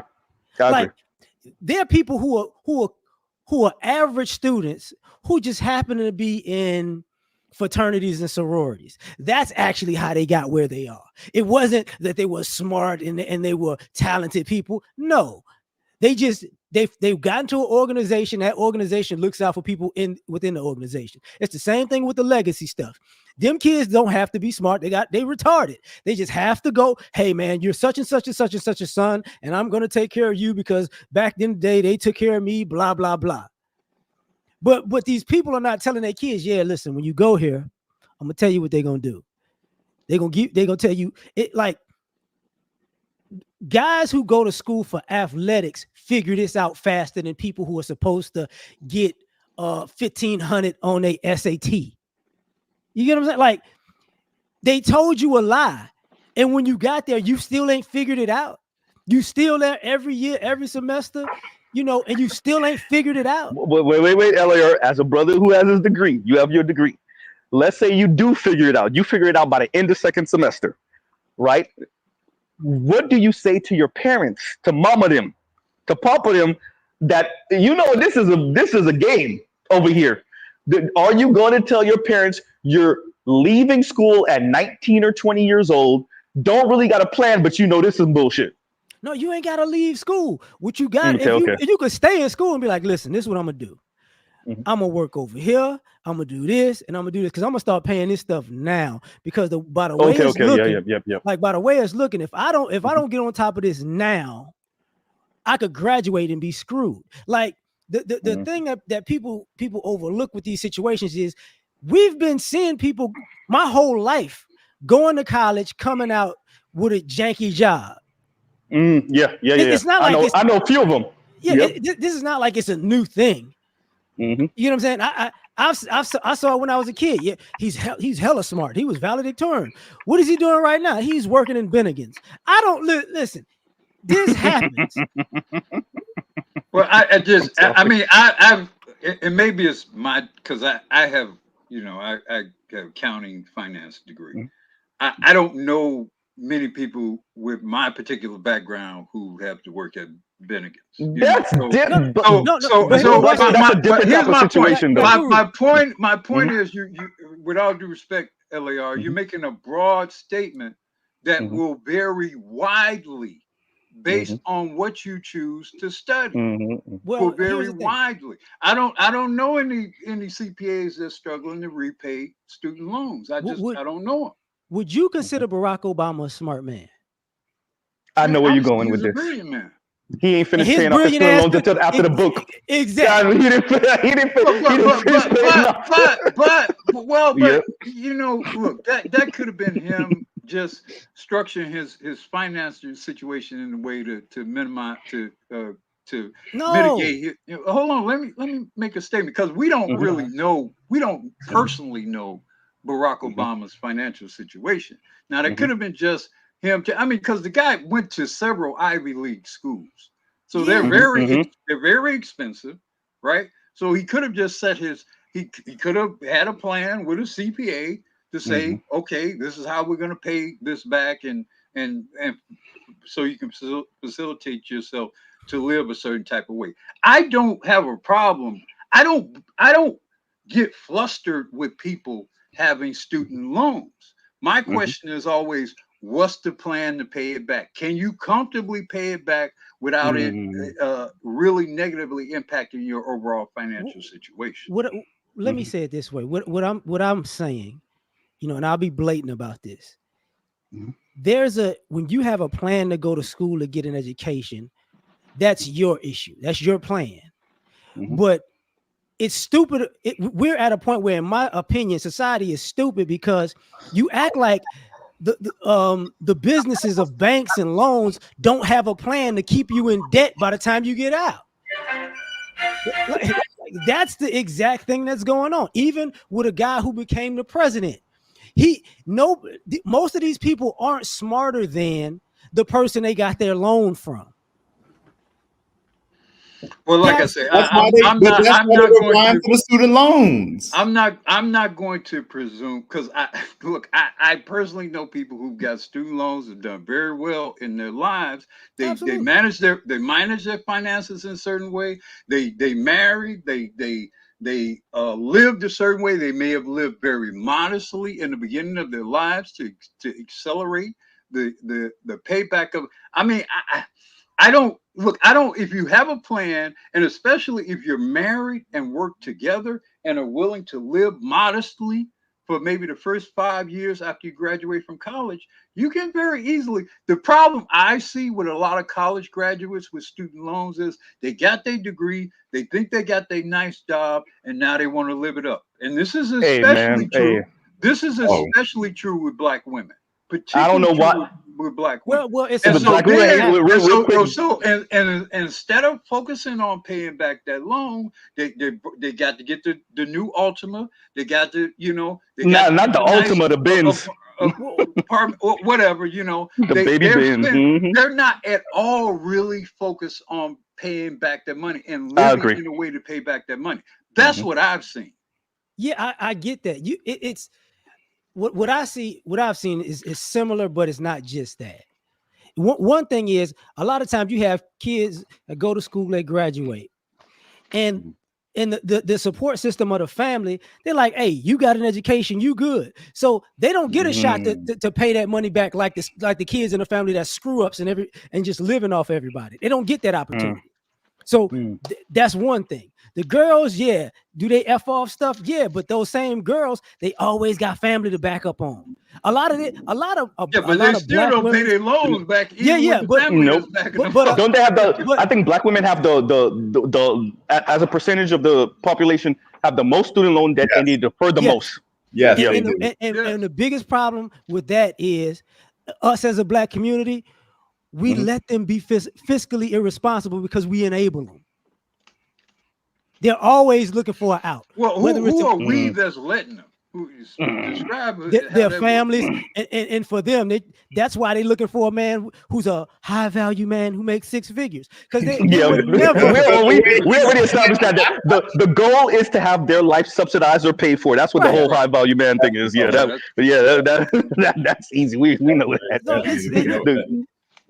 We went through the debt before. I already said it. She's $60,000-$70,000 in student loan debt. The baby bins that she bought used cost $40,000, right? What else? She's like $15,000 in credit card debt, if even that little bit, right? So when you look, sometimes you meet these women and you find out homegirl is $100,000 in debt altogether, all in. Here's the right? butt, though. Here's the butt. Go ahead. She lives with her parents. Oh yeah, that part. True. Which, Yep. by the way, enables them accumulating that credit card debt and getting the bins, baby bins, and whatever. And so that's how the loan doesn't get paid off. It's not just that the loan was too onerous in and of itself. It's the decision making after or I agree. top of the loan. I agree. That's what LAR is talking about, how they're subsidizing making those decisions. I'm like, you know why? That support they're getting because they live with their parents. Yeah, that's Like, definitely a feature of it. The people who do student loans are the same people who do home loans, and the same people who do car loans, the same people who do credit cards. They know once you hit a certain threshold, you're screwed. It doesn't really matter, at a particular point, because there are doctors and lawyers out here that still live in paycheck to paycheck because they hit a certain threshold. But they're banking on it's not just the money though. They're banking on the behavior of your typical American. It's not just the money. $80,000 is not a lot of money for an engineering degree. It just ain't. You can pay that shit back very easy with a fairly decent entry level job. You can pay that off in 5 years or more. But if you live in a major metropolitan city, you can't, because you're screwed. You got to pay. No, you can't, because this is what you do. You get you some roommates and you tough it out for a few years, and you bank that money and you pay that shit off. Wait a minute, Black Girl. How the fuck am I supposed to fuck these hoes and exactly about my exactly that's exactly my point. That's my point. I knew that. You got your engineering degree, and now you want to spend on these hoes, and that's exactly. But look, ain't no way I got this engineering degree, and I'm not gonna be pulling up in the brand new. Look, I gotta pull up in the brand new E-Class Benz coupe. I gotta pull up in that. I gotta have the luxury condo or the luxury apartment downtown, right? I gotta there ain't no way. What's the point? Let's do it. Let's do it then. Let's do it. Go ahead. The lifestyle. I'm gonna go places. The lifestyle y'all talking about was cultivated in college. Yeah. Well, that's some degree true. Yeah. True. That's where everybody got their drug problem, their drinking problem, their partying problem, their fashion problem, their travel problem. Yeah. They overspending problem. Say that. Came in college. Say that. Hey, wait. I want to say it before anybody else say it. I gotta say it. I gotta be the first one to say it. Half of that student loan was extra money that you spent to go out of town and to do all that other shit. You took some trips to Jamaica. Thank you. That's some of that student loan money, right? So that student loan money was just strictly ramen noodles in school and books. Go ahead. Even in New York alone, like you knew you couldn't afford that extra cheese on that burger. You knew you couldn't afford it. You knew you couldn't afford it. You couldn't afford that cheese on that burger. Seriously, because one of my boys, white dude, so when he was looking for his house, he already had a master's degree. He had stopped working on his other master's. To get the house, he went back to school so they wouldn't count the student loan debt, so that he could get the house and then finish his degree. So now he has 2 master's degree. Guess how much money he was in student loan debt? Y'all, ain't no 80,000. Y'all better go all the way up. All the way up. Yeah. 250. 250. Spending that refund check. Oh, thank you. And that's wait. Let me tell you something. Some of that refund check went to furnishing the house. That refund check went to the airbag suspension for his Golf R. That refund check and the rims for the Golf R too, by the way, and the aftermarket turbo shit for the Golf R too, by the way. So that's the real student loan crisis. Thank you. That's the real student loan crisis. You know what they were doing? You know what they were doing in New York when they were getting the refund checks? And personally, I've seen this firsthand in college. You know what they were doing? They were going to buy the new iPhone. Oh yeah, but that's like $1,500, $2,000. That's not $15,000 in this Volkswagen. That's not it. Lord That's not have $10,000 and $9,000. By the way, this was a very quick Volkswagen. You would be surprised what it was beating. But that like, shit add up, Z. It don't even yeah. matter. It all adds Look, up. man. I Hey, like this by the way, conversation. so dude went to from like a few thousand, like let's say $20,000 in student loan debt. By the time a couple years later, by the time he got the house and the house was almost three, he was looking at like five-ish something thousand, 500 and something thousand, almost what 400 and something thousand, 500 and something thousand in a span of 2 years, from like $20,000 in debt to the student loans kicking in for both of the masters and the house. And now we know who that man was buying baby oil for, because he got to sell his body now. No, he good. No, he good. He's I think when it comes, he got reduced to that, huh? No, I will say this: he does earn six figures, and he does got a side business too, landscaping. So, but funny enough, So because he's more blue than collar paid and up. white collar simultaneously. But yeah, Yeah, I He's more think than paid it when back, you huh?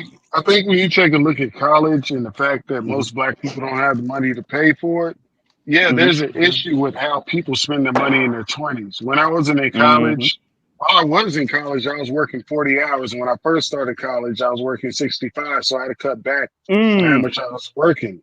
So I got a really good schedule and I had to deal with it.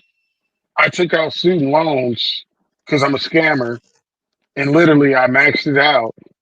So they were Plead the giving me fifth. the max. No, I did something just to boost. I got an 820 credit score. You know what I'm saying? I know how to scam the system. So I maxed out student So loans in other while words, your paying mom for was my putting stuff in cash. your name when you were younger, so you could get a good credit score. Go ahead. Kind of, sort of, but I knew so it, nigga. Go ahead. I would max out the amount that I could get on student loans, but I already paid for the class with my own money. I went and paid off my motorcycle. I went and paid off something else, and basically I used it to consolidate bills. And as long as you're taking two classes, you don't pay any interest. So I just paid on it. Then when I graduated, I just did a credit transfer with my bank instead of refinancing the student loan, 0%. I got it down to like 6,000 by the end of the year. I did another credit transfer, and it's like 2% with $100 fee, 0% for another year, and I paid that shit off for working like 70 hours. You know what I'm saying? So we have to admit that a lot of our people that comes from working class literally come from the generation of the parents not knowing shit, in the generation of when black people lost 50% of their wealth during the crash of 2008. So we have to admit that we go to college to try to escape our environment, and women are willing to do anything to Wait. survive. Something very important too, like Leon. Not only to escape, but to lift the entire family on your shoulders. Yeah, that too. I didn't do that shit. My mom's shoulders is good enough. My dad's shoulders good enough. Fuck that. No, but I mean, like for you, but I mean, like for many people, yeah. So I remember having this conversation with a coworker years ago. This was actually before COVID. This is like 2019, maybe even 2018. And she was like, Z, I'm the most stable person out of my cousins, so she's this young lady got to be, at the time she was what, maybe 26, 27, something like that, maybe 26, 27. And she was like, Z, I'm the most, and at the time she was earning like 42, and she was the most stable person out of her generation of cousins them. Well, you have to think about it, like consistency. You have to think about the consistency. She may have borrowed some school money to pay her mama's rent. Yeah. We have to be for real. Yeah. Good point. No, we have to be for real. So I know too many. I'm giving away 3 laptops to my college. Every time I got a new laptop, I gave one away because I know damn well young black boys is trying to get a psychology degree to start off with something to show that they have some type of skill, don't have a working laptop. Like these motherfuckers come in with nothing but clothes, a few pencils. They don't even know how to log into the fucking college website and shit. You know what I'm saying? So when it comes to this, I understand people are trying to escape something. Whether or not their first career pays them $40,000, the idea is, yo, you need to pay this shit off. and you need roommates, but people are hyper individual and they don't want fucking roommates. I've had roommates 3 times. So we just gotta keep it real. Motherfuckers want to live on their own. They want to live on I their mean, own. They think want to have about their how own many shit. thousands of dollars you could save a month, depending on how much money you make, I'm just by having a roommate. Yeah, I'm gonna yeah. just tell y'all. And my thing is, You can't pay back a loan in 5 years or something like that. Okay, go ahead, Leon, and then we'll get Leon. Real quick, Leon, let Leon go, and then we Can get we you. stop lying? Go ahead. Look, What's man, lying about what? Go ahead. Listen. When it comes to what people need and people, this is not the 80s and 90s, man. Man, in the 2000s, they was logging on to porn all day long in all these colleges. People had everything they needed most of the time. They didn't want to use it. I understand what you're saying. Yeah, it's a difference in not Their having breath having the ability to do something and just doing what you want to do. But for the last 20 years, people just been doing what they want to do. And what I'm saying is, a lot of people. Now I was next. A lot of people don't even know how to. Whoever after Leon, go ahead. These kids don't have laptops. They don't have laptops. They don't know how to log into their career portal, their education portal. They don't know none of that shit. I'm being like straight up serious. When I went to college, like my second year, the freshmen didn't know how to do that shit. And it takes it's a process. But what I'm saying, wait, hold on. What I'm saying is, I understand why people go to college, and I understand that people have an education and they don't work in the field. My woman did accounting for Putt Putt, and she was a manager for Putt Putt. She has a science degree, but she did accounting. She did the sales. She did the advertisement. You can get that. My boy. He had a technology degree, couldn't do shit with it because he had no references. And my boy went and got him a job working for Walmart in the systems, dealing with the servers. Now that nigga makes like 80,000 on Fort Hood. So where we start, we have to realize that we're black, man, and they're gonna make you start at the fucking bottom. And when you get in a company, there is a place for you to utilize your college education and say, hey, I've been in this position, whether it's McDonald's, whatever. There are places for you to use your skill in every company, regardless, until you get that opening. I agree, but I'm sorry, I interrupted. I agree, but I'm not naive enough to think these are the same people who was logging on to MySpace, Black Planet, Facebook, Instagram, Pornhub, Triple X Video. They know how to do all this stuff. Ghetto Gagger. They know all this stuff. I think when you underestimate what people do on a cell phone versus being on a laptop, I'm sorry. Wait. Let's let who's trying to speak. Who's that? That's me. Let's let real quick, Black. Let's let who's that? Is that better you? Me. That's me. Yeah. Okay, go ahead, and then we'll get Black Uru, and then we'll circle around. Come on, go ahead. One thing I think we're underestimating when it comes to the difficulty with paying back student loans, in my back, because I've been in and out because I'm working a little bit, but there's a retrograde flow of wealth in the Black community that there is not in other communities.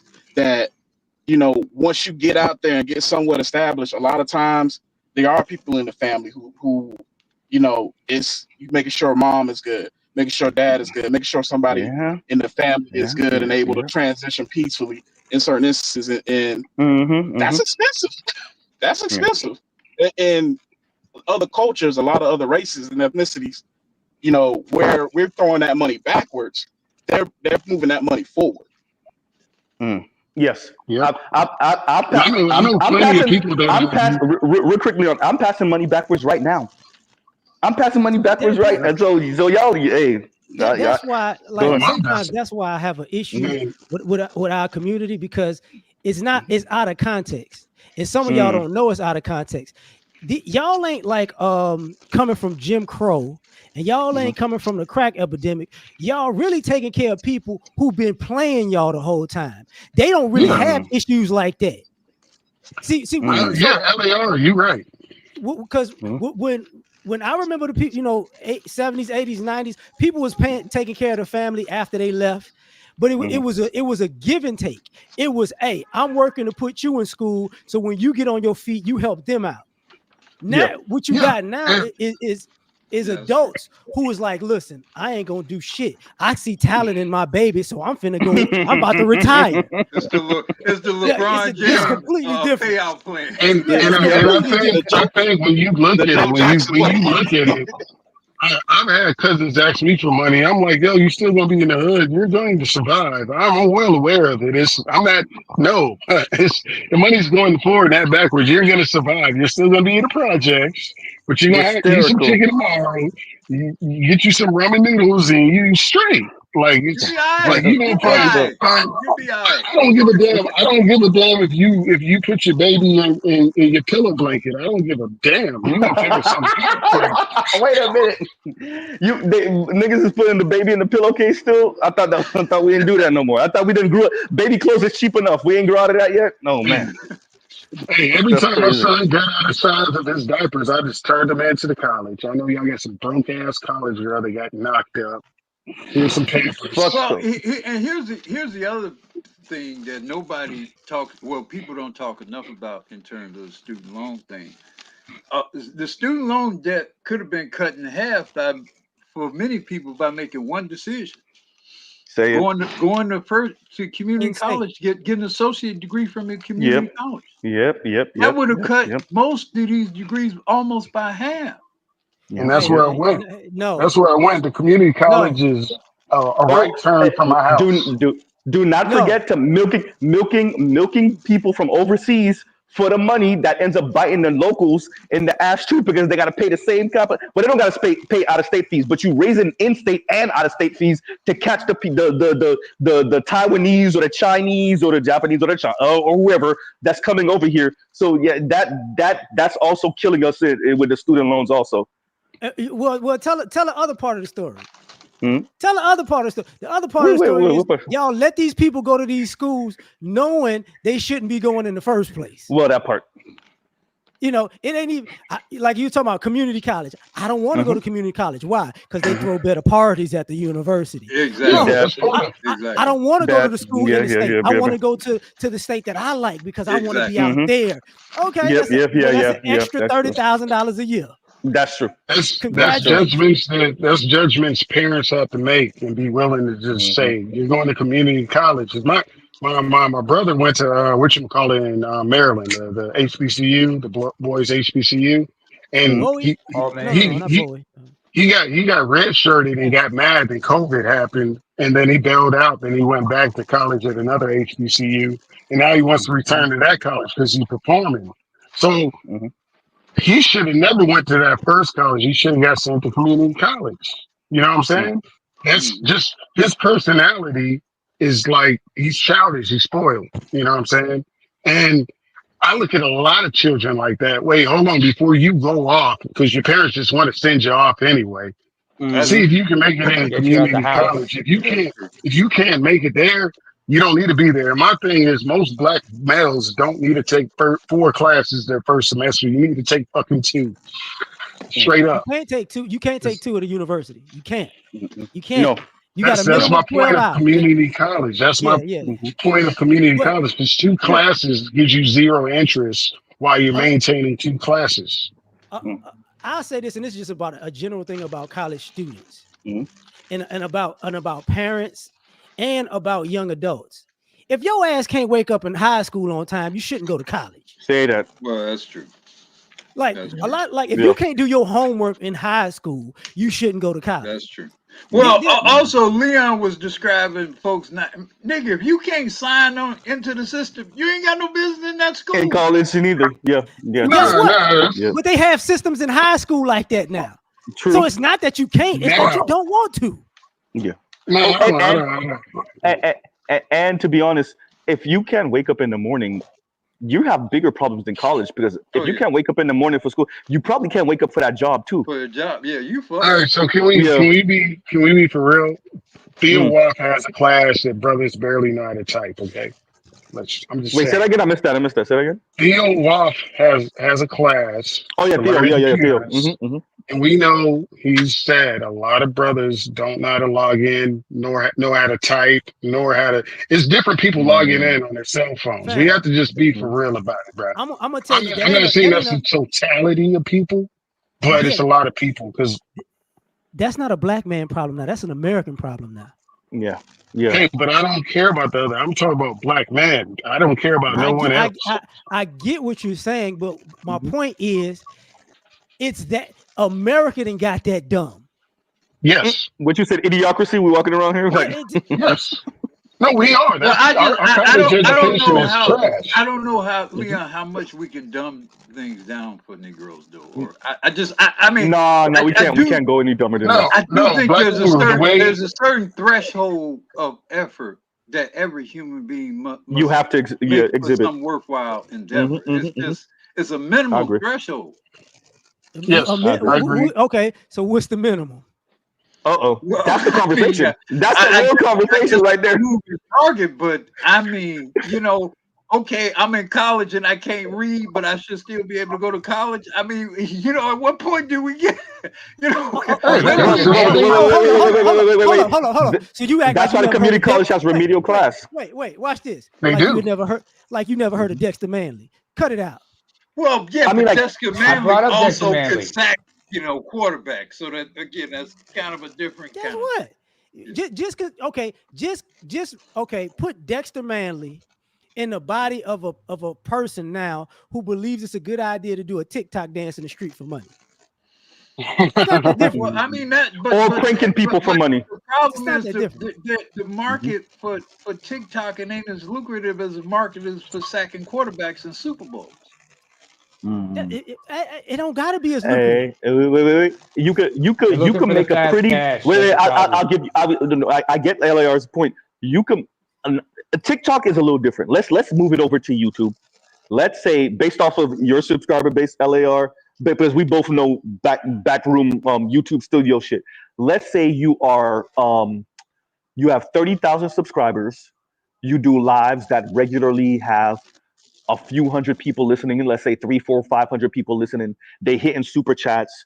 You're not unlike us in the Black Manosphere. You're not demonetized, right? You can make a good hunt off of 30. I'm telling you right now, off of 30,000 subscribers. And if you're doing pre-records and you're doing lives like me, Z, for goddamn, I'm gonna have to end out in a minute, y'all. Lives for 8 hours and 9 hours and shit. You can make a good 6 figures probably off of 30, 40,000 subscribers. You can hit 6 figures off of that shit, easy. So, yeah, you could live a pretty okay life. Maybe not TikTok, but YouTube. TikTok don't pay as much as YouTube, from my understanding. I don't know. Nope. I think people are more aware if they're not making it in these fields of work. It's probably better not to go to college because you can learn half these skills just asking to be trained in the workplace. So I understand now that a lot of people know that they don't have to go to college. They can learn accounting. They can learn certain things on the job. Like I know every building has accounting. Every building has a server area, liquid cooling, AC. You can learn that on the job by transferring. Half of these jobs now will fucking pay you to learn a skill, and they'll pay for you to have a rinky-dink college certification from some weird college. But you have the skill. And as long as you get in the field to get certified, and you start, and you get certified, you can take that anywhere and say, "Hey, I have this fucking skill." Yeah, you know what I'm saying? I'm gonna ask a question. Am I wrong for believing that right now 80% of America still needs spell check on their phone? Goddamn. I do. No, you can't me. I will admit that. Oh, absolutely. I think it's more than 80%. I will say this, LAR. First, F you, LAR, for calling me out. Secondly, I just wanted to put number one. Number one. Real quick, because I want to go in there and let LAR go. But number one, but number two, y'all see Mr. Z's vocabulary and some of the words I use. I can't spell half the shit. I know what it means, right? I could borderline give you a dictionary definition. Ask me to spell the shit. I can't do it. So but I see where you're going, and so we had this conversation earlier. Well, actually, I was saying this in my monologue earlier. So you see the type of stuff we talk about in the Black Master, even what we're talking about right now. The average American is not engaging in none of this shit. So if what you were saying is these motherfuckers is dumb, you're right. Right. So but so this is how I feel now. I don't like to think of it like that because I appreciate and understand how much they need us to work the machines, and they don't need you to be smart enough to realize how much you're getting fucked, right? This is me kind of channeling the George Carlin quote, right? So they need you smart enough to work the machines, but not smart enough to revolt on some shit. So yeah, they don't need you to be too smart, right? Obedient workers, exactly. Go ahead. I'm just saying this, and people gonna be mad. In 5 years, the vast majority of America can't write in cursive. So guess what? I can. Oh, that's all I write. I write in cursive. Yeah. So retarded season is now. Technology is being used to get dumber, not smarter. Okay. Wait. But what was the point though? So this is the catch-22 of technology. It was supposed to make our life easier. So where's the line where you say, okay, we going too far? It's easy to say how. First of all, it was supposed to make. See, and I had this conversation with somebody else not too long ago. People thought that technology would make our lives easier because they thought you was going to have the same amount of intelligence that you had 30, 40, 50 years. You wouldn't get accustomed to it. Yeah. Exactly. The more people got hands off, the dumber people got. And less productive. Let me ask something. No, but actually we're more productive. We're more productive. But no, okay, we're not more productive. No, we're not. I just want to say something short. It's like having a dishwasher and your woman still throws the shit in the sink. Okay. True. But once again, I think we're on the cusp of shout out to Elon Musk. We're on the cusp of what was it called, the cybernet shit, where they supposed to put the chips on our brains and shit. And so in the interim, neural implants, right? Thank you, neural implants. And so in the interim, because we have these phones in our hands and easily accessible data and information. So, short thing about me, I beat myself up when I know something and I can't get it out. I'm like, I know this thing. And I'm beating myself up because the short-term memory loss, right? Exactly. I'm brain foggy. I'm like, shit. I'm literally like, what the fuck? And I refuse to look it up. I can tell you what America looks like today is to be able to ask the right question. I can tell you, I'm sorry, the easiest way to tell you what America is, you only got to do two things now. Just get your ass on the freeway and drive. Go to a store and just watch people in line not figure out what's right in front of them. LA, you didn't even have to finish that. When you said get your ass on the freeway and drive, you didn't have to go to the store yet. Just get your ass on the freeway and drive. Actually, people's intelligence right there.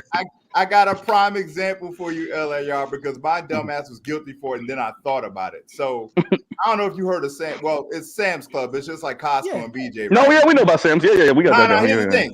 Sam's Club, I forgot. Sam Club has. I'm sitting there standing in this long ass line. Sam Club has an option for you to just ring your shit up on the phone and just pay for it there. And I was like, hold on, you can't do that. So I did that shit, and I left. And I do this. People still standing in that long ass line, and you don't get a Sam's Club without a membership. So anybody standing in that line can do it. Man, Here, real quick, actually, let me read the super chat that's been up. Let me read this super chat that's we've been up for forever. And go ahead. Jita, thank you for the $5. It says for the marathon stream, Mr. Z. It really is. To all. Long live. Thanks for the knowledge and information sharing in this space. Seeds of change are growing. This is anyway, true. All you gotta do is use your phone on your camera to. Here's another one. On my back. Go. Split. It's called a Split Gem 56. Y'all just saying it like one word. $49.99. Man, everybody got to be cheap.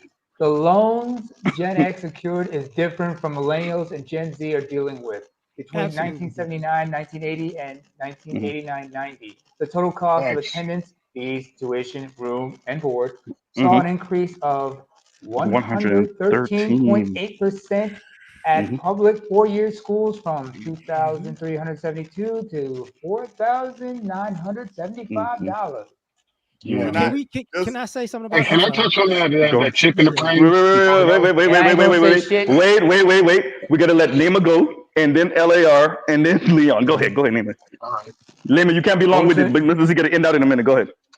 Well, like, you know, like what the said about Sam's Club, we got similar things like this up here in Norway. And thankfully for me, there are self-checkout machines. And I'm like, let me go to that one and handle my business right there instead of having to wait in a fucking long lines and whatnot. Otherwise, it's going to be some bullshit.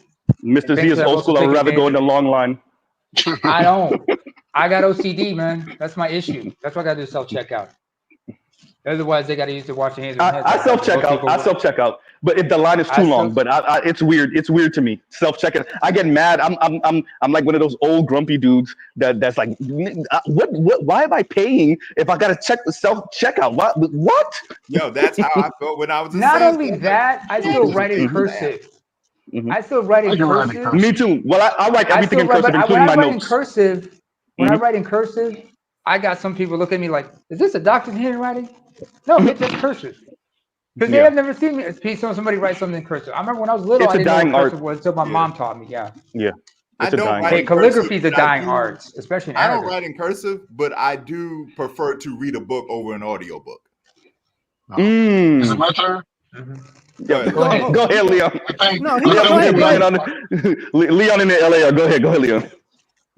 When I think of Elon Musk chip in the brain, I think of like closing my eyes and seeing the answers to things, or having my eyes open. But this is my thing about it. The reason why you get brain fog is because you haven't like studied, and your brain is a muscle. You know, white matter and gray matter.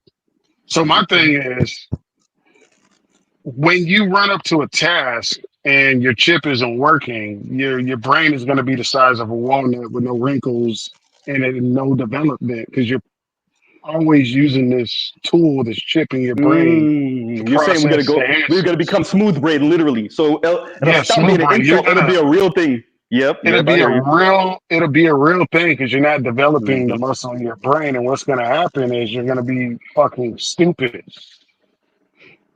Are you gonna be stupid if but that's what I'm saying. You understand what I'm saying? By today's standards, you may be stupid, but will you be stupid if you can still access the information?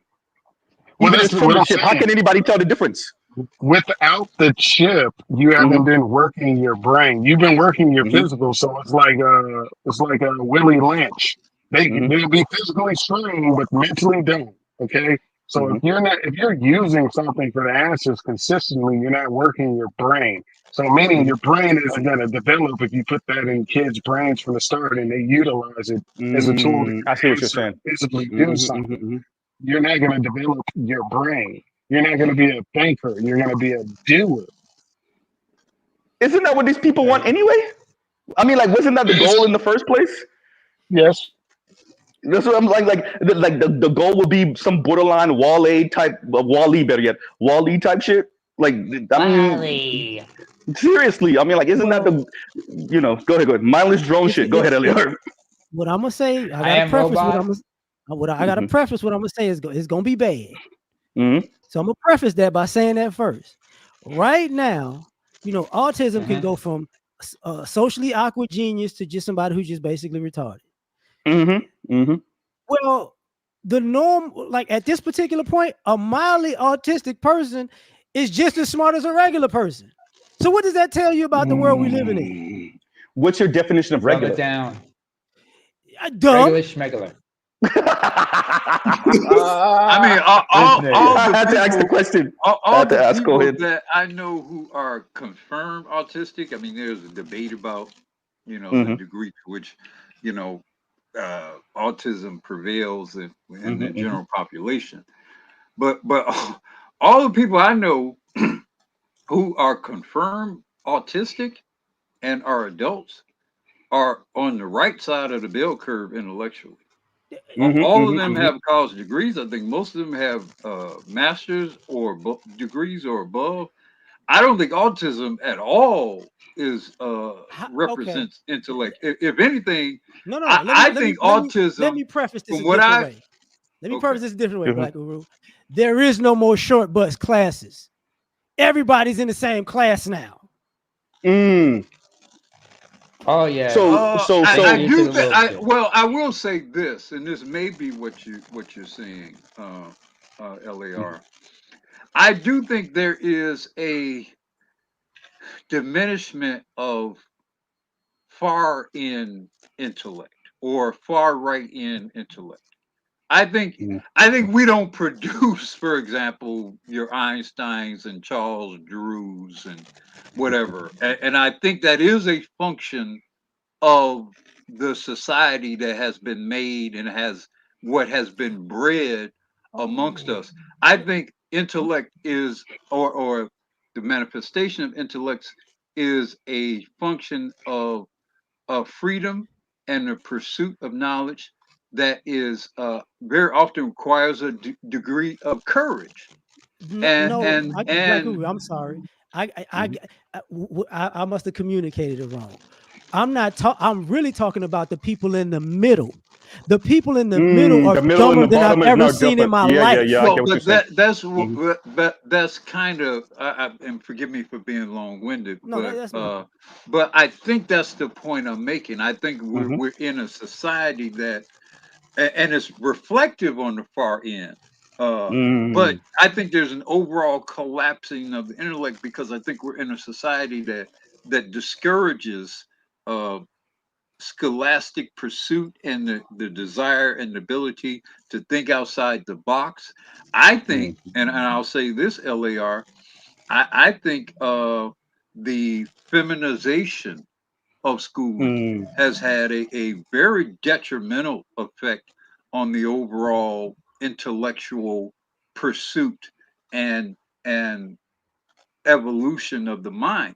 I think the schools went from more creative pursuit and more exploratory effort to rote memorization and a certain orderliness that's required in schooling that conforms more towards female learning and temperament and behavior. If you've been around, I came up in environments where the energy of boys was more accepted and appreciated than it appears to be today in the schooling system. So I think there's a number of things going on sociologically. I think there's probably some nutritional impacts as well. The essentially the legalized poisoning of the food itself is contributing to a certain diminishment of the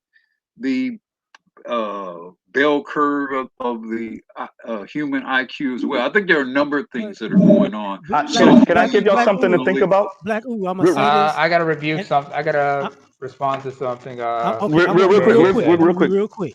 I think Go. I think too many adults can't count change, and too many adults can't read a clock properly. That's where we're at. Oh, that's true. That's true. Let me say it real before you go, Nema. So it's gonna sound like I'm going off, but I'm not because it's kind of speaking to what Black Uru just said.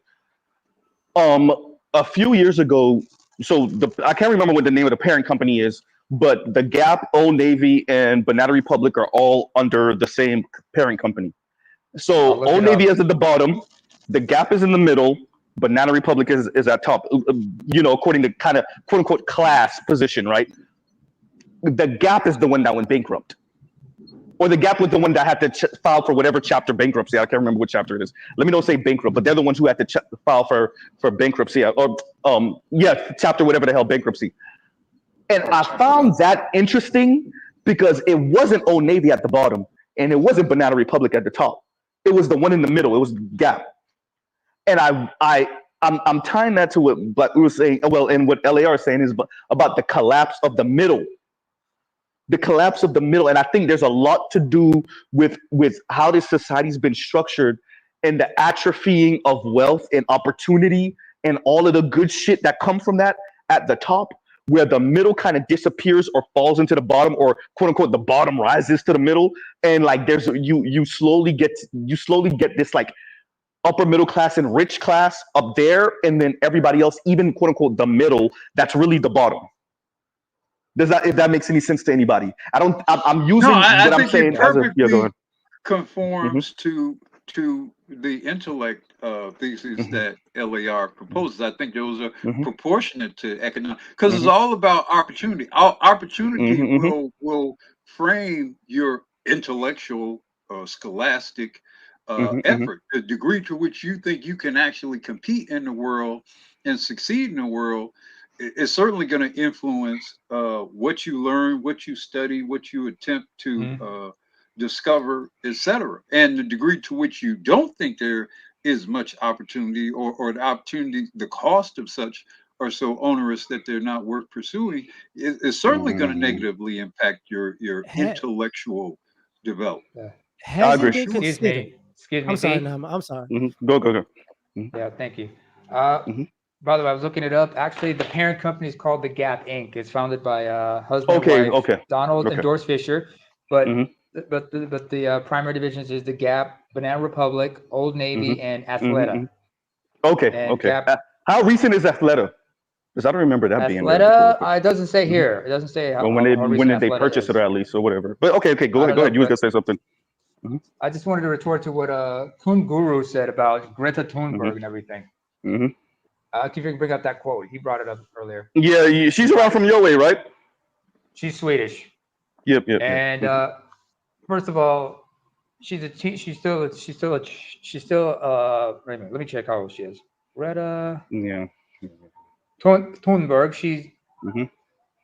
She's 21 years old, and she's 21, and she still has a lot to learn about the world. And she's kind of on the left and like a little weird, but then again, Swedish, obnoxious, and then Swedes are annoying as hell. So, and I say this as a Norwegian, so I don't take anything she says seriously, especially when she talks about how dare you, shut the fuck up. I mean, but she was a kid when she blew up, though. Oh, we got to tell people who she is, though. People don't know. That's the environmentalist girl that they were mocking. Swedish environmentalist who went big at the climate at the I think it was Davos or the G20, where she was like, "How dare you? I get what you're saying, but then again, this shit has been going on 20 years before long before your parents were even preteens. Okay, we've been talking about the environment since then.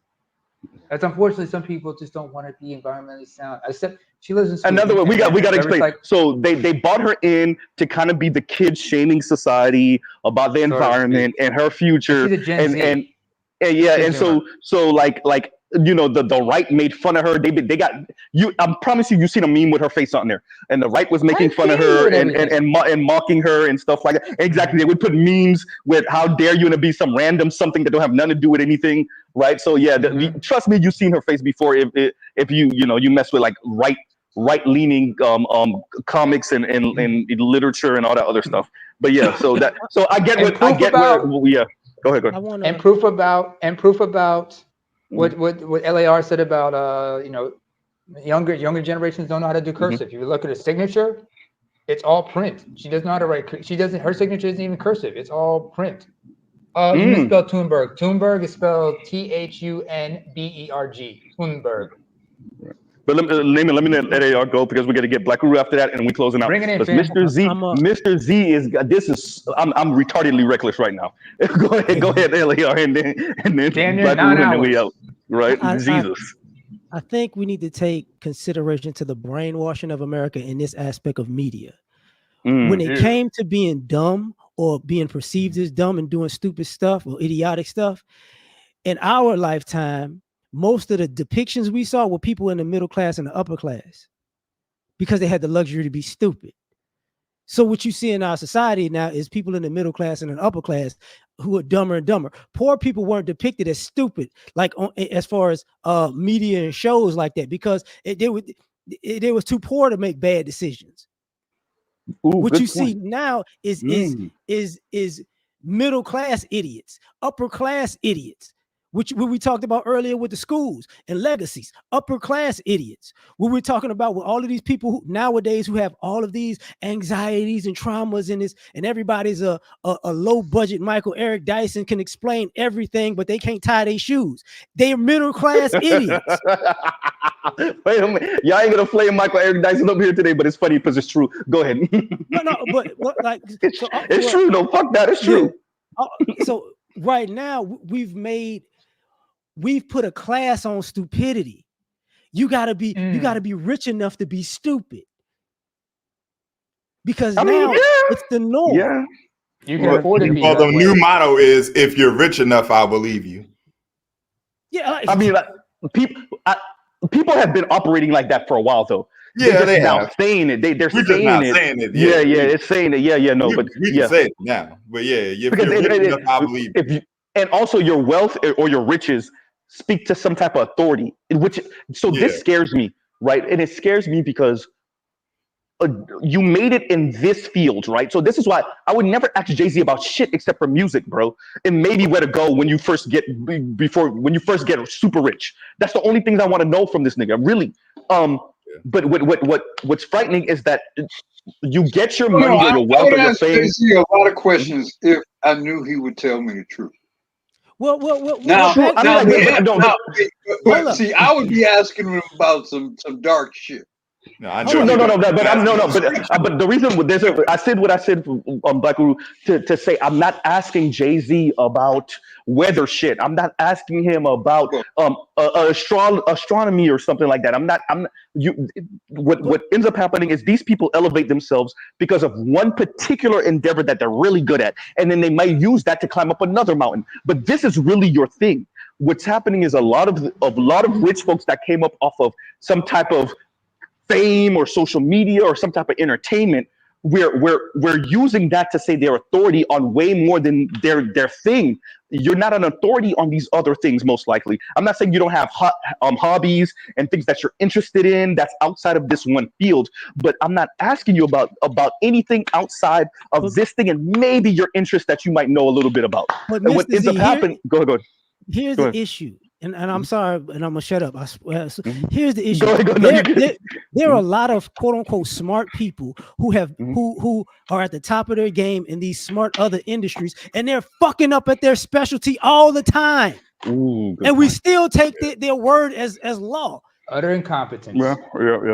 Is it incompetence though? Hell yeah. In some cases, willful ignorance involved and sense of entitlement, and like, I know better because I got the degree. Shut the fuck up. No, okay. Let me say this. Like Black Guru was talking about finance. All the people in finance right now in America that have been attached to the government. Can you take? Why would you listen to any of them people? Why? They've been fucking up for 20 years straight.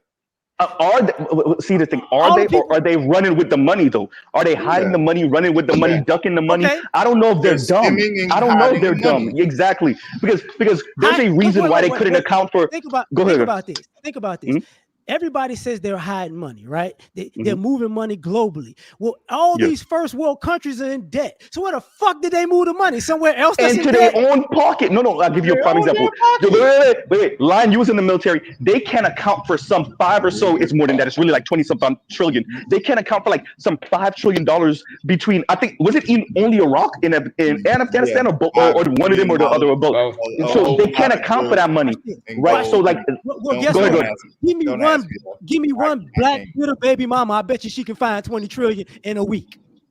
No, I think so. I think you're right. But that's my point. It's not that they're incompetent. It's that they're ducking. Is that look, prime example. We're in the Black manosphere. We speak about the housing market. You see other regular people speak about the housing market and how BlackRock and all these other companies buying these homes, keeping them on the renters market, and what it's going to do for the social fabric of America. Because middle class is built off of owning your fucking own home. Well, the thing about the economist is just like whatever. The people who are doing the real dirt, who are doing the real dirty shit, don't even want to be known. Yeah, no, you're right about that. Want to be on TV. Yeah. You're right about that. That's why you let these big high-profile people, these high-profile cases, let them take the fall so they can avert their attention off of them because they don't want to be seen. Distraction. I got to push back on one thing real quick though. Go ahead. With LAR, what you said about people telling time. Old people don't tell time right, bro. Learn how to tell why time. You say that? Old person is mad at it. First of all, listen. Look, Old people know they dying. They don't want to know the correct time. Yeah. You got time.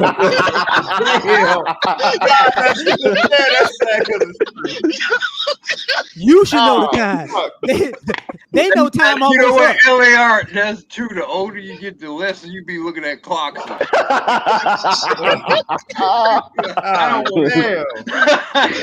When your ass is 65, 70, watch you go. Yeah, what time is it, nigga? I don't want to tell you what time it is. You don't want to hear the date. Let me get this right. You ask an old person what time is it. You ask an old person Don't be what time asking is me it. what time it is. You ask. Imagine asking an old person what time is it, and they get offended. Why the fuck you asking me? Why you cursing at me? Why you cursing at me? Like, what the fuck's that supposed to mean? Look, young people always act like they got something to do. That's why they should know the time. Yo, you know what? This might be overshare, but I have this same conversation with my dad all the time because for some reason he wants to stay in New York, and I'm trying to get him to come down here with me so I can, say keep an eye on him. You know what I'm saying? People like, no, down south is too slow for me. I said it straight like this, like, Dad, you almost 70 years old. Where the fuck New York is so fast paced. I know what he said. I know what he means by that. I'm a Chicagoan. Yeah. But I know when I went to I'm from Miami. York, I was like, what the fuck? Do you really want to know? Yep. Let me know. I gotta ask you, do you really want to know? I know, but I know you know, because old people don't sleep, and your daddy might be on OnlyFans tricking off in the middle of the night. And you know.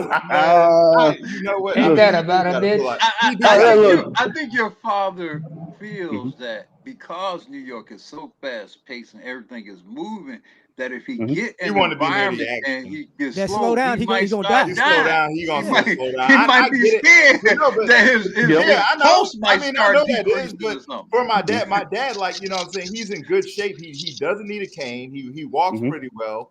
He stopped smoking like almost 15, 20 years ago, so that's been doing well for him. But I'm trying to get him to come down here so I can keep a closer eye on him. You know what I'm saying? Where down here are you? We don't want you to keep it on him. We want you to the Carolinas. live his life. I'm in the Carolinas. Which Carolina? Yeah, but I'm saying North. I'm in North. I didn't lose my power. Okay, so when you say goddamn, better you, goddamn, better you. Why coming at you like that? That wasn't a straight better you. That wasn't a straight. If you're not in Charlotte, he ain't coming. But that's the thing. I've given up on that. I mean, wait a minute. This is what I will say. This is what I'll say about the whole. So true. When you go to New York, even as a person from Miami, New York is just the next. If you've never been to New York, and it's next level fast paced, especially when you. I mean, every borough. Like, this is the thing. Don't think it's just the island that every fucking borough is like this. But then when you get onto the island. Oh, it's a whole different ball. Oh my god! It's like once you get to New York, it's fast paced as fuck. Once you land in the airport, right? Once you land in JFK, everybody's flying. Everybody's flying. Like, it's true though. Why it's so like many fat people in New York then? But as a person, when I come up there, I immediately have to switch to New York mode because you got to start. You got to start walking fast. Driving fast, you like you want to pick. You feed off that shit. You feed off that. I done met too many bad built New Yorkers. They ain't moving that goddamn fast. Hysterical. I mean, no, it's true. So this is the other thing about New York. So now it's a little different because you're dealing with more generations that are not first generation from the South. But when I was going more often in the 90s. You were dealing with the children and some of the grandchildren, obviously, of people that came from the South back in the 50s and 40s and 60s and 70s. And it was just that you would talk to their parents and their grandparents. You'd be like, oh, you're not from here. Like you've been here for like decades, clearly, like 4, 5, 6 decades, but you ain't from here though. You could tell. You could tell. But now, obviously, it's more, now we're dealing with the great grandkids and yeah, they New York as fuck. But yeah, it's a different type of fun. The trains got Wi-Fi. Trains got Wi-Fi now. Yeah. So it's like it's fast. Yes, buses too. It's very fast. It's very fast paced. But I told my dad straight, I'm like, Dad, you're almost 70 years old. Where the fuck you going? It's different, man. Like, you ain't got one The first time I ever went to New York, I flew into New York as a kid. But the first time we drove up, the second my dad crossed into New York, it was a different dad. His drive, the way my dad grabbed the steering wheel, gotta switch it up. It happened to me one time. I drove to New York, and I was like, I was coming from the Carolinas, and I was driving to New York. I was like, all right, man, it's good to see it. And I got cut off real quick. I was like, oh, I forgot. All right, man, I could tell you. What y'all talking about, I could relate to because it was a similar thing for us in the Middle East, but Lion, you're the one who's trying to. You're talking about your father, right? You want to keep a close eye on your dad. I'm sure he's gonna look at you like, boy, leave me the fuck alone. Let me live my life while I still can. Let me have my moments. I'll be like, cool. I'll be like, cool. Do your thing. I check up on him at least twice a week. Just make sure. Make sure he good if he need. Make sure he good if he need anything. But I've given up on that. But I understand where it's coming from in that because. It's immediate slowdown when you go somewhere else because it's immediate slowdown because one don't nowhere else got trains running 24/7. Nowhere else. Yeah, I mean, thankfully, somebody's at work. I mean, yes, it's the reason why it's called the city that never sleeps. Because I went real quick. I went to the hair salon with my girl cousin. I fucked up. I promise y'all. I fucked up. Right. So I was with my sister and my older girl cousin. This is years and years ago. And I thought we were just gonna go get something to eat. And she was gonna go to. I was like, "Fuck, okay, I'll go with y'all to the hair salon. She'll be in there for 2 hours. I have my phone. I'll just surf the phone." Bro, we did not leave the fucking hair salon until 1:30. I promise you, there was a woman walking into the hair salon at 1:30 in the morning. I promise y'all, I'm not making that up. All day. I promise y'all. If you like, goddamn. Go ahead, girl. 6 a.m. didn't leave till 5 p.m. Yeah. Yeah, it's just crazy. I would tell you, man, if you want to look out for your dad, just buy him some of them pills Shannon Sharp was on that IG hysterical. video. Nah, you gonna get your dad killed, man. No. LAR. You know he can't have those. He can't have those. Hey, I mean, those are the Melvin pills. Those are the Melvin pills. Those are the baby boy pills. We gotta call them the baby boy pills. Just get him them pills and a girl named Michelle. He'll be straight. Right. No, he gonna go out like Richard Pryor's dad then. Go. He's gonna go out like Richard Pryor's dad. Nah, go ahead. Up, see, because that's my dad's first name. That's what he needs for real. And AJ was, bruh. I think that's one of the most gorgeous dark-skinned black women ever, especially when she was younger from House Party and shit. She always been bad to me. Now she older, not so much, but like, House Party, man. That's probably I would have did the same thing. Be the last generation of Melvins. I'm probably ain't no Melvin under the age of about 65. Right. But he's originally from Chicago. Is he? Yeah. That's what I'm talking about. I know man. Several. That's Chicago name. That's definitely a Chicago name. Yeah, he's originally from Chicago though. How the fuck him and my mom linked up, I have no fucking idea. But all I know is that if your dad from Chicago, I can tell you how they hooked up. If he from Chicago, we know how he linked up. All I know is that my birth certificate says New York on it. So. Hey. Where you got dropped off is not where you got born. I'm gonna just try to tell you that. Where you got conceived. Probably not. Yeah, we probably. And Detroit says, and thank you for the super chat. He says, Detroit buses run 24/7 at least 9 routes. So he said, "Ha, New York, we're not the only one." Right. 9 routes to 24, man. That's next level. But I'm gonna be a jerk by this. But I grew up in the Midwest. Don't nobody care about Detroit. They always been a side town. Wait a minute. Fuck that. Fuck LAR. You can't even sell out shit, nigga. You from the Midwest. Nobody give a fuck about the Midwest in total. Flyover city ass places, nigga. Everybody care about Chicago, baby. Everybody care about Look. Okay. The one city in the Midwest that anybody know about. Go ahead. That's my point. Don't nobody care about Detroit, but they care about Chicago. Gun to my head. Don't nobody give a fuck about Wyoming and those Dakotas. Yeah, exactly. That's what I'm saying. The whole Midwest, the only thing people know is Detroit and Chicago. If we're gonna be honest, Detroit and Chicago. Detroit, Chicago. Sorry, AB. Nobody cares. About Cincinnati. People talk about Cincinnati. No, they Cincinnati, don't. Indianapolis, and all that other shit. We don't even know what they're. You know what they. When you say Cincinnati. Wait. When you say all of that. Well, when you say Cleveland, nigga, Cleveland haven't been popping since LeBron or fucking Bone Thugs. Name them. I don't know what y'all talking about. Let me tell you what matters in this country. New York, Miami, Chicago, LA, Dallas, Atlanta, right? Houston, and New Orleans, DC, and that's about it. San Francisco, Seattle, Oakland, maybe. If you, Seattle. yeah. There we go. It's fucked up. I just said that. I don't really mean it, but if we joking, go ahead. With his chest. Right?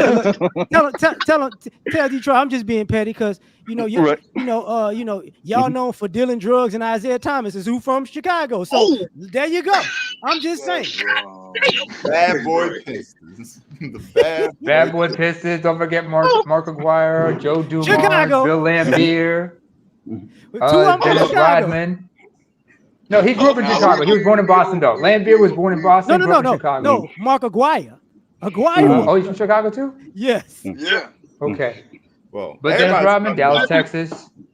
Well, to Detroit 313's point, everyone's talking about North Carolina because everybody's moving here. Okay. And some of the tech companies are coming here too. Like they just not too far from where I live, they just built a big ass Amazon warehouse. Yeah, that ain't something to brag about. That mean Jeff Bezos got more places to exploit. Go ahead. I know you believe that, but really, right now, Carolina known for cars going in a circle. Y'all ain't got that. Hey man, all I know is that wait. the money I'm making. I know Chicago niggas ain't talking because Chicago haven't been hot since Jordan and Oprah left. I know y'all ain't talking. Ain't nobody give a fuck about no goddamn Chicago. Watch this. Go ahead. Watch this. I'm from Miami. Go ahead, say it. Right. Go ahead. Y'all gonna shit on us. Go ahead. And what they call Miami, Wade County. Don't start this with me. Look. This with me. No. Wait. County. Look, Miami is still on the map. Nobody could leave here and then make here not matter no more.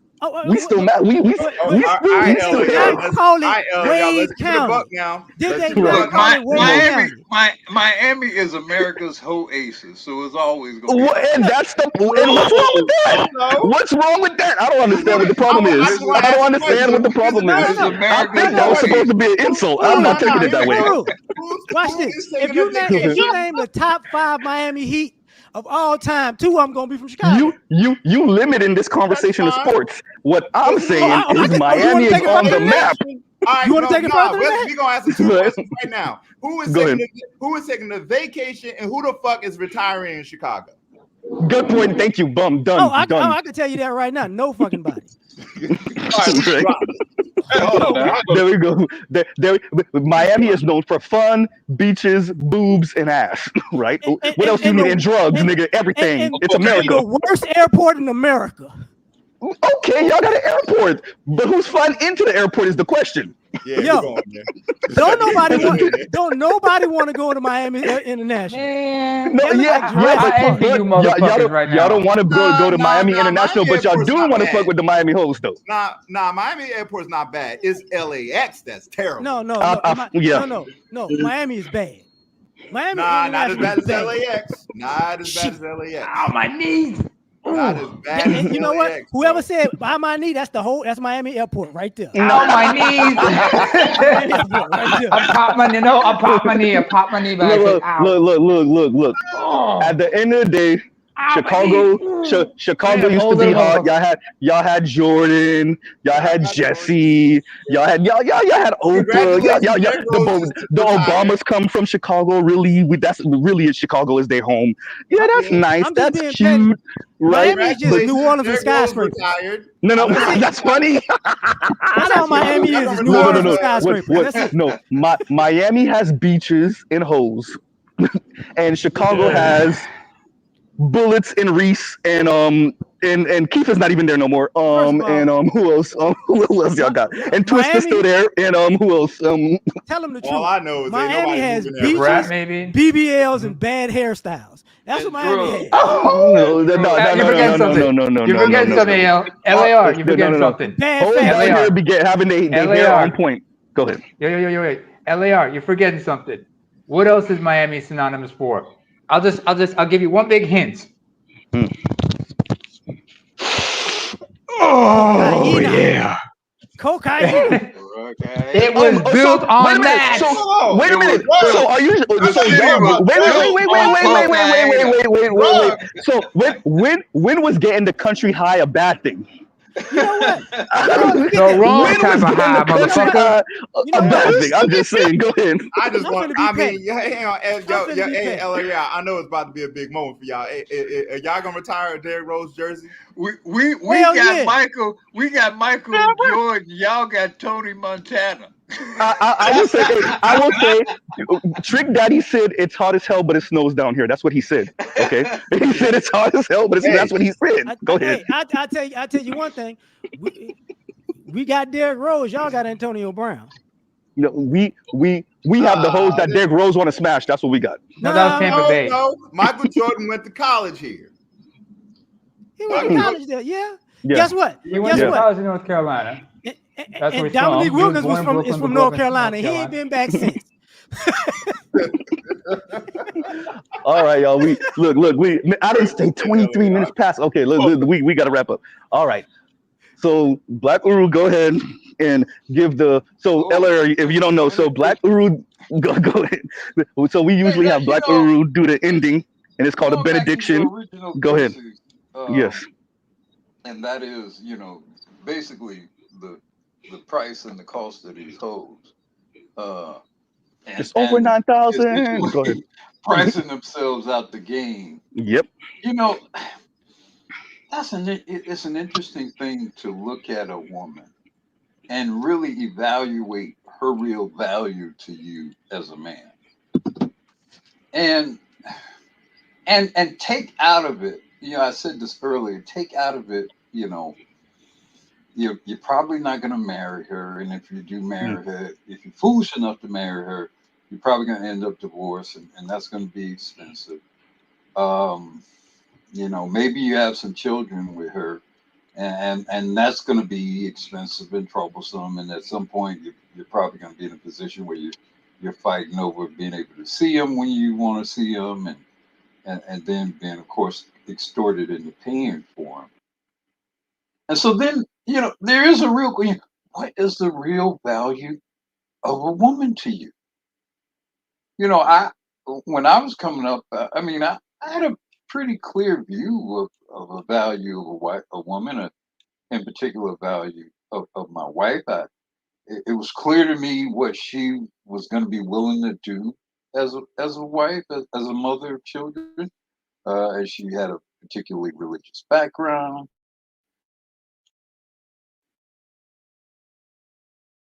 Is that me? You went out, Black Ru. Where's that? Okay, there we go. You went out for a second. Go ahead.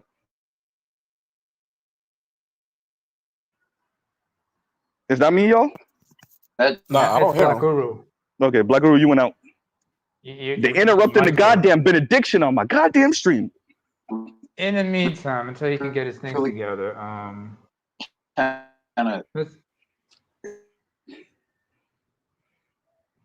Uru cannot hear you. You're Borgen, sir. Sir, you're Borgen. Oh, by the way, 18th. Can you bring up 18th letters question? Yeah, I saw it, but I'm gonna cover it later, Nema. I'm trying to let Black Uru go because the reckless stream has to come to an end. But yeah, we're just trying to get Black Uru once he gets his situated.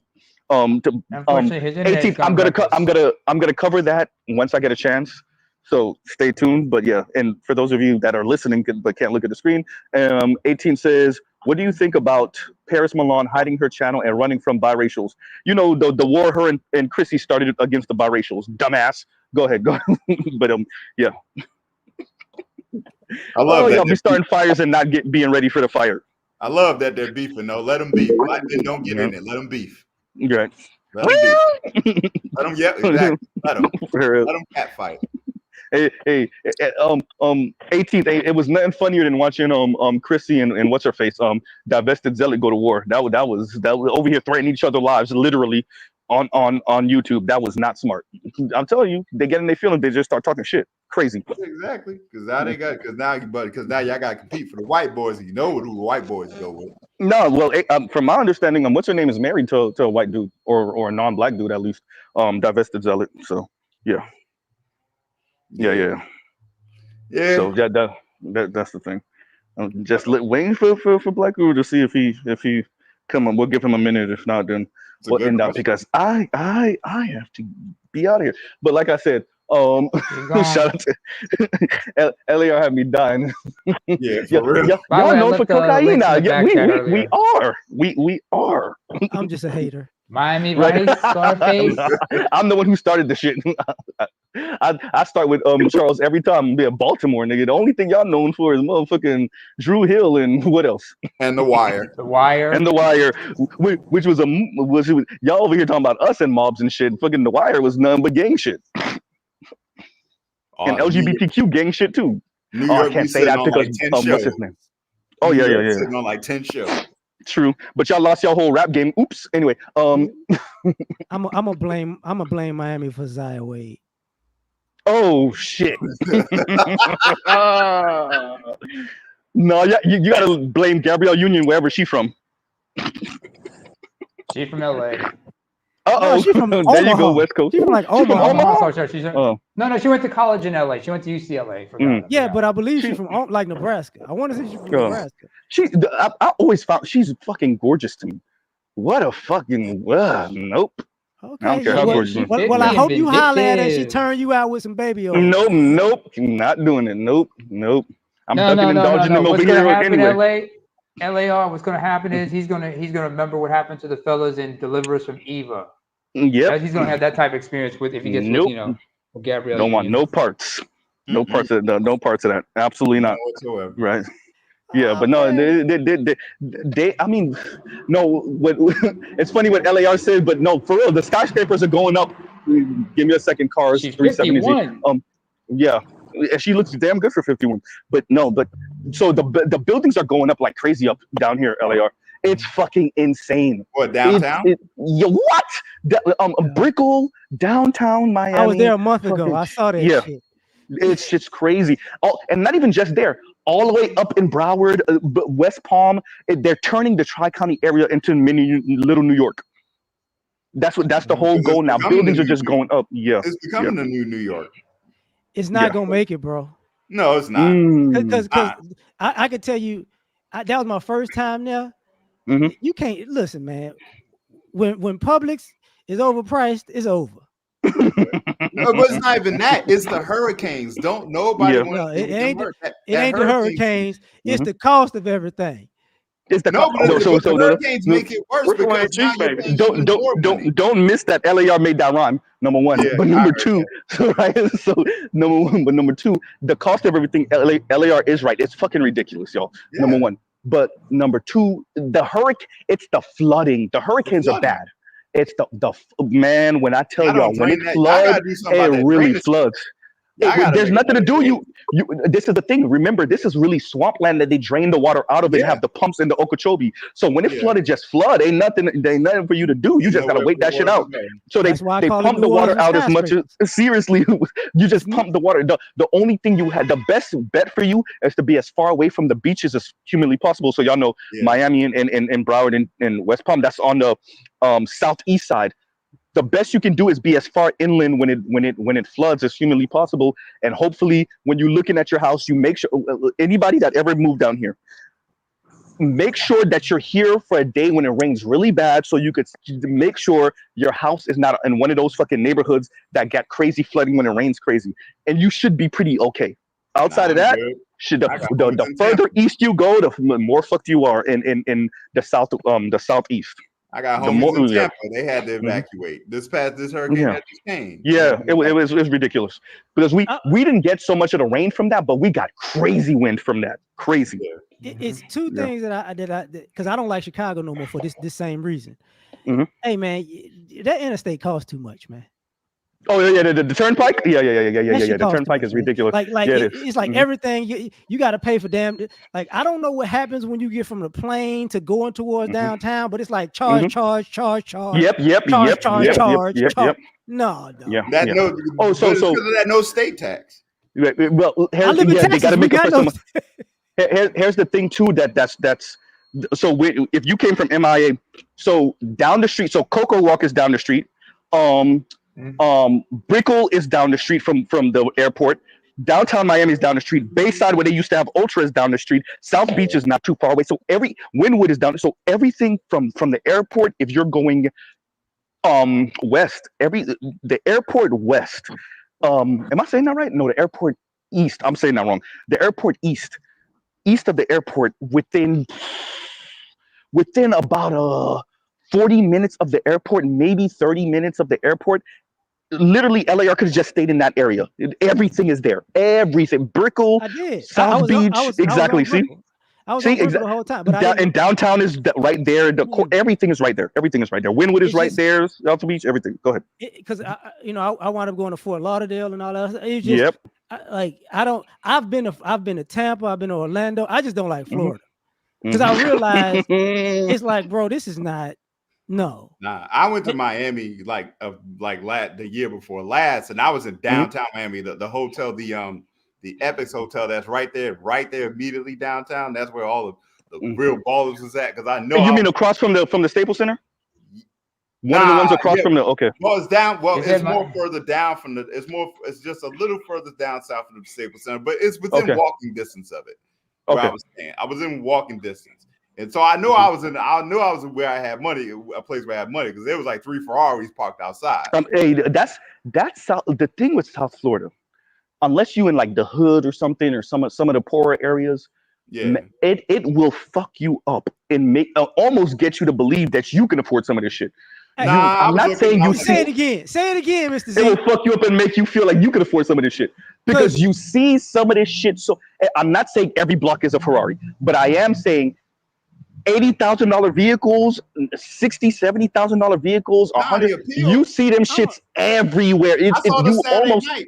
I'm gonna tell you. It was a Saturday night at South Beach. Saturday night at South Beach. Oh yeah, no, you seeing everything. Yeah, you seeing everything. Everybody was coming out at night. I was like, oh. Yep. We went to the mall. You ain't gonna fool me. Like, which mall did y'all go to? The city center. Okay. Man, so we went to the movies, and then we went downstairs to what's that, Casa Tour. Nigga, I left there. I told my wife, I said, man, we ain't never come back here. Why? What happened? Wait a minute, was it the wife's idea or yours? Wait, name it. Go ahead. Name it. We was just kicking it, basically. Okay. You know, a dude told me, like, I was like, where can I get something to eat? He's like, go to Casa Tour when you get a chance. And I was like, okay. So we went. I was just wasting time to go see a movie because we were just wasting time. So we went to see Deadpool, and then we ate a little bit in there, and then I went downstairs. Then we went to the restaurant, and I'm sitting there. I'm like, nigga, I done spent like $300 on a movie and some food. I ain't coming back here, man. Let me say this. I so y'all know I work every day. I'm being super reckless right now. I should have been that, but I work every day. So when my boys get me out and I take a couple days off from both jobs, et cetera, bruh, one of my boys lives up in West Palm. I'll go chill with him and his girl. LAR is exactly what you said. Between gas to get up to where he is with my lady, I'm paying for 2 clearly. Me and her drinks. She don't really drink, so I might get her 1 drink throughout the night. I'm drinking because I know I got a DD. So right. So I drink a little bit. We eat. We go to different restaurants. We bar hop. Just like what LAR said, that's a $300 some night. Easy. That's why I can't do that shit all the time. I'll be doing that shit maybe once in a blue moon. Right? Easy in Miami and Broward. If you going out and you gotta step out for real. You got your fresh fit. You with your lady. You gotta be paying for 2. Let's be honest. That's a $200-$300 night. Easy. Jesus Christ. It's ridiculous. I used to have some accounts down in Miami back when I was working with ADP. I used to love doing client visits, but I remember my manager came down because we had one that was escalated. He picked this spot to get breakfast at in Brickell. I looked at the menu and I was like, thank God I got a company card. These motherfuckers had $15 orange juice. It was fresh squeeze. It was squeezed with little Vietnamese and Hispanic people's hands. I'm telling you, look, it's a different, but you know, y'all in the tourist spots, but even when you come out of the tourist spots of Miami, this is true about what Jason Black said years ago. It's like they just dropped these little economic bombs in one spot, and then you just watch it ripple out block by block. Right, year by year, you just watch the buildings transform. You watching the property tax rise. And it just ripples out block by block, and she just gets more expensive from that epicenter wherever they built whatever building, and that's South Florida right now, and I'm pretty sure that's many major cities around the country, probably around the world. I already said like 90. I'm pretty sure like 90% of the population can't afford to live there. They just can't afford to live No, there. you're right. That's exactly what it is. That's exactly what it is. Look, I found out while I was there. Like some of them buildings, they were those buildings are actually like condos and apartments. They Airbnb and all that shit because people can't afford to stay there. Exactly. And to be honest, which is a catch-22 because then you can't afford to live here. So which further increases you not being able to afford here. Right? Go ahead. And then when you get in some of them places, the views nice. The views are nice. Yes, the views are nice, but when the views, they get you, but not me, because bro, I don't give a damn about a nice view if the apartment like, oh yeah, true, because the buildings look nice. The buildings look nice from the outside, but when you get inside the building, you're like, okay. I hate that. Like, bro, this building, okay, the building look nice. It's got to be like 30 years old, and because the way these apartments looking, I don't. Yeah. I will say this. I have from my birthday or my lady's birthday, we ain't gonna go too far. We'll rent something on the intercoastal, and just like what LAR said, the outside view, like you get on the inside, and it may not be janky, but it ain't what you thought. It ain't what you paid for. Yeah. So it's not janky, but it's not as classy. And now you can see the pictures online. So the picture's showing you perfect lighting with the view, and you're like, ooh, this shit is dope. Putting a filter on that man. Shit. Right? Exactly. Exactly. Hella filter. Exactly. Because it's better to me. It was better to be in a hotel because our hotel was better than the Airbnb. I'm like, that's my mistrust of Airbnbs. I do not want to be scammed and paying for a place just because it's cheaper just to get in there, and the place is like the fucking microwave don't work. I will say this: when I went to Dallas, I understood. Dallas expressways is 8,000 lanes wide, nigga. That shit, no wonder niggas be street racing on that bitch. Some of them shits is super straight. Even the access roads, I'm like, no wonder y'all be racing in this bitch. Wide ass lanes, it's because what I really started paying attention to Texas like that. So they have these big ass races called Texas 2K, and it depends on the year, right? So I started paying attention around Texas 2K 12-ish, and I was watching some of these videos, and motherfuckers is doing 200 miles an hour on the expressway with turbocharged Lamborghinis. I'm like, what the fuck, right? And when you get there, you understand why. It's straight ass lanes, and it's like the expressways are like 8 lanes wide on each side type shit, which is crazy. 6 and 7 lanes wide on each side, and even the access roads are straight and they're flat. And they just keep on going, and you're like, oh, okay, that's why y'all out here racing crazy. I'm gonna help anybody out, whoever wants to move to Texas. I say Texas is great, but wherever you coming from, I'm gonna guarantee you when you get your first car insurance bill, you're gonna want to shoot somebody. All right, I'm afraid to ask, but how much, LAR? Nigga, but it look like every 6 months. Nigga, listen, I pay the low end. I'm a good driver, and I'm paying too much, nigga. Let's just put it like this. If you get in one accident, if you got in one accident here, your ass paying the car note. So you paying 4 or 5 something a month type shit? For car insurance, yeah. You get in an accident, you paying the car note. You talking $600? You paying the car note. Look, like if you a young dude, you come to Texas, like, I'm gonna get me a Charger. Okay, you're gonna get a Charger with your dumb ass, and you're gonna be 25, and you're gonna be paying $650 for the Charger, and guess what you're gonna be paying for the insurance? Same thing. Exactly. Damn. Your ass gonna be out here like, what the fuck, man? What the fuck, man? I'm look, just because they trying to make up for that no state tax. No. With Mr. Z talk, dog. It's the accidents and shit like that. It's I mean, and the people that's driving with no insurance too, driving dirty. Yeah. See, I mean, I get that. Yeah. See, I get y'all that. think like you think like people could you cut people off and bad driving. Here, motherfuckers race all the time. Yeah, I believe it. Look, I live not too far from I-10, bro. I get mad at the police. I get mad at the police out here because it's like, man, y'all niggas know these white boys out here every night doing this shit. Man, I was every in LA. night. I was visiting LA. Like I was visiting LA, and I remember being on the freeway and I'm riding in the car. I was literally counting offhand how many dents I saw on the driver's side of people's car. In LA. That ass was taking account. Watch this. I was at work today, so I got off early, so that's why I'm on this. I was at work, and I'm driving up the street. I look to my right. I see a Challenger totaled. And when I say totaled, I'm talking about the whole passenger side from the hood all the way to the door. Ooh, he was doing 80, 90. Yeah. Side swipe. Like bad side swipe. There's a clip on YouTube somewhere, and I saw this shit on YouTube and Instagram. They had a wreck where a car jumped the curb and flipped over on a dealership. And you could just see, all the cars. Yeah, I seen it. I seen it. Yeah, I seen it. Was this a black Nissan Altima? Huh? I don't remember what car it was, but it hit all the cars in the parking lot that were in the dealership, and it hit like what 9 cars, 5, 6, 7. It was more than that. It was like Dodge. This one was a Dodge dealership. Yep. Saw it. I saw that video. That was a mile away from the wreck I just told you. I know, and it looked like one of the access roads. Actually, it looked like one of the roads next to the expressway. Yeah, I know. Yep. So people try. I know exactly what you're talking about. If you ever was to walk on there, the cars are like 10, 15 feet from the curb. Yep.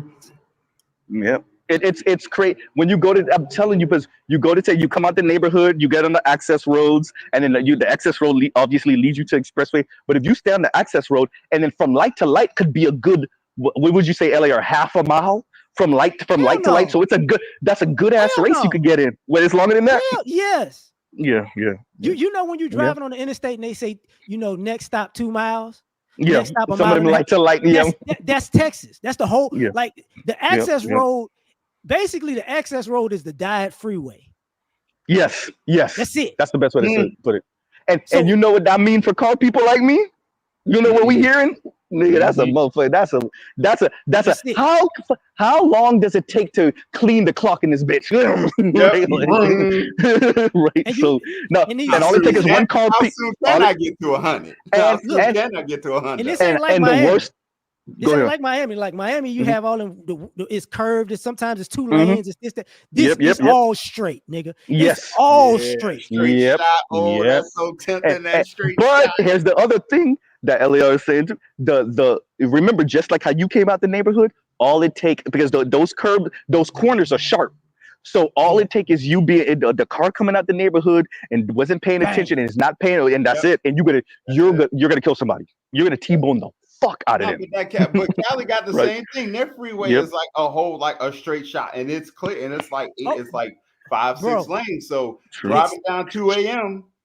gone. True, but LA freeways is curving though. Texas freeways are not curving; they going straight. Yeah, but you see the curves because you see it coming. It's not a random ass curve. True. That's true. Watch this. In Houston, it's a highway called 99. It goes around the whole city of Houston, which means that's how I was on it. Yeah, so I was that's on one. That's the outside. You got that one. Then you got the smaller one, which is the Beltway, which is Highway 8. That goes around the bulk of the city. All right. Then it's a smaller one downtown. Is 610. It's all circles. And then you got an X, it's 59, and you got an X. 59 and 45 cross each other like an X, going north and south. And then you got I-10 running straight through the middle. It's all straight shots, bro.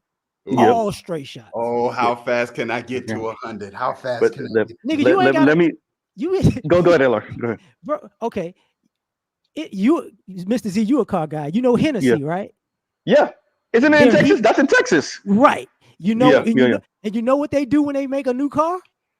They test it on the expressways, on the access road. Exactly. They get to block that shit out, and they drive right down it. Yep. Just to test it. And for those of you that don't know, so Hennessy is this modifying car company. They actually make their own car, the Hennessy Venom, and the Hennessy Venom was what at the time, well, the first Hennessy Venom was what the third fastest car in the world. I think it was like the Bugatti Veyron. It was the Koenigsegg, one of the Koenigsegg's, and then the Hennessy Venom was, I think, it definitely was top 5 fastest car on the planet, but it might have been the 3rd or 4th fastest car at the time. So yeah, no, Hennessy takes the TRX and turn it, and they call it the Mammoth. It's 1,000 horsepower. They take what else do they have I think they have a Hennessy Jeep. They got a Hennessy Trackhawk. everything. They did. They got the Hennessy Corvette. They got the Hennessy Viper. They got the Hennessy Trackhawk. They got the Hennessy Camaro. Yep. These niggas not playing. And you can all they Dodges is 1,000 horsepower. Yep. All they YouTube. Dodge on this shit's fucking the shit is stupid. And they take that money and then they develop the Hennessy Venom and that shit. So the original Hennessy Venom was what, 250 mile an hour car with a turbocharged Ford. I want to say it was Ford. I don't think it was LS. I think they took. As I want to say, it's a Coyote. Yeah, and it's a modified Coyote. And it was what, 1,200 horsepower, something like that. Bro, yeah. Something like that. Something stupid. 250 mile an hour car. They Hennessy the Z06 or the ZR1, and it was right up the street from me. When they got the video, they did like 212 or some shit. I'm like, bro, I'm done. I'm not playing with these people. He's a different. I watched a couple of interviews of him, and he's a different. When you watch these people's interviews, because I watched the interview with the creator of Koenigsegg too, and they're different. They're like, they appreciate speed in a different type of way, and they appreciate performance in a different type of way. Those people put their they like blood, sweat, and tears into creating like these one-off fucking hyper expensive hypercars, better yet. And that's a different type of thing. And but let me read this. Black people drive slow, right? While everybody else is flying. And let me read this. And Detroit says, I can't take the goddamn sun. Florida is too goddamn hot. The sun always burning. It's true. Nearly 200 degrees, not that hot. All year season, Midwest life. Look, we don't have seasons in Florida outside of rainy season. We have hot, hotter, burning hot, less hot, mild hot, hot, spicy hot, humid hot, more humid hot, just rain hot, about to rain hot. I don't mind. Try coming to the Middle East, man. I don't mind. Hell no. I mean, I don't mind the heat. I'm good with the heat. It's just I know this shit is. I can smell the expenses. Man, no, that shit's different, bro. But listen, if you would ever go to Miami, and I mean this with all my heart.